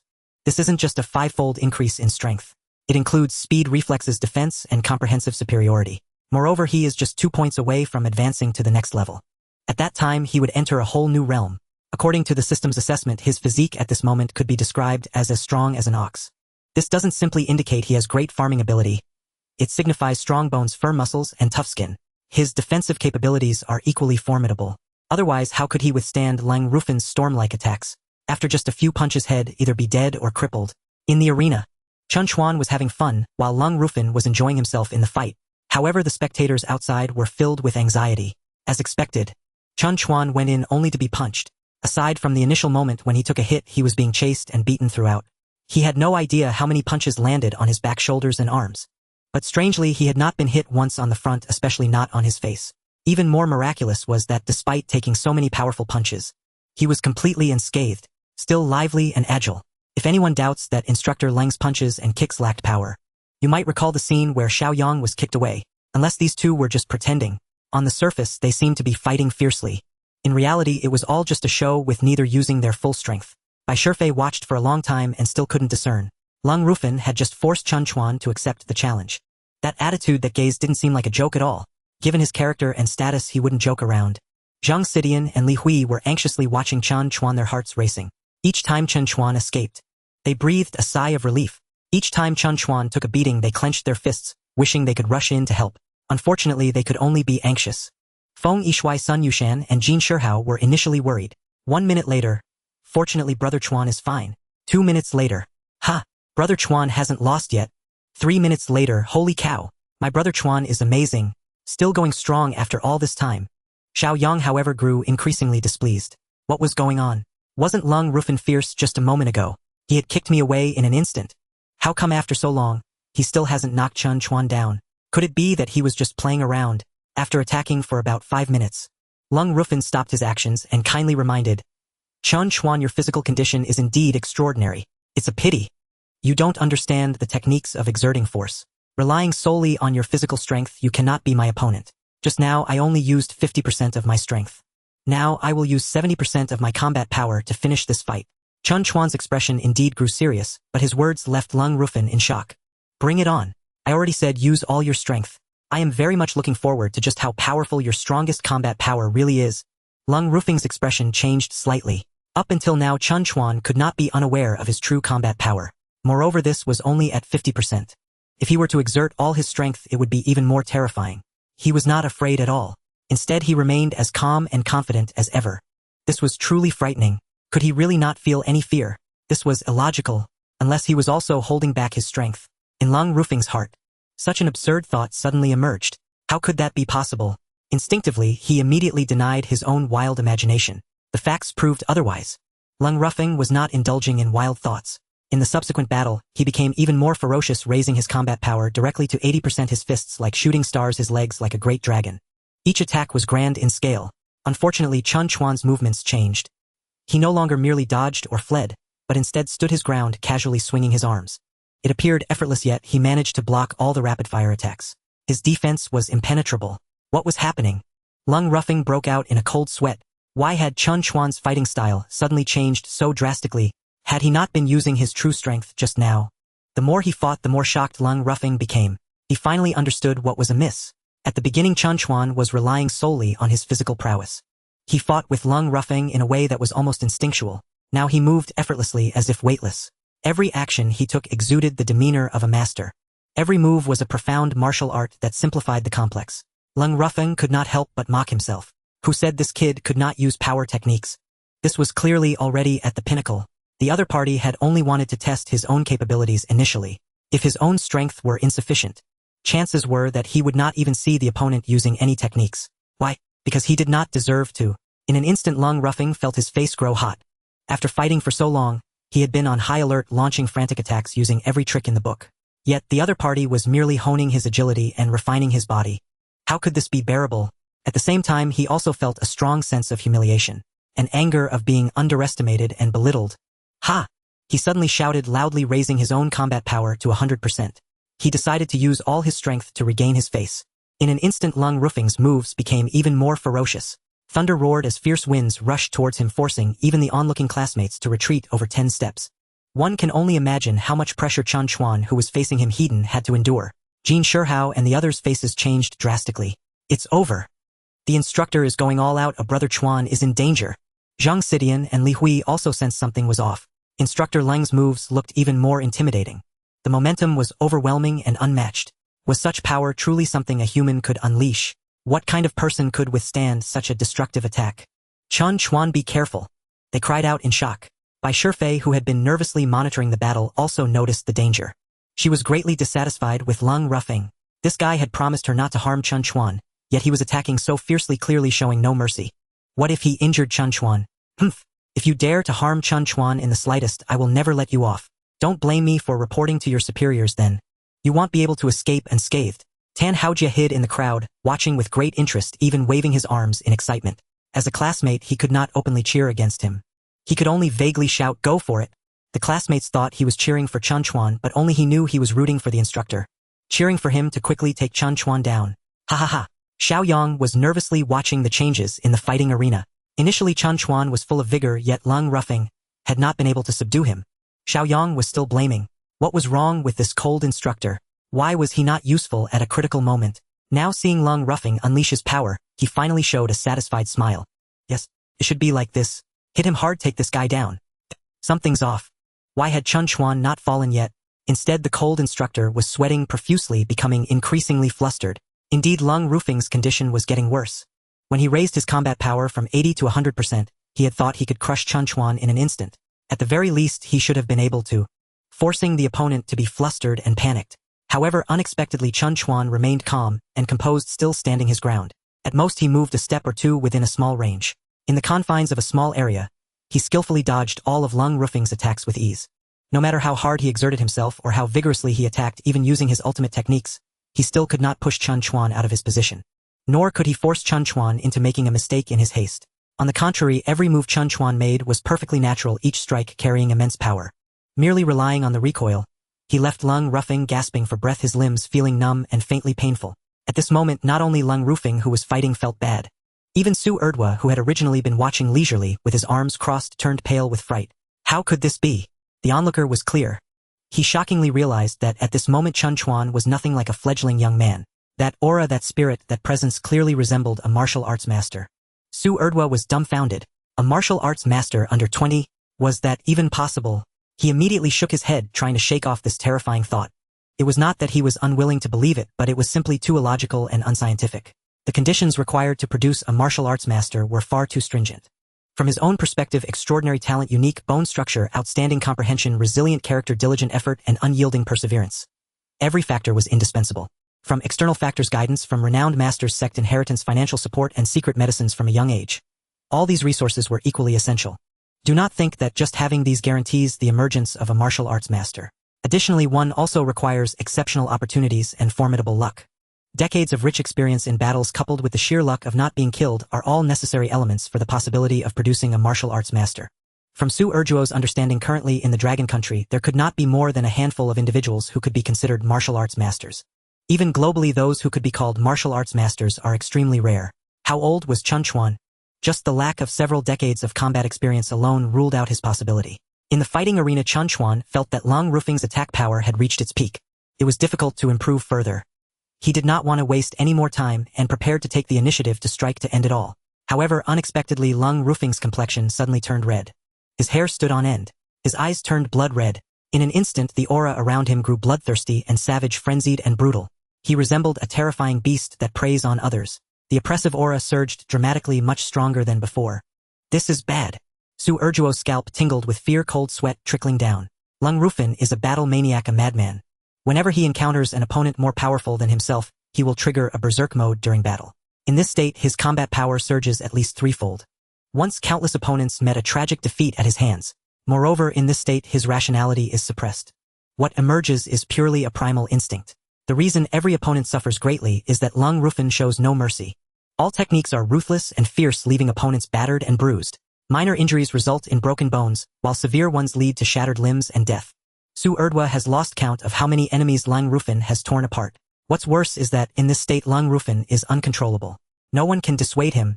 He cannot hear anyone's words, relying solely on instinct to eliminate all threats before him.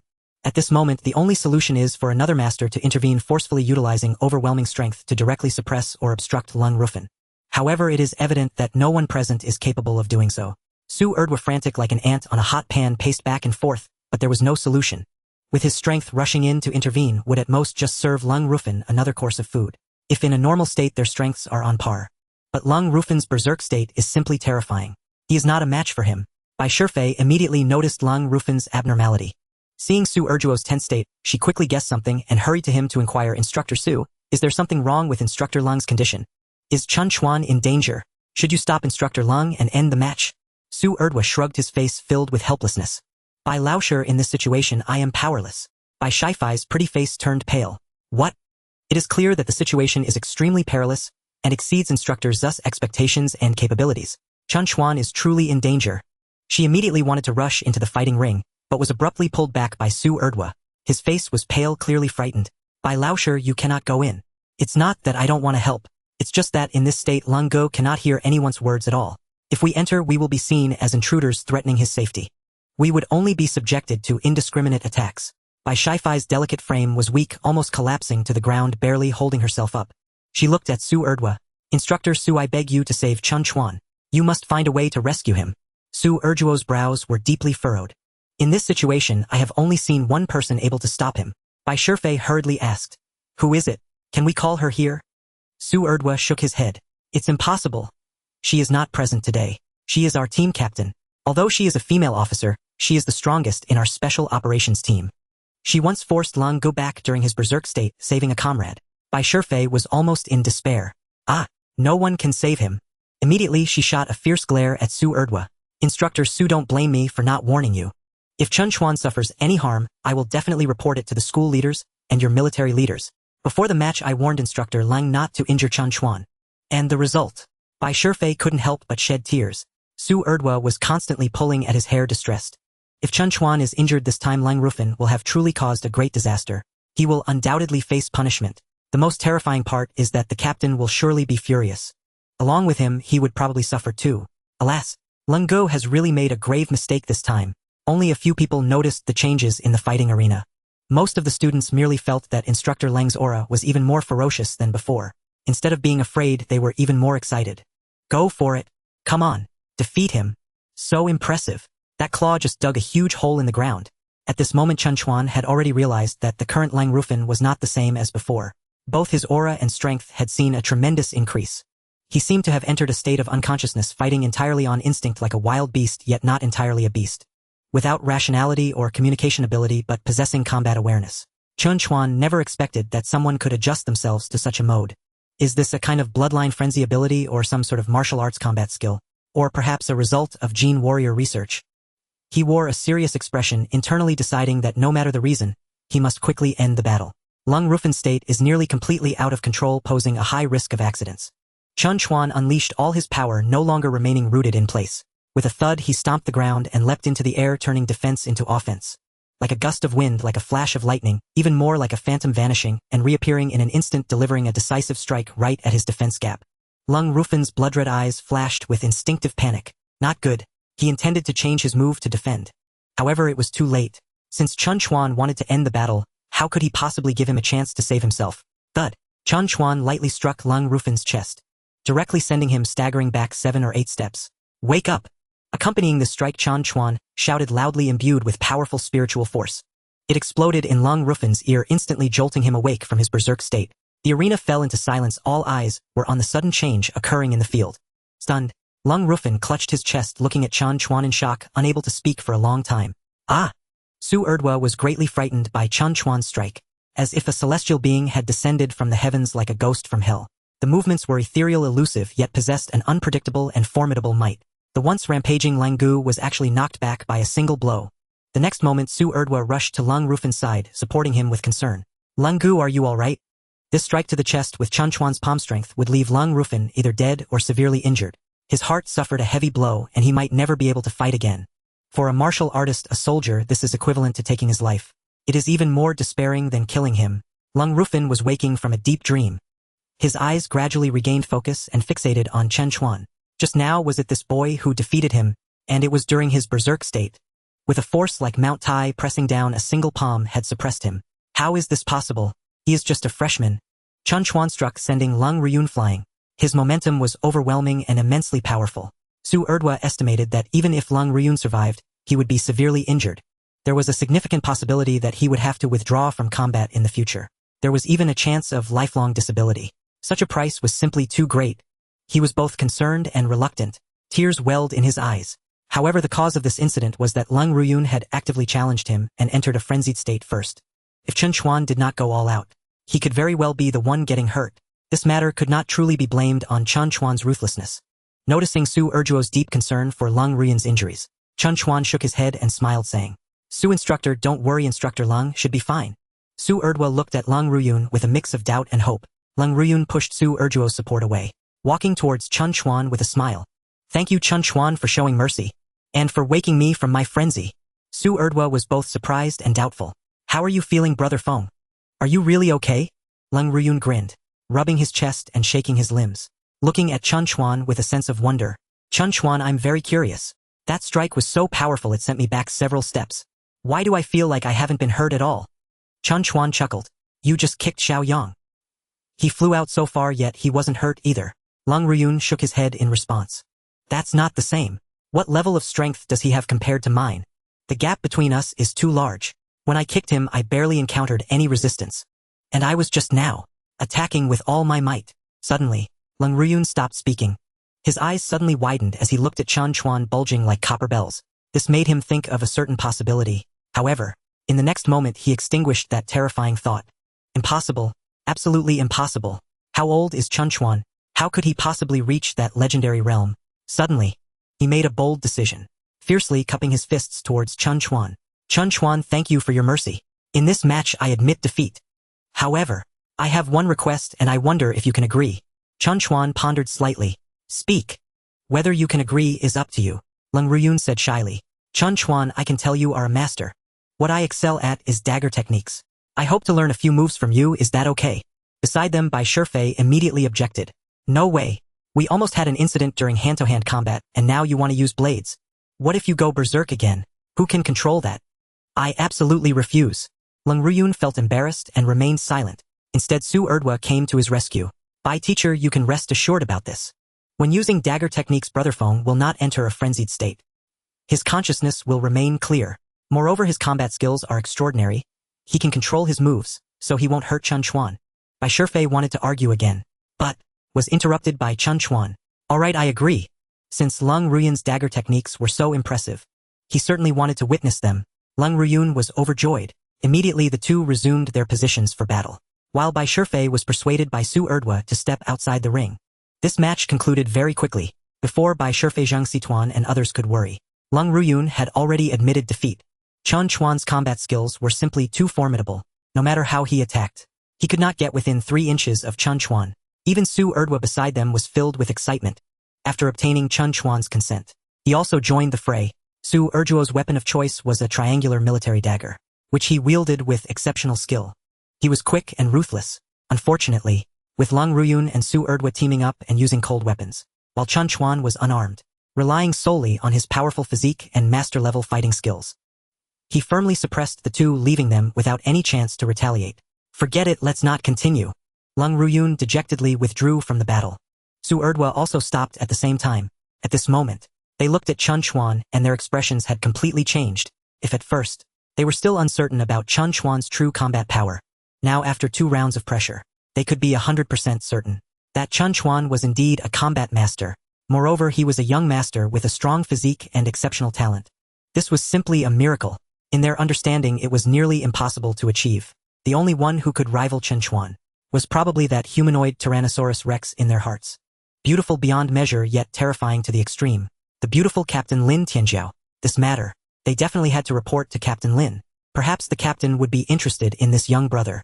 Lung Ruyun and Su Erdwa exchanged glances, both revealing knowing smiles. They suddenly had a strong expectation for what was to come. Turning around, Lung Ruyun immediately dialed Lin Tianjiao's number. At this moment, countless onlookers were dumbfounded. If at the beginning, Chen Chuan defeating Xiao Yang was considered normal operation, later unknown he defeated Instructor Lung, which still barely fell within the normal range.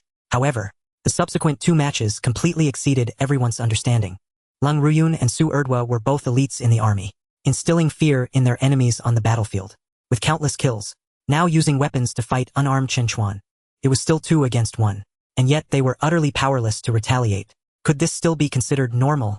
Keep in mind, Chen Chuan was just a first-year student. At such a young age, how did he cultivate such extraordinary skills? No one could imagine what kind of experiences Chen Chuan had gone through. Could it be that he is the direct descendant of a legendary martial arts sect, an outstanding offspring of a family of martial artists, or perhaps a martial arts master who has entered the world for practice?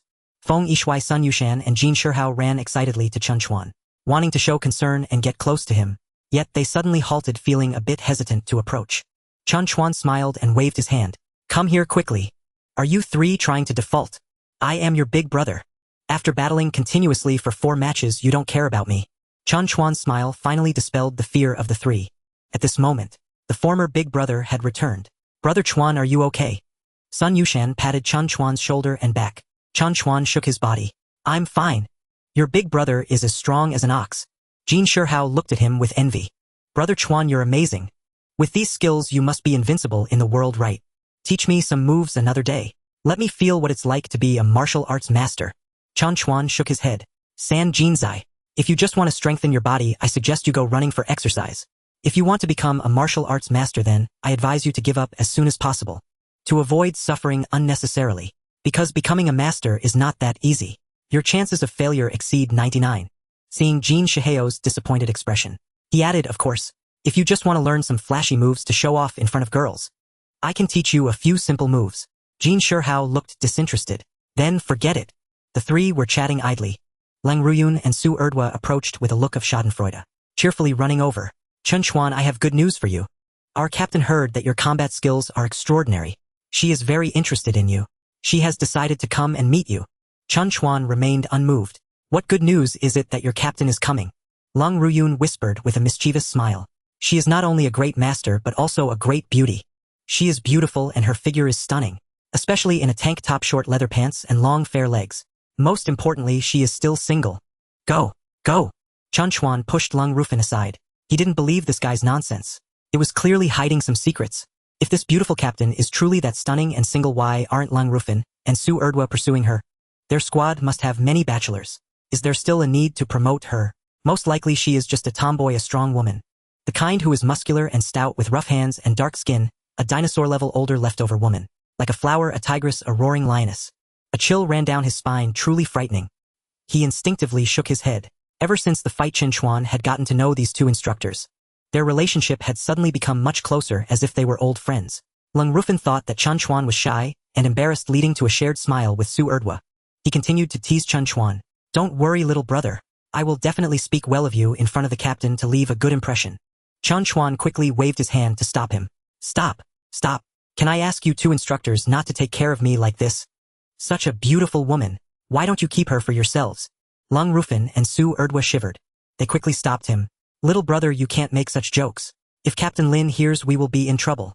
Seeing Chen Chuan chatting and laughing with the 2 instructors, all the classmates admired him immensely, wishing to beat the instructors down.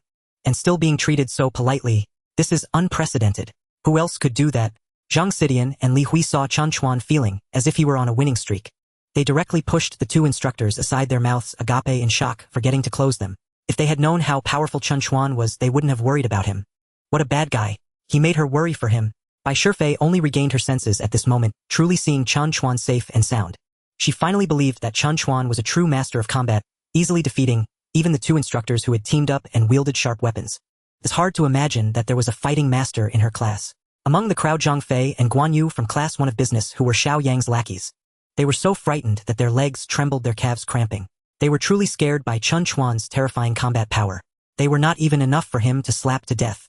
Just thinking about it made them feel a chill.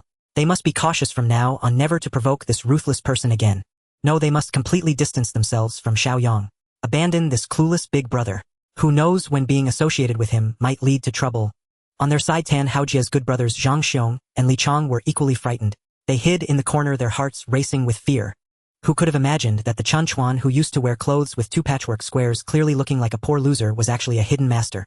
This is clearly a case of pretending to be a pig to eat a tiger, specifically to deal with people like them who love to show off and cause trouble. So insidious. Having to face each other in the same class every day, how will they live like this? The two of them huddled together to discuss. Why not test what big brother Tan Haojia thinks? If he still wants to trouble Chen Chuan, then they should make their stance clear. To avoid not knowing how they died one day. Thus Zhang Xiong and Li Chong hurriedly went to Tan Haojia. Brother Jie. Zhang Xiong started, but was glared back by Tan Haojia with a fierce look. What? You two saw how powerful Chen Chuan is and are scared? Tan Haoji's tone was cold, frightening Zhang Xiong into not daring to say another word. Although Li Chong was smaller, he was bolder. He forced out a flattering smile. Brother Jie, does that mean we should continue to go against him? Tan Haojia scoffed, looking at Chen Chuan with resentment. Having suffered so many losses at his hands, how can we easily give up? He then reassured his two younger brothers. You don't need to be afraid. As I said last time, we will only use normal means, not engage in illegal activities. We won't let him catch us on anything. Even if he knows we are against him, he won't be able to do anything to us. Li Chong and Zhang Xiong exchanged glances, both determined. This Tan Haojia is becoming very dangerous. They cannot let it continue. Otherwise, they would definitely suffer great losses in the future. Li Chong, being bolder, represented the two and stated their stance. Brother Jie, we are just small fries. We will not get involved in your conflicts with Brother Chuan in the future. Please forgive us. After speaking, ignoring Tan Haoji's gloomy face, they hurriedly bowed and fled far away. Tan Haojia was furious, fuming with rage. Damn it! He kicked a small stone on the ground hard. Bang! The stone hit a male student's butt perfectly. Ouch! The tall male student exploded with anger. Who did that? Tan Haojia snorted coldly. It was me. What? Do you want to settle the score with me? The tall student saw that it was this rich second-generation kid and immediately backed down. In the entire class 2 of business, probably only Chen Chuan was not afraid of this detestable guy and even dared to teach him a lesson. Ordinary people like them had no capital to confront him. Tan Haojia saw that the other party no longer pursued him and smiled proudly. Coward turtle hiding its head. He was already plotting how to target Chen Chuan next. Having grown up, he had never suffered so many losses at the hands of one person. On the other side, Xiao Yang was in a worse mood than Tan Haojia. It was simply terrible. Today was truly the unluckiest day for him. Originally strong and athletic, he loved fitness. Competing in strength and combat among boys was always his strong suit. It earned him countless envious glances and the affection of many girls. Today he encountered Chen Chuan. Not only did he lose the fight himself, but even instructor Leng lost. Even the two instructors wielding cold weapons could not defeat Chen Chuan in a 2-known. This completely went against his original intention. Not only did he fail to suppress or humiliate Chen Chuan, but instead he made himself lose face in front of everyone. This sense of humiliation and frustration had no outlet for him. Xiao Yang kept questioning in his heart. We are all freshmen. I am still the wealthy young master with a big family. Why am I always defeated by Chen Chuan? In terms of wealth, I am completely outdone. In terms of martial power, I am even more rubbish in front of him. Why do all the points that originally belonged to my pride turn into weaknesses in front of Chen Chuan? Xiao Yang couldn't understand. Classmate Xiao, are you thirsty? Here, have a bottle of water. Just when he was at his most frustrated and sorrowful, a pleasant voice rang out behind him. Xiao Yang turned around and suddenly brightened. Sun Yingying. She is the class beauty of class 1. Usually many boys surround her trying to curry favor, but she ruthlessly rejects them all. Like a proud little peacock. Unexpectedly, the beautiful Sun class beauty took the initiative to bring him water. Could it be that while failing in the arena, succeeding in love? Is he about to welcome a romantic encounter? He immediately went up, his face once again displaying a confident smile. Thank you, classmate Sun. He took the bottle of Nongfu Spring from Sun Yingying's hand, gulping down a big mouthful, and it was indeed a bit sweet. At that moment his heart was filled with warmth. And full of pride, his confidence surged. He instinctively glanced over at Chen Chuan. That kid defeated me, so what? I am a rich second-generation handsome and wealthy. Even sitting here the class beauty is taking the initiative to bring me water. Suddenly his expression froze. His pupils dilated, filled with disbelief. It was merely a glance. Instantly Xiao Yang felt as if the sky had collapsed. Life was no longer beautiful. The bottled water in his mouth was no longer sweet. There was even a hint of bitterness. It flowed down the corner of his mouth, making him look like a big fool. In class 2 of the business department, Chen Chuan sat on the ground surrounded by his male and female classmates. Everyone chattered like stars surrounding the moon, incessantly questioning him with various inquiries. For instance, when did you start practicing martial arts? Who is your master? Is he stronger than you? Which sect are you from? Wudang or Shaolin? Can you perform lightness skills? Can you walk on walls? Chen Chuan casually chatted, responding to everyone's enthusiasm. Basically, it was all nonsense, just rambling. Not a single truth was spoken. Regardless, they wouldn't believe the truth anyway. In fact, they preferred to hear Chen Chuan boast. At that moment, Zhang Xidian and Li Hui walked over to Chen Chuan's side, pushing aside the nearest Feng Yishui, Jin Shihao, and Sun Yushan. The two beauties, one on each side, protected Chen Chuan in the middle. They sat closely beside him. Zhang Xidian handed him a bottle of Waha mineral water. Thirsty, aren't you? Go ahead and drink. Chen Chuan took it in his hand and smiled, asking, have you two had some? Li Hui was quick and straightforward. Chen Chuan, you drink it. Xidian and I have already had some. This bottle is specially bought for you by Xidian. Chen Chuan stopped being modest and took a big gulp of Waha. Ha! So refreshing. At that moment, all the male classmates around him displayed envious expressions. Just look at that. During military training, when thirsty, a school beauty actively delivers water.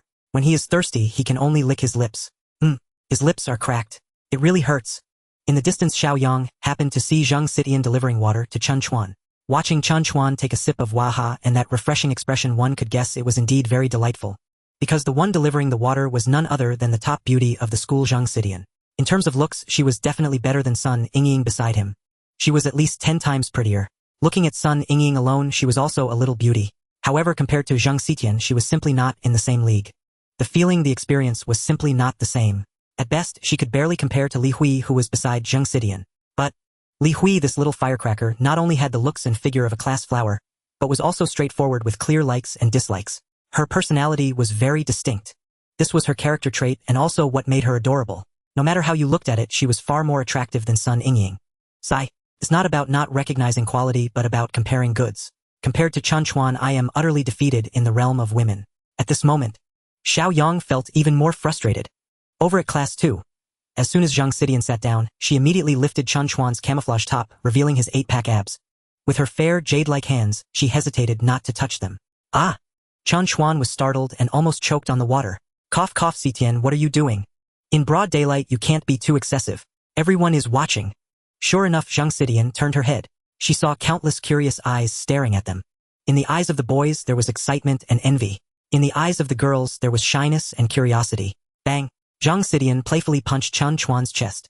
What are you thinking about? I'm just checking to see if you're injured. Chen Chuan was taken aback. I thought you meant to. Zhang Xidian's face turned red. What do you mean? Chen Chuan chuckled awkwardly, hitting. Challenge task completed, 1x 100-fold cashback card, limited to 10 million already issued. The Flying Tiger Logistics Company and a large warehouse have completed the handover procedures. The relevant contracts and materials are placed in the study of the Mingmen Ipin Villa No. 1. Experience value 9 free attribute 6. Chen Chuan's face showed a hint of surprise. This time, the challenge task's reward was very generous. Not only were there double special rewards, but even the regular rewards experience value and free attributes were also slightly more than usual. Particularly the Flying Tiger Logistics and the large warehouse were worth a staggering 300 million. This was a tremendous gain. How many people struggle their entire lives, even generations of families, just to earn this much money? Chen Chuan managed to secure it simply by completing a challenge. What does 300 million mean? It can be said that the vast majority of small and medium-sized companies have a total market value of less than 300 million. Just like that, he had already surpassed countless company owners. With this reward, Chen Chuan's total assets surged close to 600 million, doubling from before. Next, Chen Chuan's goal was to cross the billion threshold. To be honest, without a net worth over $1 billion, one can't really be considered a wealthy tycoon in Jiang City. As a millionaire, this minor achievement was certainly far from enough. He needed to continue striving. 6 points in free attributes, 2 in physique, 3 in spirit, 1 in charm. Host Chen Chuan physique 30 points super long, standby spirit 30 points genius thinking charm 31 points 1-star charm halo free, attributes 0 point system level 1, 89,100 physique upgraded by 1 level reaching super long standby. Chen Chuan was astonished. What is this? Super long standby, what kind of nonsense is that? He recalled that the previous level was as strong as an ox. Chen Chuan speculated blindly. Does this mean that my farming duration can be prolonged for a long time? Or perhaps in battle I can maintain my stamina for a long time? Is there a specialty in endurance? Super long standby, very nice. This attribute point is worth it. I believe every man would love this special effect. Of course women like it even more. It's good for both sides. The spirit also leveled up by 1 reaching genius thinking. This is easy to understand. From wise to genius. In terms of thinking he had become smarter and wiser. His future learning efficiency would definitely skyrocket. Achieving excellent academic results would be hard to avoid. Not receiving a scholarship would simply be an insult to the title of genius. Chen Chuan was already considering. With the continuous improvement of his spirit, his learning ability would further enhance. Should he take a few more majors during college and earn a double bachelor's degree or even a triple bachelor's degree? No, why not double master's degrees or double doctorate degrees? No rush, just research slowly later. As long as he keeps enhancing his spirit, everything will be possible. In terms of charm, the change was minimal. It only increased by 1 point and it wouldn't level up in the short term. However, Chen Chuan already possessed a 1-star charm halo. This charm value made him the focus of attention from beauties wherever he went.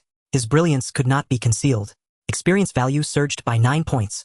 It had reached 89 points, just 11 points away from leveling up the system. Just 2 more tasks would allow him to reach level 2. At that time, what changes or gains would there be? Chen Chuan was lost in thought. Suddenly, the waha in his hand was snatched away by Jin Shihao. He tilted his head and took a big gulp. Gulp, gulp. Ha! The water delivered by the school beauty is indeed delicious. Just as Jin Shihao was about to take a second sip, it was snatched away by Sun Yushan on his right. San Jin, 1 sip is enough. Aren't you afraid of shortening your lifespan by drinking too much? Gulp, gulp. Sun Yushan also took a big mouthful, feeling a refreshing and cool sensation throughout his body. Ha ha ha. I finally got to drink the water delivered by the school beauty. So sweet and icy cold. So refreshing. The nearby Feng Yishui was so tempted he nearly drooled. He pretended to snatch it away. However, the cunning Sun Yushan held it tightly in his arms, refusing to let go. Chen Chuan watched his 3 mischievous friends fighting over his water. He licked his lips, feeling unsatisfied. These guys, I haven't even had my fill yet. Chen Chuan, drink my water.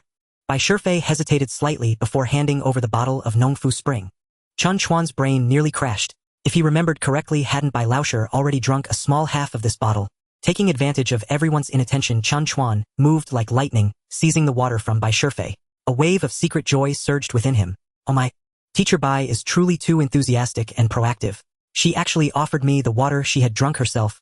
If my 3 roommates or other male classmates saw this, wouldn't that cause jealousy? Therefore he acted swiftly and discreetly. Of course, there was another important reason.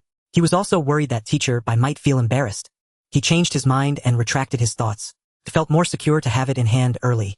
Holding the bottle that Bai Shifei had once grasped, he brought it to his lips, aiming at the mouth where Teacher Bai had once drunk. Chen Chuan savored it carefully. The aftertaste was profound. Wow, no wonder it's the water that Teacher Bai had drunk. It was indeed very sweet, extremely sweet. At that moment, the classmates around him were all scrambling for that bottle of waha. Chen Chuan couldn't help but feel pleased. You kids, while you are still fighting over that bottle of waha, I have already secretly enjoyed the fragrance of the beautiful counselor's lips. Chen Chuan thought he was being discreet, but the entire process was captured by a pair of beautiful eyes without missing a beat. Seeing Chen Chuan squinting his eyes with a look of great enjoyment, Zhang Xidian pinched his waist hard, expressing her dissatisfaction. Ah! Chen Chuan suddenly woke up. In this battlefield, one must be careful. Pretending to be indifferent, he took another big gulp of mineral water, deliberately changing the topic.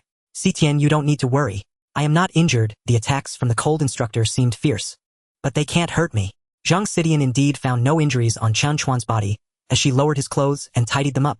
She said sweetly, you still have to be careful in the future, especially when the opponent has weapons. Never be reckless. Chen Chuan nodded.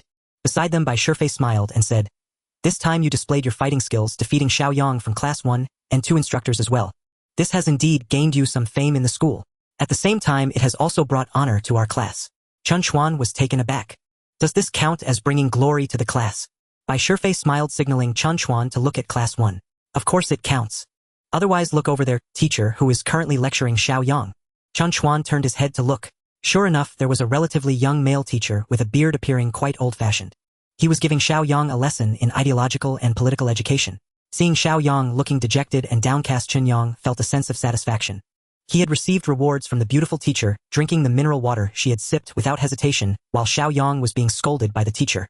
Xiaoyang looked despondent. The difference in treatment was too great, wasn't it? At this moment, Xiaoyang was also observing the situation on Chen Chuan's side. The more he watched, the more unbalanced he felt. Why was Chen Chuan's counselor the universally recognized beauty teacher in the school? And why did he have to settle for a bearded male teacher? Why could Chen Chuan receive the teacher's rewards while he could only be educated and warned repeatedly? 2 hours had passed. It was now the break time during military training. Chen Chuan lamented that the bottle of mineral water given by teacher Bai was already finished.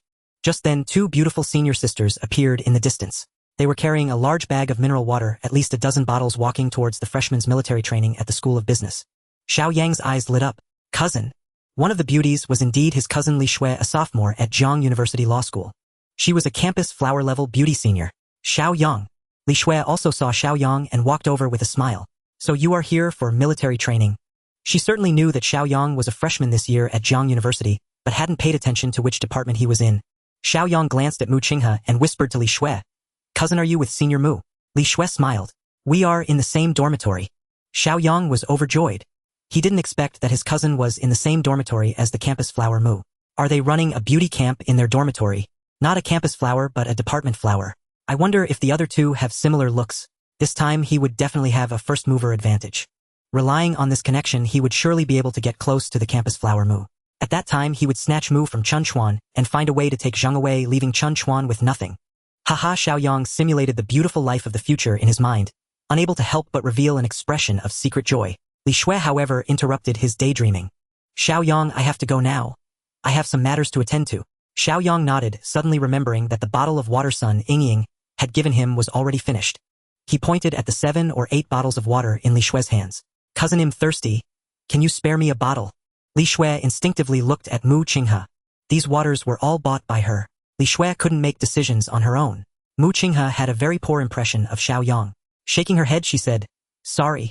We don't have enough for ourselves, so we definitely can't give you any. If you want a drink, you can go buy some yourself. Indeed. Mu Qinghe was not lying. She wanted to buy more water for Chen Chuan's classmates, so she specifically asked her roommate Li Shui to come along to carry it. Unfortunately, being girls, they really lacked the strength.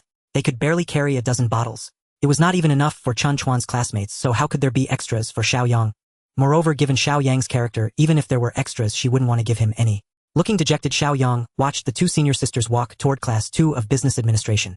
Unable to resist his unbalanced feelings, he wanted to see if they were delivering water to Chen Chuan. One of them was actually his cousin, Chen Chuan. Before getting close, Mu Qinghe had already called out loudly. Chen Chuan hurried over and grabbed the ice water from Senior Mu's hand.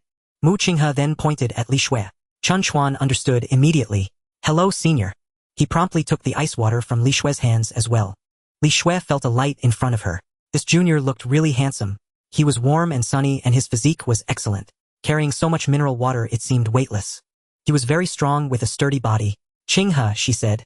Is this the junior you've been talking about all along? Chen Chuan. Li Shui teased with a smile. Mu Qinghe gave her a light smack. What nonsense are you talking about? When have I ever been talking about it? Li Shui, however, did not let her off easily.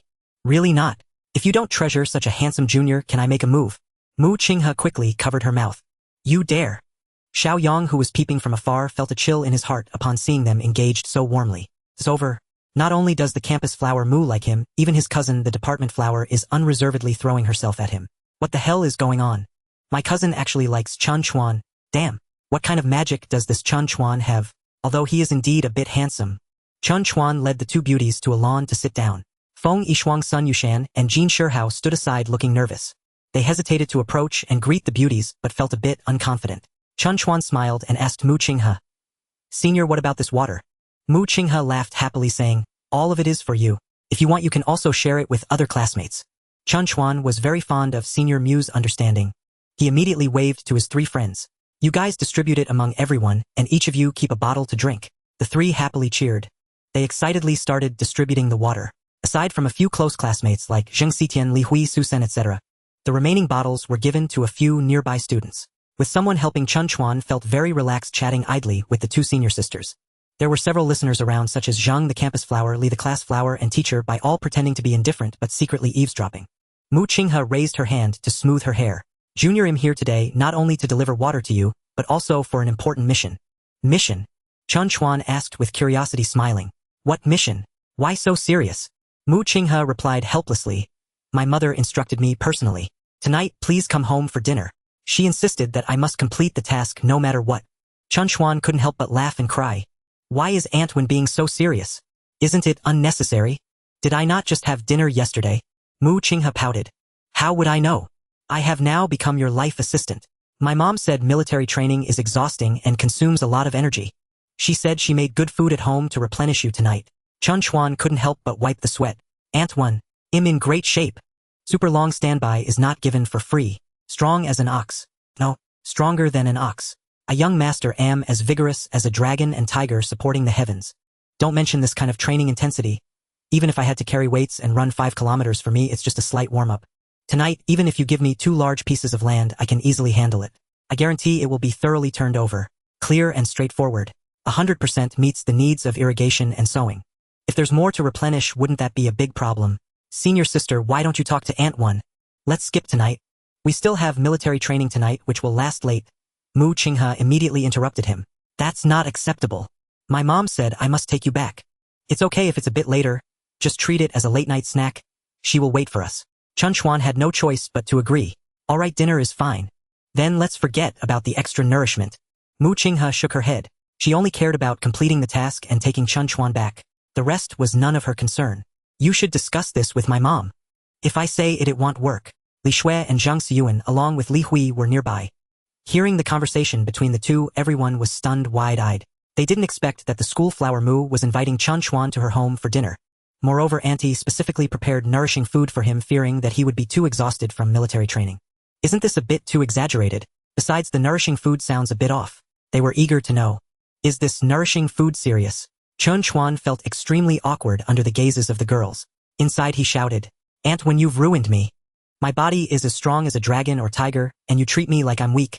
On the other side, Jin Shihao had only 1 bottle of water left. Just as he was about to hand it over, he suddenly pulled it back. Upon closer inspection, it was his old rival Tan Haojie. At this moment, Tan Haojie was hot and thirsty. He was constantly wiping sweat and licking his lips. He wanted to take that bottle of water but ended up grabbing empty air. Jin Shihao snorted coldly and deliberately walked past him to the next student. Classmate, here, drink some water. The male classmate looked at the water in his hand, overjoyed. So lucky. This is water sent by the school flower Mu. Although it wasn't specifically for him, at least he got to drink cold water, right? And it was sent by the school flower. Much better than Tan Haojie, who got nothing. Tan Haojie looked around at the classmates nearby, all having water while he had none. His eyes reddened with anger, wanting his underlings to help buy some. But he suddenly remembered that his 2 underlings had already defected, gathering not far from Chen Chuan, looking for an opportunity to curry favor. Damn! Tan Haojie grabbed a big bunch of grass and yanked it hard. Ah! The grass was too sharp, leaving a small cut on his hand. Though the wound wasn't deep, it was very long. It didn't bleed much, but it really hurt. Meanwhile, in class 1, Xiaoyang was suffering continuous blows, almost breaking his Dao heart. The more he thought about it, the more uncomfortable. He felt unwilling to accept it. I don't believe you, Chen Chuan, can do everything. Are you some sort of omnipotent being? He racked his brain and finally came up with a good idea. This time I must defeat you. He came from a wealthy family and had been learning musical instruments since childhood. He especially loved playing the guitar. He once hired a master to guide him in playing the guitar for 3 years. Plus, Xiaoyang had a natural talent for the guitar. His guitar playing skills improved year by year. He had participated in competitions many times. His best achievement was winning first place in the Jiang City Youth Guitar Competition.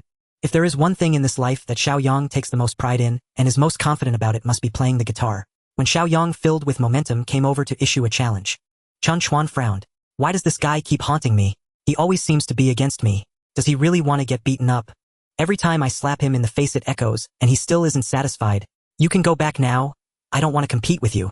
Chen Chuan impatiently waved his hand, like shooing away a fly. However, Xiaoyang was unfazed and even laughed. What? Are you scared, Chen Chuan? That makes sense. You came from the countryside, so naturally you haven't learned music. Isn't it hard for you to play the guitar? Ha ha ha. Have you even seen a guitar before? The more Xiaoyang spoke, the more energized he became. Finally, this young master found Chen Chuan's weakness. Even if he has money, at best he's just a nouveau riche. How can he compare to us who have been cultivated since childhood with high overall quality? Chen Chuan looked at his smug expression and felt extremely annoyed. You really think you can compare with me? Thinking about it, since I gained master-level playing skills, I haven't had the chance to showcase them. This time, I can just make an example out of Xiao Yang. Challenge task: accept Xiao Yang's challenge and slap every provocateur in the face. Task reward 1: divine-level vocal skills, accompanied by master-level singing techniques and strong emotional impact. Task reward 2: experience points 6 points. Free attributes 3 points. Decline task: experience points 6. Chen Chuan felt a stir in his heart. Hey, I was already ready to accept the challenge and the system popped up a challenge task. Isn't this forcibly giving me a reward? Divine-level vocal skills. This skill itself is somewhat average. However, it comes with master-level singing techniques and strong emotional influence. That would be amazing. A natural golden voice, plus with master-level singing skills. This is already against the heavens. And it even has a strong emotional impact. Such a perfect combination, even the top international pop stars would have to kneel before it, right? The system is also comedic. With master-level instrument performance and divine-level vocal skills. Is it trying to make me change careers? A rich young master won't do it, he'll just debut as a singer. Mixing in the entertainment industry, Chen Chuan secretly shook his head. I just started my first year of college and military training isn't over yet. There are school flowers and senior sisters here. I won't become a beast of burden. Anyway, I don't lack money. Xiao Yang saw Chen Chuan seem to soften a bit, and immediately replied, of course. I really want to compete with you, because I am very confident in my guitar playing. He used provocation again. Are you scared? If you don't dare to compete, you must admit you're not as good as me in instruments. Chen Chuan pretended to be troubled. I really don't want to compete. But not because I'm scared. I just find it boring. Do you understand what I mean? Xiao Yang understood immediately. Do you want to add some flair? Chen Chuan smiled and nodded, seemingly affirming the other's teachable nature. Xiao Yang immediately pursued. What kind of wager do you wish to add? Chen Chuan pretended it was a spirofement idea and pondered for a long time before speaking.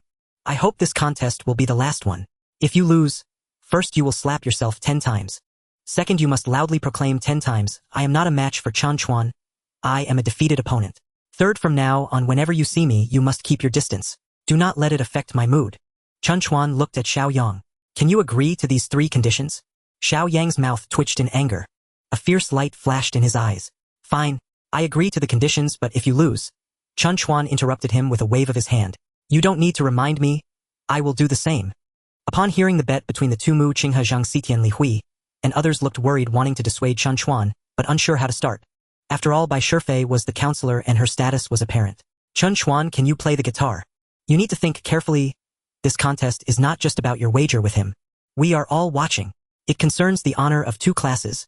You must consider it carefully. She did not advise Chen Chuan against competing. Instead, she gently reminded him not to fall into a trap. One should not compete in a field they are not skilled in. Chen Chuan certainly understood. He gave them a reassuring glance. Perhaps his mental fortitude was too strong. With just one look, the girls truly understood. I know what I'm doing, I won't lose.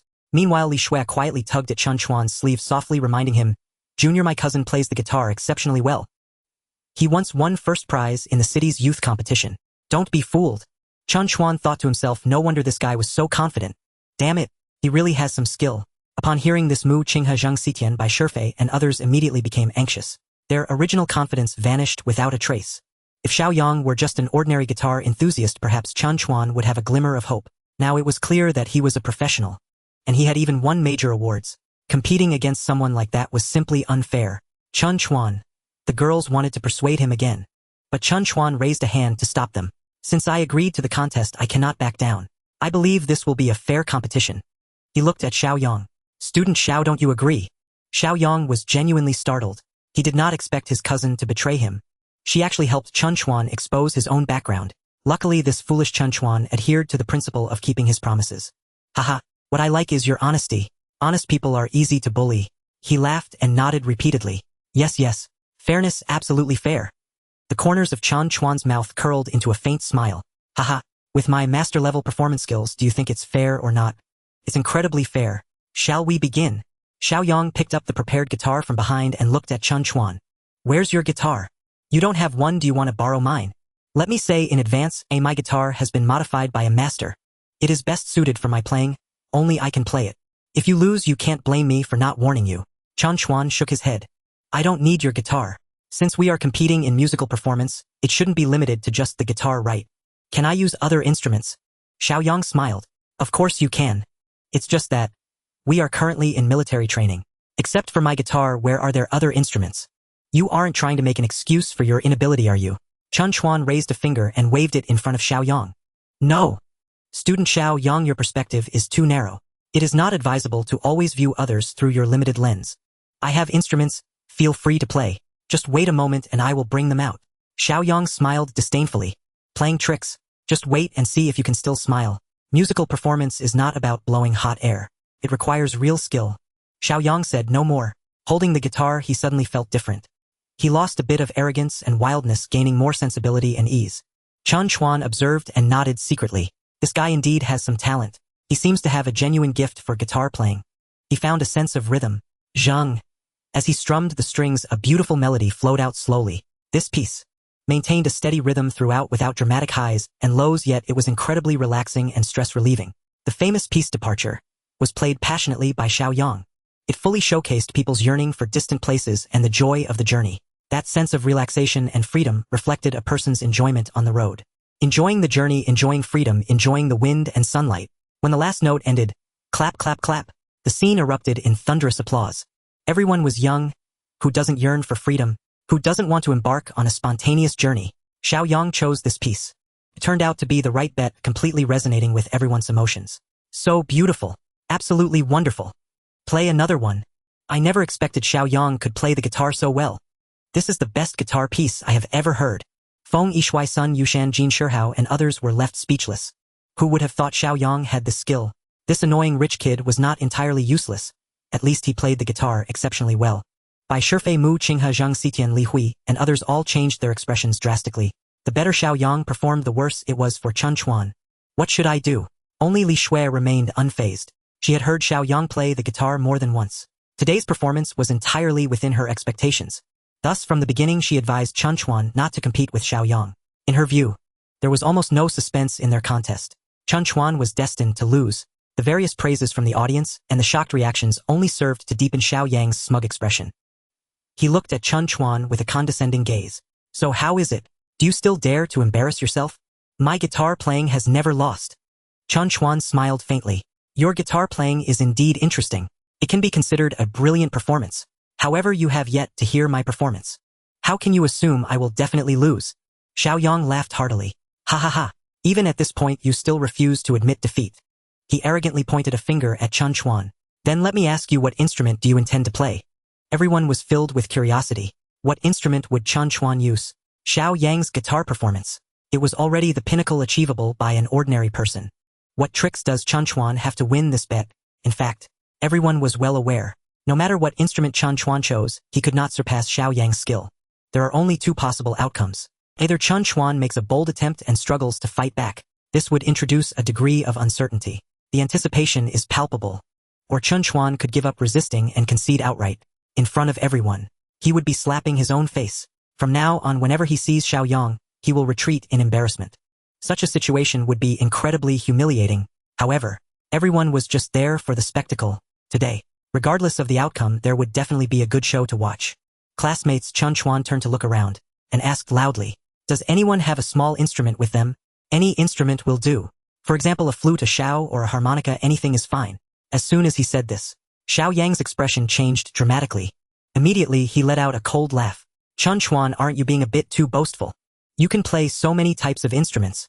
You clearly know that none of us have those things on us, yet you are here brazenly bluffing. Playing instruments isn't just about puffing yourself up, or it requires real skill. It takes years, even a decade or more, day after day of practice, before one can gradually reach a high level and ultimately reach the peak. Many in the crowd showed expressions of agreement. They were not impressed by Chen Chuan's boastful claims. A person's energy is limited. It is impossible to learn all instruments in a limited time. Moreover, every skill requires talent. Many people don't even have the talent to play one instrument, let alone master so many, even among renowned musicians, both domestic and international. It's a rare occurrence for someone to master more than 3 instruments simultaneously. What is meant by mastery here? Is proficiency exceptional skill, not just a superficial understanding? Chen Chuan, on the other hand, boldly claimed he could play any instrument. Such a boast is not just big, it is ridiculously astonishing. Indeed, besides Xiao Yang, who had brought a guitar, the other students had not brought any instruments. They all shook their heads. Xiao Yang laughed mockingly and said, I told you, surely no one brought anything. You must have known this all along to dare to boast so much, right? He wore an expression as if he had seen through Chen Chuan's trick. Are you now going to say that you can't perform because you have no instrument? Unexpectedly, Chen Chuan shook his head and sighed. Xiao Yang, why do you never learn from your mistakes? How many times have you been so certain? What did the final result turn out to be? Without waiting for Xiao Yang's rebuttal, he bent down, searched the grass for a moment, and pulled out a blade of grass. He shook his head slightly and discarded it. He pulled out another blade, checked its quality, and found it unsatisfactory. Once again he tossed it aside. Xiao Yang looked on confused. Including Bai Shifei Mu Qinghe Zhang Xitian Li Shui, and others all watched in bewilderment. What on earth was Chen Chuan trying to do? Xiao Yang slapped his forehead, mockingly exclaimed. Chen Chuan, you can't be telling me you're going to use a blade of grass as an instrument, right? Don't tell me you can perform magic. Turning grass into gold. Recite a spell and turn a blade of grass into a guitar. Chen Chuan shook his head. I can't turn a blade of grass into a guitar. But I can directly make an instrument out of grass. These astonishing words left everyone stunned. Almost everyone was whispering, shaking their heads in disbelief. Any normal person would not believe that a blade of wild grass could be an instrument. To think he wanted to use this instrument to surpass Xiao Yang's brilliant guitar performance. It was truly a pipe dream. Even Chen Chuan's 3 roommates lowered their heads. Chen Guest's boast was too far-fetched. His reputation was at stake. Tan Haojie had already burst into laughter secretly. Had Chen Chuan's brain been kicked by a donkey? How could he say such nonsensical things without thinking? This time he would surely lose, and lose terribly, according to the bet.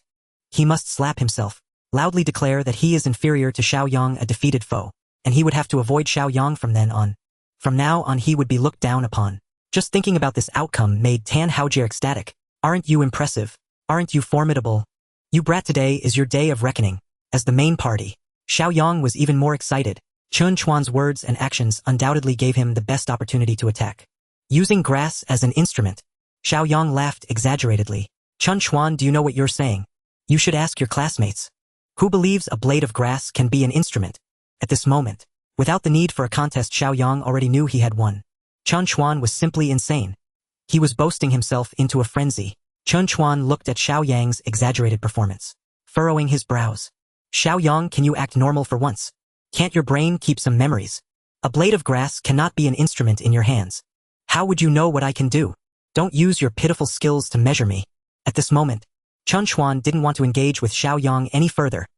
He picked up a chosen blade of grass and flattened it with his fingers. His fingertips rubbed over the grass blade, feeling the thickness and texture of the leaf. Suddenly, he pinched the ends of the leaf with both hands. Gently he brought the grass leaf to his lips. A crisp and melodious tune burst forth from his lips. The familiar melody made everyone's eyes light up instantly. The unique sound effect was refreshing. Everyone's eyes widened. They looked at Chen Chuan in disbelief. They never expected he could produce such beautiful music from a single blade of grass. The melody was enchanting, rising and falling. In an instant it resonated strongly with everyone. This was a well-known piece. Many classmates began to clap along with the rhythm. They softly sang along. The spring breeze does not understand romance, stirring the hearts of youth. In no time, the entire training ground became Chen Chuan's stage. Everyone couldn't help but perk up their ears, listening intently, and followed the rhythm of the music, clapping and singing softly. Bai Shifei Mu Qinghe Zhang Xitian and others were all mesmerized. At this moment Chen Chuan, in their eyes he seemed to shine brightly. This musical talent deeply attracted them. Even Xiao Yang's cousin, the flower of the department Li Shui, seeing Chen Chuan for the first time, was also deeply captivated by his talent and looks. She initially thought Chen Chuan would surely lose against her cousin in playing instruments. Who would have thought that Chen Chuan's musical talent was simply extraordinary? Even a musical genius could not compare to his foundation. Making an instrument from a blade of grass truly turned the mundane into the miraculous. It was breathtaking. Feng Yishui, Sun Yushan, and Jin Shihai felt utterly ashamed. They wished they could slap themselves. Why didn't they believe in Chen Gu? Who is Chen Gu? Could he boast without merit? Even if he boasts, he can make it a reality. That is strength. That is the extraordinary nature of Chen Gu. Believe in Chen Gu. He always creates miracles. Tan Haojie, who had originally been smiling, suddenly had his expression freeze. He was rendered speechless. What is happening? Has Chen Chuan turned the tables again?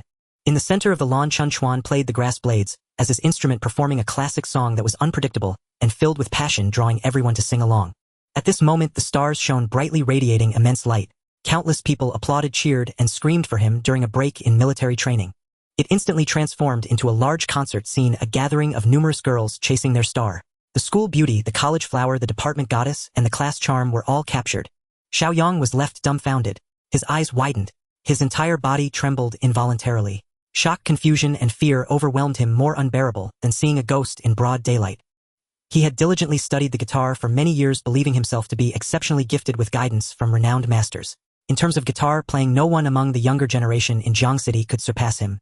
Unexpectedly, Chen Chuan casually picked a blade of grass and played it more melodiously, more elegantly, and more movingly than he ever could. What does this signify? It means his talent is worthless. All his hard work is utterly insignificant. All his pride is merely a pile of dung in Chen Chuan's eyes. Xiaoyang stood there foolishly, his eyes vacant, repeatedly muttering, "Why? How can this be? It's impossible. Absolutely impossible." Li Hu's words jolted Xiaoyang from despair. "Xiaoyang, what do you mean? You don't want to renege on the bet, do you? Have you forgotten the bet we made earlier?" Xiaoyang seemed to wake from a dream, painfully tugging at his hair, his hopeful gaze drifting towards Chen Chuan. Seeing Chen Chuan unmoved, his gaze was fixated on his cousin, Li Shui, hoping that his dear cousin would intercede for him. All eyes turned to Li Shui as she felt uncomfortable, finding herself in a difficult position. After all, Xiaoyang was her cousin. If possible, she would certainly hope to say a few good words for him. However, she had only just met Chen Chuan today. Their relationship was far from being at that level. Her plea might not even be effective and could end up making her very embarrassed. Furthermore, on a deeper level, she didn't really want to help. It wasn't that she lacked compassion or didn't care about Xiaoyang. Rather, in her heart, Chen Chuan was more important. She didn't want to ruin her impression in Chen Chuan's eyes by speaking up for Xiaoyang. This sentiment was quite subtle, and even she herself didn't understand why she made such a choice. Thus, after waiting for a long time, Xiaoyang saw that Li Shui showed no signs of movement. He truly felt despair. Under everyone's gaze, Xiaoyang struggled to raise his right hand. Slap. The first resounding slap echoed. The crowd murmured and pointed. Among these people were new students from other departments, some senior students, and a few lecturers and professors from the school. There were also the military instructors leading the training, as well as Xiaoyang's classmates from business management class 2. All witnessing his immense humiliation. Xiaoyang's forehead pulsed with veins, his eyes reddened. The pain in his face seemed to have numbed. As the slap struck his face, he surprisingly felt not a hint of pain. So he hit himself faster and faster, even starting to slap himself with both hands. Slap, slap, slap.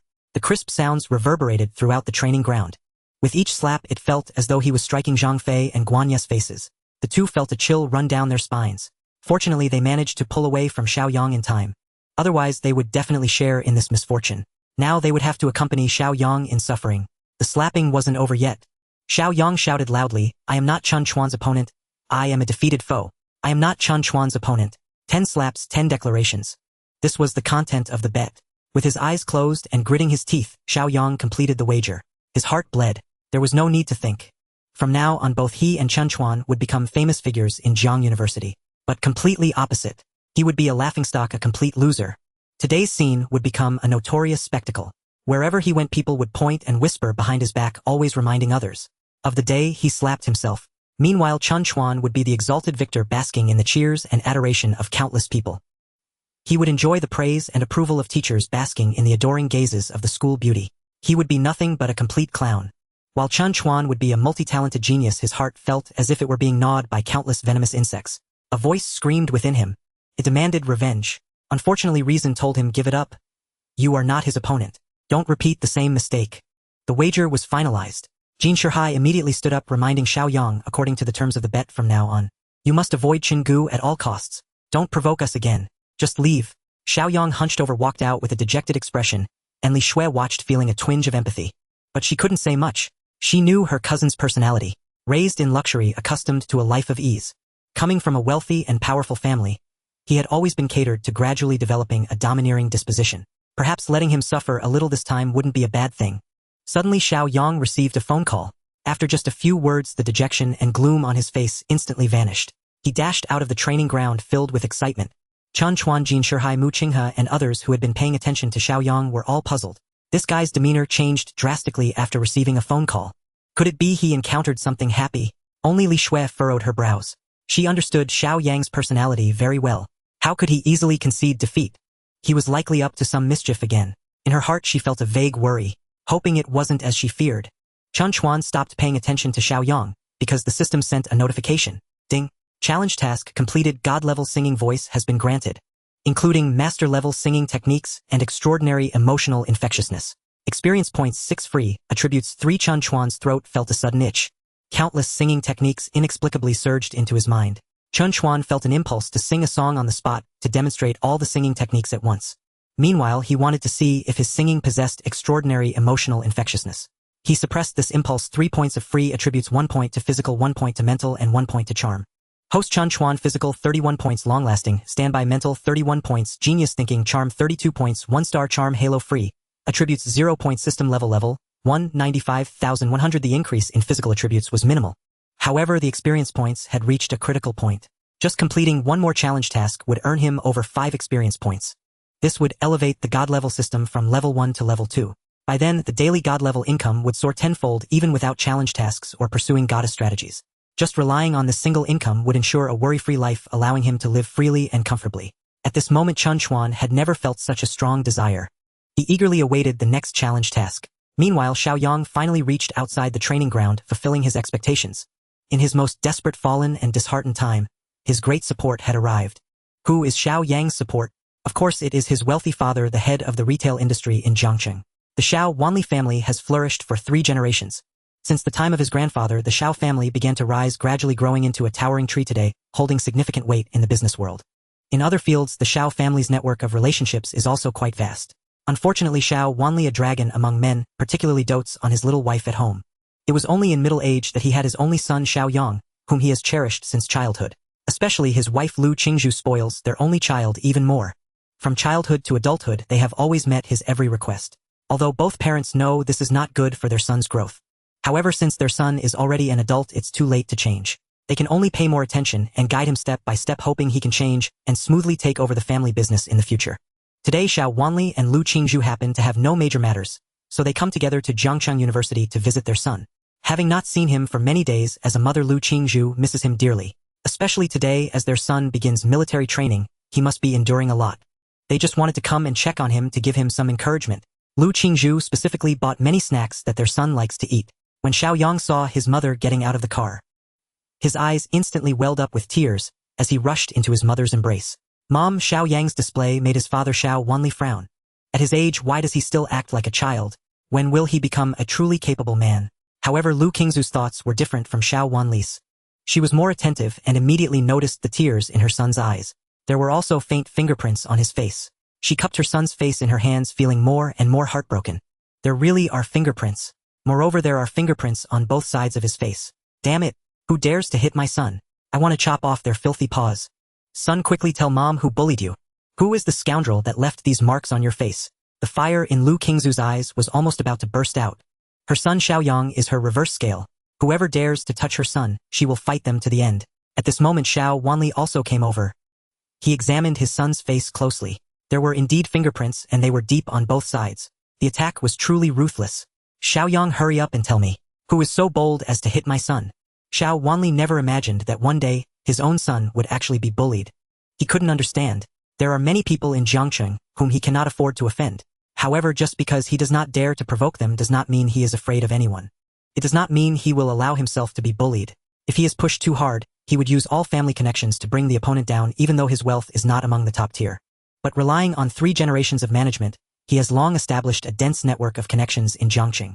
Many recently emerged wealthy individuals and big bosses. They are much richer than him and would not easily provoke the Xiao family. Dad, Mom, Xiaoyang said with a hint of grievance, looking up. He stammered. The marks on my face, I did it to myself. What? You did it to yourself? Lu Qingzhu and Xiao Wanli exchanged glances, wondering what had happened to their son. Has he lost his mind? Could it be that the pressure of college is too much for him? The couple's expressions turned tense. Son, clarify quickly. Why did you hit yourself? Xiaoyang wiped away a tear and said softly, in our first year of the business administration department, there is a boy in the adjacent class named Chen Chuan.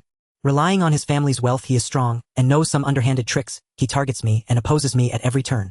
Today, during military training break, he challenged me to a bet, and as a result I lost and was forced by him to slap my own face hard in front of all the classmates and teachers. Look, my face is swollen. Dad. Xiaoyang looked at his father. You must help me with this matter. Otherwise, how can I stay in school in the future? Xiao Wanli listened, feeling both heartbroken and furious. All along, he thought his son was just a mischievous troublemaker always causing problems. He believed only he could bully others and that no one could bully him. Unexpectedly, this time he got bullied so badly. This so-called student is nothing but a troublemaker. A bully. He has to confront him. All right, Dad will go find him right now. Let's see who this arrogant guy is and which family he comes from. Is there no one to discipline him?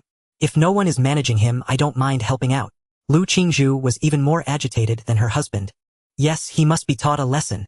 In my opinion, people like him are the cancer of society. They have no right to attend university. He should be expelled from school. Xiao Wanli did not respond. He wanted to see how to handle the situation on site. If this guy is really too excessive and arrogant, he wouldn't mind using his connections to have him expelled from Zhangcheng University. Watching his father stride into the school, his mother followed closely behind with a gloomy expression. Xiaoyang trailed behind a smug expression on his face. Ouch, it hurts. He had slapped himself too hard. He had actually injured his own cheek. Truly a sight to behold. As the three members of the Xiao family entered the training ground together, they headed straight for Class 2 of Business Administration. Chen Chuan was the first to see them. The three approached with a fierce momentum, clearly not here for good. Especially the middle-aged man at the forefront, walking with strong strides and a steady demeanor. In their glance, one could see the aura of authority. It was likely that their identity was not ordinary. The nearby by Shifei Mu Qinghe Zhang Xitian and Feng Yishu did not quite understand the situation. However, the department beauty Li Shui had already turned pale. This is bad. Trouble is coming. She knows that Xiao Yang's parents are notoriously protective of their child. Especially Lu Qingzhu, who is known to be indiscriminate. How many times has Xiao Yang gotten into trouble? And it was always his mother who secretly helped him resolve it. Even Xiao Wanli does not know. This time, after Xiao Yang suffered such a huge loss, would he let it go? Would Lu Qingzhu let it go?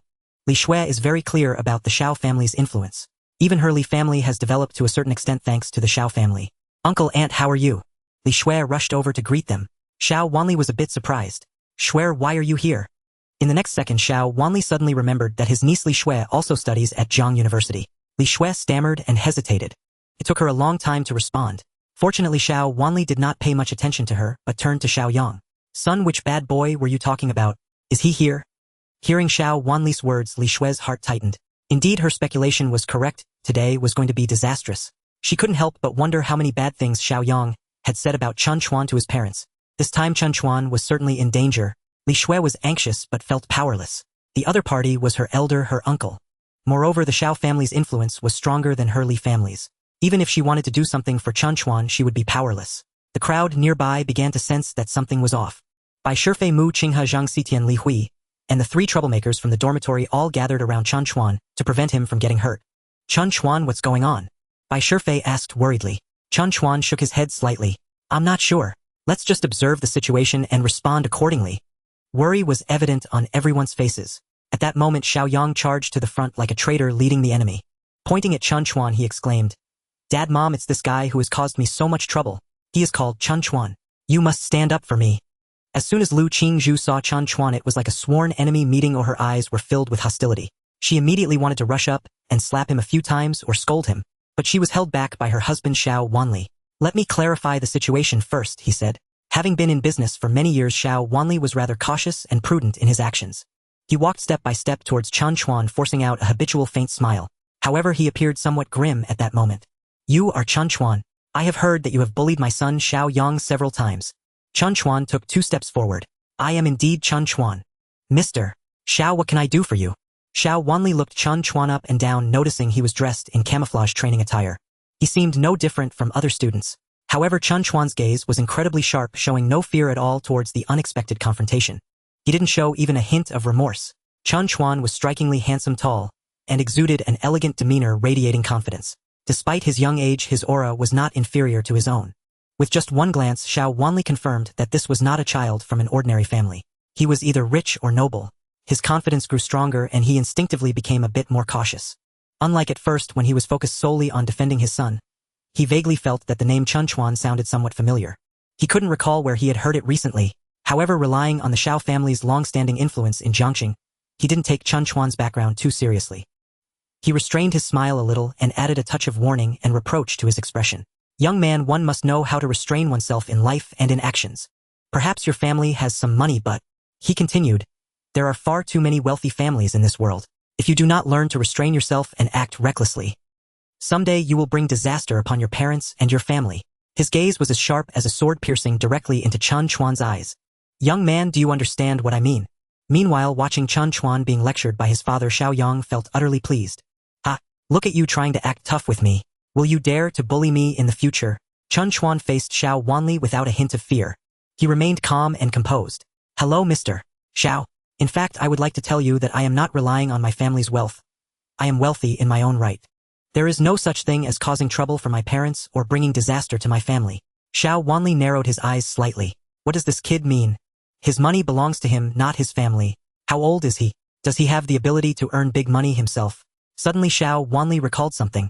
A few years ago, his friend Zhao Dajiang's business hit a slump.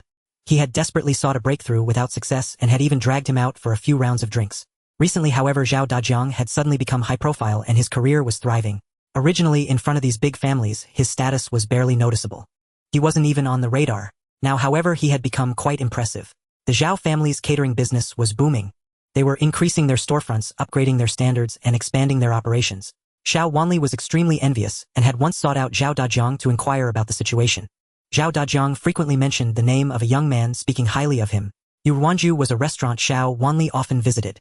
The membership level was very high. From Zhao Dajiang's words, that young man was the big boss of Yuanju. If memory serves, that young man's name is Chen Chuan. Xiao Wanli's expression softened slightly as he looked at Chen Chuan and asked uncertainly, "Do you know the chairman of Zhao's catering, Zhao Dajiang?" Chen Chuan was taken aback for a moment before he realized. Of course, Xiao Wanli and Zhao Dajiang were both wealthy men from Jiangcheng, although Xiao Wanli was likely much richer than Zhao Dajiang. However, it was quite normal for them to have some connections. Chen Chuan casually replied, "Mr. Zhao is my business partner. Oh, of course we know each other. Moreover, his son Zhao Xiaohai is also my nephew. Mr. Zhao has personally mentioned that he wants me to mentor Xiaohai." Xiao Wanli's emotions surged as he stared blankly at Chen Chuan. He hadn't expected that this kid was indeed the young man Zhao Dajiang frequently mentioned. Every time he heard Zhao Dajiang praise him, Xiao Wanli felt envious. Not only had he received immense help in his career, but even Zhao Xiaohai had become more restrained thanks to Chen Chuan. He was now more stable and grounded in his actions than before. Xiao Wanli had witnessed this firsthand. Xiaohai used to ignore him completely, but now seeing him again, he was all polite and respectful, calling him uncle repeatedly. Xiao Wanli watched this with envy. He had thought countless times that if only he could befriend that young man and entrust his son to him for guidance, it would be much better than the results of his own parenting. Perhaps in the future, not only would he smoothly take over the family business, but he might also lead the family enterprise to new heights, bringing the Xiao family to a new pinnacle. In this way, Xiao Wanli would feel he had lived up to the ancestors of the Xiao family. At this moment, far away, Zhao Xiaohai suddenly sneezed for no reason. Achoo! Zhao Xiaohai rubbed his nose and muttered to himself. Who is talking about me? Is it some troublesome girl? In the training ground, Xiao Wanli's expression changed rapidly. As a father and a business tycoon, he had to weigh the pros and cons. He was contemplating how to choose help his son retaliate and tear the face, thereby creating a formidable commercial rival, or take the initiative to reconcile, transforming enmity into friendship. This could lead to a new business ally, and perhaps even create opportunities for further cooperation in the near future. In just a few short moments, what may seem like merely a few breaths to others had led Xiao Wanli to contemplate deeply. As a cunning veteran in the business world, his vision, experience, and sophistication were unmatched by ordinary individuals.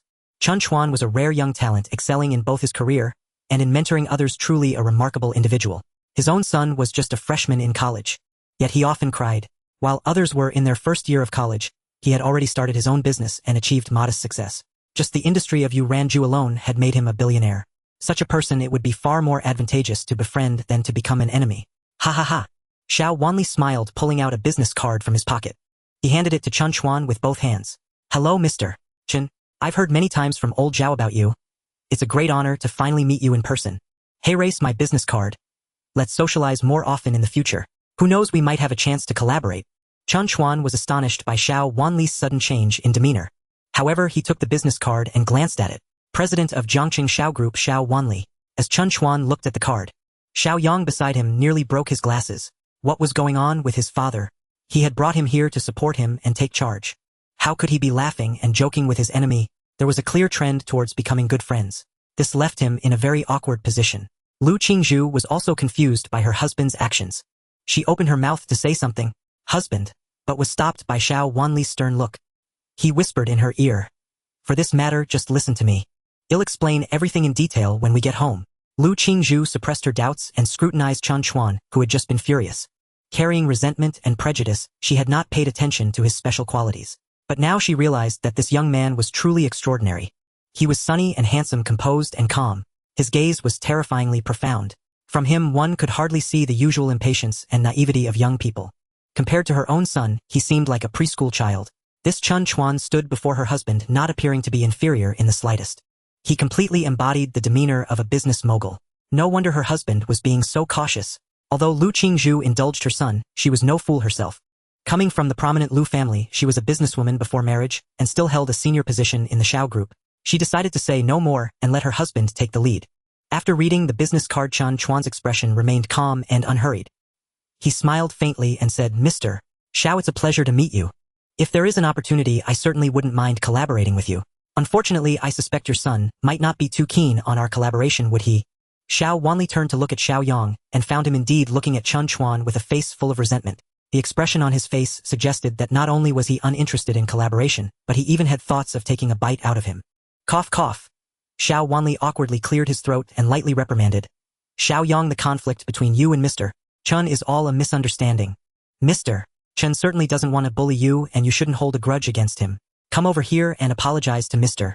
Chen. It would be beneficial for you to learn from Mr. Chen more in the future." Xiao Wanli waved to his son, but Xiao Yang stubbornly refused to come over and even turned away to face another direction, mainly because he felt too wronged inside. After all, he was the one who had been bullied by Chen Chuan several times.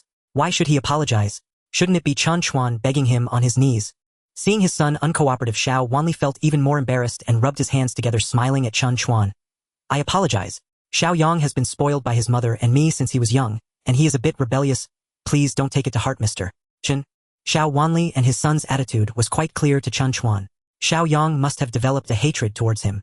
Xiao Wanli was merely polite on the surface, but he likely didn't value him much. Otherwise, he wouldn't just brush off his son's attitude with a smile. Chen Chuan's expression remained calm as he waved his hand and said, "Mr. Xiao, there's no need to take it too seriously. I don't need Xiao Yang to apologize. As long as he doesn't cause me trouble in the future, we naturally won't have any conflicts. Otherwise, it would imply that if Xiao Yang continues to provoke me, I wouldn't mind teaching him a lesson again." Xiao Wanli's expression turned a bit grim.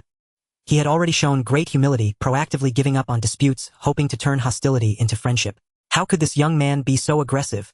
Did he truly think I wouldn't dare to deal with him?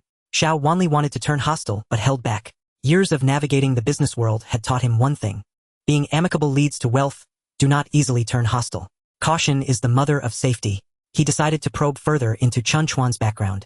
"Mr. Chen, you are quite young yet already you ran such a large enterprise. I wonder if you have any other businesses. I am in the department store industry, and was wondering if there might be an opportunity to collaborate with you." Chen Chuan replied flatly, "I am still young and my assets are not many. Currently, besides Yuranju, I also own a logistics company which includes a large warehouse in the suburbs. I certainly can't compare with Mr. Xiao." This was the truth. His total assets were only about 600 million. The Xiao family's assets were at least in the billions. The two were not in the same weight class. However, upon hearing Chen Chuan's introduction, Xiao Wanli became excited. He immediately inquired, "Mr. Chen, you have a logistics company, including a large warehouse. Could you tell me about the scale of your logistics company? What is its specific name?" Chen Chuan was a bit puzzled. Why was the head of the Xiao group so excited about a logistics company? "Please excuse me, Mr. Xiao. My logistics company is called Feihu Logistics. Its scale is not large, but the warehouse is decent in size and fairly comprehensive in function." Xiao Wanli was both surprised and delighted. He grasped Chen Chuan's hand enthusiastically. "Mr. Chen, is it Feihu Logistics? Then, the large warehouse you mentioned is the one in the Northern Industrial Park?" Chen Chuan nodded. "It should be." He hadn't even seen the specific location and condition of the warehouse himself. However, it seemed like this Mr. Xiao knew even more than he did. "Mr. Xiao seems to be very familiar with my logistics company and warehouse." Xiao Wanli slapped his thigh. "Not just familiar. I've been looking for a logistics company to collaborate with recently. Especially this Feihu Logistics. It has a large warehouse that perfectly meets our group's needs. Today, I finally found the true owner. I am so pleased. Mr. Chen, can we have a more in-depth discussion?" For decades, the Xiao family has been deeply engaged in the supermarket industry, heavily relying on logistics and warehousing.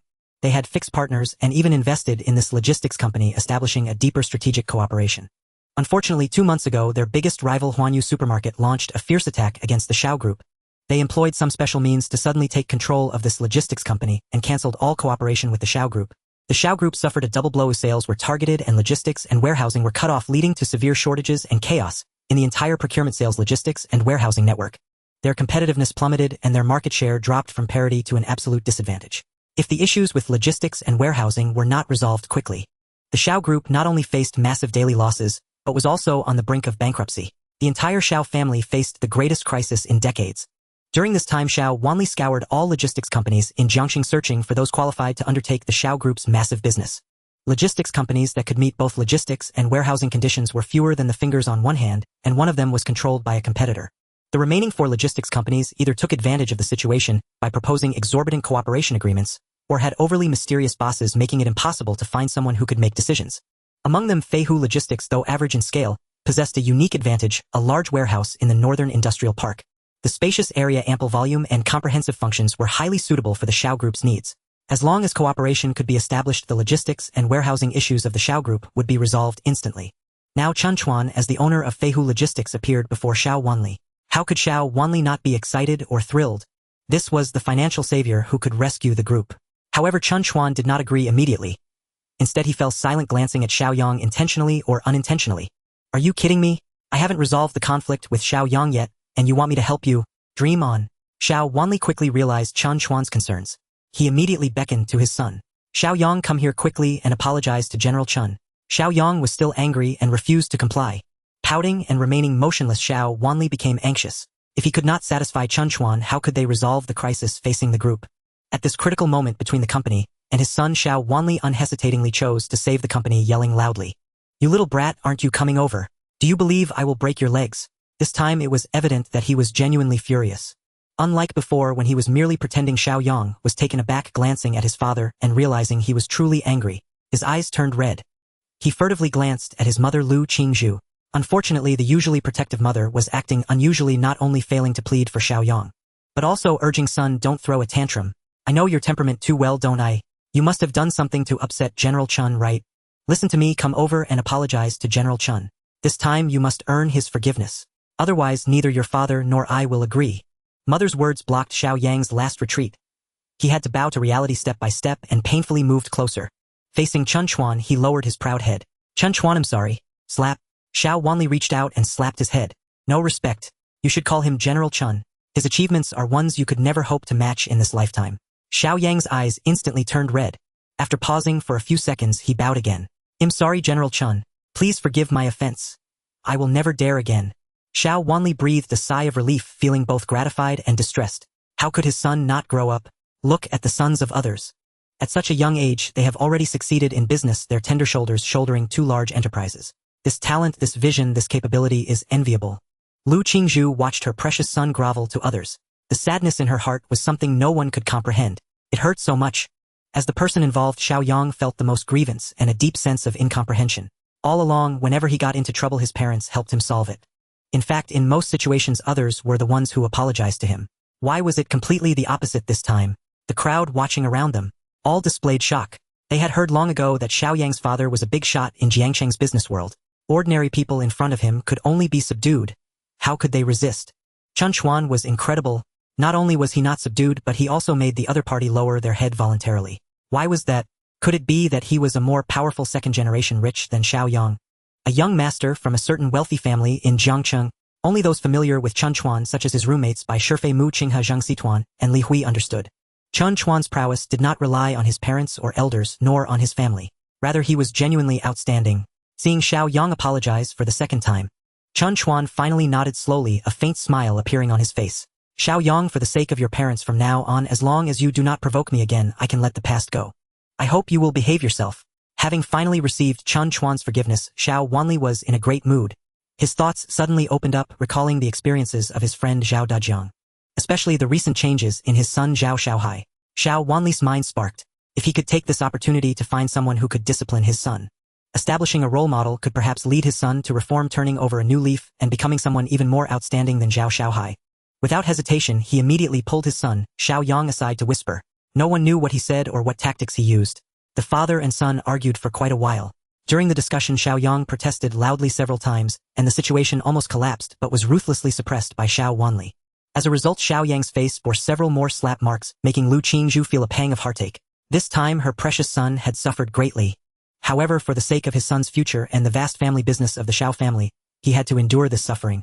In the end, when Chen Chuan was almost getting impatient, the Xiao father and son came before him together. Plop. Without saying a word, Xiao Yang knelt directly at Chen Chuan's feet, leaving everyone confused. What's going on? This guy changed too quickly, right? Just now he had a face full of bitterness toward Chen Chuan. Now he was voluntarily kneeling. What does this mean? The actions of the Xiao father and son left everyone bewildered, including Chen Chuan, who never anticipated their direct kneeling. Wasn't that too exaggerated? If it were to save the company, it would be understandable for Xiao Wanli to force Xiao Yang to bow his head and apologize. However, he had just forgiven Xiao Yang, and there was no need for such theatrics. What tricks were these father and son trying to pull? Especially Xiao Yang, who had always been so proud and dismissive of everyone since they met. This sudden change was completely inconsistent with his character. Was it a prank? Or some kind of conspiracy? Xiao Yang, Mr. Xiao, what are you doing? Chen Chuan asked directly. Xiao Wanli forced a bitter smile, appearing quite embarrassed. To be honest with you, Mr. Chen, my son has been spoiled by us since childhood. He has developed many bad habits. I want him to follow you, Mr. Chen, to learn some skills, especially the principles of being a good person. This would be very beneficial for him. Would you mind taking the time to guide him a bit? Chen Chuan chuckled. Mr. Xiao, where does this come from? I'm only just a freshman in college, the same age as Xiao Yang. What can I teach him? Xiao Wanli waved his hand. Mr. Chen, don't be so modest. That kid from the Zhao family, Zhao Xiaohai, I also watched him grow up. In fact, he's a bit older than you. I know exactly what he was like before. During this time I've seen his changes and I admire him greatly. Chen Chuan suddenly understood. So it was because of Zhao Xiaohai's transformation. No wonder. But wasn't he just a young man, not some kindergarten principal capable of managing so many rebellious youths? Am I not making money or chasing girls? Chen Chuan said, looking troubled. Mr. Xiao, you are overestimating me. I am very glad Zhao Xiaohai has improved. However, that is all due to Mr. Zhao's good guidance and Xiaohai's own willingness to improve. It has nothing to do with me. Xiao Wanli did not believe it at all. After such a long time of interaction, he had sensed a bit of Chen Chuan's nature.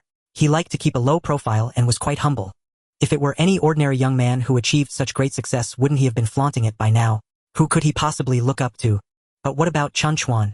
Aside from being a bit more confident, assertive, and handsome, where could one find any hint of arrogance? Mr. Chen, please don't be so modest. I have complete faith in your abilities and character. I am very confident that as long as Xiao Yang can be by your side, even if you don't have to teach him anything, just by following you, he will inevitably learn something. Chen Chuan shook his head. Mr. Xiao, such matters cannot be decided by us just by impulsively agreeing. The key lies in Xiao Yang's own thoughts. Xiao Wanli immediately understood and thought of a solution. Mr. Chen, I have great admiration for you. If you don't mind, we can consider each other as peers. How about I call you Brother Chen? Chen Chuan was taken aback. What was going on? Was his charm so great that even men could be conquered? Mr. Xiao, please don't say that. Your son Xiao Yang is after all my classmate. Xiao Wanli waved his hand. It doesn't matter. A little child like him cannot be compared to you. From now on he will call you uncle, just like Zhao Xiaohai. It is only natural for an uncle to guide his nephew. After saying this, he immediately kicked Xiao Yang, who was on the ground. Stinky kid, why aren't you calling him? At this moment, girls such as Bai Shifei, Mu Qinghe, Zhang Xitian, and even Li Shui all looked at Xiao Yang in unison, eager to see how he would react. Feng Yishua, Sun Yushen, Jin Shihao, Su Sen, and others were also very curious about whether this arrogant guy would actually comply. If he did, it would make a big news. Absolutely explosive. Xiao Yang, still kneeling on the ground, glanced up at his parents. He noticed they were looking at him with encouragement and concern. Xiao Yang looked at Chen Chuan with a complex expression, gritted his teeth, and stared ahead. Uncle Chen, I hope to learn from you in the future. Everyone gasped in shock. What was this? This guy actually called him uncle. Where was his pride? Where was his arrogance? Where was his haughty demeanor? Had they all been fed to the dogs? Even Chen Chuan was surprised, not expecting this. Could it be that Xiao Yang really managed to say it? Moreover, with Chen Chuan's remarkably high spiritual power, he could see through Xiao Yang's eyes. Xiao Yang's address of uncle contained a hint of reluctance and humiliation, but there was no trace of resentment or insincerity. Was it truly sincere? How could this be possible? Chen Chuan was also a bit impressed by Xiao Wanli. He wondered what spell he had cast on his son to make him soften up so suddenly. Could it really be that the charm of the young master moved the heavens and softened the stubborn stone? Seeing that Chen Chuan had not reacted for a long time, Xiao Wanli and Lu Qingzhu were both anxiously watching him. They were afraid he would refuse. This was a crucial moment for their son to step into a new life. This opportunity could not be missed. Chen Chuan was also weighing the pros and cons in his heart. After all, he had already taken in Zhao Xiaohai as a big nephew. Taking one more in was the same as taking two. Actually, it didn't add any extra burden to himself. It was just that from now on there would be some small matters to handle, like running errands. Just one more person to command. As long as he remembered to add Xiao Yang when calling Zhao Xiaohai, it wouldn't really affect him. All right. Chen Chuan looked at the kneeling Xiao Yang. Since you sincerely call me, I am not one to be overly meticulous. From now on you will follow my arrangements together with Xiaohai. Let me clarify first. If you do not obey the guidance and do not follow my rules, you will be kicked out immediately. Before Xiao Yang could respond, Xiao Wanli immediately guaranteed, Brother Chen, you can rest assured. I will make it clear today. From now on, this kid Xiao Yang will be your own nephew. Just treat him as your own child. If he dares to show you even the slightest disrespect or disobey your instructions in any way, you can handle it as you wish. Hearing her husband's words, the graceful Lu Qingzhu frowned. What nonsense was this old guy saying? Their son was his own child. What about the mother? However, after glancing at the youthful, strong, and handsome Chen Chuan, she chose not to say anything further. At this moment, everyone's attention was once again focused on Xiao Yang, curious about his thoughts. To rush to be someone's big nephew and follow various rules, this feeling couldn't be pleasant, right? To rush to be someone's big nephew and follow various rules, this feeling couldn't be pleasant, right? Chen Chuan maintained a calm demeanor as he observed Xiao Yang. The rules were clearly established. Harsh words were spoken up front. How would he ultimately choose? Acceptance or refusal? He wanted to follow behind the young master. Identity was not important, nor was wealth. Only the young master's feelings mattered. The key was character. I cannot tolerate despicable people, nor can I endure the wicked. If you cannot accept my terms, then go back from whence you came. Here with the young master. If no one offends me, I won't offend anyone. Even if it's a dog guarding the door, it cannot act arrogantly. Dare to offend me. You need to consider if your face is thick enough. Are your flattery skills strong enough? Xiao Yang lowered his head, remaining silent for a long time. Finally, he raised his head, staring unwaveringly at Chen Chuan. Thank you, Uncle Chen, for taking me in. From now on, I will surely reform and repent. Please teach me, Uncle Chen. Xiao Wanli, with his fists tightly clenched, relaxed all at once. Thankfully, this little rascal has finally not disappointed me. He grasped this great opportunity. Lu Qingzhu was also very happy. As long as her son could learn even half of what Chen Chuan knows, a third of the prowess, in the future taking over the Xiao group will surely be smooth sailing. There is even hope for the Xiao family to flourish. At that time, as a mother, she would also rise in status within the old Xiao family. Her position would become more secure, and returning to her family would bring more face. The students watching the scene had long become numb. They had developed an immunity to Chen Chuan's awesomeness. He created miracles time and again. It truly left everyone experiencing shock fatigue. If someone were to see Chen Chuan now kneeling and kowtowing, calling him grandfather, no one would find it surprising. In everyone's hearts, there was only one sentiment. My God, I've never seen such an impressive classmate. Xiao Yang's performance. Please, Chen Chuan, who nodded slightly. Good. You must rein in your little temper from now on. If I hear again that you are arrogant and bullying other classmates, I won't go easy on you. Xiao Yang immediately nodded, obedient as a chick pecking at rice. Xiao Wanli watched with great satisfaction, feeling reassured. This time his decision was absolutely right. In front of his parents, his son always had something to lean on, making discipline difficult. But in front of Chen Chuan, his son became immediately obedient and compliant, listening to all instructions. Lu Qingzhu, skilled in social matters, nudged her husband and whispered a reminder. Since our son has encountered a great teacher, he should at least offer a formal apprenticeship gift, right? Xiao Wanli suddenly realized. Indeed, that makes sense. Although Chen Chuan hadn't formally accepted an apprenticeship, it was not much different. This gift must be given. Furthermore, the Xiao group would need his help next. Brother Chen. Xiao Wanli's face beamed like a blooming lotus flower as he took out a bank card from his pocket. Brother Chen, this card contains 100 million. It is both a thank you for caring for Xiao Yang and a gesture to save the Xiao group. Xiao Wanli presented it with both hands, but Chen Chuan did not take it immediately. Instead, he smiled lightly, saying, Brother Xiao, why be so polite? Caring for Xiao Yang is merely a small effort on my part. As for the cooperation between our companies, as long as there is profit and potential, why would I not be willing? In business, there is no need for excessive courtesy. Xiao Wanli presented it with both hands again. Brother Chen, I Xiao Wanli have always believed in repaying kindness and avenging grievances. You are a great benefactor of the Xiao family. How could I fail to repay your kindness? This is just a small token of appreciation. Please be sure to accept it. He spoke sincerely. Chen Chuan no longer declined and reluctantly accepted it. 100 million is not a small amount. Brother Xiao, you truly are generous. However, rest assured, I will ensure that Xiao Yang will not stray from the right path again. Who knows, in the future, he might surpass the master. He paused for a moment. Brother, don't blame me for boasting. Xiao Wanli laughed heartily, repeatedly waving his hand. If that day really comes, I will personally host a banquet inviting Brother Chen to the main seat for a grand thank you. Lu Qingzhu was also filled with anticipation. Every parent wishes for their child to succeed. If their son truly attains success, they must be sure to thank this Uncle Chen well. In the next moment, Xiao Wanli rubbed his hands, a bit embarrassed, as he asked Brother Chen, I hope you don't find it laughable. Our Xiao group is currently facing difficulties. Every day we incur massive losses. I don't know about Feihu logistics. Chen Chuan smiled lightly. I understand. Brother Xiao, rest assured I will arrange it immediately. You can directly find the general manager of Feihu Logistics, Su Wenqing. I will authorize him to handle the cooperation negotiations with your Xiao group. Xiao Wanli repeatedly expressed his gratitude. Thank you so much, brother. This time if you can lend me a hand, I will make sure you do not suffer any losses. Regarding the cooperation with Feihu Logistics, I am willing to increase the commission by 10 on the original basis. I hope our two families can establish a strategic partnership. I agree in principle. After all, I still have military training and cannot spare much time. You can discuss the specific details. When the final cooperation agreement comes, I will personally sign it. Having resolved the group's crisis, Xiao Wanli did not want to delay and immediately bid farewell to Chen Chuan. As he was leaving, he threatened Xiao Yang once more.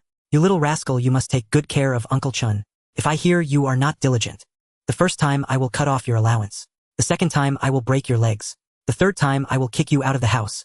Remember this, our Xiao family does not have only you as a son. If you do not strive for success, the Xiao family will never let a useless person inherit the family business. Xiao Yang's face turned pale with fear. All his reliance was based on being the only child of his parents. He would surely inherit the family business in the future. If the inheritance fell into the hands of other cousins, what would become of his carefree days? This was worse than killing him. From this moment on, Xiao Yang became even more obedient and compliant. He even thought about it. His dad revered Chen Chuan so much, and indeed Chen Chuan was impressive, able to save the Xiao group and establish a strategic partnership. In the future, Chen Chuan's influence over the Xiao family and his dad would only grow if he could take good care of this Uncle Chen. Gaining his strong support, wouldn't his claim to inheritance be even more secure? Xiao Yang had his plans all figured out. Chen Chuan was also calculating his own little account in his heart. That is, how much cash does he actually have now under his name? The bank card ending in 1314 from the Industrial and Commercial Bank of Long Country had a balance of 69 million. Previously, Zhao Dajiang had given him a bank card with 10 million. Now Xiao Wanli gifted him another bank card with 100 million. The total cash amount had reached 170 million. Chen Chuan was extremely excited. Unconsciously, his net worth had risen to 700 million, with cash exceeding 100 million, approaching 180 million. Although his total assets were not considered much, the speed at which he accumulated wealth was astonishing, far surpassing that of ordinary wealthy individuals. The military training continued until very late. Cold Ruofing finally announced the dismissal. Today's training task was officially over. Everyone dispersed, but Chen Chuan felt something was off. The last glance from Instructor Leng seemed to have been directed at him specifically. The expression on his face was somewhat smirking, carrying a hint of schadenfreude. Chen Shuedi, what are you thinking? Mu Qinghe suddenly slapped his shoulder. Let's go, my mom is at home and probably worried. She has specially prepared a nourishing dish for you, putting in quite a bit of effort. Is the nourishing dish really necessary? Chen Chuan's face turned to a bitter melon expression. Can I skip that? I'm so robust. Oh, have you considered the risks? The consequences are quite severe. Mu Qinghe covered her mouth and chuckled.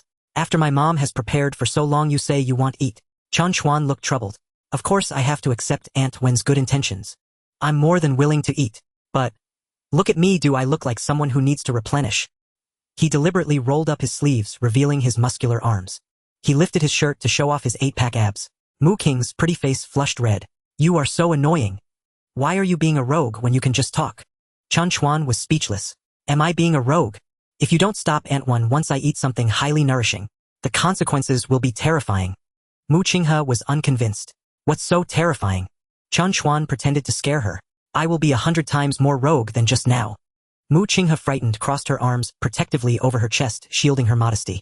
You dare? Chen Chuan wore a rogue expression. At that time, if my mind is clouded, do you think I would dare?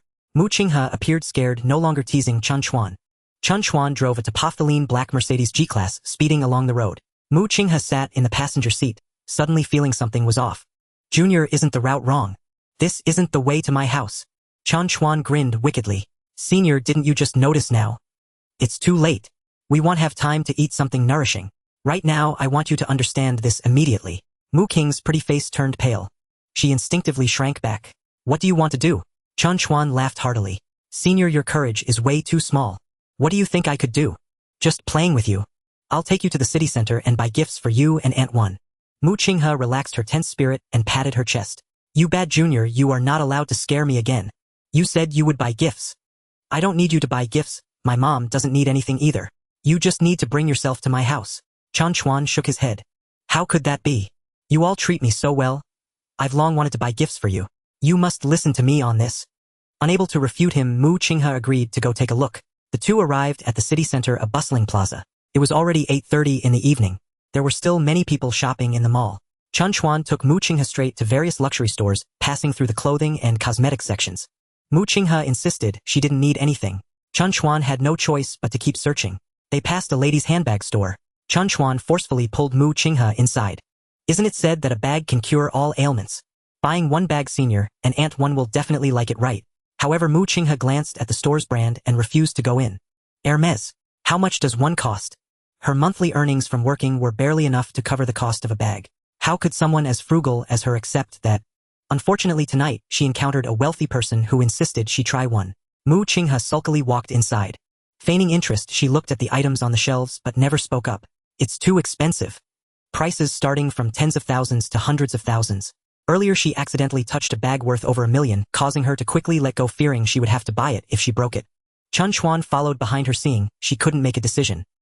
He pretended to urge, "Senior, if you delay any longer I will faint from exhaustion. Aunt One is still waiting at home for us." Mu Qinghe had no choice but to decide to buy one for her mother. Her mother had raised her with great difficulty. She never mentioned wanting a designer bag.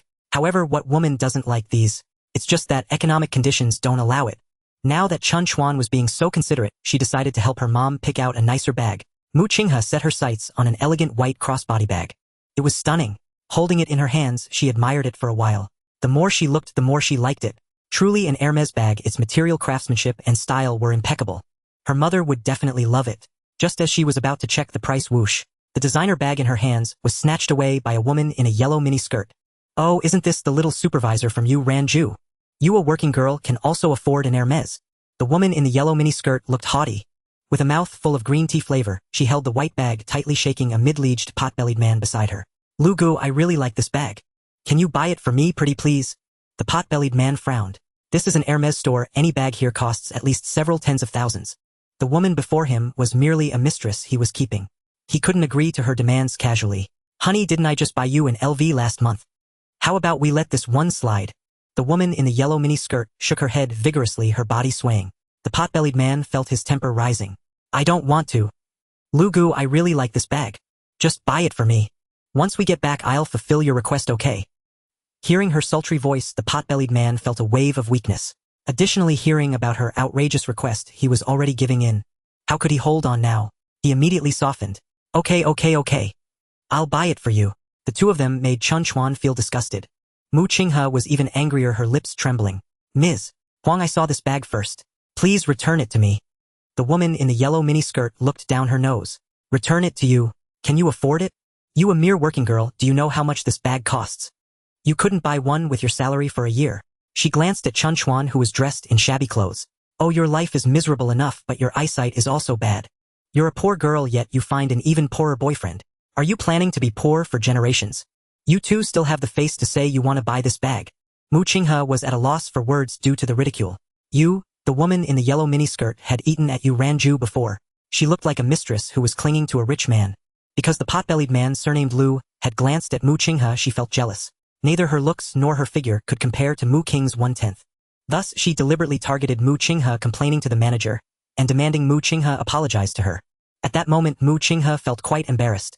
Unexpectedly, she met this wretched person again today. Of course, Mu Qinghe was a civilized person and wouldn't describe it so vulgar. However, she relayed to Chen Chuan, who immediately labeled this woman with that title. "Don't be angry, I'll handle it." Chen Chuan comforted Mu Qinghe and stood in front of her, directly facing the woman in the yellow miniskirt and the pot-bellied man. "Are you looking for a beating? Always talking about the poor. What's wrong with being poor? Do poor people eat your food or drink your drinks? Did I force you to be a mistress?" The bright yellow miniskirt flushed from being retorted. Just as she was about to rebut, Chen Chuan's barrage struck again. "You constantly look down on the poor. I ask you, were your ancestors poor? Was your grandfather poor? Did you just spring up from the ground? Don't you have any self-awareness? You're just a mistress, being kept by someone yet acting so brazenly. Who gave you the courage?" A middle-aged man with a big belly nearby was ready to chime in. Chen Chuan immediately shifted his attack. "This guy is also a hollow shell, lacking any real strength yet pretending to be wealthy to deceive women. These two are cut from the same cloth. You flaunt yourself so much. How much can you earn in a month? Are you sure you want to buy a designer handbag for a wild woman? Is such a person worth it? Do you spend so much money on an outside woman? Does your wife at home know?" The middle-aged man suddenly became wary. "You little brat, what are you saying? Shut your filthy mouth. Do you believe I can make you unable to survive in Jiangqing? Ha! Chen Chuan smirked. You think you can make me unable to survive in Jiangqing? Who do you think you are to say such things? The yellow miniskirt said proudly. You poor wretch, do you dare offend my brother Lu? She clung to the middle-aged man's arm, leaning her curvaceous body against him. It was quite intimate. Do you know who brother Lu is? You won't be scared to death if I tell you. He is the procurement manager of a large company with an annual salary exceeding $1 million. The key is this position is extremely lucrative. Just one procurement task can earn hundreds of thousands. It's merely pocket change. You lowly people have definitely never seen such things before, right? She was very pleased with herself. Have you heard of Feihu Logistics? That is a company valued at several hundred million. In terms of procurement, our brother Liu's word is law. The woman continued to boast, but she was interrupted by the middle-aged man. Such matters shouldn't be casually discussed outside. The yellow miniskirt was unconcerned. What's the big deal? These two poor wretches are all bottom-tier garbage. How could they know any upper-class figures? Are you afraid of leaking any secrets? Feihu Logistics. Mu Qinghe had just heard Chen Chuan mention it. This company seems to belong to Chen Chuan. She instinctively looked at Chen Chuan. Chen Chuan immediately shook his head, signaling her not to expose him. He pretended to pick a bag. Then he took out his phone and dialed the number of Su Wenqing, the general manager of Feihu Logistics. Hello, boss. What instructions do you have? Su Wenqing was startled to receive the call. He immediately stood up from the sofa. Even though Chen Chuan was not in front of him right now, he had to be extremely respectful. This was the mysterious big boss who had secretly bought Feihu Logistics. His power and financial resources are extraordinary. Chen Chuan said casually. This afternoon did Mr. Xiao Wanli, the president of the Xiao Group, contact you? Su Wenqing immediately replied. Boss, President Xiao has spoken with me. We agreed to meet tomorrow to discuss details. Chen Chuan nodded. I agree to this matter in principle. However, you must grasp the specific details well. For the benefits that should be pursued, not a single cent less. They are a large group and are in a critical moment of survival. I believe they will not be stingy. Su Wenqing replied respectfully. All right, I understand, boss. Chen Chuan continued. Additionally, President Xiao agreed to increase our commission by 10% on top of the existing one. You don't need to be polite, just accept it as is. However, when we do business, we must uphold integrity. Especially now. It is their critical moment. We must fully cooperate to help them navigate through this challenge. Su Wenqing slightly bowed. Yes, I remember. After a pause, Chen Chuan asked. Does our Feihu Logistics have a manager with the surname Lu in the procurement department? A middle-aged man with a big belly. Su Wenqing thought for a moment, beads of sweat forming on his forehead. Boss, I can't recall at the moment. Why don't you wait a few minutes? I will ask right now and get back to you immediately. Does that work for you? Chen Chuan replied with a sound, then hung up the phone. Holding the phone in his hand, Su Wenqing was in a daze. What is going on? Who is this Lu person? Why haven't I heard of him? Why did the boss ask about this person? Is this ultimately a good or bad thing? He didn't dare to delay even for a second. Immediately called the head of the procurement department. At the shopping mall, Chen Chuan realized that Su Wenqing didn't know this person. He immediately understood. Either Lu was boasting or Huang was deceived.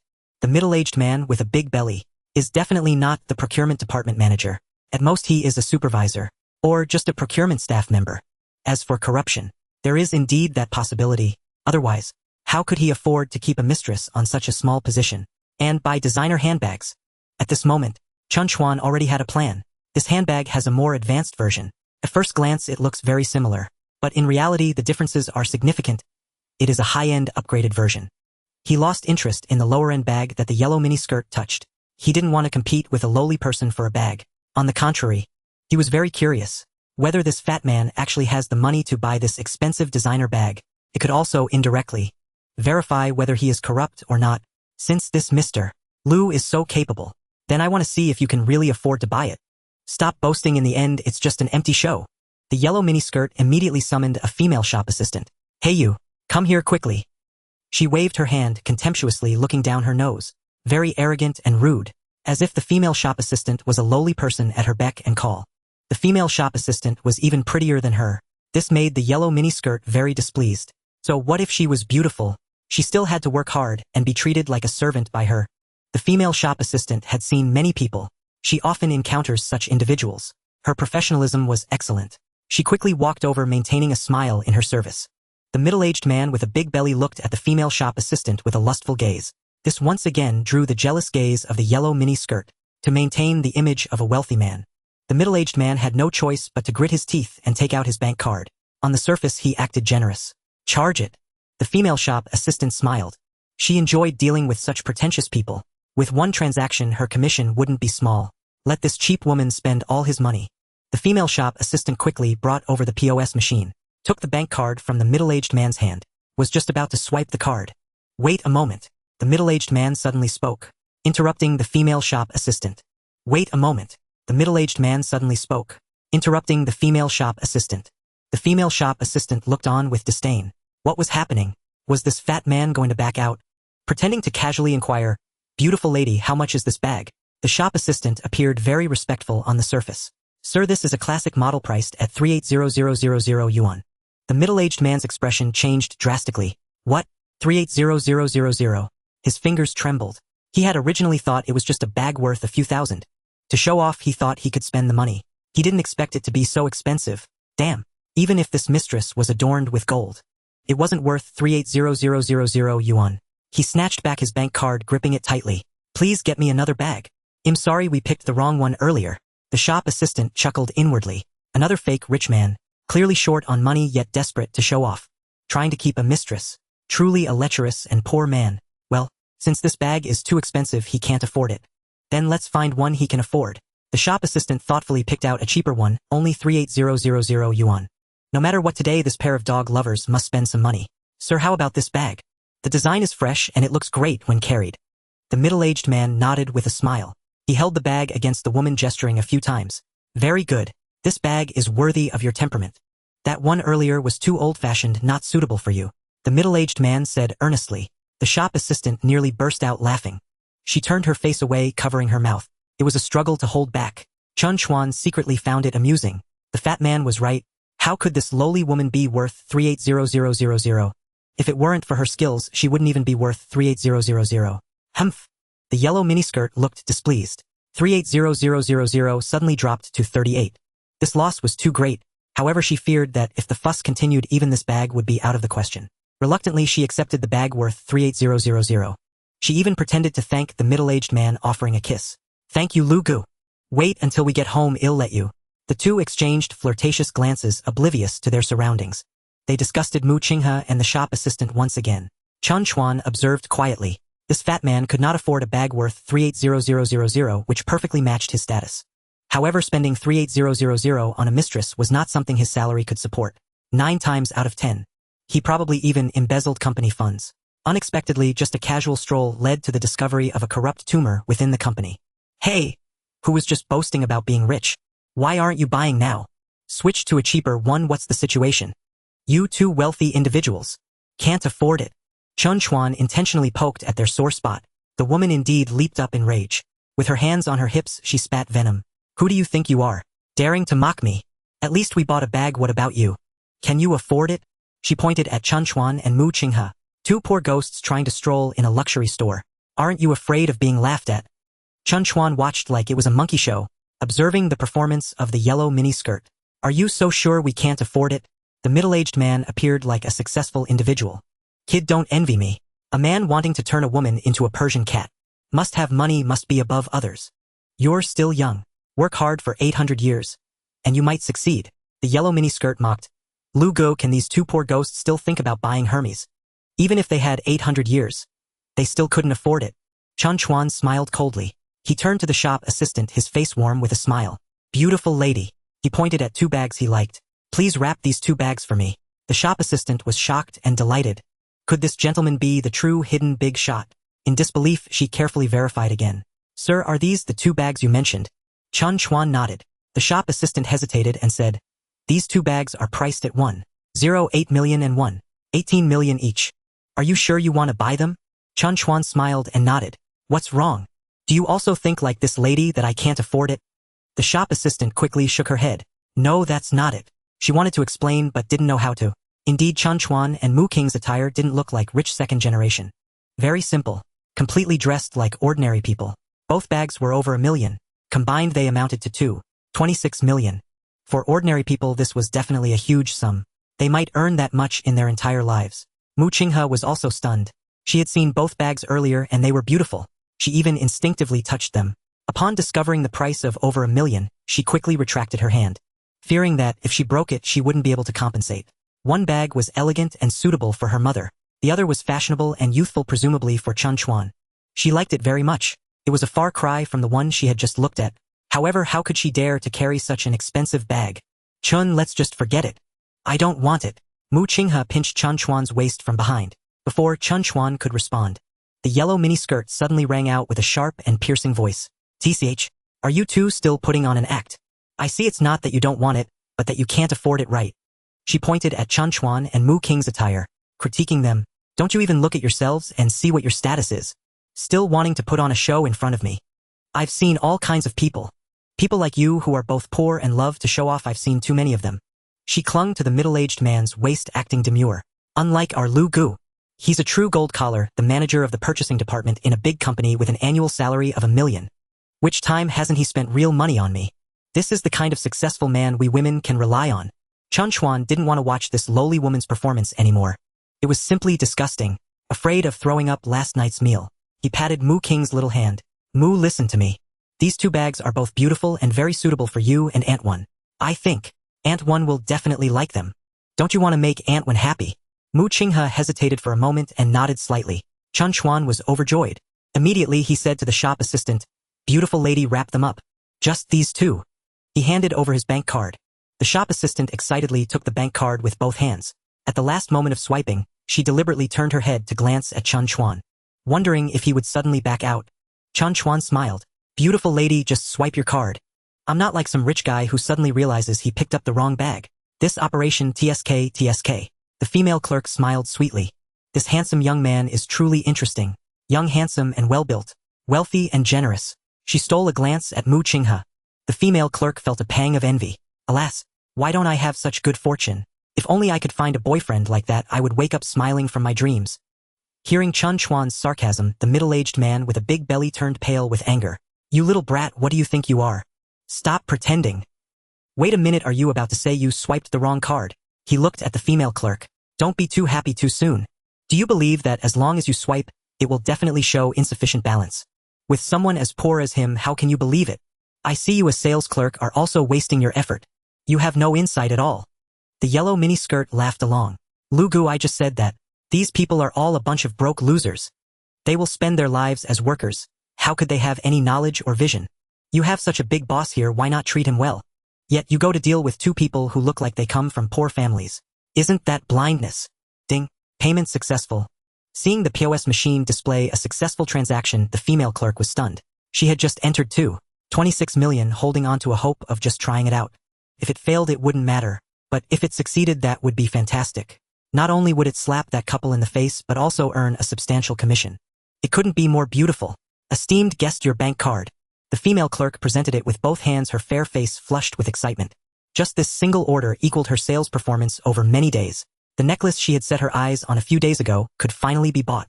How could she not serve such a god of wealth well? At this moment, the yellow mini-skirt and the middle-aged man were both left dumbfounded. They looked at everything in disbelief, feeling it was surreal.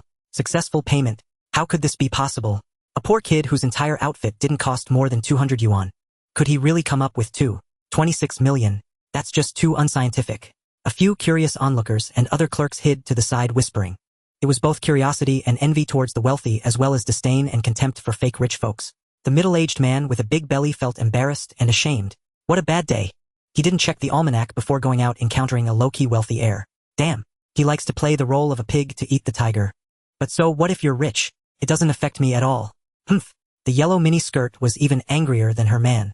She had jumped so joyfully just now, and now being slapped in the face was just as painful. Lu Go couldn't afford a 380000 yuan bag. This guy casually waved his hand, and there were two bags worth $1 million each. The total exceeded 2 million. In comparison, Lu Gu, who was usually so flashy and wealthy, now appeared utterly worthless. He was not younger, not better looking, not better built than the other guy, and he was certainly not richer. As for himself, he wasn't doing much better. In comparison to the other man's companion, whether it was looks, figure, age, or demeanor, he was utterly defeated. The more he thought about it, the angrier he became. A feeling of tightness surged in his chest. He almost burst from anger. Unable to restrain himself, he cursed. Is being rich really so great? You two heartless bastards. Clearly so wealthy, yet pretending to be poor, isn't that harming others? If you dressed a bit better, could I look down on you? The social atmosphere is being ruined by people like you. I have to say, this shameless woman has an astonishing ability to turn right and wrong upside down. Mu Qinghe's small face turned pale with anger. According to your logic, us dressing simply means we are robbed, oppressed, and ridiculed by you. Is it all our fault? Should the poor be bullied by the rich? What kind of nonsensical logic is that? Chen Chuan was prepared to teach these two a lesson. Suddenly his phone rang. It was Su Wenqing, the general manager of Feihu Logistics. With a swipe of his finger, he answered the call. Boss, I found out about that employee named Lu you asked about. His name is Lu Wuning, a small supervisor in the purchasing department. I'm not sure if you have any instructions. Su Wenqing felt a bit anxious. The boss asked about a matter for the first time and he actually didn't know. He waited a long time to respond. Would the boss be unhappy? Chen Chuan glanced at the middle-aged man with a big belly in front of him and coldly said, This Lu Wuning is very likely involved in embezzlement and bribery with serious corruption issues. You need to immediately arrange for the human resources and finance departments to conduct a suspension investigation on him. Investigate all the purchasing projects he has handled.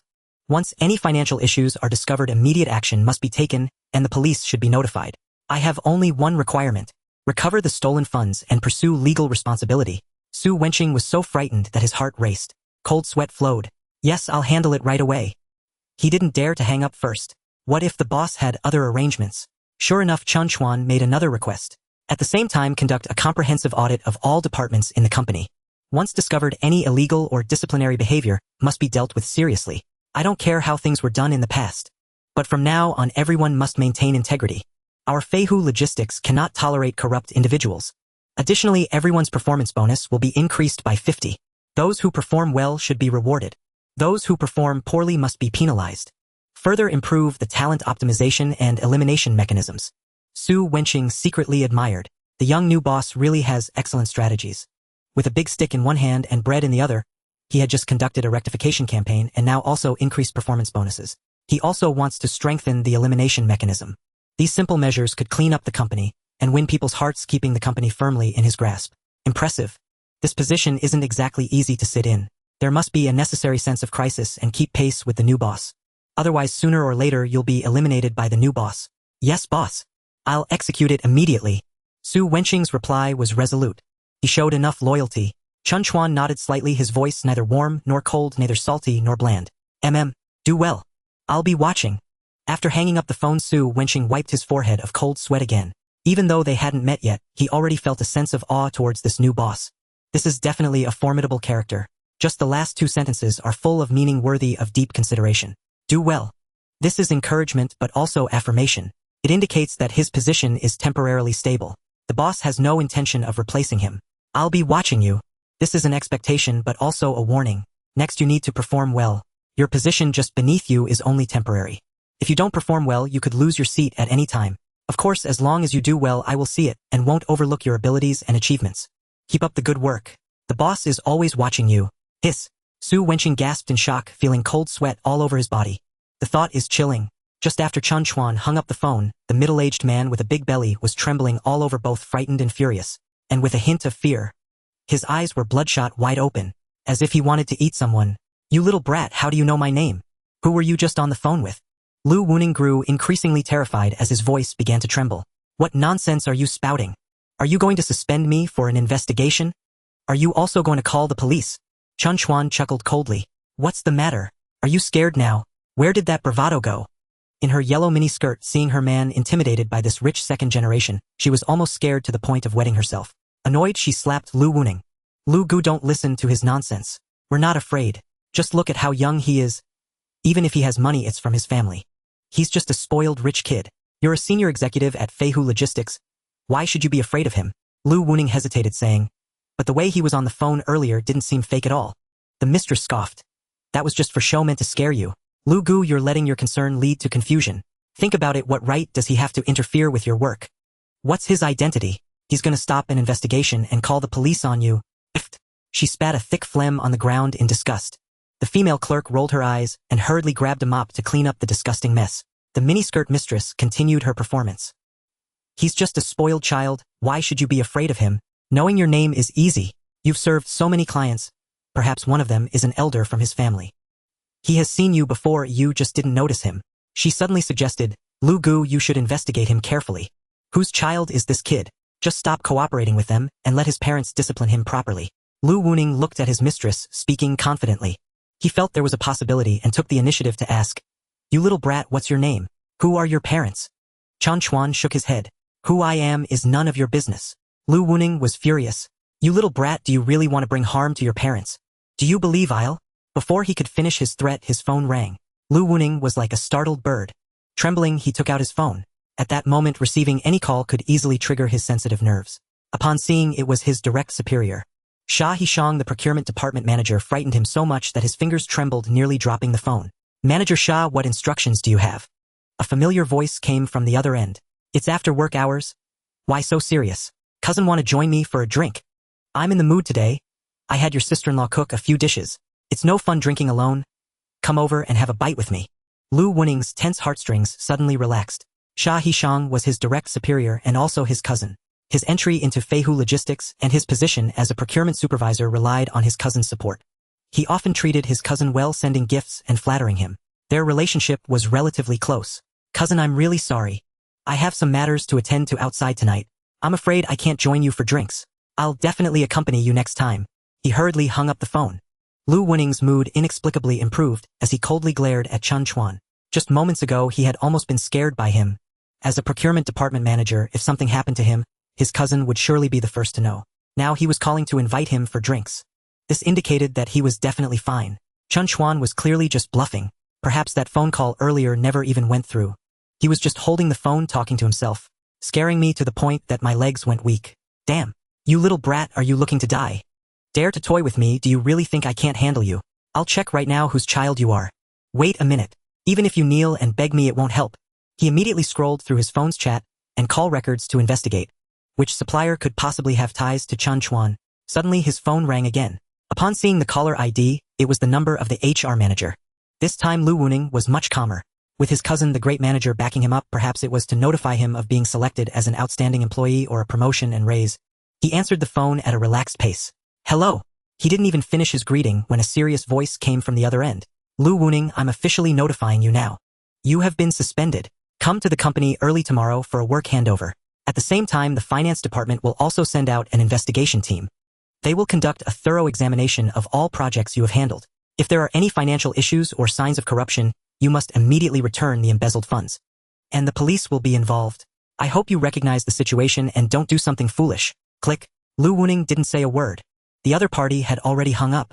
The tone was as cold as the biting winter wind, and the attitude was as hard as ancient iron from the depths of the sea. Thud. Lu Wuning's legs went soft, collapsing directly to the ground. It's over. Completely over.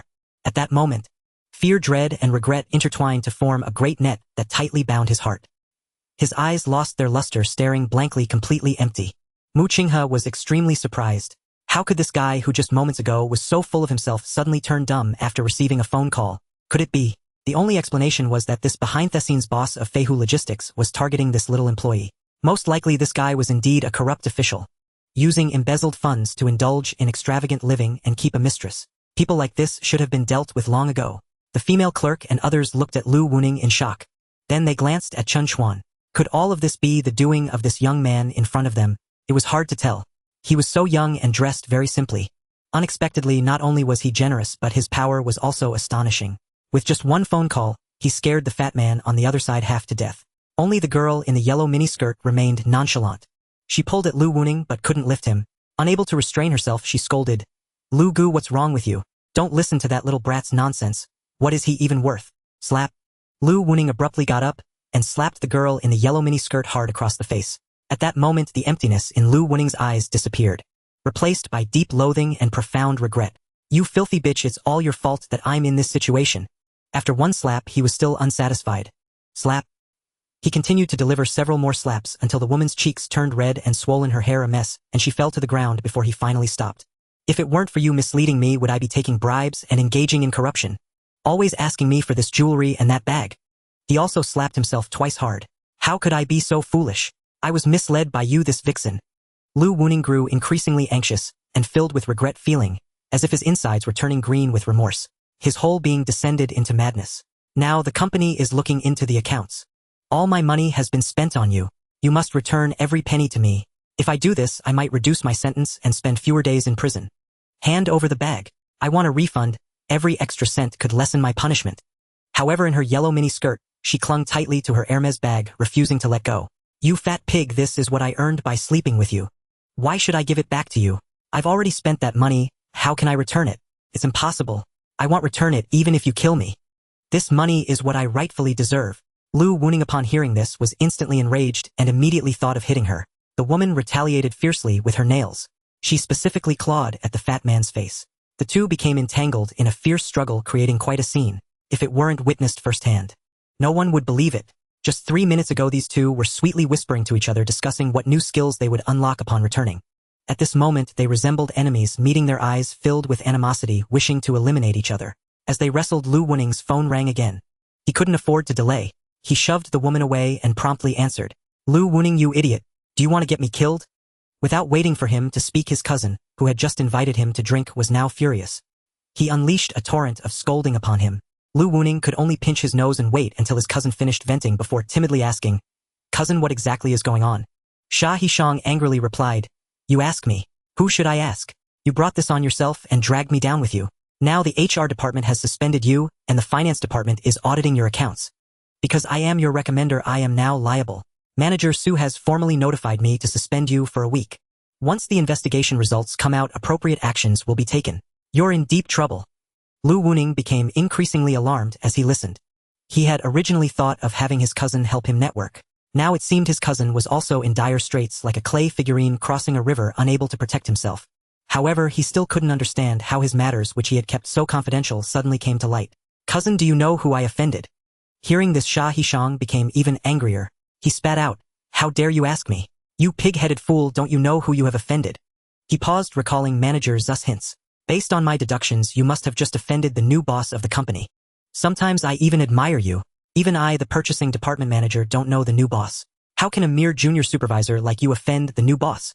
You truly are a talent." After saying this, he hung up the phone directly. He no longer wanted to hear Lu Wuning's voice. Having such a cousin was the most unfortunate thing in his life. Ah! Lu Wuning's chubby face was filled with terror. He instinctively looked at Chen Chuan, both astonished and apprehensive, revering and fearing this young man. Was he the new boss of the company? How could that be possible? How old could he be? Plus he dressed so simply. In an instant, he suddenly somewhat agreed with the point made by the mistress earlier. As a dignified big company boss, why would he dress so ordinarily? Why be so low-key? Isn't that just asking to be bullied? Could it be that you're trying to lure us into stepping on you? Is this entrapment? In the next moment, he slapped himself hard. What am I thinking? This is the new boss of Feihu Logistics. A tycoon worth hundreds of millions. Someone who can determine his future and fate. How could he harbor any disrespect in his heart for such a person? Lu Wuning's expression changed rapidly. 1 second he looked fierce and menacing, and the next he was filled with remorse. Suddenly he rushed forward, taking 2 quick steps towards Chen Chuan. Mu Qinghe was startled and instinctively wanted to protect Chen Chuan, fearing that her junior might be harmed. Thud! Lu Wuning's hefty body suddenly knelt on the ground. His knees were right at Chen Chuan's feet. He grasped Chen Chuan's pant leg, tears streaming down his face. "Boss, I was wrong. Please have mercy and spare me." This action stunned everyone. What was happening? Just a moment ago, this arrogant fat man was suddenly kneeling and begging for mercy. And he called this young man boss. Everyone scrutinized Chen Chuan closely. How could he possibly look like a big boss? The woman in the yellow miniskirt seemed startled and jumped back, distancing herself from Lu Wuning.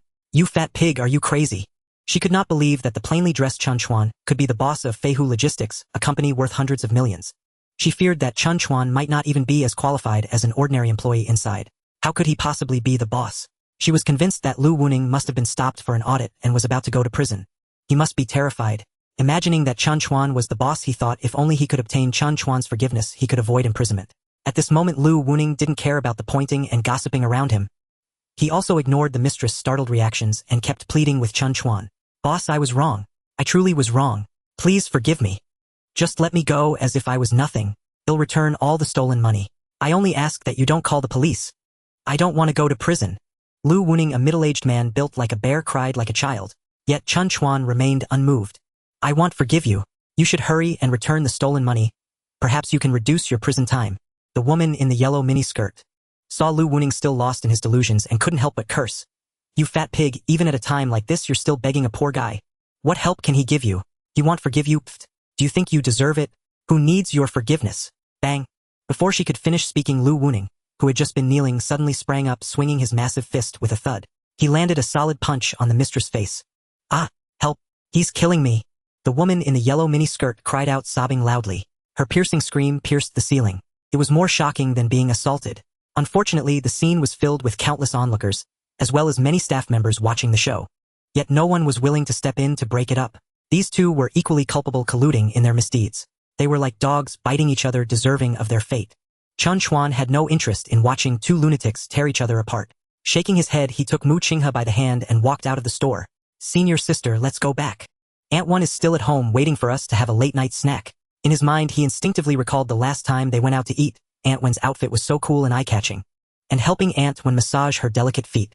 The sensation and the sounds were simply indescribable. It was getting late today. Would anything else happen? Mu Qinghe is unaware. Chen Chuan's mind conjures certain images. If she knew, she would undoubtedly bite him to death without hesitation, wouldn't she? Daring to harbor indescribable fantasies about his own mother. Does he not wish to live anymore? At this moment, Mu Qinghe is still feeling sentimental. Indeed, the forest is vast and there are all kinds of birds. This pair of despicable lovers. The man is wicked, the woman is trash. They are pests of society. Wherever they go, they pollute the environment. Sigh. "Dear guest, please take your time. We look forward to your next visit," said the beautiful salesgirl selling bags. Immediately catching up to Chen Chuan's pace, she respectfully and warmly sent them off until Chen Chuan's figure disappeared around the corner. Reluctantly, she returned. "Sigh. Such a handsome guy, such a true wealthy man. How wonderful it would be if he were my boyfriend." Arriving at Aunt Wen's house, Mu Qinghe directly opened the door and brought Chen Chuan inside. "Mom, we are back." Hearing the voice, when Ruyu came out of the kitchen and upon seeing Chen Chuan instantly displayed a warm smile. "Xiao Chuan, you are here. How was the first day of military training? Are you tired?" Chen Chuan turned to look. Tonight Aunt One was dressed even more casually, perhaps too casually. Her long hair was styled into a beautiful bun, appearing comfortable and lazy. Around her snow-white neck, she wore a pink necklace. The upper body was clad in a red blouse hugging her curves. A small section of her delicate waist was exposed. The white loose shorts revealed long smooth legs. Her chest was adorned with a cute little apron, and she wore open-toe sandals revealing her crystal-clear toes. Just one glance was enough to make one's heart flutter. "No, not tired." Chen Chuan's reply was a bit stammered. When Ruyu felt flustered under Chen Chuan's gaze, her eyes darting away. "After a day of training, how could you not be tired? It's okay, Aunt called you here to help you regain your strength. Have a good meal and sleep well tonight. Tomorrow you will be full of energy." After saying this, she quickly turned and fled into the kitchen, unable to withstand Chen Chuan's gaze. So direct and enticing, Mu Qinghe changed into her loungewear and rushed into the kitchen, deliberately shouting loudly, "Chen Shuidi, come quickly and look. My mom has prepared nourishing dishes for you, they are already stewing. You look quite pale, so you must eat more tonight." Chen Chuan felt a headache coming on. "Senior, who are you calling pale? Do you believe I could take you down tonight? Then you would know if I am pale or not." Chen Chuan deliberately ignored Mu Qinghe and turned to Wen Ruyu. "Aunt Wen, thank you for your hard work. Do you need my help? You know my knife skills? I can definitely be your little helper." However, when Ruyu placed her hand on Chen Chuan's shoulder, she turned his body and pushed him outside. "I know you are skilled, but today you really don't need to work. It's the first day of military training, you must be exhausted. Go rest on the sofa outside for a while. Dinner will be ready soon." Chen Chuan puzzled asked, "Aunt, when you haven't eaten dinner yet and have been waiting until now, right?" When Ruyu hadn't spoken yet, but Mu Qinghe interjected, "You only just realized that. I've been saying I was hungry, but my mom insisted that I wait for you. She even insisted that I pick you up, fearing you wouldn't come." Chen Chuan looked at when Ruyu touched. "Aunt, when you should have eaten earlier, why wait for me? You can't do this next time. Otherwise I will feel guilty," he said emotionally. When Ruyu quickly agreed. "All right, next time we will definitely eat first and not specifically wait for you." She smiled brightly. "Xiao Chuan is still considerate. You've made Auntie emotional." Mu Qinghe teased from the side. "Oh, you two are performing a scene of maternal kindness and filial piety. Those who don't know might think you are mother and son, and I am the outsider." When Ruyu pretended to want to hit her, Mu Qinghe immediately raised her hands in surrender. "Mom, your Xiao Chuan bought you a gift and placed it in the living room. Go take a look quickly. I guarantee you will be even more touched." When Ruyu looked doubtful. "What? There are gifts too?" She didn't believe her daughter but looked at Chen Chuan. Chen Chuan nodded slightly. "Aunt, when you should go check it out. I bought it casually. I don't know if you will like it." When Ruyu hurriedly washed her hands and wiped them on her apron, smiling happily. "I like it. How could I not like it? As long as it's from Xiao Chuan, I like it." Watching her mom joyfully run out to see the gift, Mu Qinghe suddenly became angry. "Chen Shuidi, you should leave. I don't like you coming to my house." Chen Chuan was taken aback. "Huh? Mu Shuidi, did I offend you?" Mu Qinghe pointed to the living room. "Look at this. Do I still have a little bit of status at home? I seriously suspect that you come to my house just to compete with me for my mom." Chen Chuan found it amusing and quickly walked over, placing a hand on Mu Qing's shoulder. and softly comforting her. Shuedi, why are you saying such silly things? In Aunt Wen's heart, you will always be number one. Last time when you went to buy garlic, Aunt kept reminding me to take care of you. Mu Qinghe looked up at Chen Chuan. Really? Chen Chuan nodded firmly. Of course. Suddenly Mu Qinghe broke into a smile. Her eyes turned and she thought of an interesting idea. Chen Shuedi, last time we compared knife skills I lost to you. I promised you a condition. Today I want to win back. Do you dare to accept the challenge? Challenge task: accept Mu King's challenge, tame your woman. Task reward 1, on-site command skills. Task reward 2, experience points 5 points. Free attributes 3 points. Refusing the task, experience points 5. Damn, the long-awaited challenge task has finally appeared. But what exactly are on-site command skills? Commanding battles, commanding troops, or commanding something else? Sigh, it's a bit confusing. A bunch of inexplicable things flooded into his mind. For a moment he couldn't sort it out.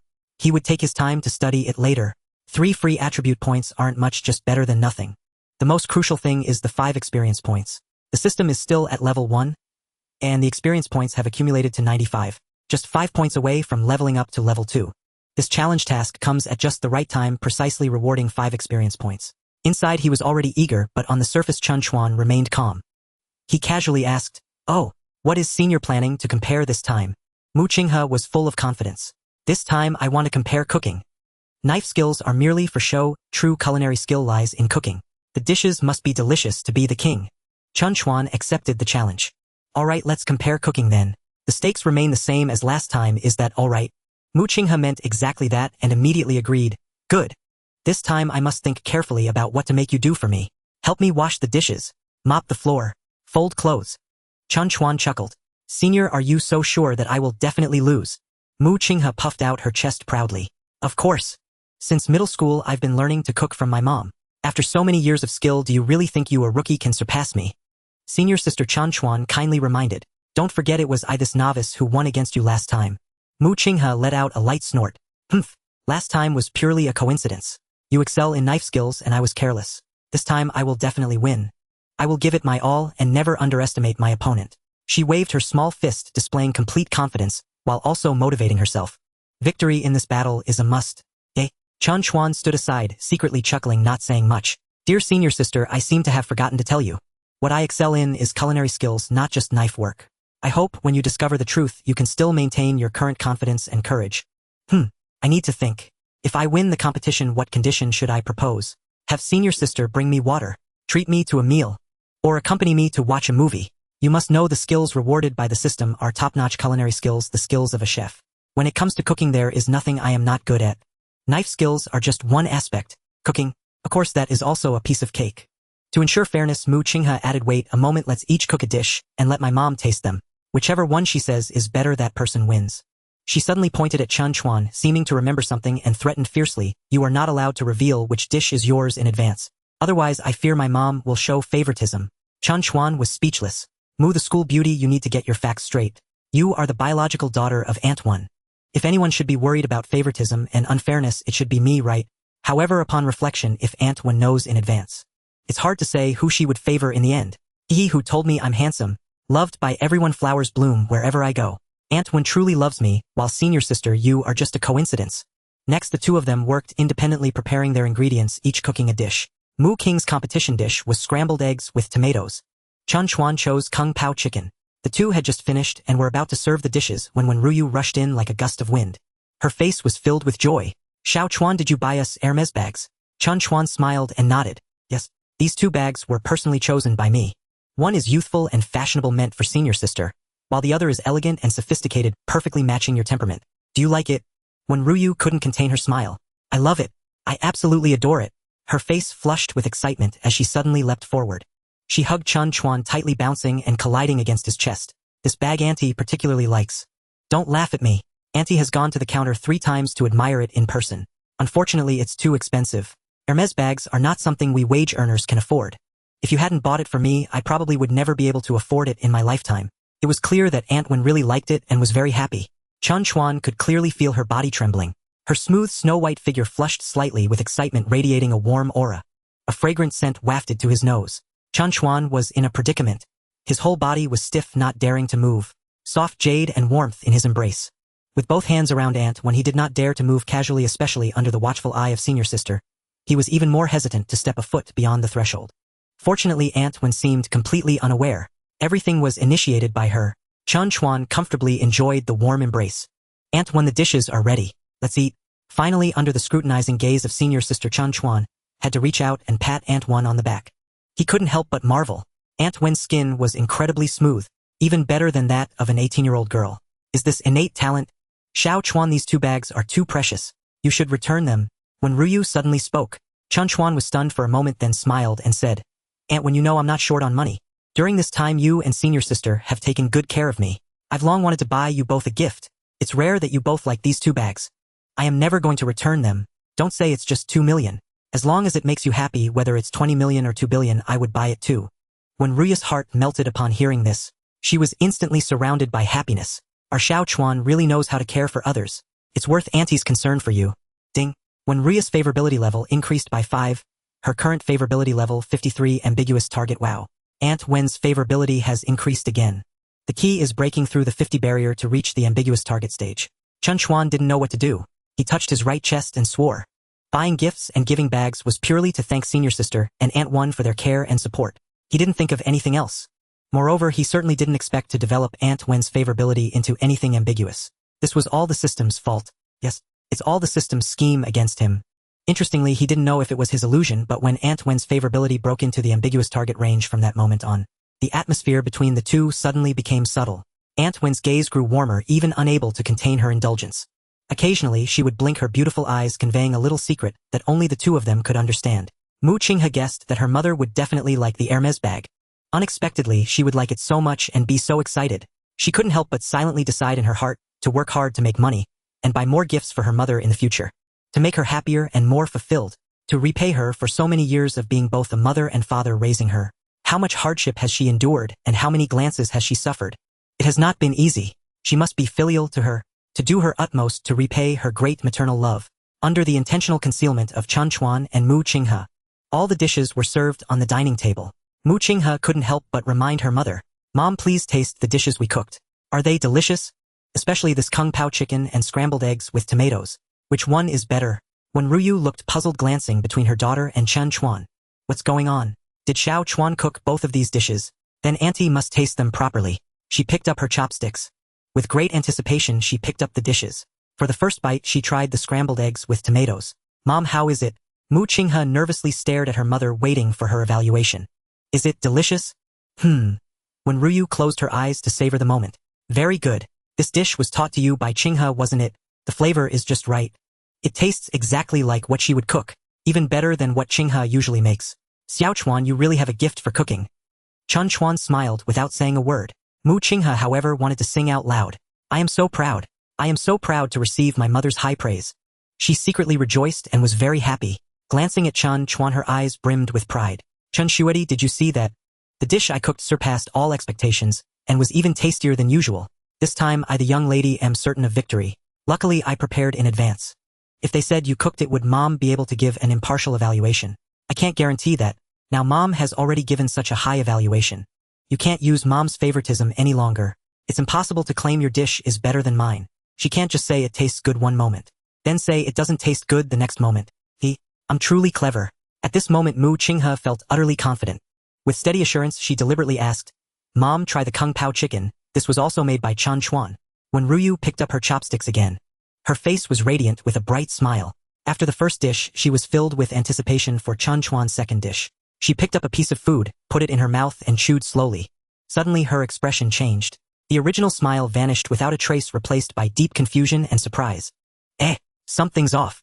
When Ruyu frowned, Mu Qinghe almost couldn't hold back her laughter. Oh my, this is the true dish made by Chen Chuan. Haha, delicious, right? Is it too salty? Too spicy? Or perhaps does it have some strange flavor? Though her heart was already bursting with joy on the surface, Mu Qinghe still pretended to be very curious and quickly asked, Mom, what's wrong? Is there something off? Is it hard to eat? Chen Chuan remained silent as he was confident in his cooking skills. At this moment, when Ruyu didn't answer her daughter's question, but looked at him in astonishment. Xiao Chuan, did you really make this? Chen Chuan nodded. When Ruyu was very puzzled. But why is there such a big difference in flavor between these two dishes? Before Chen Chuan could respond, Mu Qinghe could no longer contain her excitement and burst into laughter. Mom, this dish must taste terrible, right? I'll tell you the truth. The previous dish, the scrambled eggs with tomatoes, was not made by Chen Chuan, but by me personally. This plate of Kung Pao chicken is truly his masterpiece. She grew increasingly delighted, even beginning to dance with joy. Shuedi, how about that? Are you convinced now? The last time we compared knife skills, I was careless, which allowed you to win by luck. This time you've finally lost. No way. I have to think about what task to have you do. Mu Qinghe was immersed in the joy of victory, but when Ruyu gave her a harsh reality check. You silly girl, what nonsense are you talking? With Mu King's boastfulness, she finally figured it out. It turned out the first dish, the scrambled eggs with tomatoes, was not made by Chen Chuan, but rather it was King's handiwork. No wonder it had that familiar taste. Fortunately, her daughter performed well today with color, aroma, and flavor all present slightly better than before. The second dish, Kung Pao chicken, was truly Chen Chuan's creation. No wonder the flavor was so different from King's style. After being scolded by her mother, Mu Qinghe immediately snapped back to reality, protesting unhappily. Mom, what do you mean? Isn't the result of this competition very clear? Mine is delicious, his is not. How can I not have one? When Ruyu shook her head. When did I say the second dish was not delicious? I only said that the second dish differs greatly from the first. In fact, the first dish is worse than the second. And it is a significant difference. Far inferior. What? Mu Qinghe seriously doubted whether she had heard wrong. How is it possible? My dish is vastly inferior to Zuadi's. Far worse. This is absolutely impossible. Mu Qinghe instinctively shook her head. She had been cooking for many years and believed she had some talent in cooking. Scrambled eggs with tomatoes was one of her specialties. How could it be that she couldn't measure up to Chen Shuedi? How many dishes has he made? Moreover, he just casually made Kung Pao chicken without any careful selection. How could he surpass her? This idea sounded utterly unreasonable. To verify her judgment, she confirmed again. Chen Shuedi, do you usually cook at home? Chen Chuan shook his head. I usually don't cook at home. My mom does all the cooking. Mu Qinghe turned to her mother again. Mom, did you hear that? Chen Shuedi rarely cooks at all. How could he surpass me after only cooking one dish today? When Ruyu countered, not cooking doesn't mean he can't. Not cooking doesn't mean he lacks talent. His knife skills are extraordinary, aren't they? And now suddenly being good at cooking seems plausible, right? Mu Qinghe, however, refused to accept it. That's impossible. It can't be that he excels at both knife skills and cooking. That talent would be too terrifying. Suddenly, she looked deeply at her mother. Mom, tell me the truth. Is it because you knew this dish was made by Chen Shuedi that you favored him? Do you really think this dish tastes better than mine? When Ruyu was speechless. Mu Qinghe became even more excited. Mom, I knew it. You definitely favor Chen Shuedi. Do you prefer boys over girls? When Ruyu blushed in frustration and waved her hands. I don't. But Mu Qinghe insisted on her opinion. You do. Otherwise, why have you been so attentive to Chen Shuedi since you met him? You offered him a ride, took him to school, treated him to meals, prepared nourishing food specially for him, and bought him clothes. As Mu Qinghe was getting carried away when Ruyu slapped her on the head. Silly girl, what nonsense are you spouting? My kindness toward Xiaochuan is because he is excellent. Who doesn't like an excellent child? And besides him doing it for you, she suddenly changed the topic. Forget about that nonsense. Let's talk about these two dishes again. When Ruyu pointed at the Kung Pao chicken staring at her daughter. Qinghe, didn't you say I was biased?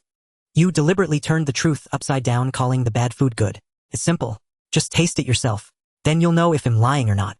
You deliberately turned the truth upside down, calling the bad food good. It's simple. Just taste it yourself.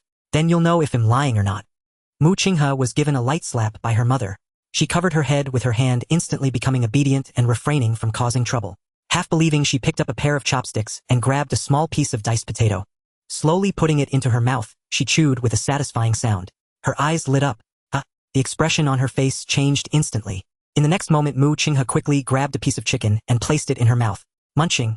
Wow, it was so delicious. It was simply a delicacy of the human world. Even better than the dishes prepared by the royal chef of Yu Ranju. Subsequently, her right hand moved like lightning. Her skill with the chopsticks was superb. Whoosh, whoosh, whoosh. A peanut, a diced cucumber, a diced carrot. Each bite followed by another. She simply couldn't stop.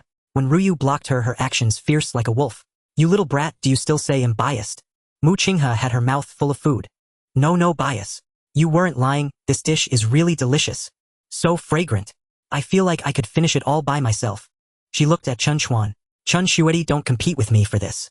I only want this plate of Kung Pao chicken, you can have the rest. Chen Chuan found her fierce expression quite adorable and couldn't help but chuckle. Alright, this dish all for you. You'll just eat your scrambled eggs with tomatoes, is that fine?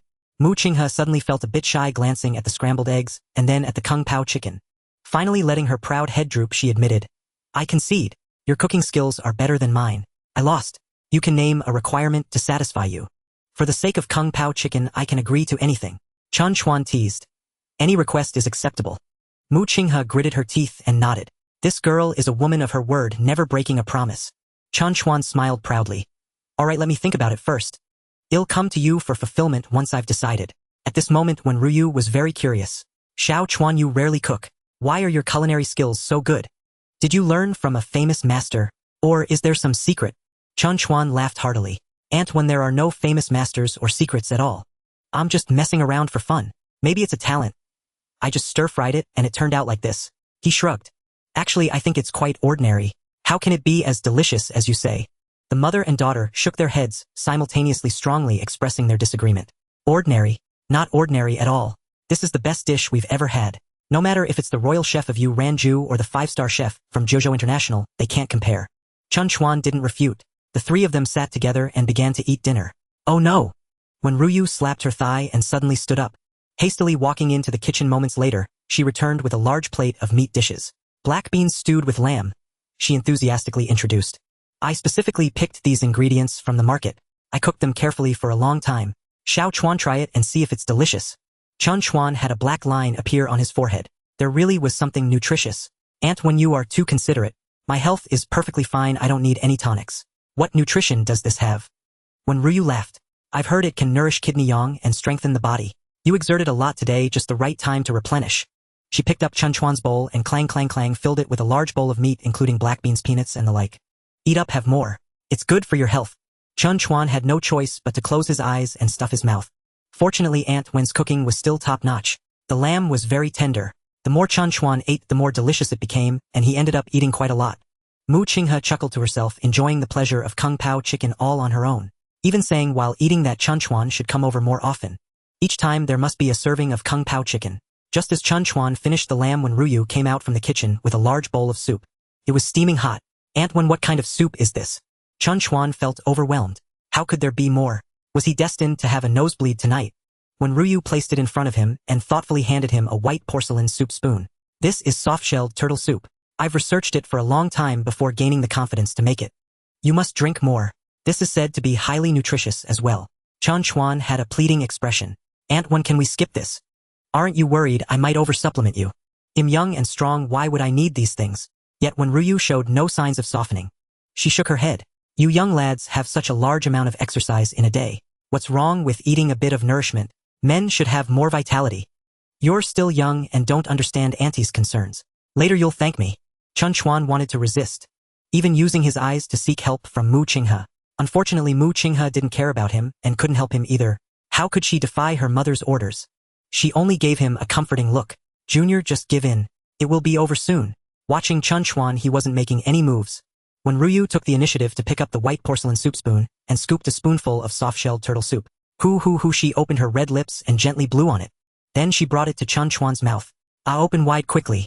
Drink your soup obediently. If you drink the soup, Auntie has a reward for you. When Ruyu blinked her beautiful eyes, Chen Chuan felt as if he was struck by an electric current. A faint, delicate fragrance wafted over, elusive yet filled with a different kind of temptation. Especially the mature woman's voice, soft and sweet, made one feel a shiver. His heart felt as if it had been ironed, extremely comfortable. Chen Chuan shouted internally. One, what are you doing? Testing me with this? Am I so easily swayed? One, what kind of reward? When Ruyu extended her index finger, gently wiping away the soup from the corner of Chen Chuan's mouth, laughing fondly. Little guy, drink your soup first and then I'll tell you. What reward? Chen Chuan obediently opened his mouth. When Ruyu smoothly placed the soup spoon inside, watching Chen Chuan, who indeed drank the soup like a good baby, sip by sip. When Ruyu smiled even sweeter. After preparing for a whole day, it was finally not in vain. The more Chen Chuan drank, the happier she became.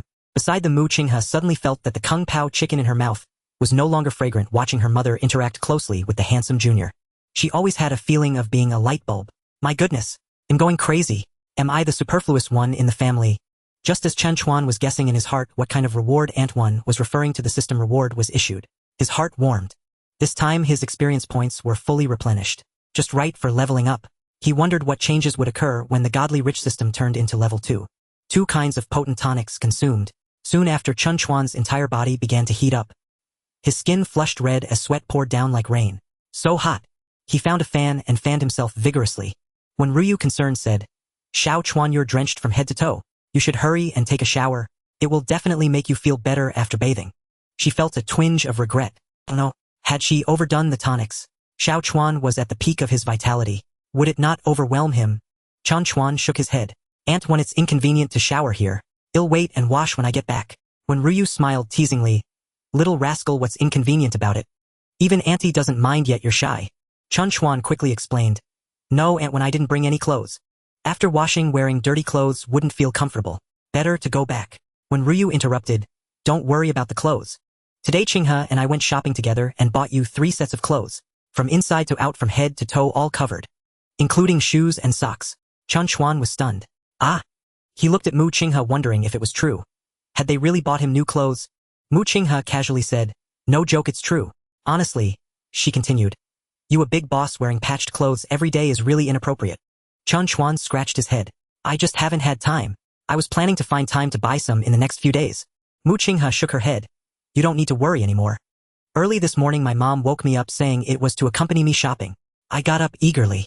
But then my mom dragged me along endlessly visiting men's clothing stores. Only then did I realize I had been tricked. My mom wasn't really accompanying me shopping but took me along to buy clothes for you, making me her free consultant.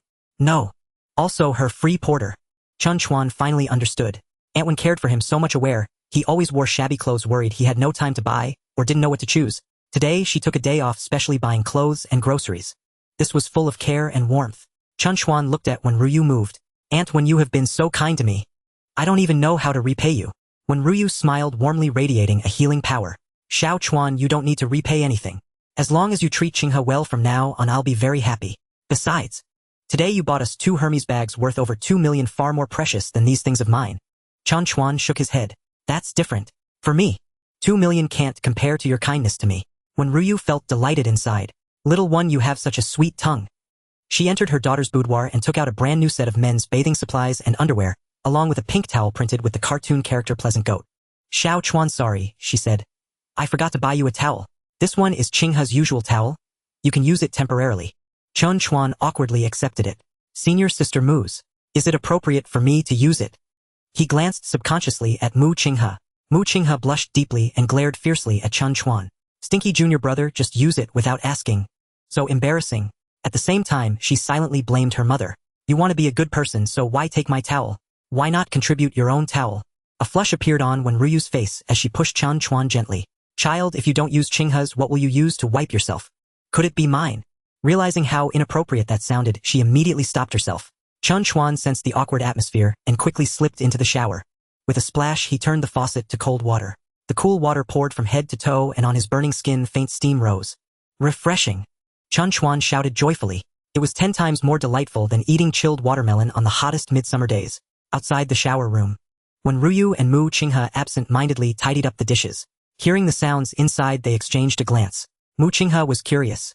Is a shower really this enjoyable? Why is he shouting so loudly? When Ryu thought deeper, Chen Chuan had eaten so many tonics in the prime of his vigor. He must be feeling very uncomfortable, right? Could he be? Her mind conjured some images, making her face flush uncontrollably. Her body felt weak and she nearly dropped a plate she was holding. Fortunately, Mu Chinghe was quick-eyed and caught the plate. Mom, are you all right? Do you feel unwell? Mu Chinghe asked anxiously. When Ryu blamed herself silently. When Ryu, at your age, you still harbor improper fantasies about Xiao Chuan. It is utterly disrespectful and shameless. It was a desecration of Xiao Chuan and an insult to her own daughter. She hurriedly shook her head, banishing Chen Chuan's image from her mind. No, it's nothing. I was just momentarily distracted. Meanwhile, inside the shower, Chen Chuan bathed with great comfort, feeling invigorated. In his heart, he began to contemplate the system rewards. Currently, the wealthy patron system was still at level 1, automatically dispensing 1000 yuan daily. This was quite substantial, far surpassing the salary of an ordinary office worker. No need to work, no need to endure a boss's temper or superior's moods. Doing nothing each day, yet able to live without worry and support his family. When upgraded to level 2, he wondered how much the daily wealthy patron bonus would increase. Could it reach a higher plateau? Eat and drink as he pleased, travel whenever he wished. As long as he spent wisely, he could basically achieve true financial freedom. Chen Chuan was filled with anticipation. Ding. Challenge completed. Field command skill granted. Experience 5 free attributes, 3 reward received. Chen Chuan had no time to ponder what the field command skill was, and immediately allocated the 3 free attribute points as follows. 1 point to Constitution, 1 to Spirit, and 1 to Charisma. Host Chen Chuan, Constitution 32, long-lasting stamina, Spirit 32, Genius, Intellect, Charisma 33, 1-star Charisma, Aura free. Attributes 0, System level 1, 1000100. The free attribute points remained evenly distributed, maintaining Charisma as the highest. Ding. Experience is full, system eligible for upgrade. Upgrade now. Chen Chuan did not hesitate. Upgrade. System upgrading 10987654321. Upgrade complete. After a few seconds, the system notified upgrade completion. Chen Chuan eagerly wanted to know what benefits came with reaching level 2. Suddenly, there was a knock on the shower door. Xiao Chuan, are you done yet? Chen Chuan had been inside for a long time. When Ruyu still felt uneasy, Xiao Chuan couldn't really be inside for so long. No, she had heard that staying too long was harmful to health. Since the trouble was caused by her, she must take responsibility and find a solution. Oh, Chen Chuan was checking the system, his mind filled with thoughts about the benefits after the upgrade. Hearing voices outside, he stuttered in response. "And when I'm fine, I'll be done washing in a bit." When Ruyu heard the commotion, and in her mind she wove an image of a handsome guy bathing. Indeed, the little guy was holding back. He must be up to no good. What to do? Xiao Chuan, hurry up and come out. I've already prepared your coat. Taking too long is not good for your health. When Ruyu couldn't say it too directly and could only hint at it. Mu Qing, he however didn't understand. Mom, the junior is taking a shower. What are you doing standing at the shower door? Are you urging him to wash faster? Who takes a shower and is constantly urged? When Ruyu was both shy and angry, she ran over and gave her a light smack on the head. You silly girl, what do you know? I'm just concerned for Xiao Chuan's health to prevent him from overdoing it. Forget it. I'm telling you, you wouldn't understand. Inside the shower, Chen Chuan didn't come out immediately, but continued rinsing while checking the system. Ding. System level 20200. Level 2 grants a daily distribution of 100,000 yuan in luxury funds. A dimple appeared on Chen Chuan's face as he smiled happily. The daily luxury funds increased from 1,000 yuan to 100,000 yuan. It surged tenfold. What does it mean to have an income of 100,000 every day? Many small business owners might not even have such stable income. Chen Chuan didn't need to do anything at all. He didn't even need to check in, and there were no investment risks or costs. Every day without fail his net income was 100,000 yuan. If he didn't stir things up starting from today, he could simply enjoy the profits. His only worry each day would be how to spend that 100,000 yuan. Just relying on eating and drinking, it seemed he really couldn't spend it all. The key was that today's task hadn't been completed yet, and tomorrow another 100,000 yuan would come. Accumulating over time, when would he be able to spend it all? It's possible that his money might even multiply. Thinking carefully, a daily salary of 100,000 yuan meant a monthly salary of 300,000 yuan, or an annual salary of 3.6 million. That's definitely the treatment of a CEO at a major company. Oh, perhaps it's still a bit low. No matter, let's keep doing tasks, no need to work too hard, just casually level up a level or two. He would definitely crush all the big bosses. Why does it feel like something is off? Chen Chuan suddenly thought of a question. Was the system upgrade only this one change? Brother Tongzi was too stingy, right? Ding. System upgrade successful. Reward 1, 10 shares of Tiema Group worth 1 billion. Company documents, acquisition contracts, and other materials were all placed in the study of the Mingmen Ipin No. 1 villa. Reward 2, 10 points of free attributes. Chen Chuan was overjoyed. I knew it. How could the system be stingy after an upgrade? Directly rewarding shares worth 1 billion. This was more than all the rewards Chen Chuan had received before combined. 10 small goals. How many people could dream of such enormous wealth in their lifetime? Chen Chuan only needed to complete a few small tasks to easily accumulate 100 experience points. In an instant, his net worth surged from 700 million to 1.7 billion. It more than doubled. In Jiang City, he could also be considered someone with a bit of assets. Additionally, having 10 points of free attributes was also a pleasant surprise. You must know that every time a physical attribute is improved, it means Chen Chuan will become even stronger. To some extent, free attribute points are more valuable and precious than wealth. How should he allocate the 10 points he received at once? Chen Chuan pondered for a moment and came up with an idea. 10 points of free attributes, 2 points to physique, 1 point to spirit, and 7 points to charm. Host Chen Chuan. Physique 34 points, long-lasting standby. Spirit 33 points, genius thinking. Charm 40 points, 2-star charm aura. Free attributes 0 points. System level 200. That's right. For Chen Chuan, he still favored the charm index the most. Prioritizing it was only natural. When the charm level upgraded to a 2-star charm aura, Chen Chuan's personal charm suddenly skyrocketed. If before the 1-star charm aura was merely comparable to the aura of a third-rate star, then the 2-star charm aura was equivalent to the charm of a second-rate star. Influence, appeal, and first impressions, all elevated to a new level. For example, if the previous Chen Chuan was seen by a beautiful woman, the first impression would be, this guy is quite handsome. Now when this beauty sees Chen Chuan again, she would be dazzled. Wow, this guy is really handsome. So eye-catching, one can't get enough of it. I wonder if he has a girlfriend. Furthermore, Chen Chuan's physique and spirit also increased slightly. His physique became more robust with strength, speed, and agility all improved to varying degrees. From the outside, it meant his muscle definition was clearer. Especially his 8-pack abs, which became even more defined. Every inch of his body was exuding a scent of masculinity. His mind was also sharper. Whether it was studying or managing the company, he was much more adept and reaped great rewards. Chen Chuan hummed a tune wrapped in a bath towel. As he dried his wet hair and walked out of the bathroom, he bumped into a soft, delicate body. It turned out that when Ru Yu had been waiting at the door with new clothes, her surprised exclamation startled Chen Chuan, and the towel he was holding slipped from his grip. Whoosh! Fell directly to the ground. A gust of wind blew, making him feel chilly. When Ru Yu looked at the scene in front of her, her pupils dilating in shock. Her expression was more stunned than seeing an alien. I'm sorry. I'm sorry. The next second she raised her hand to cover her eyes, pretending not to see. However, her eyes were very honest, fixed on a certain spot. Almost simultaneously, Mu-Ching, he heard her mother's exclamation, and hurriedly walked out of the bedroom, catching a glimpse of Chen Chuan's embarrassing moment. She was also frozen. Her mouth slightly open, her expression frozen, her eyes almost dropping to the floor. The scene in front of her was just too explosive. She saw a scenery she had never seen before. 3 seconds later, Chen Chuan reacted and quickly picked up the pink fluffy towel. Wrapping it around his waist, he secretly rejoiced. Thankfully, he was wearing underwear underneath. Otherwise, he would have really been seen by the beauty.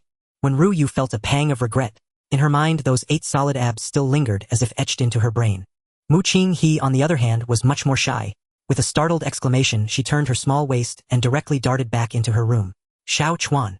When Ru Yu was indeed more composed. Much calmer. This is the outfit Ching he picked for you? Try it on and see if it fits. Chen Chuan took the clothes but didn't know where to change. When Ru Yu pushed her daughter's door but found it locked from the inside. After calling for a while with no response, she sighed. That silly girl. Entering the master bedroom, a faint fragrance wafted in the air. On the bedside table lay a red intimate garment. Chen Chuan's gaze flickered. Xiao Chuan, you can change here. When Ru Yu's charming face blushed slightly as she discreetly tucked away the red garment. Show me once you're done. If it doesn't fit, I'll get you 2 more sets to try. She looked back as she left, lingering for a moment before finally exiting the bedroom. Chen Chuan had no time to admire Aunt Wen's boudoir. He quickly untied the bath towel and put on the new clothes. To his surprise, the mother and daughter had quite an eye for selection. The new outfit fit perfectly and felt comfortable. Just as Chen Chuan finished dressing, the door swung open again. Xiao Chuan, there's something Aunt forgot to mention. She looked up and saw Chen Chuan already dressed, standing in front of the mirror. You've changed already. She seemed a bit surprised. She had calculated that changing clothes would take at least 3 minutes, intentionally timing her return. She didn't expect Xiao Chuan to be so quick. Aunt Wen, is there something you need? Chen Chuan asked. When Ruya's face became a little awkward as her eyes darted. It's nothing, I just wanted to remind you to tell me once you're done changing. I didn't expect you to be this fast. In the next moment, her initial disappointment turned into delight, as she quickly approached him and affectionately adjusted Chen Chuan's collar. As her delicate hands grazed over his solid chest muscles, her eyes narrowed slightly and her face flushed. When Ruya's favorability increased by 5, her current favorability 58 ambiguous subject, Chen Chuan's heart raced. What was happening? Touching his muscles had boosted Aunt Wen's favorability again. Their relationship had already entered an ambiguous phase. This was a very dangerous interaction. Every word and action seemed to carry a certain implication, ready to spark unexpected flames. A single step further could trigger an explosive reaction. Like a fire meeting dry tinder. After years of maintaining chastity, she was a healthy woman, a stunning mature beauty in her 30s. Aunt Wen must be struggling with her restraint. Touching his muscles like this was very risky. What if she lost control, or worse, he lost control? The consequences would be unimaginable. Chen Chuan cautiously glanced at his prospective mother-in-law. His heart lurched. It was over. What kind of gaze was Aunt Wen giving him? Could it be that she really had some thoughts about him? People dressed to impress, and although Chen Chuan was handsome before, his previous attire was quite shabby. Now dressed in a carefully selected new outfit, a dark casual suit, he was further enhanced by a 2-star charm aura. He looked spirited and handsome, his physique well-toned. This made Wen Ruya's heart race as if she were back in her youth. In that moment, she even felt a bit envious of her own daughter. Ching, he was truly fortunate. Xiao Chuan was not only handsome but also a bright young man. Moreover, he was wealthy, strong, and exceptionally well-built. A perfect template for an ideal partner. If only she could have such good fortune as Ching he. Thinking of her unfortunate marriage, when Ru Yu felt a wave of sadness as she finished changing. Chen Chuan dared not linger in Aunt Wen's room. He called out loudly for Mu Ching he. Senior sister, come out quickly. Your bet hasn't been fulfilled. You aren't hiding from me on purpose, are you? Creak. The door opened. Mu-Ching he emerged in a set of pajamas leaning against the door frame. The loose nightgown couldn't conceal her long fair thighs. The smooth pale neck revealed 2 red straps. Chen Chuan instinctively swallowed his mouth dry. Junior, what do you want me to do? Mu-Ching he frowned. Chen Chuan's eyes lit up as he deliberately twisted his neck and rubbed his shoulders. Oh, after training all day my shoulders feel a bit sore. How about you help me massage them? Mu-Ching he instinctively wanted to refuse. However, when she looked at Chen Chuan carefully her heart raced. How could Chen Shuedi look like a different person in his new clothes? Suddenly, he had become so much more handsome. Alright then, this young lady keeps her word. Sit on the sofa and I'll help you with the massage. Mu-Ching he herself didn't understand why she easily agreed to Chen Shuedi's unreasonable request. Was it some kind of fate? Okay then. Chen Chuan excitedly leaped onto the sofa, assuming the most comfortable position, closing his eyes, eagerly awaiting the high-cold senior sister's massage service. Mu-Ching he dressed in a loose nightgown and cute sheep slippers walked over and placed her 10 delicate fingers on Chen Chuan's shoulders. She began to knead seriously. Ah, that feels good. So incredibly refreshing. A bit lighter on the left, yes, that's it. Oh, that feels great, a bit harder. Chen Chuan lay back with his eyes closed. Lying on the sofa completely relaxed, he let out sounds of enjoyment which made the high-cold senior sister blush and her body feel a bit weak. Senior sister, why don't you have any strength? Add some more effort. You can trust me? I'm really feeling it. Chen Chuan reached back to pat her small hand on his shoulder, encouraging her to keep going. Mu-Ching his cheeks turned even redder. When Ruyu observed the two lost in their own world of enjoyment, her beautiful eyes wide open. It was over. I should have known not to let Xiao Chuan eat such powerful things. Now there's going to be trouble. Xiao Chuan must be feeling pent up. Using the excuse of having her daughter fulfill a bet was actually a chance to get close to her. What if her daughter also developed feelings? If the two of them ignited something it wouldn't do. Her daughter was still too young. I absolutely cannot let her make such mistakes. What to do? Xiao Chuan must be feeling restless. Was there any way to alleviate his discomfort? Aha! When Ruyu rummaged through a cabinet and found a jar of floral tea, quickly preparing a large cup for Chen Chuan. Inside were chrysanthemums, honeysuckle, and several types of flower tea. It was said that drinking it could clear heat and detoxify. I wonder if it will be effective. Xiao Chuan, you must be thirsty. Here, drink some tea to quench your thirst. When Ruyu cheerfully handed the cup to Chen Chuan, watching him eagerly. Chen Chuan had no choice but to bring it to his lips, blowing on it as he drank. In no time he had downed the entire cup of floral tea. Yet, instead of alleviating the heat in his body, beads of sweat began to form on his forehead. When Ruyu looked on in extreme disappointment, oh no, this approach was ineffective. Seeing her daughter's delicate little hands still working on Chen Chuan's shoulder made her heart race. What to do? If Xiao Chuan's internal fire isn't quelled tonight, who knows what these two youngsters might do? Could it be that I really have to? Could it be that I really have to? Could it be that I really have to? Could it be that I really have to? Slap. When Ruyu mentally chastised herself, giving her cheek a resounding slap. No, absolutely not. What nonsense are you thinking? How shameless. Xiao Chuan is your designated good son-in-law. How could you indulge in such thoughts? It seems these years of torment have truly driven you mad. Are you starting to be indiscriminate in your hunger? You dare to have thoughts about your daughter's man. Xiao Chuan, are you feeling hot? Should we take another cold shower? When Ruyu truly had no other choice, she proposed a new solution, but Chen Chuan shook his head. Aunt, when there's no need. It's not that hot. I can endure it. Besides, I just took a shower, going again would be too much trouble. Sigh. When Ruyu felt a wave of exhaustion. At this critical moment, how could this Xiao Chuan not listen to reason? He's truly more anxious than the emperor. No, wait, it's the palace maid who is anxious. The imperial concubine is anxious. What to do? The discomfort doesn't ease. Will it harm Xiao Chuan's body? I've heard that holding it in for too long is very detrimental to a man's health. This issue must be resolved. Xiao Chuan's body absolutely cannot have any problems. Suddenly her eyes lit up as she thought of a good idea. Xiao Chuan, why don't you stay here tonight? Just stay here. Chen Chuan sat up, abruptly shocked. Aunt Wen, what did you say? Let me stay here tonight. When Ruyu nodded and said, yes. Are you unwilling? Chen Chuan was taken aback. Did I say I was unwilling? Before he could respond, Mu Qinghe immediately raised a question. Mom, isn't this inappropriate? There are only 2 bedrooms in our house. Where would he sleep? On the sofa in the living room. When Ruyu shook her head and logically said, of course he will sleep in your room. What? Mu Qinghe jumped up like a cat whose tail had been stepped on. Sleep in the same room as me. Not possible. I absolutely won't agree. Slap. When Ruyu hit her daughter. What nonsense are you thinking? I mean, Xiao Chuan will sleep in your room. You will sleep with me in my room. Mu Qinghe sighed in relief, patting her uneven chest. Mom, you scared me. I thought, hey, why do I feel something's off? She suddenly stared at her mother intently. Mom, it's not fair. Why do you always use my things? Using my bath towel, my bed, everything is mine. That's not fair. Why can't Chen Chuan sleep in your room? She grinned. Hee, I don't mind, Mom, you can come over and share my bed. In an instant, when Ryu's face turned as red as the sunset, bang, she suddenly knocked her daughter on the head. You silly girl, what nonsense are you saying? Xiao Chuan can only sleep in your room. Mu Qinghe still wasn't convinced. Humph, but she didn't dare to argue further. After all these years, she had been under her mother's control, forced to obey. Thus, under Wen Ryu's unilateral decision, Chen Chuan stayed over, sleeping at home for the night. Mu Qinghe contributed her fragrant boudoir and bed for one night. Seeing Chen Chuan sit back on the sofa, Mu Qinghe placed her hands on his shoulders. They were to continue the massage. Thinking of her plan when Ryu hurriedly urged, It's getting late. Qinghe, take your things to my bedroom and help Xiao Chuan make the bed. Get to bed early. Tomorrow Xiao Chuan has military training, so he can't stay up late. When Ryu returned to her room first. Oh! Mu Qinghe reluctantly put her hands down. She winked at Chen Chuan. Chen Shuedi, you can't blame me for this. We can't ignore what Mom says, right? I'm leaving first, the bet is over. She dashed into her room to tidy up. Chen Chuan sat there. When Ryu hid by the door, noticing her daughter had entered her room. Silently, she slipped out of her room. Quietly coming up behind Chen Chuan, she kept an eye on her daughter's room, while reaching out to massage his shoulders a few times.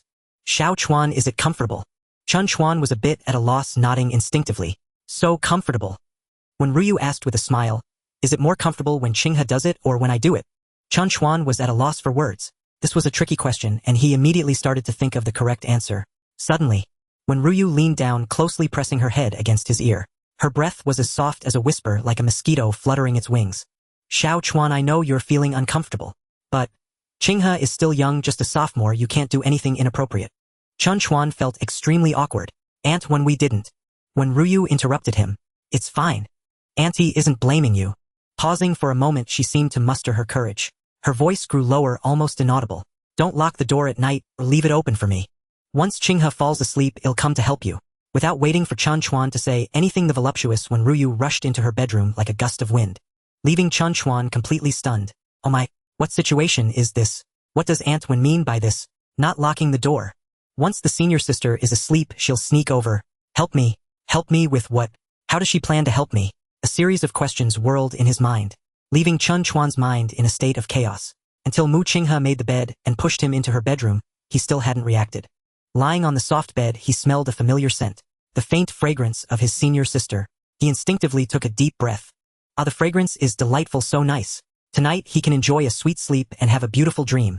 Closing his eyes, Chen Chuan's ears echoed with Wen Ryu's words from earlier. Leave the door open. Come over to help me at night. What does Aunt Wen mean by this? She wouldn't really come into my room at night, would she? Chen Chuan got up and checked the door. Sure enough, it wasn't locked. Subconsciously, he locked the small latch behind the door. Otherwise, he wouldn't be able to sleep. He felt unsafe. However, just after returning to bed, he tossed and turned, unable to fall asleep. For some unknown reason, he got up again and unlocked the latch. A big man like him sleeping in a house with only 2 women, yet he locked the door. How ridiculous is that? It made him seem so cowardly. It must be opened. Returning to bed this time, Chen Chuan slept much more soundly. Closing his eyes, he smiled as he began to drift into dreams.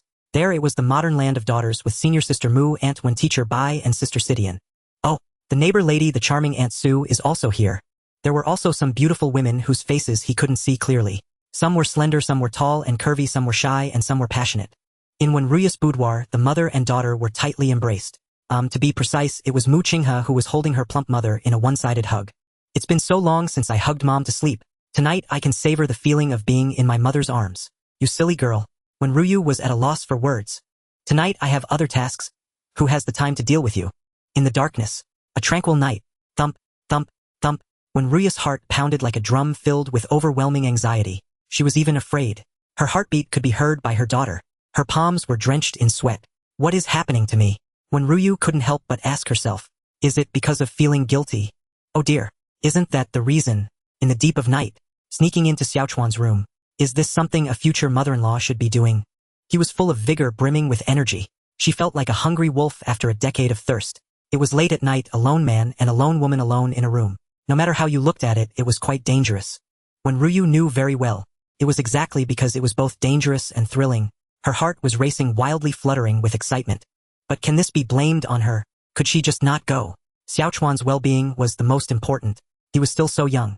If she held back for too long and something happened to his body, what would happen to her daughter's happiness? This responsibility, she had to bear it.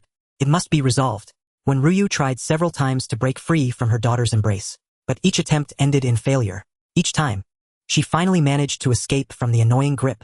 The next moment her daughter pounced again, hugging her even tighter than before. "You little brat. Is this on purpose to make things difficult for me?" When Ryu thought to herself, scolding her daughter silently, just like when she was little, using a clothes rack to discipline her 100 times. Helpless. For the time being, she could only endure and pretend to be asleep, waiting painfully, enduring for 3 minutes. Again she lifted the blanket, trying to gently pull her arm away. But she was once again embraced by Mu-Ching-ha, and this time the little girl even shifted her whole body closer, nearly pushing her to the edge of the bed. Muttering in her sleep, "Mama, hug me." When Ryu was furious, was this little brat doing it on purpose? Did she already guess that she wanted to sneak away? Suddenly, when Ryu was startled by her own thoughts, impossible. After pondering carefully, when Ryu immediately dismissed this inference. With her daughter's innocence, it was impossible for her to have such complex thoughts. Then why? She always stopped her from sneaking away. Could it be that she overheard me whispering with Chen Chuan? This possibility cannot be ruled out. However, the chance is also not high. At that time, she had been keeping an eye on her daughter's room door. She didn't see her making any small movements. Moreover, her voice was so soft back then. Several meters away, even if she was pressed against the door, it would be impossible for her to hear. When Ryu furrowed her brows tightly and turned to look closely at her daughter. This time, she dared not make any rash moves. Under the dim night light, when Ryu remained motionless, fixating on her daughter's sleeping face, especially her eyes. She watched to see if they blinked. If her daughter was pretending to sleep, it wouldn't be long before her eyelids showed some movement. Even if her eyes remained closed, her eyeballs would shift. 1 minute passed with no movement. 3 minutes, no movement. 10 minutes, her daughter still remained still. No, something was off. Her daughter's breathing had become very steady. Her grip was no longer so strong. Had she really fallen asleep? Is it true or false? When Ryu felt uneasy, she feared that her daughter was pretending to sleep, employing a fishing tactic. What if just as she got up or was in the middle of doing something, her daughter suddenly sprang up? That scenario was too dreadful to contemplate. Enduring patiently, when Ryu waited for another 10 minutes, her daughter still showed no signs of movement. Her breathing became even more steady and prolonged. She tried again, bit by bit, gently pulling her arm away. This time, to her surprise, it was extraordinarily easy to successfully break free from the embrace. Phew! When Ryu let out a long sigh of relief, she lifted the blanket, slowly moving her legs from the bed to the floor. Slipping on her slippers, she tiptoed toward the wardrobe, preparing to throw on a jacket, to cover herself, hiding her exposed, fragrant shoulders and delicate arms. After all, she was going to meet her future son-in-law. Wearing only a light silk nightgown seemed rather inappropriate. Creak. Unfortunately, as soon as she pulled the wardrobe door slightly, it made an alarming noise. In the stillness of the deep night, it sounded particularly jarring. When Ryu was startled, her scalp tingling, she immediately froze and instinctively turned to look at her daughter on the bed. Fortunately, she didn't move at all. She must be fast asleep. A close call.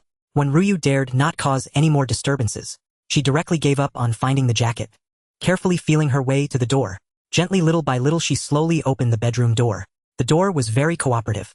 Unlike the wardrobe door, it didn't make any thunderous noise. When Ryu slipped out, then gently, little by little, closed the door behind her. At the moment the door closed, a heavy stone fell from her heart. She finally succeeded in sneaking out. Who would have thought? Ching-ha, that girl was so clingy even in her sleep, almost ruining her big plan. When Ryu adjusted her thin, translucent silk nightgown, she lifted it slightly. A large portion of her white thigh was exposed. She tugged down a bit. The neckline revealed a large area again. Sigh. Forget it for now, this is the best she can do. After all, it's nighttime, pitch dark. Chen Chuan definitely wouldn't be able to see anything. Tiptoeing towards her daughter's room. Suddenly, when Ryu's heart tightened, she didn't know if Chen Chuan had left the door open. What if he locked it? Then she wouldn't be able to get in. At that time, she couldn't possibly knock and ask him to open the door, could she? Not to mention how embarrassing that would be. Just the sound of knocking could wake her daughter. That would make things worse. When Ryu quietly approached her daughter's door, she gripped the doorknob with her right hand and gently twisted it. Creak. The door made a faint sound. It opened. When Ryu felt a wave of joy. Great. Chen Chuan indeed had a thoughtful side, leaving the door open for her. When Ryu moved swiftly, slipping inside and quietly closing the door tightly. Click. She locked the door immediately. When Ryu's heart finally settled, leaning against the door, she pressed her hand to her ample bosom, calming her nervous and excited heart. Who? A soft shout echoed in the room. Startled when Ryu's hair stood on end, she nearly lost her composure. Her legs felt weak. She collapsed directly onto the floor. It turned out, Chen Chuan had long since fallen into a deep sleep dreaming of romance with various beauties enjoying himself immensely. He was suddenly awakened by the sound of the door opening. After all, he was a master of combat with a strong physique. Even the slightest unusual noise was hard to escape his ears. He rolled over. Bang! In an instant, he turned on the bedside lamp. The room was suddenly bright. Ah! He was instantly stunned by the scene before him. Aunt One was wearing a cool nightgown, sitting in his room. Her snow-white neck was visible with collarbones in sight, 2 long legs straight and white dazzling to the eye. Chen Chuan exclaimed, "Aunt One, did you really come to my room at this late hour?" Chen Chuan exclaimed, "Aunt One, did you really come to my room at this late hour?" When Ruyu shot a glance at Chen Chuan, her eyes shimmering with charm. "What else could it be? Do you think I'm lying to you?" Chen Chuan instinctively waved his hand. No. But why are you in my room? What do you want?" When Ruyu replied with irritation, "Did I not say I came to help you?" She sighed. "Sigh. It's also my fault. If it weren't for giving you so many nourishing items, you wouldn't be feeling so uncomfortable." Chen Chuan was puzzled. "Uncomfortable? You want to help me? How?" When Ruyu was speechless. This little guy was trying to play mind games with her. Wasn't this just asking a question he already knew the answer to? Well, it made sense. After all, he was young and shy, unable to say it directly. She didn't reply, extending a hand toward Chen Chuan for help. "What are you staring at? Come help me, my legs are weak and I have no strength." Chen Chuan hurriedly got out of bed and rushed over to support Wen Ruyu. His hand brushed against her smooth arm. Their hearts fluttered simultaneously. Seeing Chen Chuan's expression, which was quite unnatural, when Ruyu suddenly felt the room's lighting was too glaring, making her uncomfortable. With a click, she walked over and turned off the bedside lamp. The bedroom was once again plunged into darkness. This time when Ruyu felt much more at ease. However, Chen Chuan felt quite uneasy, even a little creeped out. In this pitch-black environment, it felt terribly unsafe. If something were to happen, who could explain it? "Why did you turn off the lights, Aunt One? I can't see anything." When Ruyu replied irritably, "I just don't want you to see so clearly." She reached out and gently pushed Chen Chuan. "Silly boy, what are you still standing there for? Can't sleep? Quickly lie down, Aunt will help you." Chen Chuan felt both curious and nervous. "Aunt One, how do you plan to help me?" In the darkness, when Ruyu's cheeks flushed slightly. Fortunately, Chen Chuan couldn't see. "I'll help you with a massage." For a moment, when Ruyu didn't know what term to use to describe this soothing method, she could only refer to it as a massage. Chen Chuan fumbled and climbed onto the bed, looking back to ask, "Aunt One, where do we start?" Depending on the area to be massaged, the posture would need to change, but this left Wen Ruyu at a loss. Even though she was experienced, she felt shy in front of the younger generation. She couldn't directly say what she intended. Instead, she vaguely suggested, "How about starting with your back?" "Your back?" Chen Chuan immediately thought this was a great idea. Lying face down on the bed meant he wouldn't have to face Aunt when avoiding awkwardness in their eye contact. He lay flat on the bed, perfectly still, waiting for Wen Ruyu to climb up. At this moment, Wen Ruyu stood on the ground, feeling a bit at a loss. Even though she had prepared herself mentally beforehand, when it came time to take action, she hesitated. In the end, thinking of Chen Chuan's health, she had to find a way to help him relax. Otherwise, if he harmed his body, what would happen to her daughter later? This was no trivial matter. It could affect her daughter's happiness for a lifetime. Here goes. When Ruyu gritted her teeth, lifted her skirt, and climbed onto Chen Chuan's bed. "Ah! Yeah!" Due to the poor visibility. As when Ruyu crawled, she accidentally stepped on Chen Chuan's foot, startling both of them into simultaneous yelps. Fortunately, they both understood the situation. It was deep into the night, and this was an unusual circumstance, so they both kept their voices low, not daring to be too loud. "Xiao Chuan, are you okay?" When Ruyu asked with concern. "I'm fine." Chen Chuan buried his face in the pillow. Hearing Chen Chuan's muffled tone, when Ruyu's heart tightened. Is this child feeling pent up? I need to act quickly. Right then, when Ruyu gritted her teeth and directly straddled Chen Chuan's back. Out of embarrassment. She didn't sit directly down, but rather squatted in the air, using her legs to support herself, trying her best not to touch Chen Chuan's back. "I'm starting now." When Ruyu forced herself to suppress her shyness, extending her hands to rest on Chen Chuan's back. Oh, the moment she touched him, her hands quickly retracted like lightning. Chen Chuan didn't like to wear clothes when sleeping. He generally preferred to wear as little as possible. His back muscles were directly exposed to the air. This was actually convenient for massaging. When Ruyu adjusted her mindset and pressed her hands down again, continuously searching for the right position. "Ha! Aunt Wen, your technique is so good." Chen Chuan hadn't expected much at first. To his surprise, Aunt Wen's massage technique was even better than Sister Mu's. She kneaded and rubbed, alternating between light and heavy pressure, making it incredibly comfortable. When Ruyu smiled upon receiving affirmation. "Xiao Chuan, how does the pressure feel?" "The pressure is perfect, I feel very comfortable." Chen Chuan replied with a grin. "But Aunt Wen, you can press harder if you want, I'm fine with it. If you get tired, just ease up a bit. I wouldn't want you to overexert yourself." When Ruyu smiled even more happily. Xiao Chuan, you little rascal, your words are getting sweeter. You even care about your aunt. After massaging for a little while, when Ryu's legs grew sore, and inadvertently she plopped down directly onto Chen Chuan's lower back. Her movement halted and she felt flustered. Noticing that Chen Chuan had not reacted for a while, she finally eased her embarrassment, pretending not to care. Sitting directly, she continued to massage Chen Chuan's back. Chen Chuan's body, having undergone systematic transformations, was muscular and well-defined. His skin was also smooth and resilient. Both visually and tactily, one could sense the explosive power contained within. Gradually, when Ryu felt a bit flustered, at this moment Chen Chuan was enjoying it. Aunt One was sitting on his lower back wearing only a silk nightgown. He felt immensely grateful. Aunt One was truly wonderful to him. Through their conversation, Chen Chuan learned why Aunt Wen's massage technique was so excellent. When Mu Qinghe was very young, when Ryu had started taking care of the child alone, she played both mother and father roles while also needing to earn money to support the family. It was incredibly arduous. She often felt numb in her hands and feet with sore spots in her thighs, lower back and shoulders. She couldn't afford to hire someone for a massage or buy massage equipment. She could only learn a bit of massage techniques from television and books, practicing them on herself bit by bit. Perhaps it was due to her talent. Over time, she really figured out some tricks. She had also massaged her daughter Qinghe a few times before, and her daughter had exclaimed how comfortable it was. Now Chen Chuan was the second person to enjoy her personal massage and also the first man. Chen Chuan felt overwhelmed with luck. How could he be so fortunate to receive so much care from Aunt One? As the massage continued, Chen Chuan felt his body heating up. He couldn't stay still any longer. Xiao Chuan, what's wrong? When Ryu asked with concern. Chen Chuan's breathing was heavy. Aunt One, I feel so pent up. When Ryu's expression changed dramatically, she was at a loss. Has it been too long and now she can't bear it anymore? Over time, would it affect his abilities in that regard? Xiao Chuan, are you okay? What should I do? Her voice began to tremble. She wanted to get straight to the point but was afraid of being looked down upon by Xiao Chuan. Caught in a dilemma, Chen Chuan feigned calmness and said, Aunt One, it's fine, don't worry. I'll just turn over and it will be all right. When Ryu felt a wave of emotion, what a good child. Clearly suffering greatly, he pretended not to be in so much pain. Not only did he not blame her, but he also comforted himself.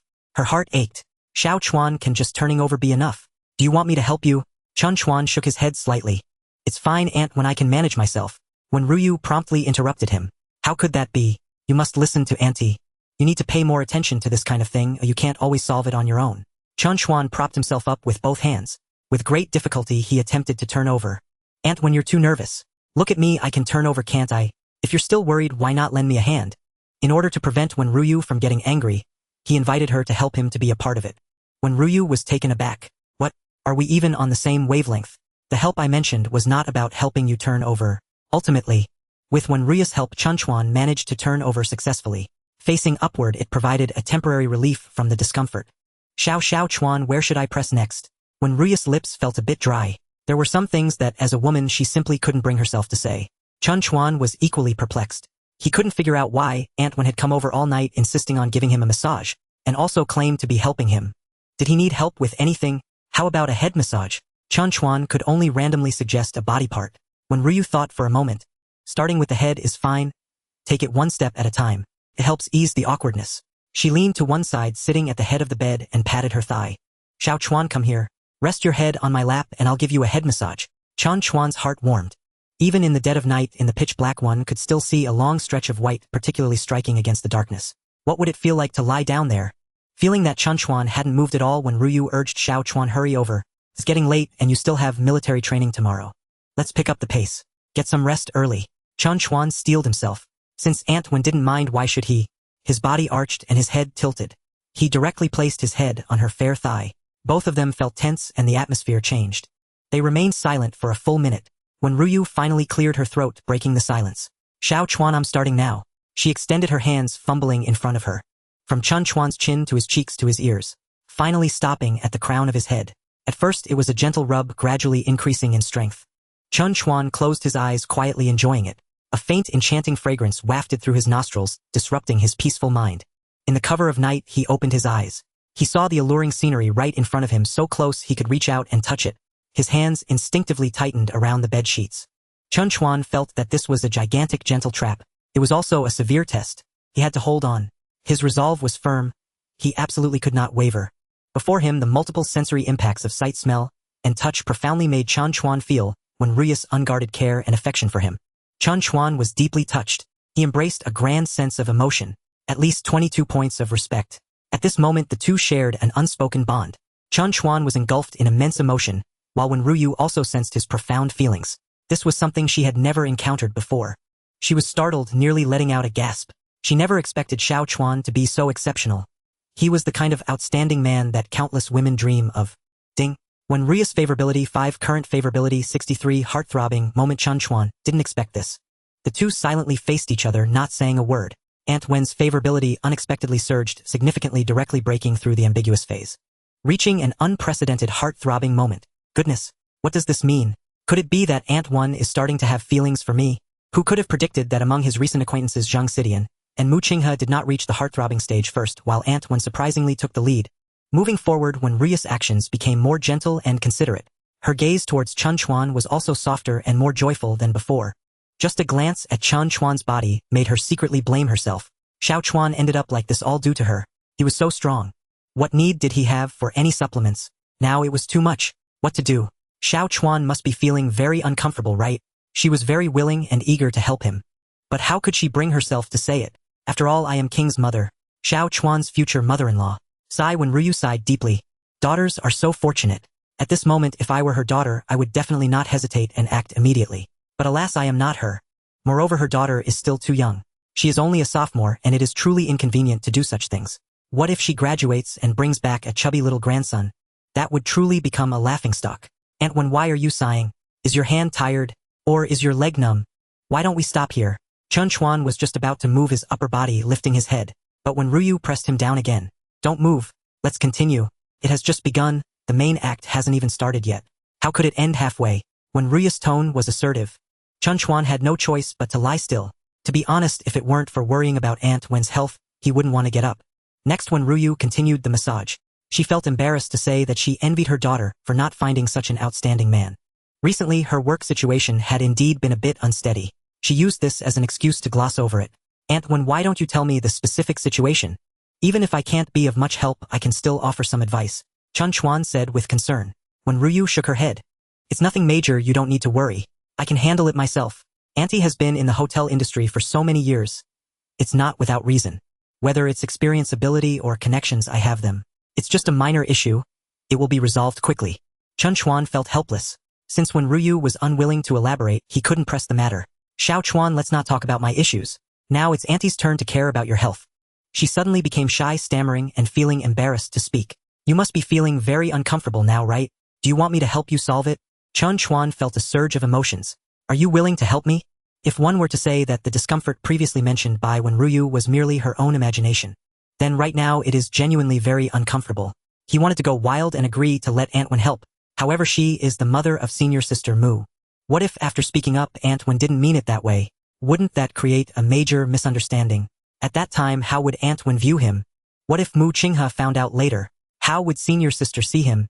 In their eyes, was he still a person? Aunt Wen treated him so well to the point of being meticulous. How could he let his thoughts run wild? Stay calm. Exercise restraint. At this moment, it was a true test of his composure. Additionally, regarding work matters, Chen Chuan always felt that Aunt Wen was hiding something. He sensed that it must be something significant. It's just that Aunt Wen was unwilling to elaborate, perhaps out of concern that it might implicate him. This reflects a simple adult mindset. Habitually, she wanted to protect herself. In her eyes, he was just a child like senior sister Mu. He needed her protection. In reality, when Ruyu had been extremely troubled during this recent period, the vice president of Kyushu International had repeatedly hinted at when Ruyu taking advantage of the fact that he was the chairman's nephew. He attempted to use underhanded means. If she refused, she faced various difficulties. His actions caused a great deal of trouble for her work. He even threatened her that if she didn't comply, she would be completely blackballed in the entire hotel industry. Yesterday afternoon, the vice president personally threatened her, giving her some time to consider. She had a week. If she missed the deadline, the consequences would be severe. When Ruyu was in great distress, despite her years of experience in the hotel industry and a vast network. However, after all, he was the chairman's nephew. She couldn't match his power. Even if the matter got out, the general manager wouldn't help her, a mere assistant. After all, the other party had a strong background. Everyone depended on the chairman's support. How could they not know which way the wind was blowing? Seeing that when Ruyu was unwilling to say more, Chen Chuan could only advise. Aunt Wen, if you are unhappy with your work, why not just resign? You can come work at my Yuranju directly. I can at least give you a vice president position. Once you are familiar with the business, I can hand over the entire Yuranju to you to manage. That way you won't have to endure various humiliations and can stay with senior sister Mu. Wouldn't that be perfect? When Ruya's eyes became moist, she was deeply moved. After so many years, it was the first time she had heard such caring, warm, and sincere words. Chen Chuan was the big boss of Yu Ranju. She believed that Chen Chuan was not just speaking casually. As long as she nodded, she could immediately take office as vice president. After a while, she could even directly become the top leader and sit on the general manager's throne. To be honest, this proposal was very tempting. She had worked in the hotel industry for so many years. Aside from being a small shop manager, she had always been a department head in five-star hotels. For example, the front office manager, room division director, and executive director. Let alone general manager, she had never even been a vice president. After so many years in the workplace, who wouldn't want to rise to the top in one leap? This little man in front of her could help her realize that wish with a single word. How could she not be moved? At this moment, she felt even more deeply the excellence and strength of Chen Chuan. Ding. When Ruya's favorability 3 current favorability 66 heart-throbbing moment. Oh my. Aunt Wen's favorability had already reached first place. Just now it had reached an unprecedented heart-throbbing moment. And now it was actually rising. Isn't this pace a bit too fast? Could it be that the first person he was about to win over would be the generous, tall, gentle, and intellectual Aunt Wen? Chen Chuan shook his head, not daring to think any further. What a sin. This was his future mother-in-law. He hadn't even gotten senior sister Mu yet. How could he overshadow the main event? This was clearly a mistake, a misallocation of effort. It was like picking the wrong watermelon, cutting the wrong rice, and harvesting the wrong wheat. This could lead to a serious problem. Xiao Chuan. When Ryu thought for a while and shook her head. Thank you for your kindness. Aunt knows you are worried about me. However, trust me, I can solve these problems. I have been in the hotel industry for so many years. I also have some of my own ideas. I have been at Kyushu International for 2 years now. The position of general manager assistant is very challenging. I don't want to give up so easily. If I can persist for another year or 2 learning and gaining experience, my abilities, vision, and mindset will all reach a new level. When that time comes, if you invite me to Yu Ranju again, I will have the confidence to help you manage it well. And repay you with an even better Yu Ranju. Chen Chuan smiled and nodded. Good. I look forward to that day arriving soon. Even though Chen Chuan no longer pressed her for details in his heart, he had already made up his mind. When the opportunity arose, he would definitely go see the place where Aunt Wen worked. No matter what, he wouldn't let Aunt Wen be bullied by others. As his favorability increased, when Ruya's heart and eyes were filled with thoughts of Chen Chuan. He seemed perfect in every way, outstanding in every aspect. Such a good son-in-law was truly hard to find even with a lantern. Without Chen Chuan's consent, when Ryu directly took one of Chen Chuan's arms and leaned against her chest, she massaged from his elbow all the way to his palm and fingers. Especially at a certain moment, their fingers intertwined and their souls collided fiercely. Chen Chuan's heart raced while when Ryu felt flustered. In the dark, their gazes seemed to collide, sparking brilliant fireworks. Snap, snap, snap. The quiet night. Outside the door, a sudden sound of slippers shuffled. Their hands jerked apart, and they simultaneously perked up their ears, listening intently to the commotion outside. Suddenly, the sound of slippers grew nearer. Chen Chuan thought to himself, it's so late, senior sister Mu wouldn't come knocking, would she? When Ryu was even more anxious. That little brat. What is she doing running around at this hour? Please don't come over. Unfortunately, what one fears most comes to pass. The sound of slippers circled the living room, ultimately stopping at Chen Chuan's door. Snap. The doorknob rattled. The two huddled in bed, nearly wrapped around each other. They held their breath, fearing that even a loud breath might alert Mu Qinghe outside. Tap. The doorknob moved again. Fortunately, the door was already locked and Mu Qinghe couldn't get in. Chen Chuan secretly gave Wen Ryu a thumbs up. Aunt Wen had foresight. If she hadn't locked the door in advance at this moment, even jumping into the Yellow River wouldn't clear their names. When Ryu tightly squeezed Chen Chuan's hand, urging him not to move around or make any noise. Her daughter was right outside. They mustn't let her know that she was hiding in Xiao Chuan's room, or even climbing onto his bed. If her daughter found out, she would have no face to live. After 2 minutes, there was still no sound outside. When Ryu was a bit puzzled, leaning close to Chen Chuan's ear, her breath fragrant. Xiao Chuan, has she left? Why is there not a sound at all? Chen Chuan turned his head, slowly leaning close to Wen Ryu's ear, wanting to whisper to her. Accidentally, he brushed against a piece of cool, smooth skin. Both of their bodies trembled at the same time. Did they just kiss? In the darkness, when Ryu's face instantly turned red to the roots of her ears. You! She wanted to get angry but couldn't bring herself to. She attempted to feign a loud reprimand but was too scared to do so. Outside the door, the daughter was watchful. The air seemed to freeze in place. A 10-second pause. Chen Chuan pretended as if nothing had happened. Continuing to lean close to her ear, he whispered, "Shoo! Lower your voice, she hasn't left yet." When Ryu jumped in surprise. In an instant, she forgot the little friction between them. How could this happen? It's been 2 minutes, she can't open the door, why hasn't she left? Could it be? Before Wenryu could finish, a sudden knocking sound rang out from outside. Bang! Bang! The crisp sound wasn't particularly loud. However, to Chen Chuan and Wenryu's ears, it was as thunder cracking in clear skies. Their body hair stood on end and their scalps tingled. Chen Shuedi, are you asleep? Why does a grown man lock the door when he sleeps? Mu Qing's voice sounded somewhat displeased. She continued to fiddle with the doorknob. Chen Chuan opened his mouth to make an excuse, saying he'd been sleeping. Whatever the matter was, they could discuss it tomorrow. Ugh! But Wenryu quickly covered his mouth with her hand. She whispered, think carefully before you speak. This girl is not so easy to fool. Only a mother knows her daughter best. If Chen Chuan didn't handle this well, it could easily arouse Mu Qing's suspicion. Chen Chuan nodded, contemplating for 3 seconds, pretending to have just been awakened. Mu Shuejia, is there something you need at this late hour? I already took a nap. Mu Qinghe said worriedly. Chen Shuedi, how can you still think about sleeping? My mom is missing. I'm really worried. Bang bang. She shook the doorknob again. Chen Shuedi, why does a grown man lock the door while sleeping? Open the door quickly, I'm almost dying of anxiety. I'm really worried about my mom. Wenryu beside him grabbed Chen Chuan tightly. Nervously shaking her head, she signaled Chen Chuan that he absolutely must not open the door. Chen Chuan's brain was racing, trying to think of a reason that would make the senior sister back off. Shuejia, he said. I have a habit of sleeping without clothes, so it wouldn't be proper for you to come in, right? This reasoning was quite powerful. That should be enough to brush it off, right? Unexpectedly, just as he finished speaking, Wenryu pinched his waist. Fortunately, he quickly covered his mouth. Otherwise, Mu Qinghe would have discovered something unusual. Antwen, why did you pinch me? Wenryu shot him a glare. How dare you even say that? A strapping young man lying on my daughter's bed without clothes. Do you think that's appropriate? Chen Chuan felt quite wronged. I'm just trying to get her to leave, right? It's not like I'm really not wearing any underwear. Outside the door, Mu Qing's face turned bright red. In her mind, an irresistible image of a handsome man sleeping peacefully surfaced. Just the thought of Chen Shuedi lying naked on her bed, wondering if tomorrow night she'd still be sleeping there. Would there still be traces of his scent lingering? After fantasizing for a long time, Mu Qinghe finally woke up from her daydream. Bang! Bang! The knocking resumed. Chen Shuedi, opened the door. I won't peek at you. My mom is missing. I'm really anxious. Stay with me for a bit, okay? Chen Chuan felt overwhelmed. How could this aloof school beauty be so different from her reputation? According to the norm. I already said I'm not wearing any clothes, shouldn't you be scared and run away? Still wanting to come in, was she really just afraid? Shuejia, I'm really not wearing any clothes.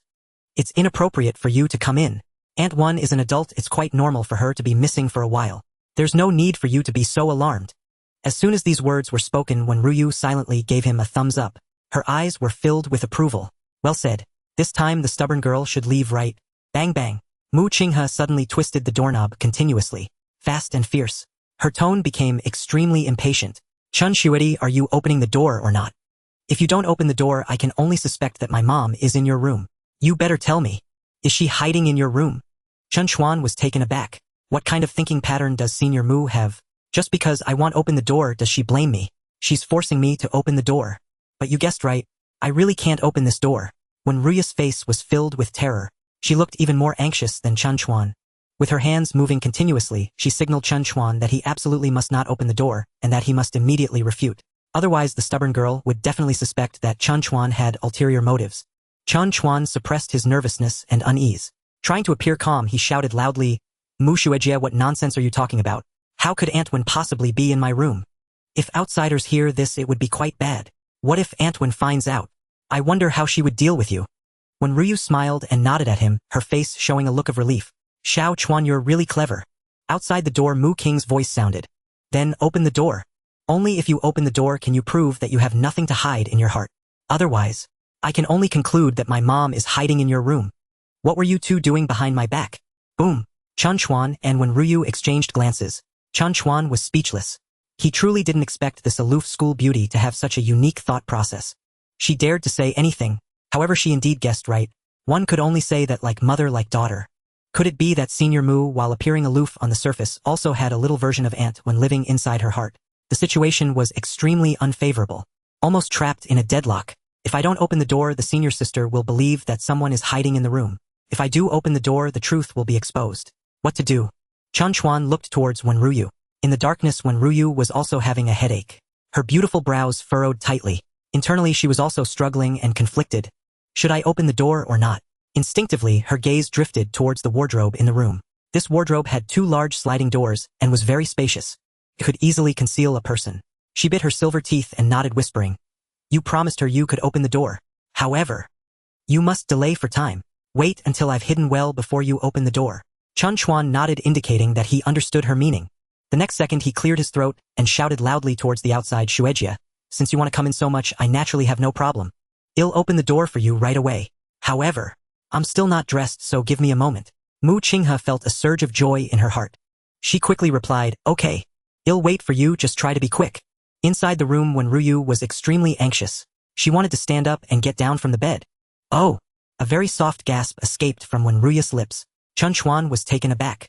He hurriedly whispered to ask, "Aunt Wen, what's wrong?" When Ruyu lowered her voice, slightly panting, "Xiao Chuan, my leg seems to have gone numb. I can't move, I can't stand up, can you help me?" Time is pressing.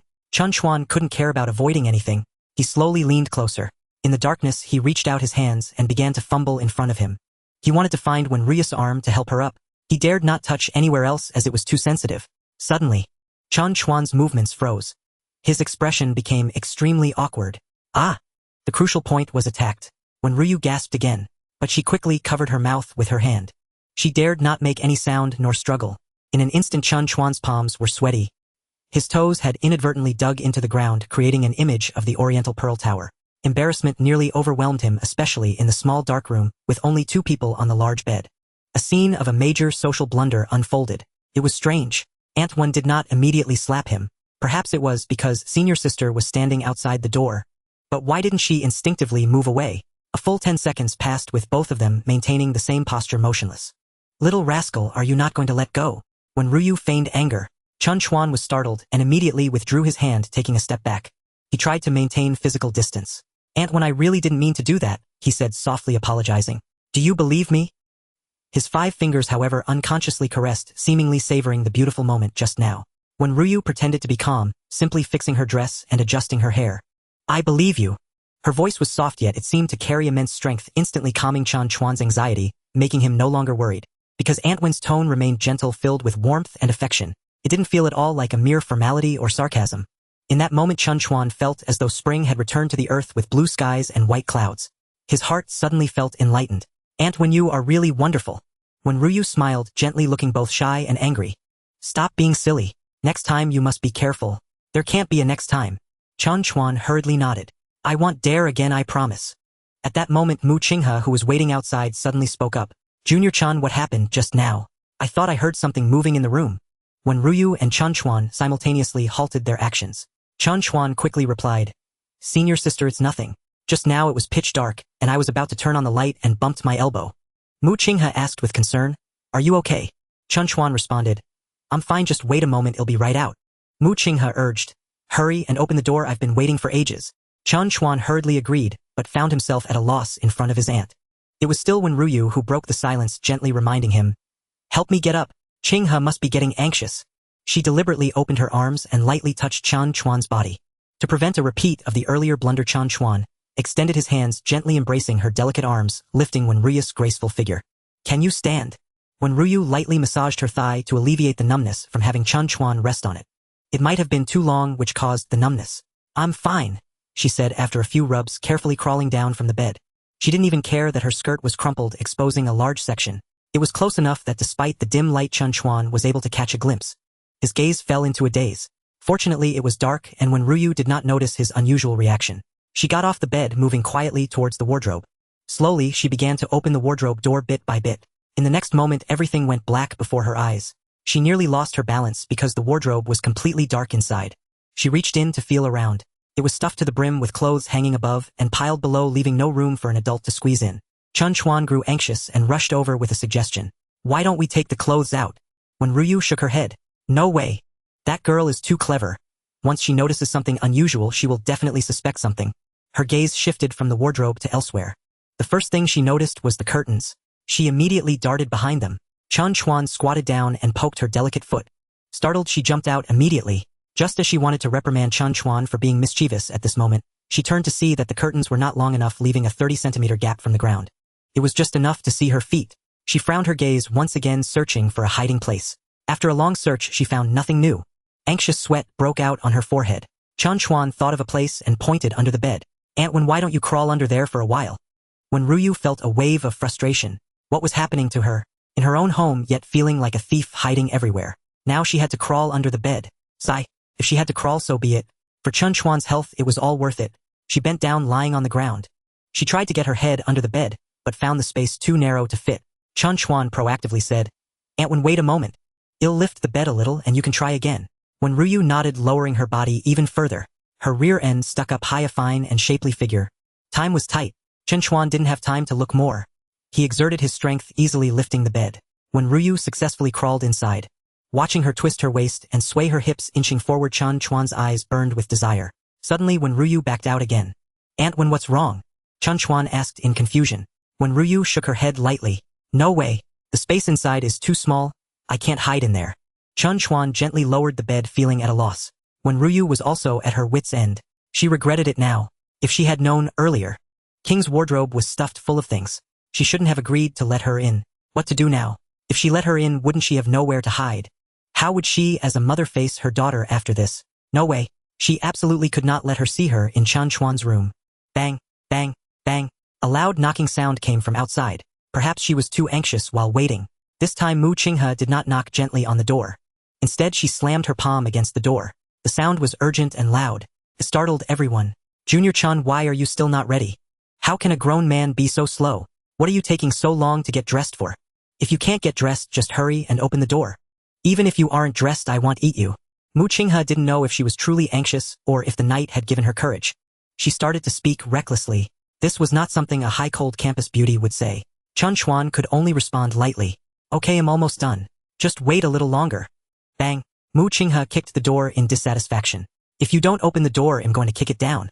At this moment, not only was Chen Chuan anxious, but when Ruyu was even more flustered. Gritting her teeth, she suddenly reached out, pushing Chen Chuan onto the bed. Immediately after, she quickly climbed on top of him. The momentum and posture indicated that she intended to take the initiative. Using force to assert herself. Using force to assert herself. What's going on? Chen Chuan was completely unprepared, his eyes wide open like copper bells. "Antwon, what do you want to do? Please don't be impulsive. Your daughter, Sister Mu, is still outside." When Ruyu didn't stop, instead she reached out and covered Chen Chuan's mouth to prevent him from shouting and alerting his daughter outside. Whoosh! When Ruyu suddenly lifted the blanket, zoom! With a strong push, she climbed directly onto Chen Chuan.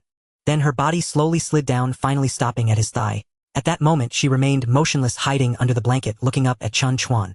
"Little Chuan, can you see me here? Can anyone spot me from the outside?" "Ah, just this." Chen Chuan was astonished and then suddenly realized. Wiping a cold sweat, he silently mocked, "Antwon, your actions are so intense. I thought you were going to.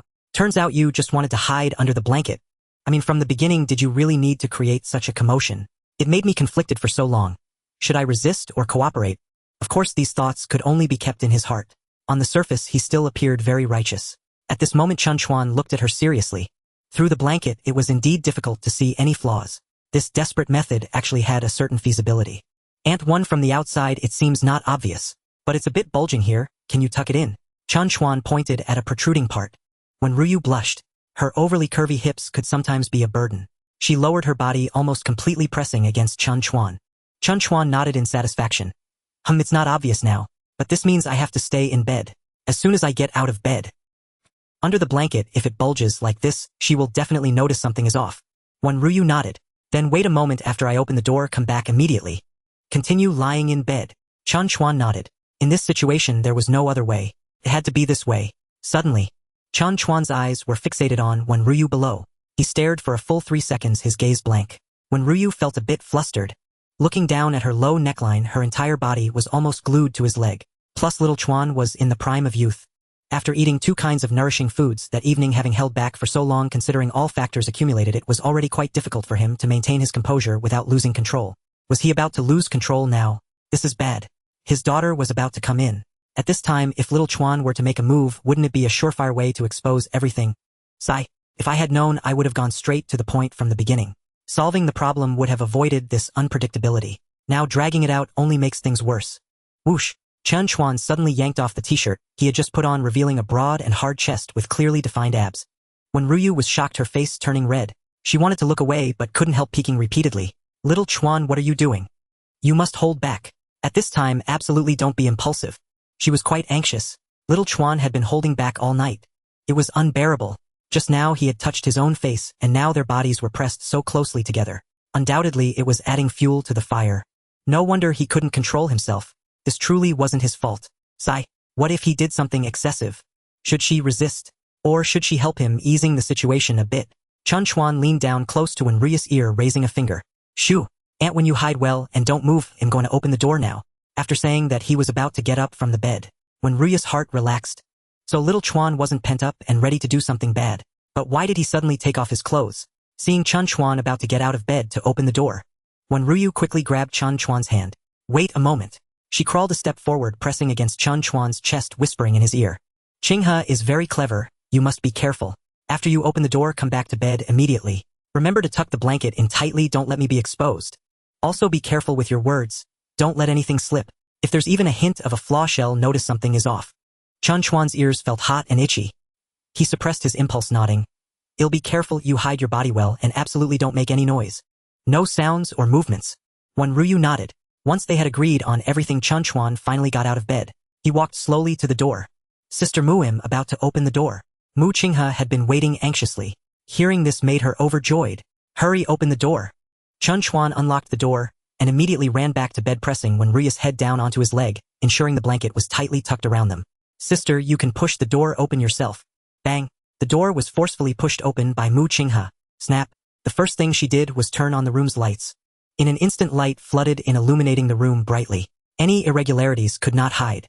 At this moment, Mu Qinghe was only wearing pajamas.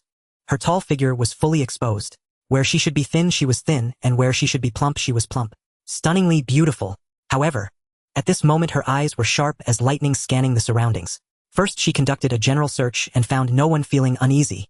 Second, she meticulously searched the room, looking everywhere, including the suspicious targets, the wardrobe, under the bed, behind the curtains, and even on the balcony where she peered out. At this time, Chen Chuan felt very conflicted. He felt relieved that he hadn't hidden in those places, yet was extremely worried about the impending crisis. He was certain that Sister Mu was treating his room as a key suspect to investigate. In this situation, she wouldn't let any suspicious places slip by. Next, wouldn't she search the bed and under the blanket too? After searching all around, finding nothing, Mu Qinghe with an unwilling expression said, Is my mom really not here? What nonsense are you talking about? How could Aunt Wen possibly be here? Am I that kind of person?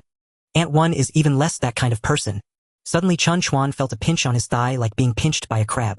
Ah! He exclaimed, almost using enough force to kick the blanket aside. Thankfully, Wenruyu promptly pressed down on the blanket, preventing an immediate exposure. Mu Qinghe looked at Chen Chuan in confusion. Chen Xueti, why did you suddenly call out? Chen Chuan secretly wiped away cold sweat. He feigned embarrassment, saying, Hee, it's nothing.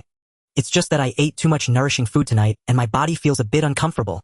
Mu Qinghe seemed to recall something, her fair face flushed with 2 red clouds. Wenruyu, hidden under the blanket, felt a wave of fear. Just now, when Chen Chuan mentioned her, it felt like he was being sarcastic. She felt angry and couldn't help but pinch Chen Chuan. But she forgot that she was currently lying on Chen Chuan's thigh. In one swift motion, she pinched the flesh of Chen Chuan's thigh. If her position shifted even slightly, wouldn't that be a huge joke? At this moment, Wenruyu suddenly realized how coincidental and awkward her current position was. In that instant, she didn't dare to move at all. Afraid of alarming her daughter in the room, and also afraid of touching something she shouldn't. Are you feeling unwell? Mu King's face was filled with concern as she hurried over, reaching out to check on him. I'm fine. Chen Chuan quickly waved his hand, steering the topic elsewhere. Senior sister, let's talk about Aunt Wen first. She isn't in her room. Could she have gone to the restroom? Mu Qinghe shook her head. I just checked, she's not inside. Chen Chuan deliberately redirected the conversation. Maybe she went out. A big question mark appeared above Mu King's head. That can't be. Why would my mom go out this late? Who knows? Chen Chuan casually made up excuses. Maybe she went shopping, or for a walk, or perhaps there was an urgent matter at work. Why don't you call and ask? Mu Qinghe found it reasonable. She turned around and headed outside to grab her phone and make a call. Just as she reached the doorway, she exclaimed, Oh no! Chen Chuan exclaimed again. Mu Qinghe turned back, concern etched on her face. Chen, what's wrong? Are you feeling very uncomfortable? Chen Chuan was both startled and panicked. He could only muster the courage to nod in acknowledgement. It's just a bit uncomfortable, but it's nothing serious. You should focus on finding Aunt Wen first. In his heart, he was continuously complaining about Aunt Wen's little hand causing trouble again. This time I didn't say anything wrong. I was just leading senior sister outside. How could that be wrong? Little did I know that under the covers Wenruyu was already sweating profusely from anxiety. She suddenly remembered that when she entered the room earlier, she had casually brought her phone inside. She had tossed it aside and now she had no idea where it was. Hiding under the covers, she couldn't go out to look for it, nor could she remind Chen Chuan that her phone was in the room. The worst part was that her phone was not turned off. If her daughter called and the phone rang in Chen Chuan's room, how would she explain that? Could she even clarify this? She would definitely be found out by Qinghe. So in her haste, she pinched Chen Chuan again. This time it was not accidental, it was intentional. Because she was under the covers, she didn't know whether her daughter had her phone with her. In case she did and picked it up to call, she would be caught on the spot. Pinching Chen Chuan was also to divert her daughter's attention. Unfortunately, she didn't know that Qinghe didn't have her phone at all. But it nearly exposed Chen Chuan. At this moment Chen Chuan couldn't care less about suffering an unjust disaster. He anxiously urged Qinghe to call and quickly find her mom. In the next second his gaze accidentally swept across the bedside table, instantly making his scalp tingle with fear. Sweat beads rolled down his forehead one by one. Oh no, Aunt Wen's phone was actually on his bedside table. Wasn't this a death sentence? If senior sister called, no amount of excuses could clarify it. Chen Chuan's unusual behavior immediately caught Mu Qing's attention. Chen, what's wrong? Why are you sweating so much all of a sudden? Chen Chuan was in a panic, but on the surface he remained very calm. He even played along and pretended to feel unwell. Furrowing his brow he said, I suddenly feel a bit unwell, but it's just a little discomfort. Before he could finish, Qinghe had already turned back and leaned against the bed. She reached out her right hand to touch his forehead. As Qinghe got closer, the beads of sweat on Chen Chuan's forehead multiplied. His heart was in turmoil. Indeed, this excuse, while effective, also ensnared him. Little did he expect that senior sister would care for him so much. She didn't rush to call her mom but came back to check on him directly. What to do? Being this close, any abnormality would be noticed by her. Moreover, Chen Chuan could even feel that Aunt Wen's body next to his thigh was already trembling. She was nervous at that moment when Ruyu was indeed curled up lying on the bed, not daring to move. However, her daughter was right by the bedside. A simple reach would allow her to touch her. Her heartbeat involuntarily quickened, pounding loudly. Her entire body trembled with anxiety. Instinctively, she spread her fingers and grabbed Chen Chuan's thigh. Ah! A high-pitched scream pierced through the roof. It was likely that both upstairs and downstairs could hear it. When Ruyu was startled, she quickly released her grip on his skin. Chen Chuan's complexion improved slightly, but Qinghe was startled by his scream and flinched. She took a big step back. Chen, what's wrong? Has it gotten worse? Chen Chuan naturally dared not fabricate his condition any further. Then he had a sudden idea. Senior sister, it's not worse. It's just that I feel uncomfortable. I can't be touched by women. Besides, you are a beautiful lady. I shouted out when I got nervous. If you just keep a little distance, it'll be fine. Qinghe believed him. She quickly took a few steps back, still not reassured, and retreated another 2 steps before finally stopping. Chun, if you're feeling this bad, do you want to go to the hospital? It'll take you to see a doctor. She stomped her foot. It's all Mom's fault for making you drink something so nourishing. Now look what it's done. You feel so uncomfortable because of it. Hearing this, when Ruyu under the covers gritted her teeth in anger. That little brat. How dare she speak ill of her mother behind her back. Just wait until I get out and settle this with you. Thinking about how Chen Chuan was made to suffer so badly by her, she immediately felt a pang of heartache.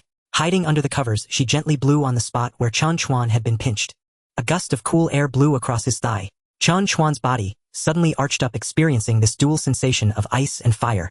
How could a robust young man withstand this? Qinghe thought her presence was affecting his condition. She immediately blamed herself. Is it my outfit that's making you uncomfortable? She tightened her sleepwear, trying to diminish her allure to Chen Chuan. Unfortunately, things went against her intentions. The tighter she pulled, the more some parts protruded. Chen Chuan, who was fine, could suddenly get into trouble. He quickly interrupted her.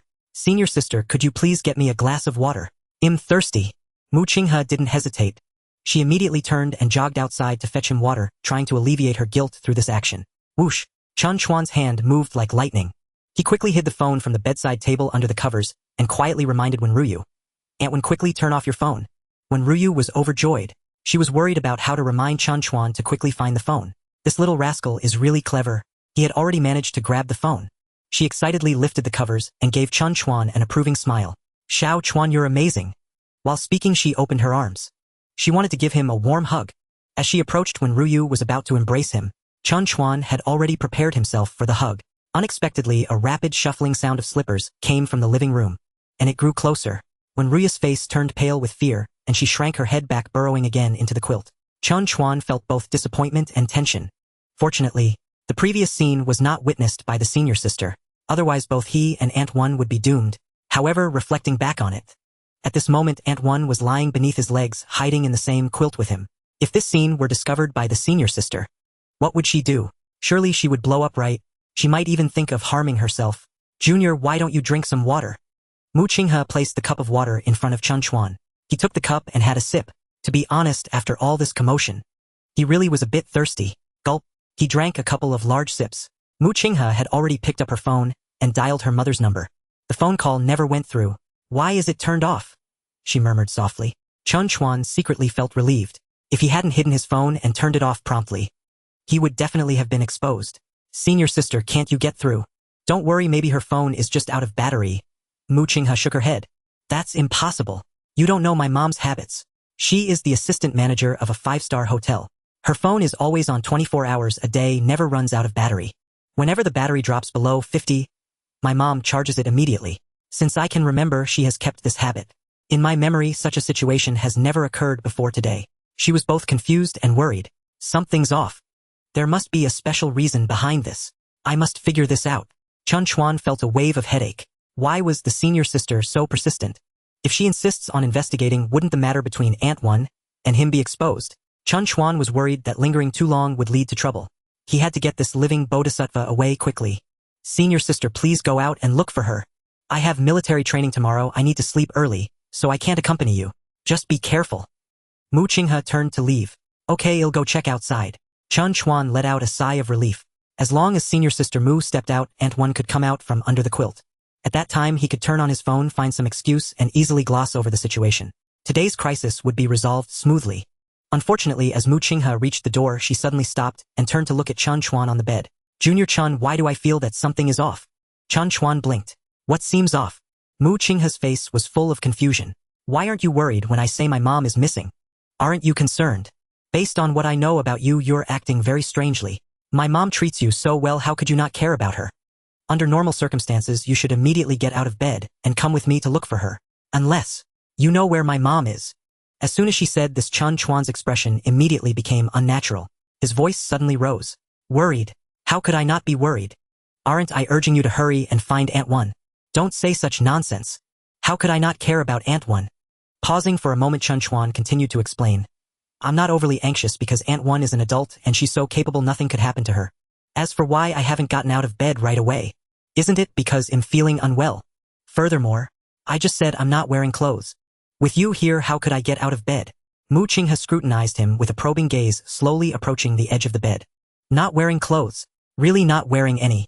As she got closer, Chen Chuan felt that the senior sister's gaze was off. He instinctively gripped the edge of the quilt tighter. Meanwhile, when Ruyu was even more anxious, this time she consciously did not pinch Chen Chuan's thigh, but instead directly hugged his leg. She held on tightly, seeking to alleviate her inner tension and fear. As Mu Qinghe drew nearer, Chen Chuan felt an overwhelming sense of urgency. Unable to restrain himself, he asked in surprise, Senior sister, what do you want to do?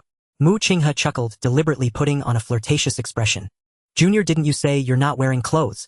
What do you think I want to do? Chen Chuan tightened his grip on the quilt. Senior sister, please don't act rashly. This is your home. Your mom could show up at any moment. Unexpectedly, Mu Qinghe was not worried at all. Instead, she looked very pleased. So what? My mom wouldn't mind. Hasn't she always wanted to bring us together? Today, I'm just fulfilling her wish. At that time, how could my mom blame me? Chen Chuan was dumbfounded. He had never dreamed that one day the perfect goddess in the hearts of all the boys at school, the aloof school beauty who kept everyone at arm's length, would say such things. Did the director give her the wrong lines? Isn't this the tone of a typical villain or rogue? How did it come out of the senior sister's mouth? Felt so out of place. When Ruyu, hiding under the quilt, was equally astonished to hear her daughter's shocking remarks. At the same time, she felt a sense of being trapped by her own words. What to do? This girl has gone mad. In the next second, she could be exposed. When Ruyu's heart raced like a drum, her breathing quickened. Because she was lying on the bed, her lips were close to Chen Chuan's thigh. The hot breath she exhaled brushed against him. It made Chen Chuan feel warm and itchy. At this moment, when Ruyu felt a wave of regret, if she had known the situation would turn out like this, she wouldn't have pushed so hard for a match. Holding him herself would have been quite nice. As she saw Mu Qinghe approaching, Chen Chuan quickly tried to persuade her. Senior sister, although Aunt One has always had that intention, but we are still young and must exercise restraint. Moreover, I'm not feeling well today, you can't act recklessly. Mu Qinghe's gaze swept over Chen Chuan's tightly gripped quilt. She stopped, her face showing a disdainful expression. Humph. Just teasing you. Do you really think I'm into you? Do you think I want to do something with you right now? Dream on. She waved her hand. Even in the future, if there's a possibility between us. Even if my mom agrees, you'll have to be tested for at least 3 years. I'm not that easygoing or irrational. Mu Qinghe took a step back, preparing to go out and find her mother. All right, you should rest. I need to head out to look for her. It's so late. Oh, my mom is outside. So I hope she doesn't encounter any danger. Chen Chuan's heart finally settled. This senior sister Mu was truly a little demoness who tormented people. If she didn't leave soon, he would definitely be driven mad by her. Senior sister, please remember to close the door behind you. Mu Qinghe responded, okay. In the next second, she suddenly turned around, took a few big strides back to the bed, and with a swish pulled back the quilt. Wow. Mu Qing's movement was extremely sudden. There was not a hint of warning. Just as Chen Chuan let out a sigh of relief and released the corner of the blanket, Mu Qinghe lifted it away in one swift motion. In an instant, his scalp felt like it was exploding. It's over. Everything is over. Let the whole world be destroyed. Chen Chuan couldn't bear to imagine. The next second, Mu senior sister witnessed the scene before her. Her most beloved mother was hiding beneath her junior's legs, nestled in the same blanket, their intimacy evident. What thoughts would she have? What would her reaction be? Would she go insane? Or would she rush into the kitchen, grab a kitchen knife, and chase after Chen Chuan? The atmosphere on site was extremely delicate. All actions came to a halt. It was as if time had frozen at that moment. Chen Chuan was focused on Mu Qing's reaction. However, after waiting for a long time, she showed no further movements, her eyes filled with astonishment. There was also a hint of indescribable expression. Surprisingly, she did not erupt in anger. There was no hysteria. This seemed a bit off. Was something wrong? Could it be that senior sister could not accept this cruel reality? Was she stunned on the spot? Had she gone mad? With a heart full of trepidation, Chen Chuan looked down. This situation seemed somewhat different from what he had imagined. The next second, Mu Qing's cheeks rapidly flushed red. Her face remained red even to the roots of her ears. Chen Jr., you are being a rogue. A glimmer of surprise flashed in Chen Chuan's eyes as the blanket was lifted. To his astonishment, he only saw his bare upper body. The lower half of the blanket was tightly pressed down. Mu Qinghe had not lifted it at all. His strong upper body completely left senior sister stunned. Instantly, he fell into a state of shyness. He appeared innocent on the surface but was secretly laughing inside. Senior sister, I reminded you earlier that I was not wearing any clothes. Why did you lift my blanket? Did you really want to? Mu Qinghe covered her face. Don't say that I didn't. Before Chen Chuan could ask further, she stamped her foot and fled the scene like the wind, disappearing from the room. Phew! Chen Chuan finally breathed a sigh of relief. Wow! When Ruyu lifted the lower half of the blanket and poked her head out. First, she patted her chest. That was too close. I almost got exposed. Then she chuckled. Xiao Chuan, you really have foresight. You took off your top in advance, scaring that girl away. Chen Chuan's gaze momentarily went blank, then he waved his hand and smiled. Antwon, please don't praise me. If it weren't for you tightly covering the lower blanket, both of us would have been eaten by senior sister. Speaking of which, you are really impressive. Alright, enough teasing. Shouldn't you hurry and close the door? What if that girl comes back again? Chen Chuan nodded, preparing to get out of bed. Just then footsteps approached rapidly outside. Chen Chuan's expression changed. When Ruyu was so frightened that she immediately lowered her head and burrowed back into the blanket, pressing down tightly. Chen Chuan also fumbled to help her keep the blanket secure. They tried their best not to reveal any flaws. A shadow flickered at the door. Sure enough, it was Mu Qinghe returning once more. Chen Chuan complained, senior sister, why are you back again? Am I not allowed to sleep all night long? Mu Qinghe was not angry, but rather smiling, even exuding a somewhat mysterious aura. She approached slowly, step by step. Chen Chuan instinctively tightened the edge of the blanket again to prevent this crazy girl from launching another surprise attack. Mu Qinghe smiled triumphantly. What? Chen Jr., are you afraid of me? Chen Chuan raised his neck. How could that be? If you don't mind, I can let you get into bed right now. Tomorrow I'll tell Antwon.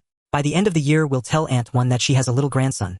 Mu Qinghe quickly covered Chen Chuan's mouth. Then blushing, she stepped back a distance. What nonsense are you talking about? I came in to ask you something. About my mom disappearing in the middle of the night. Don't you have any special thoughts? Chen Chuan looked puzzled. What thoughts could I have? It must be something normal, like going out to run errands or take a stroll. Could she possibly be going to steal something? As soon as the words left his mouth, he felt the flesh on his thigh being secretly attacked. He quickly shut his mouth. Unaware he had spoken out of turn. Someone was displeased. Hee. Mu Qinghe, however, clapped her hands and chuckled. Spot on.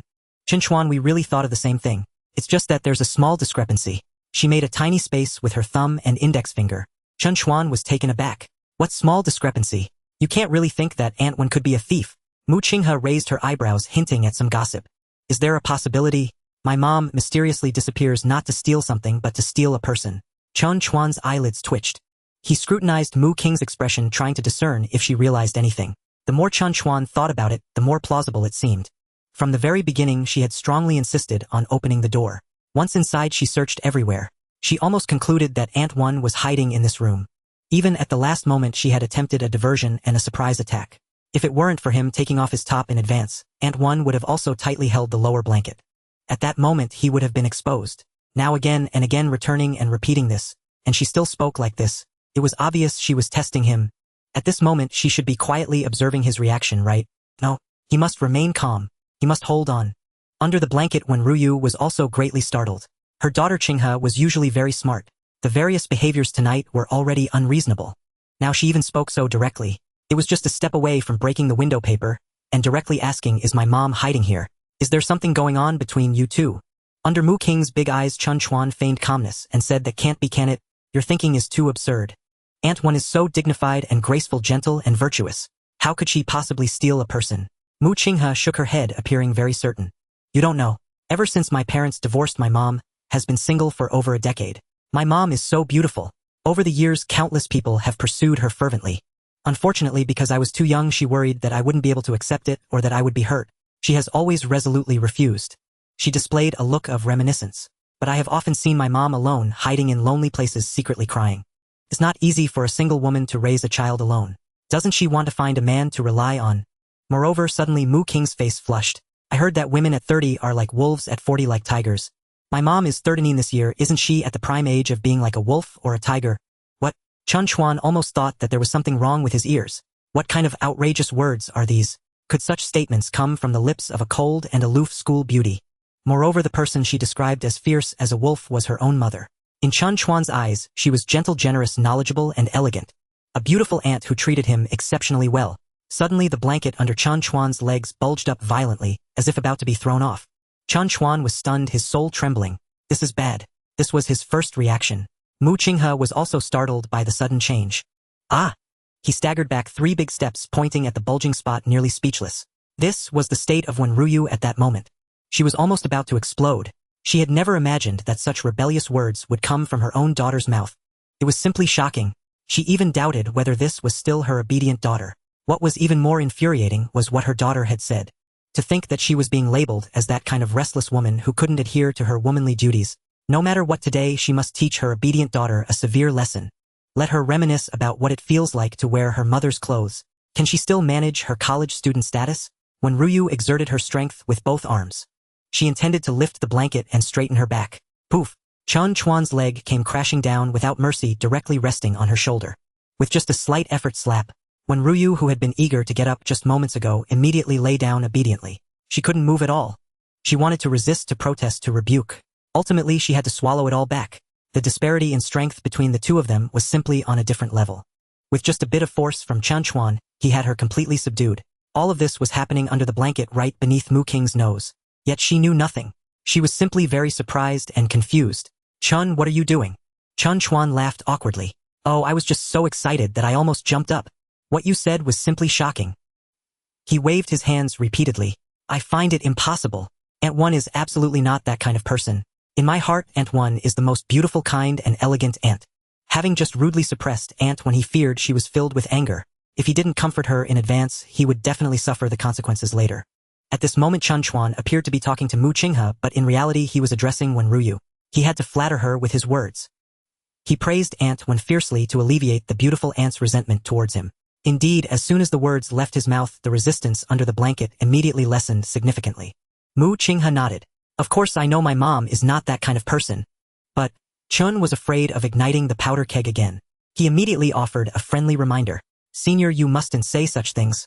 Aunt One is still your mom, you know that, right?" Chen Chuan looked intently at Mu Qinghe. This made Mu Qinghe feel a bit ashamed. She hadn't expected that Chen Chuan would protect her mother even more fiercely than she did. All her mother's care for him was not in vain. At least he still had a bit of conscience. "Chun, I certainly know she is my mom. But what I want to say is, after all these years I've grown up and mom can completely pursue her own happiness. Perhaps. Over the years she has long met someone she likes, but was just held back by my young age. Now she has finally let go of herself and accepted the other person. Or maybe, now that thoughts have been liberated, previously suppressed ideas suddenly resurface. She has someone she is fond of. It's not impossible. What do you think?" Mu Qinghe ranted, passionately expressing all her speculations in one go. But this made Chen Chuan anxious with sweat in his palms. Senior, oh senior, I want to save you, but you insist on throwing yourself into danger. You can't blame me. If you get punished later, don't blame me for not reminding you. What was most infuriating was that in the end she actually asked for his thoughts. Isn't this dragging him down too? Senior, I beg you to spare me. I really don't want to end up being dealt with by Ant-Wen alongside you. At this point Chen Chuan had already predicted that Ant-Wen below would definitely not be able to hold back. He wanted to burst out again. He immediately used his leg to control her. At the same time he spoke to dissipate her anger. Senior, I cannot agree with what you said. What you mentioned are just the thoughts of ordinary women. But, can Ant-Wen be an ordinary woman? She is the most special, most outstanding and greatest mother. Even if she faces difficulties, has needs or thoughts. For your sake, she will overcome everything. Because she cannot bear to see you suffer any harm. Not even a little bit she won't allow it. All these years. Hasn't she always insisted on this? Under the blanket when Ryu's eyes were moist, moved to the core. Chen Chuan's words struck right at her heart. All these years. As a weak woman she raised her daughter alone. She had to be both father and mother. She had to earn money to support the family while taking care of her young daughter. The bitterness of it all cannot be understood without personal experience. The reason she was able to overcome all difficulties was because of one belief. That is, everything is for her daughter. Her daughter is her lifeline. She is the only motivation for her to continue living. She would resolutely reject anything that was detrimental to her daughter. All these years, even her daughter couldn't understand her feelings. She never expected that Chen Chuan would understand her so well. Is this what it means to be on the same wavelength, a kindred spirit? Mu Qinghe listened to Chen Chuan's words, her eyes filled with tears, thinking about how hard her mother had worked over the years. She felt a surge of emotions. Sigh. Mom has had such a hard time all these years. She wiped her tears. Actually, I don't oppose her seeking her own happiness. After all, Mom has given so much for me over these 20 years. Yet she has never once thought even a little bit for herself. Let me ask you, how many 20 years are there in a lifetime? These words were spoken by Mu Qinghe with genuine emotion. It was clear that she was not just speaking casually. These were absolutely heartfelt words. Under the blanket when Ryu had already covered her mouth, tears flowed silently. These were tears of emotion, tears of excitement. She felt that all the hardships of these years were worth it at this moment. Her daughter did not suffer in vain. In her daughter's heart there was also herself. She was equally loved. Chen Chuan was very surprised. He never expected that Senior Mu would be so open-minded. Many children, upon hearing their parents wanted to remarry and find a partner, would strongly oppose it. They were not worried about their parents not living well, nor were they afraid of them being deceived. Rather, they were simply thinking about themselves, feeling that it was too embarrassing for their parents to seek a partner at their age. They only cared about their own pride. Selfish and self-centered, they did not consider how difficult it was for their parents to raise them. After so many years, when their children had grown up, they wanted to pursue their own happiness yet faced huge obstacles. For Senior Mu to think this way, it was certainly a good thing for Ant-Wen. Perhaps she didn't have to worry too much. Even if tonight's events were exposed, it wouldn't be a big deal. After all, Senior Mu was supportive. A mother pursuing her own happiness. Chen Chuan instinctively revealed a slight relaxed smile, which was keenly captured by Mu Qinghe. Her attitude changed immediately. Gone was the previous understanding and tolerance. She was like a child worried that her beloved toy would be taken away by someone else. Her eyes turned red. Chun, what are you laughing at? Why are you laughing so maliciously? Do you have some intentions towards my mom? Mu Qinghe suddenly changed her expression, catching Chen Chuan off guard. What is happening? I merely smiled. How can a cold school beauty get so emotional so easily? Just a moment ago she appeared magnanimous. How could she transform completely in the next second? Is she really angry? Heaven is my witness, I did nothing. Senior, what are you talking about? How could I have any thoughts about Ant-Wen? You can't falsely accuse a good person. Unfortunately, no matter how Chen Chuan explained at that moment, Mu Qinghe resembled a little girl whose beloved toy had been snatched away, refusing to listen to any explanation. She was convinced that Chen Chuan must have a problem. I don't care. You quickly say, do you know something? Or, is it you who hid my mom? Is there something unspeakable between you? The more Mu Qinghe spoke, the more she felt her speculation made sense. My mom has never gone missing. It's only tonight. You stayed at my house and she mysteriously disappeared. How can you say this matter has nothing to do with you? Mu Qinghe was extremely agitated, flailing her arms, suddenly lunging at him. I don't care. You quickly return my mother. The crazed Mu Qinghe was about to pounce on him. Once she reached the bedside and pressed a hand on the blanket, she would immediately realize something was amiss. Under the blanket, there was not just him. There was a living person. No matter how you hid or disguised, if you don't touch it, it's fine. As long as she pressed down a little, she would definitely discover that there was more than one person inside. Stop! At a crucial moment Chen Chuan shouted, nearly blowing the roof off. That voice combined with his formidable physique exploded like a grenade. The impact was tremendous. Even when Ruyu in the blanket was nearly scared out of her skin. If it weren't for Chen Chuan pressing down with his thigh, she would have definitely been exposed. Mu Qinghe was startled, her delicate body trembling, and instantly fell silent. Mu Qinghe, what madness are you in? Didn't I just have a meal at your house and stayed one night? If you don't want me to stay, just say so. Don't use Aunt One to make a fuss. Seeing that Senior Mu was no longer causing trouble, Chen Chuan gradually lowered his voice, though his tone remained serious and indifferent. If you continue to act up, I will leave immediately. I won't stay here to bother you. Really? It's so difficult even to get a good night's sleep here. It would be more comfortable to sleep at home. After saying that, he pretended to grab the blanket corner, preparing to throw off the blanket and get out of bed. Mu Qinghe was terrified. With a face full of panic, she waved her hands repeatedly. No, Chen Shuedi, don't go. Her voice already tinged with tears. I'm so sorry. I didn't mean to drive you away. I didn't intend to disturb your rest. You sleep. I'll leave now. You hurry and sleep. In order to avoid further angering Chen Chuan, Mu Qinghe apologized and quickly turned around, jogging out of the room. Before leaving, she even took the initiative to help close the door. Her attitude was very obedient. Phew, Chen Chuan let out a long sigh. Finally, it was quiet. I never expected this cold school beauty to be so troublesome when she went mad. Fortunately, I remained calm and assertive, successfully suppressing her. Wow. When Ruyu uncovered the blanket, revealing her head. Did that girl really leave? She looked towards the door, worried that her daughter would pull some trick again.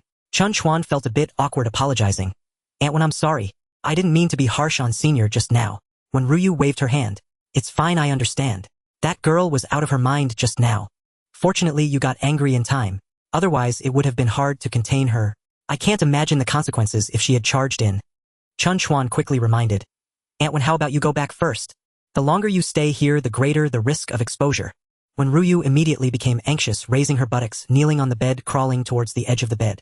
Halfway there, she stopped and turned to look at Chen Chuan. Hesitating, Chen Chuan hurriedly asked, Do you have anything else? When Ruyu pointed at a certain part of Chen Chuan's body. Is your body okay? It's all my fault, Auntie, for making you suffer tonight. Having hidden in a blanket for so long, she knew best how Chen Chuan's body was doing. Goodness, it must be quite uncomfortable. Without saying anything, it's clear he's been holding it in. Poor kid. After consuming a potent supplement, he's been tormented for so long. And yet, he has not received any relief. This must be tormenting, right? Chen Chuan awkwardly tugged at the blanket, covering himself again. Aunt Wen, I'm fine, so don't worry about me. Hurry and leave. To prevent Senior from coming back with another surprise attack. When Ruyu nervously glanced at the door, quickly sliding down the edge of the bed. She turned to leave, but after taking a couple of steps, she looked back at Chen Chuan. Hesitating, she said, Are you sure you don't need my help? If you change your mind now, I will lock the door and continue my task that I didn't complete tonight. Chen Chuan broke out in a cold sweat. Even at this time, Aunt Wen was still on his case. It's rare for her to care about his well-being. When Ruyu earnestly reminded, Xiao Chuan, you're still young. You must exercise restraint. You can't solve it yourself.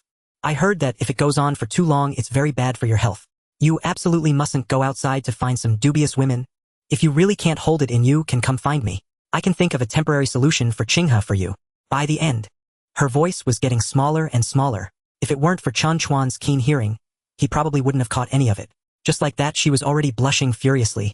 Covering her face, she dashed out of the room. Chen Chuan was left in shock. What did Aunt Wen mean by that? If there was a problem, could he really go to her? Oh my goodness. What a bizarre suggestion. Now Chen Chuan finally understood why Senior Mu had made those shocking statements earlier. All of this was due to her mother.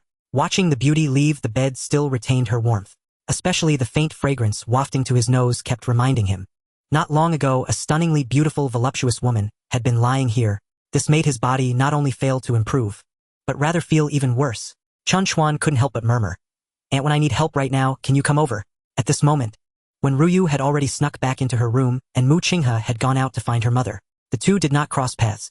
When Ruyu tidied up briefly and then opened her phone, she called her daughter immediately to prevent her from wandering too far, since it was unsafe at night. When Mu Qinghe returned, she kept asking where her mother had gone. She wondered if her mother secretly met someone. When Ruyu naturally denied it, only explaining that she had gone downstairs to buy some urgently needed supplies. However, Mu Qinghe refused to believe it because she had discovered two suspicious points. The first suspicion was that her mother said she went out to buy something. Yet she couldn't produce anything she bought. There wasn't a single new item at home. This was very suspicious. It was very likely that her mother didn't buy anything at all. She might not have even gone out. The second suspicion was even more crucial. Moreover, it happened to corroborate the first suspicion. The most critical point was that the second suspicion was related to Chen Chuan. Chen Shuidi had significant suspicion. The mother and daughter stood facing each other in the room. The atmosphere was extremely oppressive. Mu Qing's expression was serious as she stared into Wenruya's eyes. Mom, please tell me the truth. Just now. Did you in fact not go out at all? And were you hiding in Chen Zuidi's room? Mu Qing's words were shocking. They almost caused Wenruyu to drop the cup of water in her hand. She had been hiding under the blanket all night. She was lying next to Chen Chuan's thigh. It was a sight she could see but not partake in, leaving her with a dry throat. She was extremely thirsty. After downing half a cup of water, her thirst was slightly quenched. You brat, what nonsense are you talking? What does this have to do with Xiao Chuan? Don't let your imagination run wild. And don't drag Xiao Chuan into this. Facing her daughter, although when Ruyu was panicked, she appeared calm on the surface. She possessed a natural psychological advantage. In terms of experience, age, and status, she completely overshadowed her daughter. When it came to rebuttals, she spoke with unwavering confidence that left no room for doubt. Humph. Mu Qinghe, however, was unwilling to concede easily. She was determined, convinced that her judgment was not wrong. Mom, even though I can't guess where you are hiding, I can be certain that you have definitely been to his room. At that time, you were hiding in the room. When Ruyu felt a surge of guilt, yet she pretended to be indifferent and smiled lightly. Oh, are you so sure? On what basis do you make this assumption? Mu Qinghe closed her eyes, carefully recalling the times she had entered Chen Chuan's room. After about 10 seconds, she suddenly opened her eyes wide and said with utmost certainty, no doubt about it. I remember it clearly. In an inconspicuous corner of the room, I saw half of a red slipper, even though it was just one shoe and I only saw half of it. But I wouldn't misremember. At first I thought it was my slipper and didn't pay it much attention. Now seeing the slipper on your feet, she reached out and pointed at the red slipper on Wenruya's foot. I am very sure. That is not my slipper. It is your pair. When Ruyu instinctively retracted her crystalline toes. Despite her heart racing, she maintained her composure, pretending to be fierce. At this moment she knew she absolutely could not show weakness. Otherwise she would truly be unable to clear her name. She counterattacked, poking her daughter's forehead with her finger. I think you are truly crazy. How could my slipper possibly appear in your room? Moreover, Xiao Chuan is still sleeping in your bed. I clearly went out to buy something just now. How could I have gone to Xiao Chuan's room? The louder she spoke, the more reasonable she felt. This is the truth. You should think about it too. It must be your memory that has issues. Because this is simply unreasonable. Let me reason it out for you. She organized her thoughts. If the situation was truly as you remember, why didn't you recognize it back then? Why didn't you take the slipper out and ask Xiao Chuan on the spot? Don't tell me you didn't notice it at first. Do you dare say that you weren't highly tense and suspicious at that time? In such a situation, could you have overlooked any suspicion? She nodded, speaking with great conviction. Let me tell you, the truth of the matter is that you were obsessively thinking about whether I was in that room. So your memories were modified by your subconscious. Modified according to your expectations. She appeared impatient. I advise you to quickly extinguish this terrifying thought. If this continues, I really don't know what terrible thing might happen. It could lead to memory confusion, not being able to distinguish between reality and illusion. You might become a lunatic. After saying this, when Ruyu stopped paying attention to her daughter, it was as if this matter was entirely her daughter's own delusion. She felt no guilt, standing tall and unyielding. On the other side, after standing in place for over 10 minutes, Mu Qinghe was contemplating her mother's words. The more she thought about it, the more reasonable it seemed. She repeatedly asked herself, could it really be that my memory has issues? Mother is right. How could Mom and Xiao Chuan possibly have anything? It must be that I overthought it. Having illusions in my mind is dangerous. She shook her head, trying to shake these unreal images from her mind. Watching her daughter's actions and expressions, when Ruyu secretly breathed a sigh of relief. My daughter. I'm sorry. I shouldn't have scared you. I hope you don't get scared into developing any issues. The next morning, Chen Chuan woke up early, preparing to sneak away. Last night was truly absurd. He was afraid of seeing Aunt One and the senior sister, which would be awkward. However, when Ruyu was even earlier than him, upon seeing him come out of the bedroom, she placed the fried egg on the dining table. She cheerfully said, Xiao Chuan, you're up. I was just about to call you. We can't be late for military training. Quickly wash your face and brush your teeth. I made breakfast for you. Eat before going to school.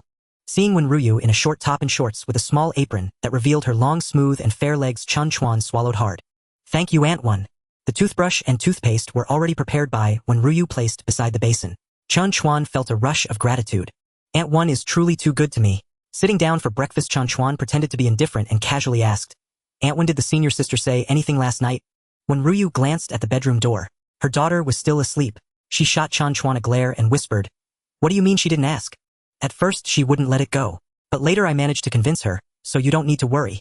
If she asks again in the future, just insist that I was never there. Chen Chuan nodded. The two exchanged a knowing glance and shared a meaningful smile. There was an unspoken understanding between them. Chen Chuan didn't want to be seen by the senior sister for now. He quickly took a few bites and waved goodbye to Wenruyu, making a hasty escape. Driving the imposing Mercedes-Benz G-Class, Chen Chuan headed straight for Jiang University. Little did he know that after a night of fermenting, Chen Chuan had already become a celebrity among the new students at Jiang University. Even many upperclassmen were stirred by the news. On the first day of military training, he fought 2 instructors and defeated them. The 2 veteran instructors were left impressed and convinced, especially at the end. Chen Chuan played a divine melody, with a blade of grass moving countless hearts. He became the new topic of heated discussion across the school. In the senior management department's girls' dorm, one of the campus beauties known for her sexy and fiery charm, Gao Hong, the tall campus beauty, overheard several roommates discussing a freshman. They spoke of how magnificent his music performance was, almost transcendent. Gao Hong naturally did not believe it. However, her greatest passion was music and singing. Her singing skills were exceptional. Coupled with her tall stature and stunning looks, she was revered as the most beautiful diva by countless fans and students at Jiang University.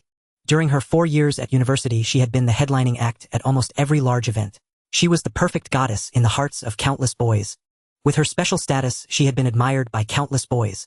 Yet no one had ever succeeded in winning this most beautiful rose of Jiang University. Today, upon hearing that someone performed music so brilliantly, Gao Hong certainly would not ignore it. Immediately, she developed a strong interest in this freshman. Is it really that impressive? Listening to everyone's boastful claims, it seems almost miraculous. Gao Hong remains skeptical. Indeed, there are geniuses, but are there really so many? The vast majority of so-called geniuses are ultimately proven to be fabricated, packaged pseudo-geniuses. They are merely the clumsy performances of those with ulterior motives. Gao Hong values talent. However, she will never be a fool to be manipulated by others. She must uncover the truth of the matter at the earliest opportunity. She personally inquires with several roommates about some details, asking about the specific circumstances at the time. For instance, what is the level of the freshman's playing skills? What is so extraordinary about him? Which academy, which department, which class is he from? What is his name? What does he look like? And so on. Unfortunately, these roommates also only know hearsay. They haven't seen with their own eyes. As for the specific information about that freshman, they are even more clueless.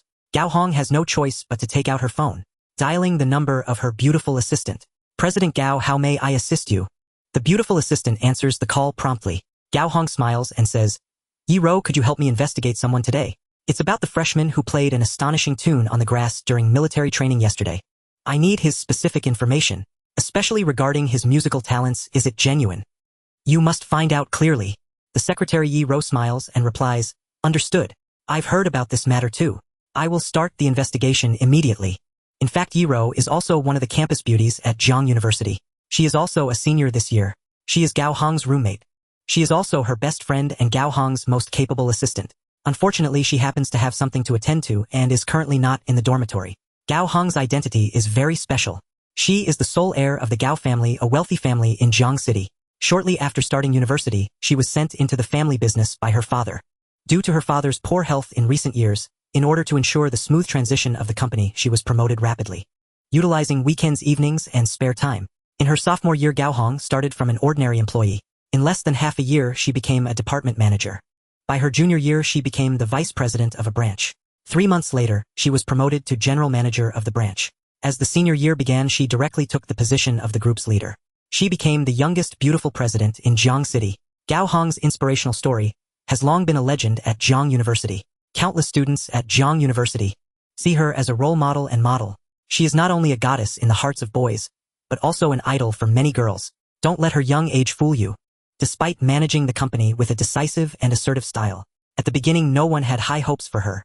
They believed the old chairman's decision to elevate Gao Hong to the presidency was the biggest blunder for the Gao Group. The group was on the verge of decline and faced a serious crisis. Unexpectedly, after Gao Hong took over the group, she implemented sweeping reforms, clearing out various incompetent and corrupt individuals from the past. She introduced a brand new competitive mechanism, revitalizing the entire group.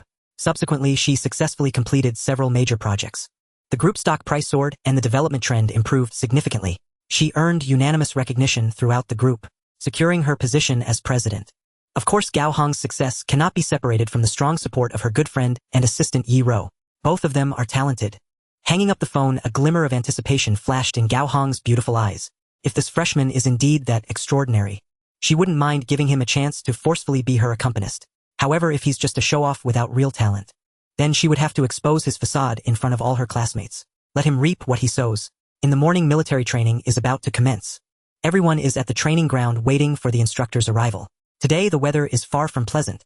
With the scorching sun hanging high in the sky, there isn't a cloud in sight and there's hardly any wind. By the time the morning training has yet to begin, everyone is already drenched in sweat. The two classes of industrial management are gathered together. Everyone is complaining about the heat. Feng Yishu shakes his stylish hairstyle but finds his hair soaked with sweat sticking together. Sweat beads are crawling down his forehead and cheeks. It's impossible to look cool. He looks towards Jin Shirho. San Jin, do you have any tissues? Jin Shirho wipes the sweat from his forehead. Helplessly shakes his head. Sun Yushan has long been overheated and is panting, rolling up his shirt to expose a section of his belly to cool off. Second brother, can you pay a little attention to your image? There are many girls around. Chen Chuan whispers to remind him. Sun Yushan chuckles and quickly pulls down his shirt to cover his belly button. At this moment, everyone sees the class flower of Class 1 Sun, Ying taking out a pack of napkins, elegantly wiping the sweat from her forehead and neck. Seeing this, a bunch of boys secretly lick their lips. The next moment, several bold boys approach her to borrow napkins, attempting to get familiar with Class Flower Sun. If they catch her eye and add her as a friend, wouldn't that be a stroke of luck? Among these boys, some are from Class 1, and some are from Class 2. Unfortunately, every brave warrior who rushes forward gets defeated. None succeed. The class flower has her pride as well. Not just anyone can catch her fancy. At this moment, Tan Haojia suddenly has a bright idea. Everyone has failed. If he can successfully borrow a tissue, wouldn't he be able to overshadow everyone? Especially Chen Chuan, that annoying guy who always puts him down. This time it's his best chance to turn the tables and suppress him. With his family background and good looks, winning over Class Flower Sun is surely a sure thing. Tan Haojia tidies up his clothes and hairstyle. He sneers at the few dejected losers. TSK, a bunch of poor losers thinking they can win over Sun Class Flower. Don't you take a look at yourselves? A group of boys is furious, glaring at him. Tan, what are you bragging about? You think just because you have a little money you can look down on others? Sun Class Flower would never look at people like you with different eyes. Tan Haojia, however, is full of confidence. That's hard to say. I believe that as long as I make my move, I can easily win her over. In this world, there aren't many who can remain unperturbed by money. Everyone is even angrier. Damn. I'm most annoyed by rich second-generation kids. They have no skills and only know how to throw money around. The key is that so many women bow down to money. I hope Class Flower Sun isn't one of them. Under everyone's watchful gaze, Tan Haojia strikes a pose he thinks is the most handsome, appearing in front of Sun Ying. Me. Jin Shirho scratched his head, pondering for a long time. Finally, he had a glimmer of insight. He suddenly realized that Brother Chuan indeed had keen eyes. This Sun Ying is certainly not an ordinary person. She even took the initiative to deliver water to Xiaoyang. How do you think she would choose? As expected. At first, Sun Ying wanted to refuse, wearing a cold expression. She was completely aloof. However, when she looked up, she realized it was this young master. Her eyes lit up. Tan Haojia's family was a wealthy magnate in Jiangcheng, a bona fide rich second generation. She immediately changed her mind. The expression on her face switched instantly, seamlessly. She pretended to be reserved yet smiled sweetly. This pack of tissues has 2 left. I'll give them all to you. Originally quite anxious, Tan Haojia's expression was ecstatic at the moment he caught the tissues. His brows danced with joy. Thank you, Sun Banhua. I'll treat you to a feast sometime. Sun Banhua's actions greatly wounded the hearts of all the boys. Especially for those few losers, their hearts shattered into pieces. Why did she ignore them when they asked for help, yet greeted Tan Haojia with a smile? This world is too cruel. Must all beauties only belong to the wealthy? Are we ordinary people not worthy of having? With the demeanor of a victor, Tan Haojia strutted back to Class 2. He flaunted in front of the group of losers. Of course, he didn't forget to glance at Chen Chuan. How about that? Just because you all can't doesn't mean I can't. Sun Banhua has an eye for talent. She knows very well that I am not on the same level as you all. This guy really made Tan Haojia look good. Almost all the boys felt a mix of envy and jealousy, yet they had no words to say. Facts speak louder than words. Others couldn't borrow tissues, but Tan Haojia had immediate success. This is the charm of money. Tan Haojia was utterly useless. Yet there was one thing he did right. That was being born into a wealthy family. The crowd sighed in dismay. Chuan Guo, are you just going to watch this guy show off in front of you? Jin Shirho was furious. Chen Chuan smiled faintly. This small scene isn't worth my involvement. He pointed with his finger. Look over there. Isn't a good show about to start? Jin Shirho turned in confusion. Following Chen Chuan's finger, he looked over. Sure enough, a handsome guy stepped out from Class 1. Jin Shirho focused his gaze. It was none other than his former rival, Xiaoyang, from the neighboring dormitory. Young Master Xiao walked directly to Sun Ying. He told her everything about Tan Haojia's embarrassing performance in the class meeting. In summary, this guy was nothing but scum, a complete waste. Full of lies and devoid of empathy. His character was extremely poor. Of course, there was one more crucial piece of information that was the main factor in changing the situation. Upon hearing this, Sun Yingying immediately became furious. She chased after Tan Haojia, snatched her tissues back, and instead of putting them in her pocket, disdainfully tossed them into the trash can by the roadside. Tan Haojia, I won't go eat any big meal with you. In the future, please don't disturb me again. This move from Sun Yingying directly left Tan Haojia dumbfounded. What was going on? Just a moment ago she was very enthusiastic, and in the blink of an eye she was this dismissive. He felt. Everyone looked at him as if he were a clown. Chen Chuan smiled slightly. Young Master Xiao was quite filial. At the critical moment he still had some sharp insight. Tan Haojia was under tremendous shock. His eyes reddened as he glared at Chen Chuan. What are you laughing at? Are you happy to see me embarrassed? If I can't, do you think you can? You have the ability. Why don't you try borrowing a tissue from Ban Hua? As soon as the words left his mouth, the pupils of the crowd widened simultaneously, all looking towards the back of Tan Haojia, as if they had seen something incredible. At this moment Tan Haojia also sensed something was off. Why was everyone looking behind him? He turned around abruptly. He saw a shocking scene. Sun Ban Hua, who had just humiliated him, was not going back to class 1, but was walking over to class 2. She still held an unopened pack of new tissues in her hand. Tan Haojia's first thought was, could it be that Sun Ban Hua had changed her mind, knowing his worth? Had she come back to curry favor with him? A brilliant smile blossomed on his face. But then, Sun Yingying brushed past him. She walked straight to her arch-nemesis Chen Chuan. How could this be? Tan Haojia was almost doubting his life. Sun Yingying had just rejected him and even humiliated him. Now she ran over to please Chen Chuan. Why? He couldn't make sense of it. In fact, Xiao Yang not only belittled Tan Haojia to nothing, but also heavily advertised Chen Chuan. His thought was that even if Chen Degu looked down on Sun Yingying's looks, she was still a little beauty. No one would despise having more people who liked them, especially since she was a youthful and beautiful girl.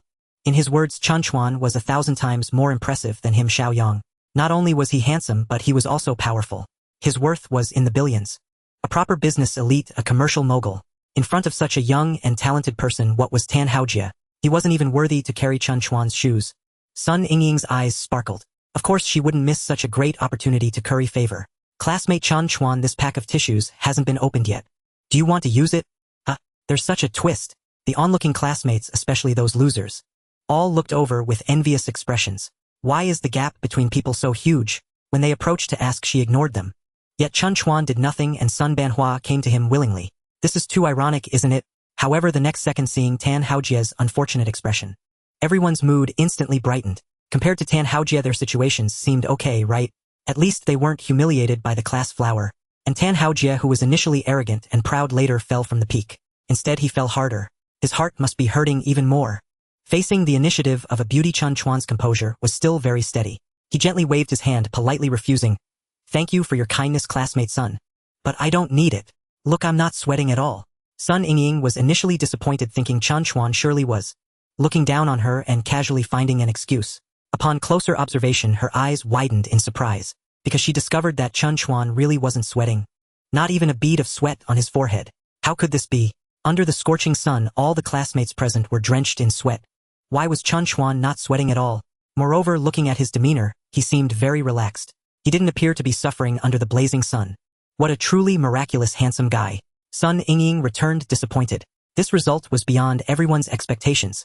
The class flower took the initiative to offer tissues, yet someone refused. Others sought and could not obtain. Chen Chuan actually rejected without hesitation. What a pity. Almost all the boys sighed in regret. Sun Yushan thought to herself, if it were her, she would surely accept joyfully. Then, like worshipping a Buddha, carefully send Sun Ban Hua back. This is the correct attitude. Chuan Gu really doesn't understand how to cherish beauty. Tan Haojia was also gloating. Originally, Sun Yingying had taken the initiative to approach Chen Chuan. He felt a mix of envy, jealousy, and hatred. His heart was sour and bitter, a blend of emotions. Now seeing Chen Chuan actually refuse Sun Ban Hua, he couldn't help but clap in laughter. What a fool. A beautiful woman taking the initiative to throw herself at him. How could there be a guy who didn't want her?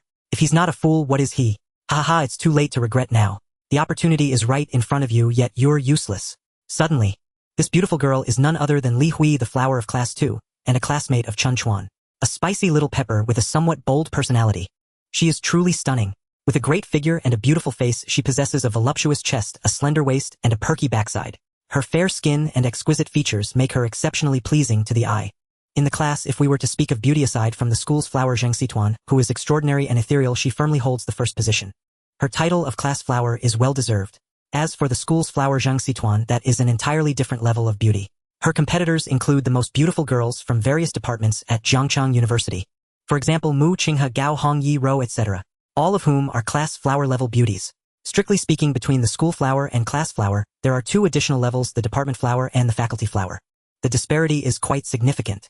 Li Hui swayed her petite waist and approached Chen Chuan with a smile, enthusiastically handing him a pack of wet wipes.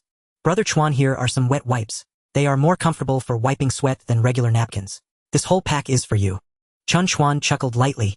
I don't need them. He was about to wave his hand and repeat what he just said. Unexpectedly, Li Hui grabbed Chen Chuan's hand and forcefully stuffed the wet wipes into his palm. In the end, she waved her hand, leaving him with a captivating view of her back. No thanks. As expected of a little pepper, her enthusiasm is hard to refuse. This scene once again astonished everyone. Another class flower had shown kindness to Chen Chuan. Such public displays of affection were akin to openly throwing oneself at him, provided he agreed. The next step would undoubtedly lead to embracing the beauty. However, this lucky guy Chen Chuan surprisingly wanted to refuse again. Did he not realize how many men were eagerly hoping for a girl to look at them differently? Let alone a class flower-level beauty. Many ordinary boys wouldn't even dare to dream of such a thing. Chen Chuan's three roommates were almost immune to what was happening before their eyes. They understood Brother Chuan's prowess. What is a class flower? Even the school flower actively came to him, bringing breakfast and making his bed. Tan Haojie watched in disbelief as two class flowers showed kindness to Chen Chuan, while he himself couldn't even manage one. The gap was simply immense beyond comparison. Doubts started to arise in his heart. Did he still have hope to salvage his face and outshine Chen Chuan? On the other side, Sun Yingying from Class 1 noticed Li Hu's actions and felt regret. If she had known earlier, she would have been more assertive and handed him something herself. Or directly wiped his sweat. Wouldn't that have been even more effective? Alas, she missed the opportunity to get close to the handsome and wealthy guy. Suddenly, the only big school flower present, Zhang Xituan, walked over. Brother Chuan, it's really sunny today. Do you want to apply some sunscreen? The cute and charming Zhang Xituan appeared particularly obedient and sweet in front of Chen Chuan. Her voice was laced with sweetness, making Chen Chuan feel overwhelmed. What a joke. With his physique, was he worried about sun exposure? Moreover, as a grown man, being asked in public whether he needed sunscreen felt quite embarrassing. He felt awkward. He was 100% real man, a tough guy. Xituan, I don't need it. He quickly waved his hand. You can keep it for yourself. Zhang Xituan pouted, her face filled with disappointment as she lowered her head. Seeing this scene, many boys couldn't help but speak up. Zhang School Flower, we are also afraid of the sun. Why don't you ask us? Since Chen Chuan doesn't need it, just give it to us. We definitely won't let you down. Zhang Sichuan's face turned bright red as she lowered her head, pretending not to hear. Li Hui, however, wouldn't let these guys off easily and stood up aggressively. With a fierce glare, she shot back at them. Just you. You want Sichuan's sunscreen? How dare you even speak? Go look in the mirror more often. One by one, uglier than Zhang Fei and darker than Li Kuei, what's there to put on? I think getting some sun is pretty good. Maybe it could even cover the freckles and acne on your faces. Li Hu's sharp tongue was indeed powerful. With just a few words, she rendered these guys speechless. The scene erupted in laughter, causing these guys to shrink back, feeling defeated within. Their envy and jealousy towards Chen Chuan had reached a peak. Two class flowers had shown kindness one after another, yet this guy was indifferent. He completely ignored the goodwill of the beauties. Now it was even worse. He dared to refuse the kindness of Zhang, the big school flower. What right did he have? While everyone else was single, he monopolized so many quality resources all to himself, yet he didn't cherish them, wasting them instead. Did he not have any sense of awareness? Beauties are to be cherished and loved, not to be taken for granted and discarded. What's even more despicable is that these beautiful girls are unattainable for us ordinary boys, yet he treated them so casually. Didn't his heart ache? Did he not know how much we longed for such attention? Perhaps feeling the condemnation of the crowd, a faint smile appeared on Chen Chuan's face. Xituan, why don't you give me a little? Zhang Sichuan's expression instantly transformed from disappointment to joy, her sweet face radiating an even more enchanting glow. She opened the sunscreen bottle in her hand, her mind turning as she came up with a new idea. Brother Chuan, it's inconvenient for you to apply this sunscreen yourself. Let me help you apply it. To bolster her persuasion, Zhang Xituan added. Just now it was Li Hui and I helping each other apply it. Without waiting for Chen Chuan's consent, or rather without waiting for him to object, she directly took action and began applying the sunscreen. She applied it all over his arms, face, and neck. Zhang Xituan appeared very serious, but in reality her heart raced and her mind was adrift. The intense scent of hormones left her dazed. She didn't even know why she was being so bold. Even her best friend Li Hui was left dumbfounded. My goodness, when did our Xituan become so brave? just jumped right in. She hadn't even dared to touch him herself, yet Zhang Situan had done it all. The boys from both classes were almost in shock. This scene. They probably wouldn't even dare to think of it in their dreams. Yet Chen Chuan had given them a vivid lesson in reality. Watching Chen Chuan, they couldn't help but envision themselves in his place. If it were them being pampered instead of Chen Chuan, what kind of experience would that be? The school flower was so close, using her delicate white hands to caress their cheeks, revealing an absolutely stunning face. What they could smell was a faint, alluring fragrance, and what they could feel was soft, smooth skin. Refreshing. The school belle personally helps apply sunscreen. Who wouldn't want such treatment? For a moment, all the boys on site imagined themselves as Chen Chuan, each one squinting their eyes, enjoying the moment. The girls imagined themselves as Zhang Situan. What they experienced was an even more intense pleasure. Chen Chuan's sunny handsomeness is undeniable. He is undoubtedly the most distinguished handsome guy of Zhang University. I've heard he is also very wealthy. A quality boyfriend like him is hard to find even with a lantern. Otherwise, why would the two top beauties and Zhang school belle all rush towards him? As an ordinary girl, I simply lack the courage. I also lack the qualification to leap at Chen Chuan. It's still okay to think about it in my heart, right? My hands brushed against his cheek, sliding down his neck, feeling the firm muscles of his chest. Below that there are hard 8-pack abs. I must admit, girls' imaginations are more delicate and explosive than boys. That picture is daring and wild. It's not appropriate to describe it further here. When the sunscreen was finished, Zhang Situan was almost exhausted. With Li Hu's support, she walked to the side to rest. Yet Chen Chuan seemed unfazed, standing tall and spirited. Awesome. Jin Shihao gave a thumbs up and approached with envy. Brother Chuan, you're really impressive. I feel like the plow cow is fine, but the field is messed up. Doesn't that seem a bit unreasonable? Chen Chuan lightly punched him. Get lost. Don't talk nonsense. Don't casually joke about Zhang school belle. Jin Shihao's expression changed, becoming a curious baby. Brother Chuan, quickly tell me, what was it like just now? Chen Chuan helplessly replied. What feeling? Jin Shihao exaggeratedly mimicked the posture of being served by a beauty. The belle of Zhang University personally applied it for you. This feeling. Before he could finish, Chen Chuan already waved his hand, saying, Are you also here to stir things up? To be honest, I really didn't want to apply this stuff. My constitution doesn't need it at all. Besides, what does a big man need sunscreen for? He sighed. My lifelong reputation has been ruined by Situan. Jin Shihao's eyes widened. He was completely speechless. Next to him, Feng Yishui and Sun Yushan had the same expression. Oh my god. Is there still any justice? We long for it, yet he complains about everything. Can you not be so pretentious? Can you let us have a bit? We dream of wanting it. At this moment, in all the boys' hearts, Tan Haojia's behavior of borrowing tissues was simply self-humiliation. Compared to Chen Chuan, he is just a real-life clown. He doesn't need to do anything, just waits for beauties to come to him. Wanting to refuse, yet being forcibly pushed back by a beauty. This treatment the boys wouldn't even dare to dream of. Tan Haojia regretted it deeply. Knowing Chen Chuan is wealthy and handsome, he must be very popular with girls. How could he provoke him in a field he excels at? Thinking about it, what advantages do I have that Chen Chuan lacks? Got it. Military training experience. Today is the second day of military training, and we haven't started formation training yet. Yesterday they only taught the basic standing posture. The rest hasn't been taught yet. It's just the right time to take advantage of it. During high school, he had participated in a military training summer camp. This is an advanced summer camp that only children from wealthy families can attend. The fees are very high. The instructors were also of high caliber, all elite veterans. At that time, there were more than 100 trainees. Tan Haoji's results ranked second. He received high praise from the instructors, who said he was a good seedling suitable for military service. Tan Haojia had always taken pride in this. In today's occasion, this is a great opportunity for him to showcase his talents. Tan Haojia, filled with confidence, walked up to Chen Chuan. Chen Chuan, you always consider yourself awesome. Today I challenge you. Do you dare to accept? Chen Chuan didn't want to pay attention to this boring guy, who always liked to provoke for no reason. In reality, he was very weak. Not worth mentioning at all. Chen Chuan had no interest in bullying him, snorted coldly, and directly ignored him. Tan Haojia was furious, his nostrils flaring. Chen Chuan, are you scared? Our omnipotent young Master Chen is actually afraid. Seeing Tan Haojia's arrogant demeanor, several roommates could not hold back their faces flushing with anger, their breaths becoming heavier.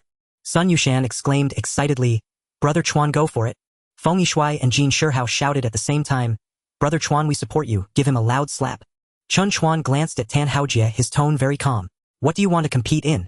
Tan Haojia secretly felt pleased. Let's compete in formation and see who has the more standard movements. Chen Chuan frowned. Formation. In this life, he really hadn't learned formation. However, he is a transmigrator. Coincidentally, in his past life, he had been a soldier, and he was the kind of military elite who won medals and awards every year. He had been the training model of the regiment and ranked among the top 3 in competitions numerous times. Regrettably and fortunately, he had never been on the battlefield and had no opportunity to make achievements. Tan Haojie, are you sure you want to compete in formation? In this regard, I am actually quite skilled. Chen Chuan kindly reminded. Tan Haojie did not believe his nonsense. PSH. Trying to scare me off with such words. No way. A poor kid has no chance to open a small stove. Does his family have the money to enroll in a military training summer camp? It's simply impossible. At first glance, it was evident he was feeling insecure but didn't want to lose face, deliberately trying to trick me. I might as well play along and let him fail to achieve his goal. Chen Chuan, since you say you're impressive, do you dare to bet? The stake is 10 million. How about it? Dare to accept the challenge. Chen Chuan was secretly delighted. On the surface, he pretended to be nervous while trying to hide it. 10 million. He then gritted his teeth. If we're going to bet, let's bet. I'm not afraid of you. But isn't 10 million a bit too little? This amount of money doesn't interest me. Tan Haojie saw through Chen Chuan's facade. He was clearly terrified yet still tried to act as if he was confident. Trying to scare me off with a high stake. Dream on. 20 million. I'll put up 20 million, how about that? Tan Haojie gritted his teeth. This opportunity was rare and must be seized. But Chen Chuan shook his head again. His actions and expression clearly showed he was feeling the pinch. No, that's not enough. Tan Haojie was overjoyed. Is this guy still trying to act? I wonder how long he can keep it up. If it's not enough, it's not enough. He insisted on boasting and even wanted to scare me off by increasing the stake. Possible. Does he think I'm like everyone else, a poor ghost? This time I must make Chen Chuan bleed heavily. 30 million. This should be enough, right? Tan Haojie was sweating profusely. The huge amount made it hard for him to breathe. I can't offer more than this. In fact, not to mention 30 million, he couldn't even come up with 20 million. However, Tan Haojie was not worried. He had a caring elder sister at home. She was the strong woman of the Tan family. Not yet 30, she took over her father's position and became the company's general manager, managing the Tan enterprise to thrive. His sister was capable and very beautiful. Unfortunately, after so many years, she had not found a boyfriend. Tan Jia's eldest daughter Tan Sonia is already 29 this year. In just one more year, she will cross into the milestone of 30. She hasn't even seen a shadow of a boyfriend. This has been a persistent headache for the entire Tan family, and they can't figure it out. The princess of the Tan family has both figure and beauty. Her abilities are undeniably impressive. Why then can she not find a boyfriend? Is finding a boyfriend harder than earning 10 billion? Of course, as the elder sister Tan Sonia dotes on her younger brother Tan Haojie. As long as he acts cute or shows a little charm, she will give him whatever he wants. Chen Chuan has noticed this. Tan Haojie has reached his limit and can't ask for more. He can only reluctantly nod in agreement. Alright, let's compete but don't regret it. This kind of behavior in Tan Haojie's eyes makes Chen Chuan seem like a mute eating bitter gourd. Trapped with no way to express his discomfort, he clearly doesn't want to gamble. Yet due to his own foolishness, he finds himself in a precarious position, unable to back down. He can only force himself to accept the challenge. Ha ha ha, Tan Haojie is laughing so hard his mouth can't close. Chen Chuan, oh Chen Chuan, today you will finally fall into my hands. Suddenly Zhang Sidian squeezed over, leaning close to Chen Chuan, whispering, Brother Chuan, don't be fooled. A roommate of mine said that Tan Haojie once participated in a military training summer camp during high school. At that time my roommate also participated. He was very impressive, ranking second among over 100 participants. The instructor praised him highly. Formation is his strong suit, so don't compete with him. Chen Chuan was slightly surprised. This guy has always been quite poor at it. How can he be so good at formations? Zhang Sidian nodded emphatically. Tan Haojie had been observing this side, his heart twisting in anxiety. Oh no. Hearing Zhang Sidian's warning, will Chen Chuan back out? Feels like a big fat fish that has bitten the bait is about to slip away. Tan Haojie is frantic. What to do? He must find a way to make Chen Chuan agree to the competition. This opportunity must not be missed. Sometimes a little provocation works wonders. For someone like Chen Chuan who values face and has some ability, it might just yield unexpected results. Chen Chuan, do you now see my strength? Are you looking for excuses to refuse? Tan Haojie laughed heartily, as if he had already defeated Chen Chuan and gained the upper hand. Let's fight. Why don't you dare to fight? Chen Chuan spoke with confidence and vigor, but Tan Haojie could sense that he was merely bluffing, deeply unsettled inside. Terrified to the bone, Tan Haojie felt great joy. He couldn't help but give a reluctant thumbs up. Chen Chuan, you are a brave man. I Tan Haojie admire you. Chen Chuan also gave him a thumbs up, his smile sincere. Tan Haojie, you are also a brave man. 30 million. Just like that. How generous. If I don't accept it, wouldn't that be disrespectful to you? There's no way around it, I can only reluctantly accept it. Thank you for the sponsorship. Tan Haojie squinted. Fool. Who exactly sponsors 30 million? Are you mixed up? To avoid complications, Tan Haojie no longer debated and prepared to start the competition. Chen Chuan's decision made his three roommates Zhang Sidian, Li Hui, and Susan extremely worried. They were all puzzled. How could the usually shrewd Chen Chuan agree to Tan Haoji's challenge? It's clearly a trap, especially with such a huge sum of money wagered, 30 million. Just then instructors Lung Rufin and Su Erdwa also arrived at the training ground. They were about to blow the assembly whistle to start training. Upon hearing that someone was going to compete in formation, especially with Chen Chuan involved, their interest was piqued. They were no longer in a hurry for military training and actively adjusted the formation, getting the new students from both classes to form a large circle. In the center was a large area designated for Chen Chuan and Tan Haoji's performance. Everyone sat on the lawn acting as cheerleaders and spectators. Even the two instructors eagerly volunteered to be the judges. Chen Chuan did not expect that this was originally just a small competition between two people. Why did it attract so many people? He had a strange feeling as if he were being watched like a monkey. He really couldn't understand why the other instructors were so serious and stern. Why do these two instructors always look like they are not serious? Especially the way they look at him, wanting to laugh but forcing themselves to hold back. There was a clear sense of schadenfreude. This feeling was quite unpleasant. Chen Chuan had a premonition that something bad was waiting for him next.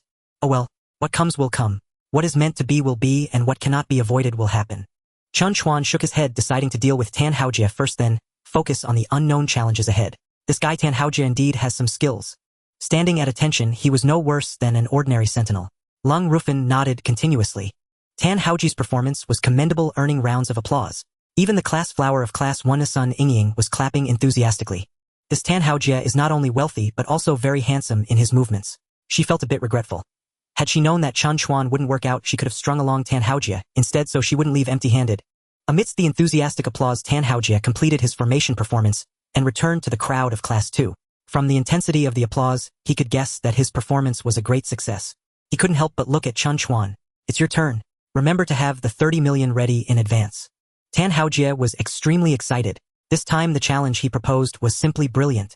Not only did it successfully slap Chen Chuan's face, but it also established a glorious image among the entire new student body. Whether it's showing off or chasing girls in the future, everything will go smoothly. More importantly, he would swindle 30 million from Chen Chuan. His entire allowance for 3 years might not even amount to that much. With this, he would definitely strike it rich. He thought about how to spend the money once he got it. Should he buy a Ferrari supercar? Tan Haojia was still lost in his fantasies. Chen Chuan had already marched confidently to the center of the field. Clad in his training uniform, he instantly became serious and focused, his eyes seeming to glimmer with a faint killing intent. With a crisp sound, he saluted with a standard military gesture, leaving Lung Rufin slightly taken aback, involuntarily straightening his chest. His smile faded. With a salute back, he commanded first item, standing at attention. Following the instructor's command, Chen Chuan stood at attention. In an instant, his mental state underwent a miraculous transformation. Though he remained unmoving, he evoked many rich associations. His posture was upright, his expression serious, and his gaze sharp. He appeared as if he were a military knife, a keen sword, a missile ready to launch at any moment. Chen Chuan stood tall and straight. His body was like a spear, and his eyes resembled ice blades. Yet within his heart burned a fierce flame, subtly embodying the courage, resilience, and strength of a soldier from the Dragon Kingdom. Deep within his bones was a fervent blood and unwavering loyalty, to protect his loved ones, to safeguard his homeland, and to preserve the warmth and tranquility of countless households. For the peace and future of generations to come, he was brave and fearless, filled with courage. In the first battle, use me and I will surely win. This was more than just a slogan. It was instead a spirit of fearless valor, a powerful confidence to conquer all enemies, a steely determination to be fully prepared, ready to fight at any moment and to emerge victorious. Perhaps it was because Chen Chuan's mental strength far exceeded that of ordinary people. His mental state quickly influenced those around him. The more they looked, the more astonished they became. They could feel his ferocity in battle and his steadfast will. He seemed like the steel great wall of the Dragon Kingdom, guarding millions of people and protecting thousands of miles of territory. Awesome. So awesome. I love it. This is my idol. Such a sense of security. This is the demeanor of a soldier. Wow. I also want to join the army, die on the battlefield, and serve my country. I suddenly feel like I want to find a soldier to be my boyfriend. He was simply stunning. Countless classmates, regardless of gender, were deeply impressed by Chen Chuan's spirit. They were conquered by his powerful will. Jin Shiho murmured, "No wonder he is our brother Chuan. When he makes a move, it's like a king's bomb." This operation directly outshines Tan by 10 streets. Zhang Situan, Li Hui, and a group of beautiful girls were completely captivated. They wished they could claim Chen Chuan as their own on the spot. Tan Haojia was already stunned. He rubbed his eyes vigorously, doubting his own vision. Impossible. To stand at attention and have such an effect. Is Chen Chuan really that amazing? A strange light flashed in Lung Rufus' eyes. He had long suspected that this kid was not simple. Now it seemed he had still underestimated him. At this moment he looked forward to what was about to happen even more. Su Erjuo's stiff face rarely revealed a smile. He couldn't help but exclaim in his heart, "This kid is destined to be with the army." Next, according to Instructor Lang's instructions, Chen Chuan completed a series of drill movements. Standing at attention, resting, turning, marching, and marching in step, every movement was flawless and crisp, comparable to the infantry formations of the National Day Parade. Especially while marching in step, he alone exuded an aura of hundreds or thousands. Iron-blooded, majestic, grand. The surrounding classmates cried out in excitement. During the leisure of military training, they unexpectedly witnessed a uniquely spectacular National Day Parade. Many boys excitedly shouted, "Comrades, you have worked hard. Serve the people." Feng Yishan wiped away his excited tears. "I never expected that Brother Chuan's military quality would be this high. He looks better than I do." Jin Shiho's eyes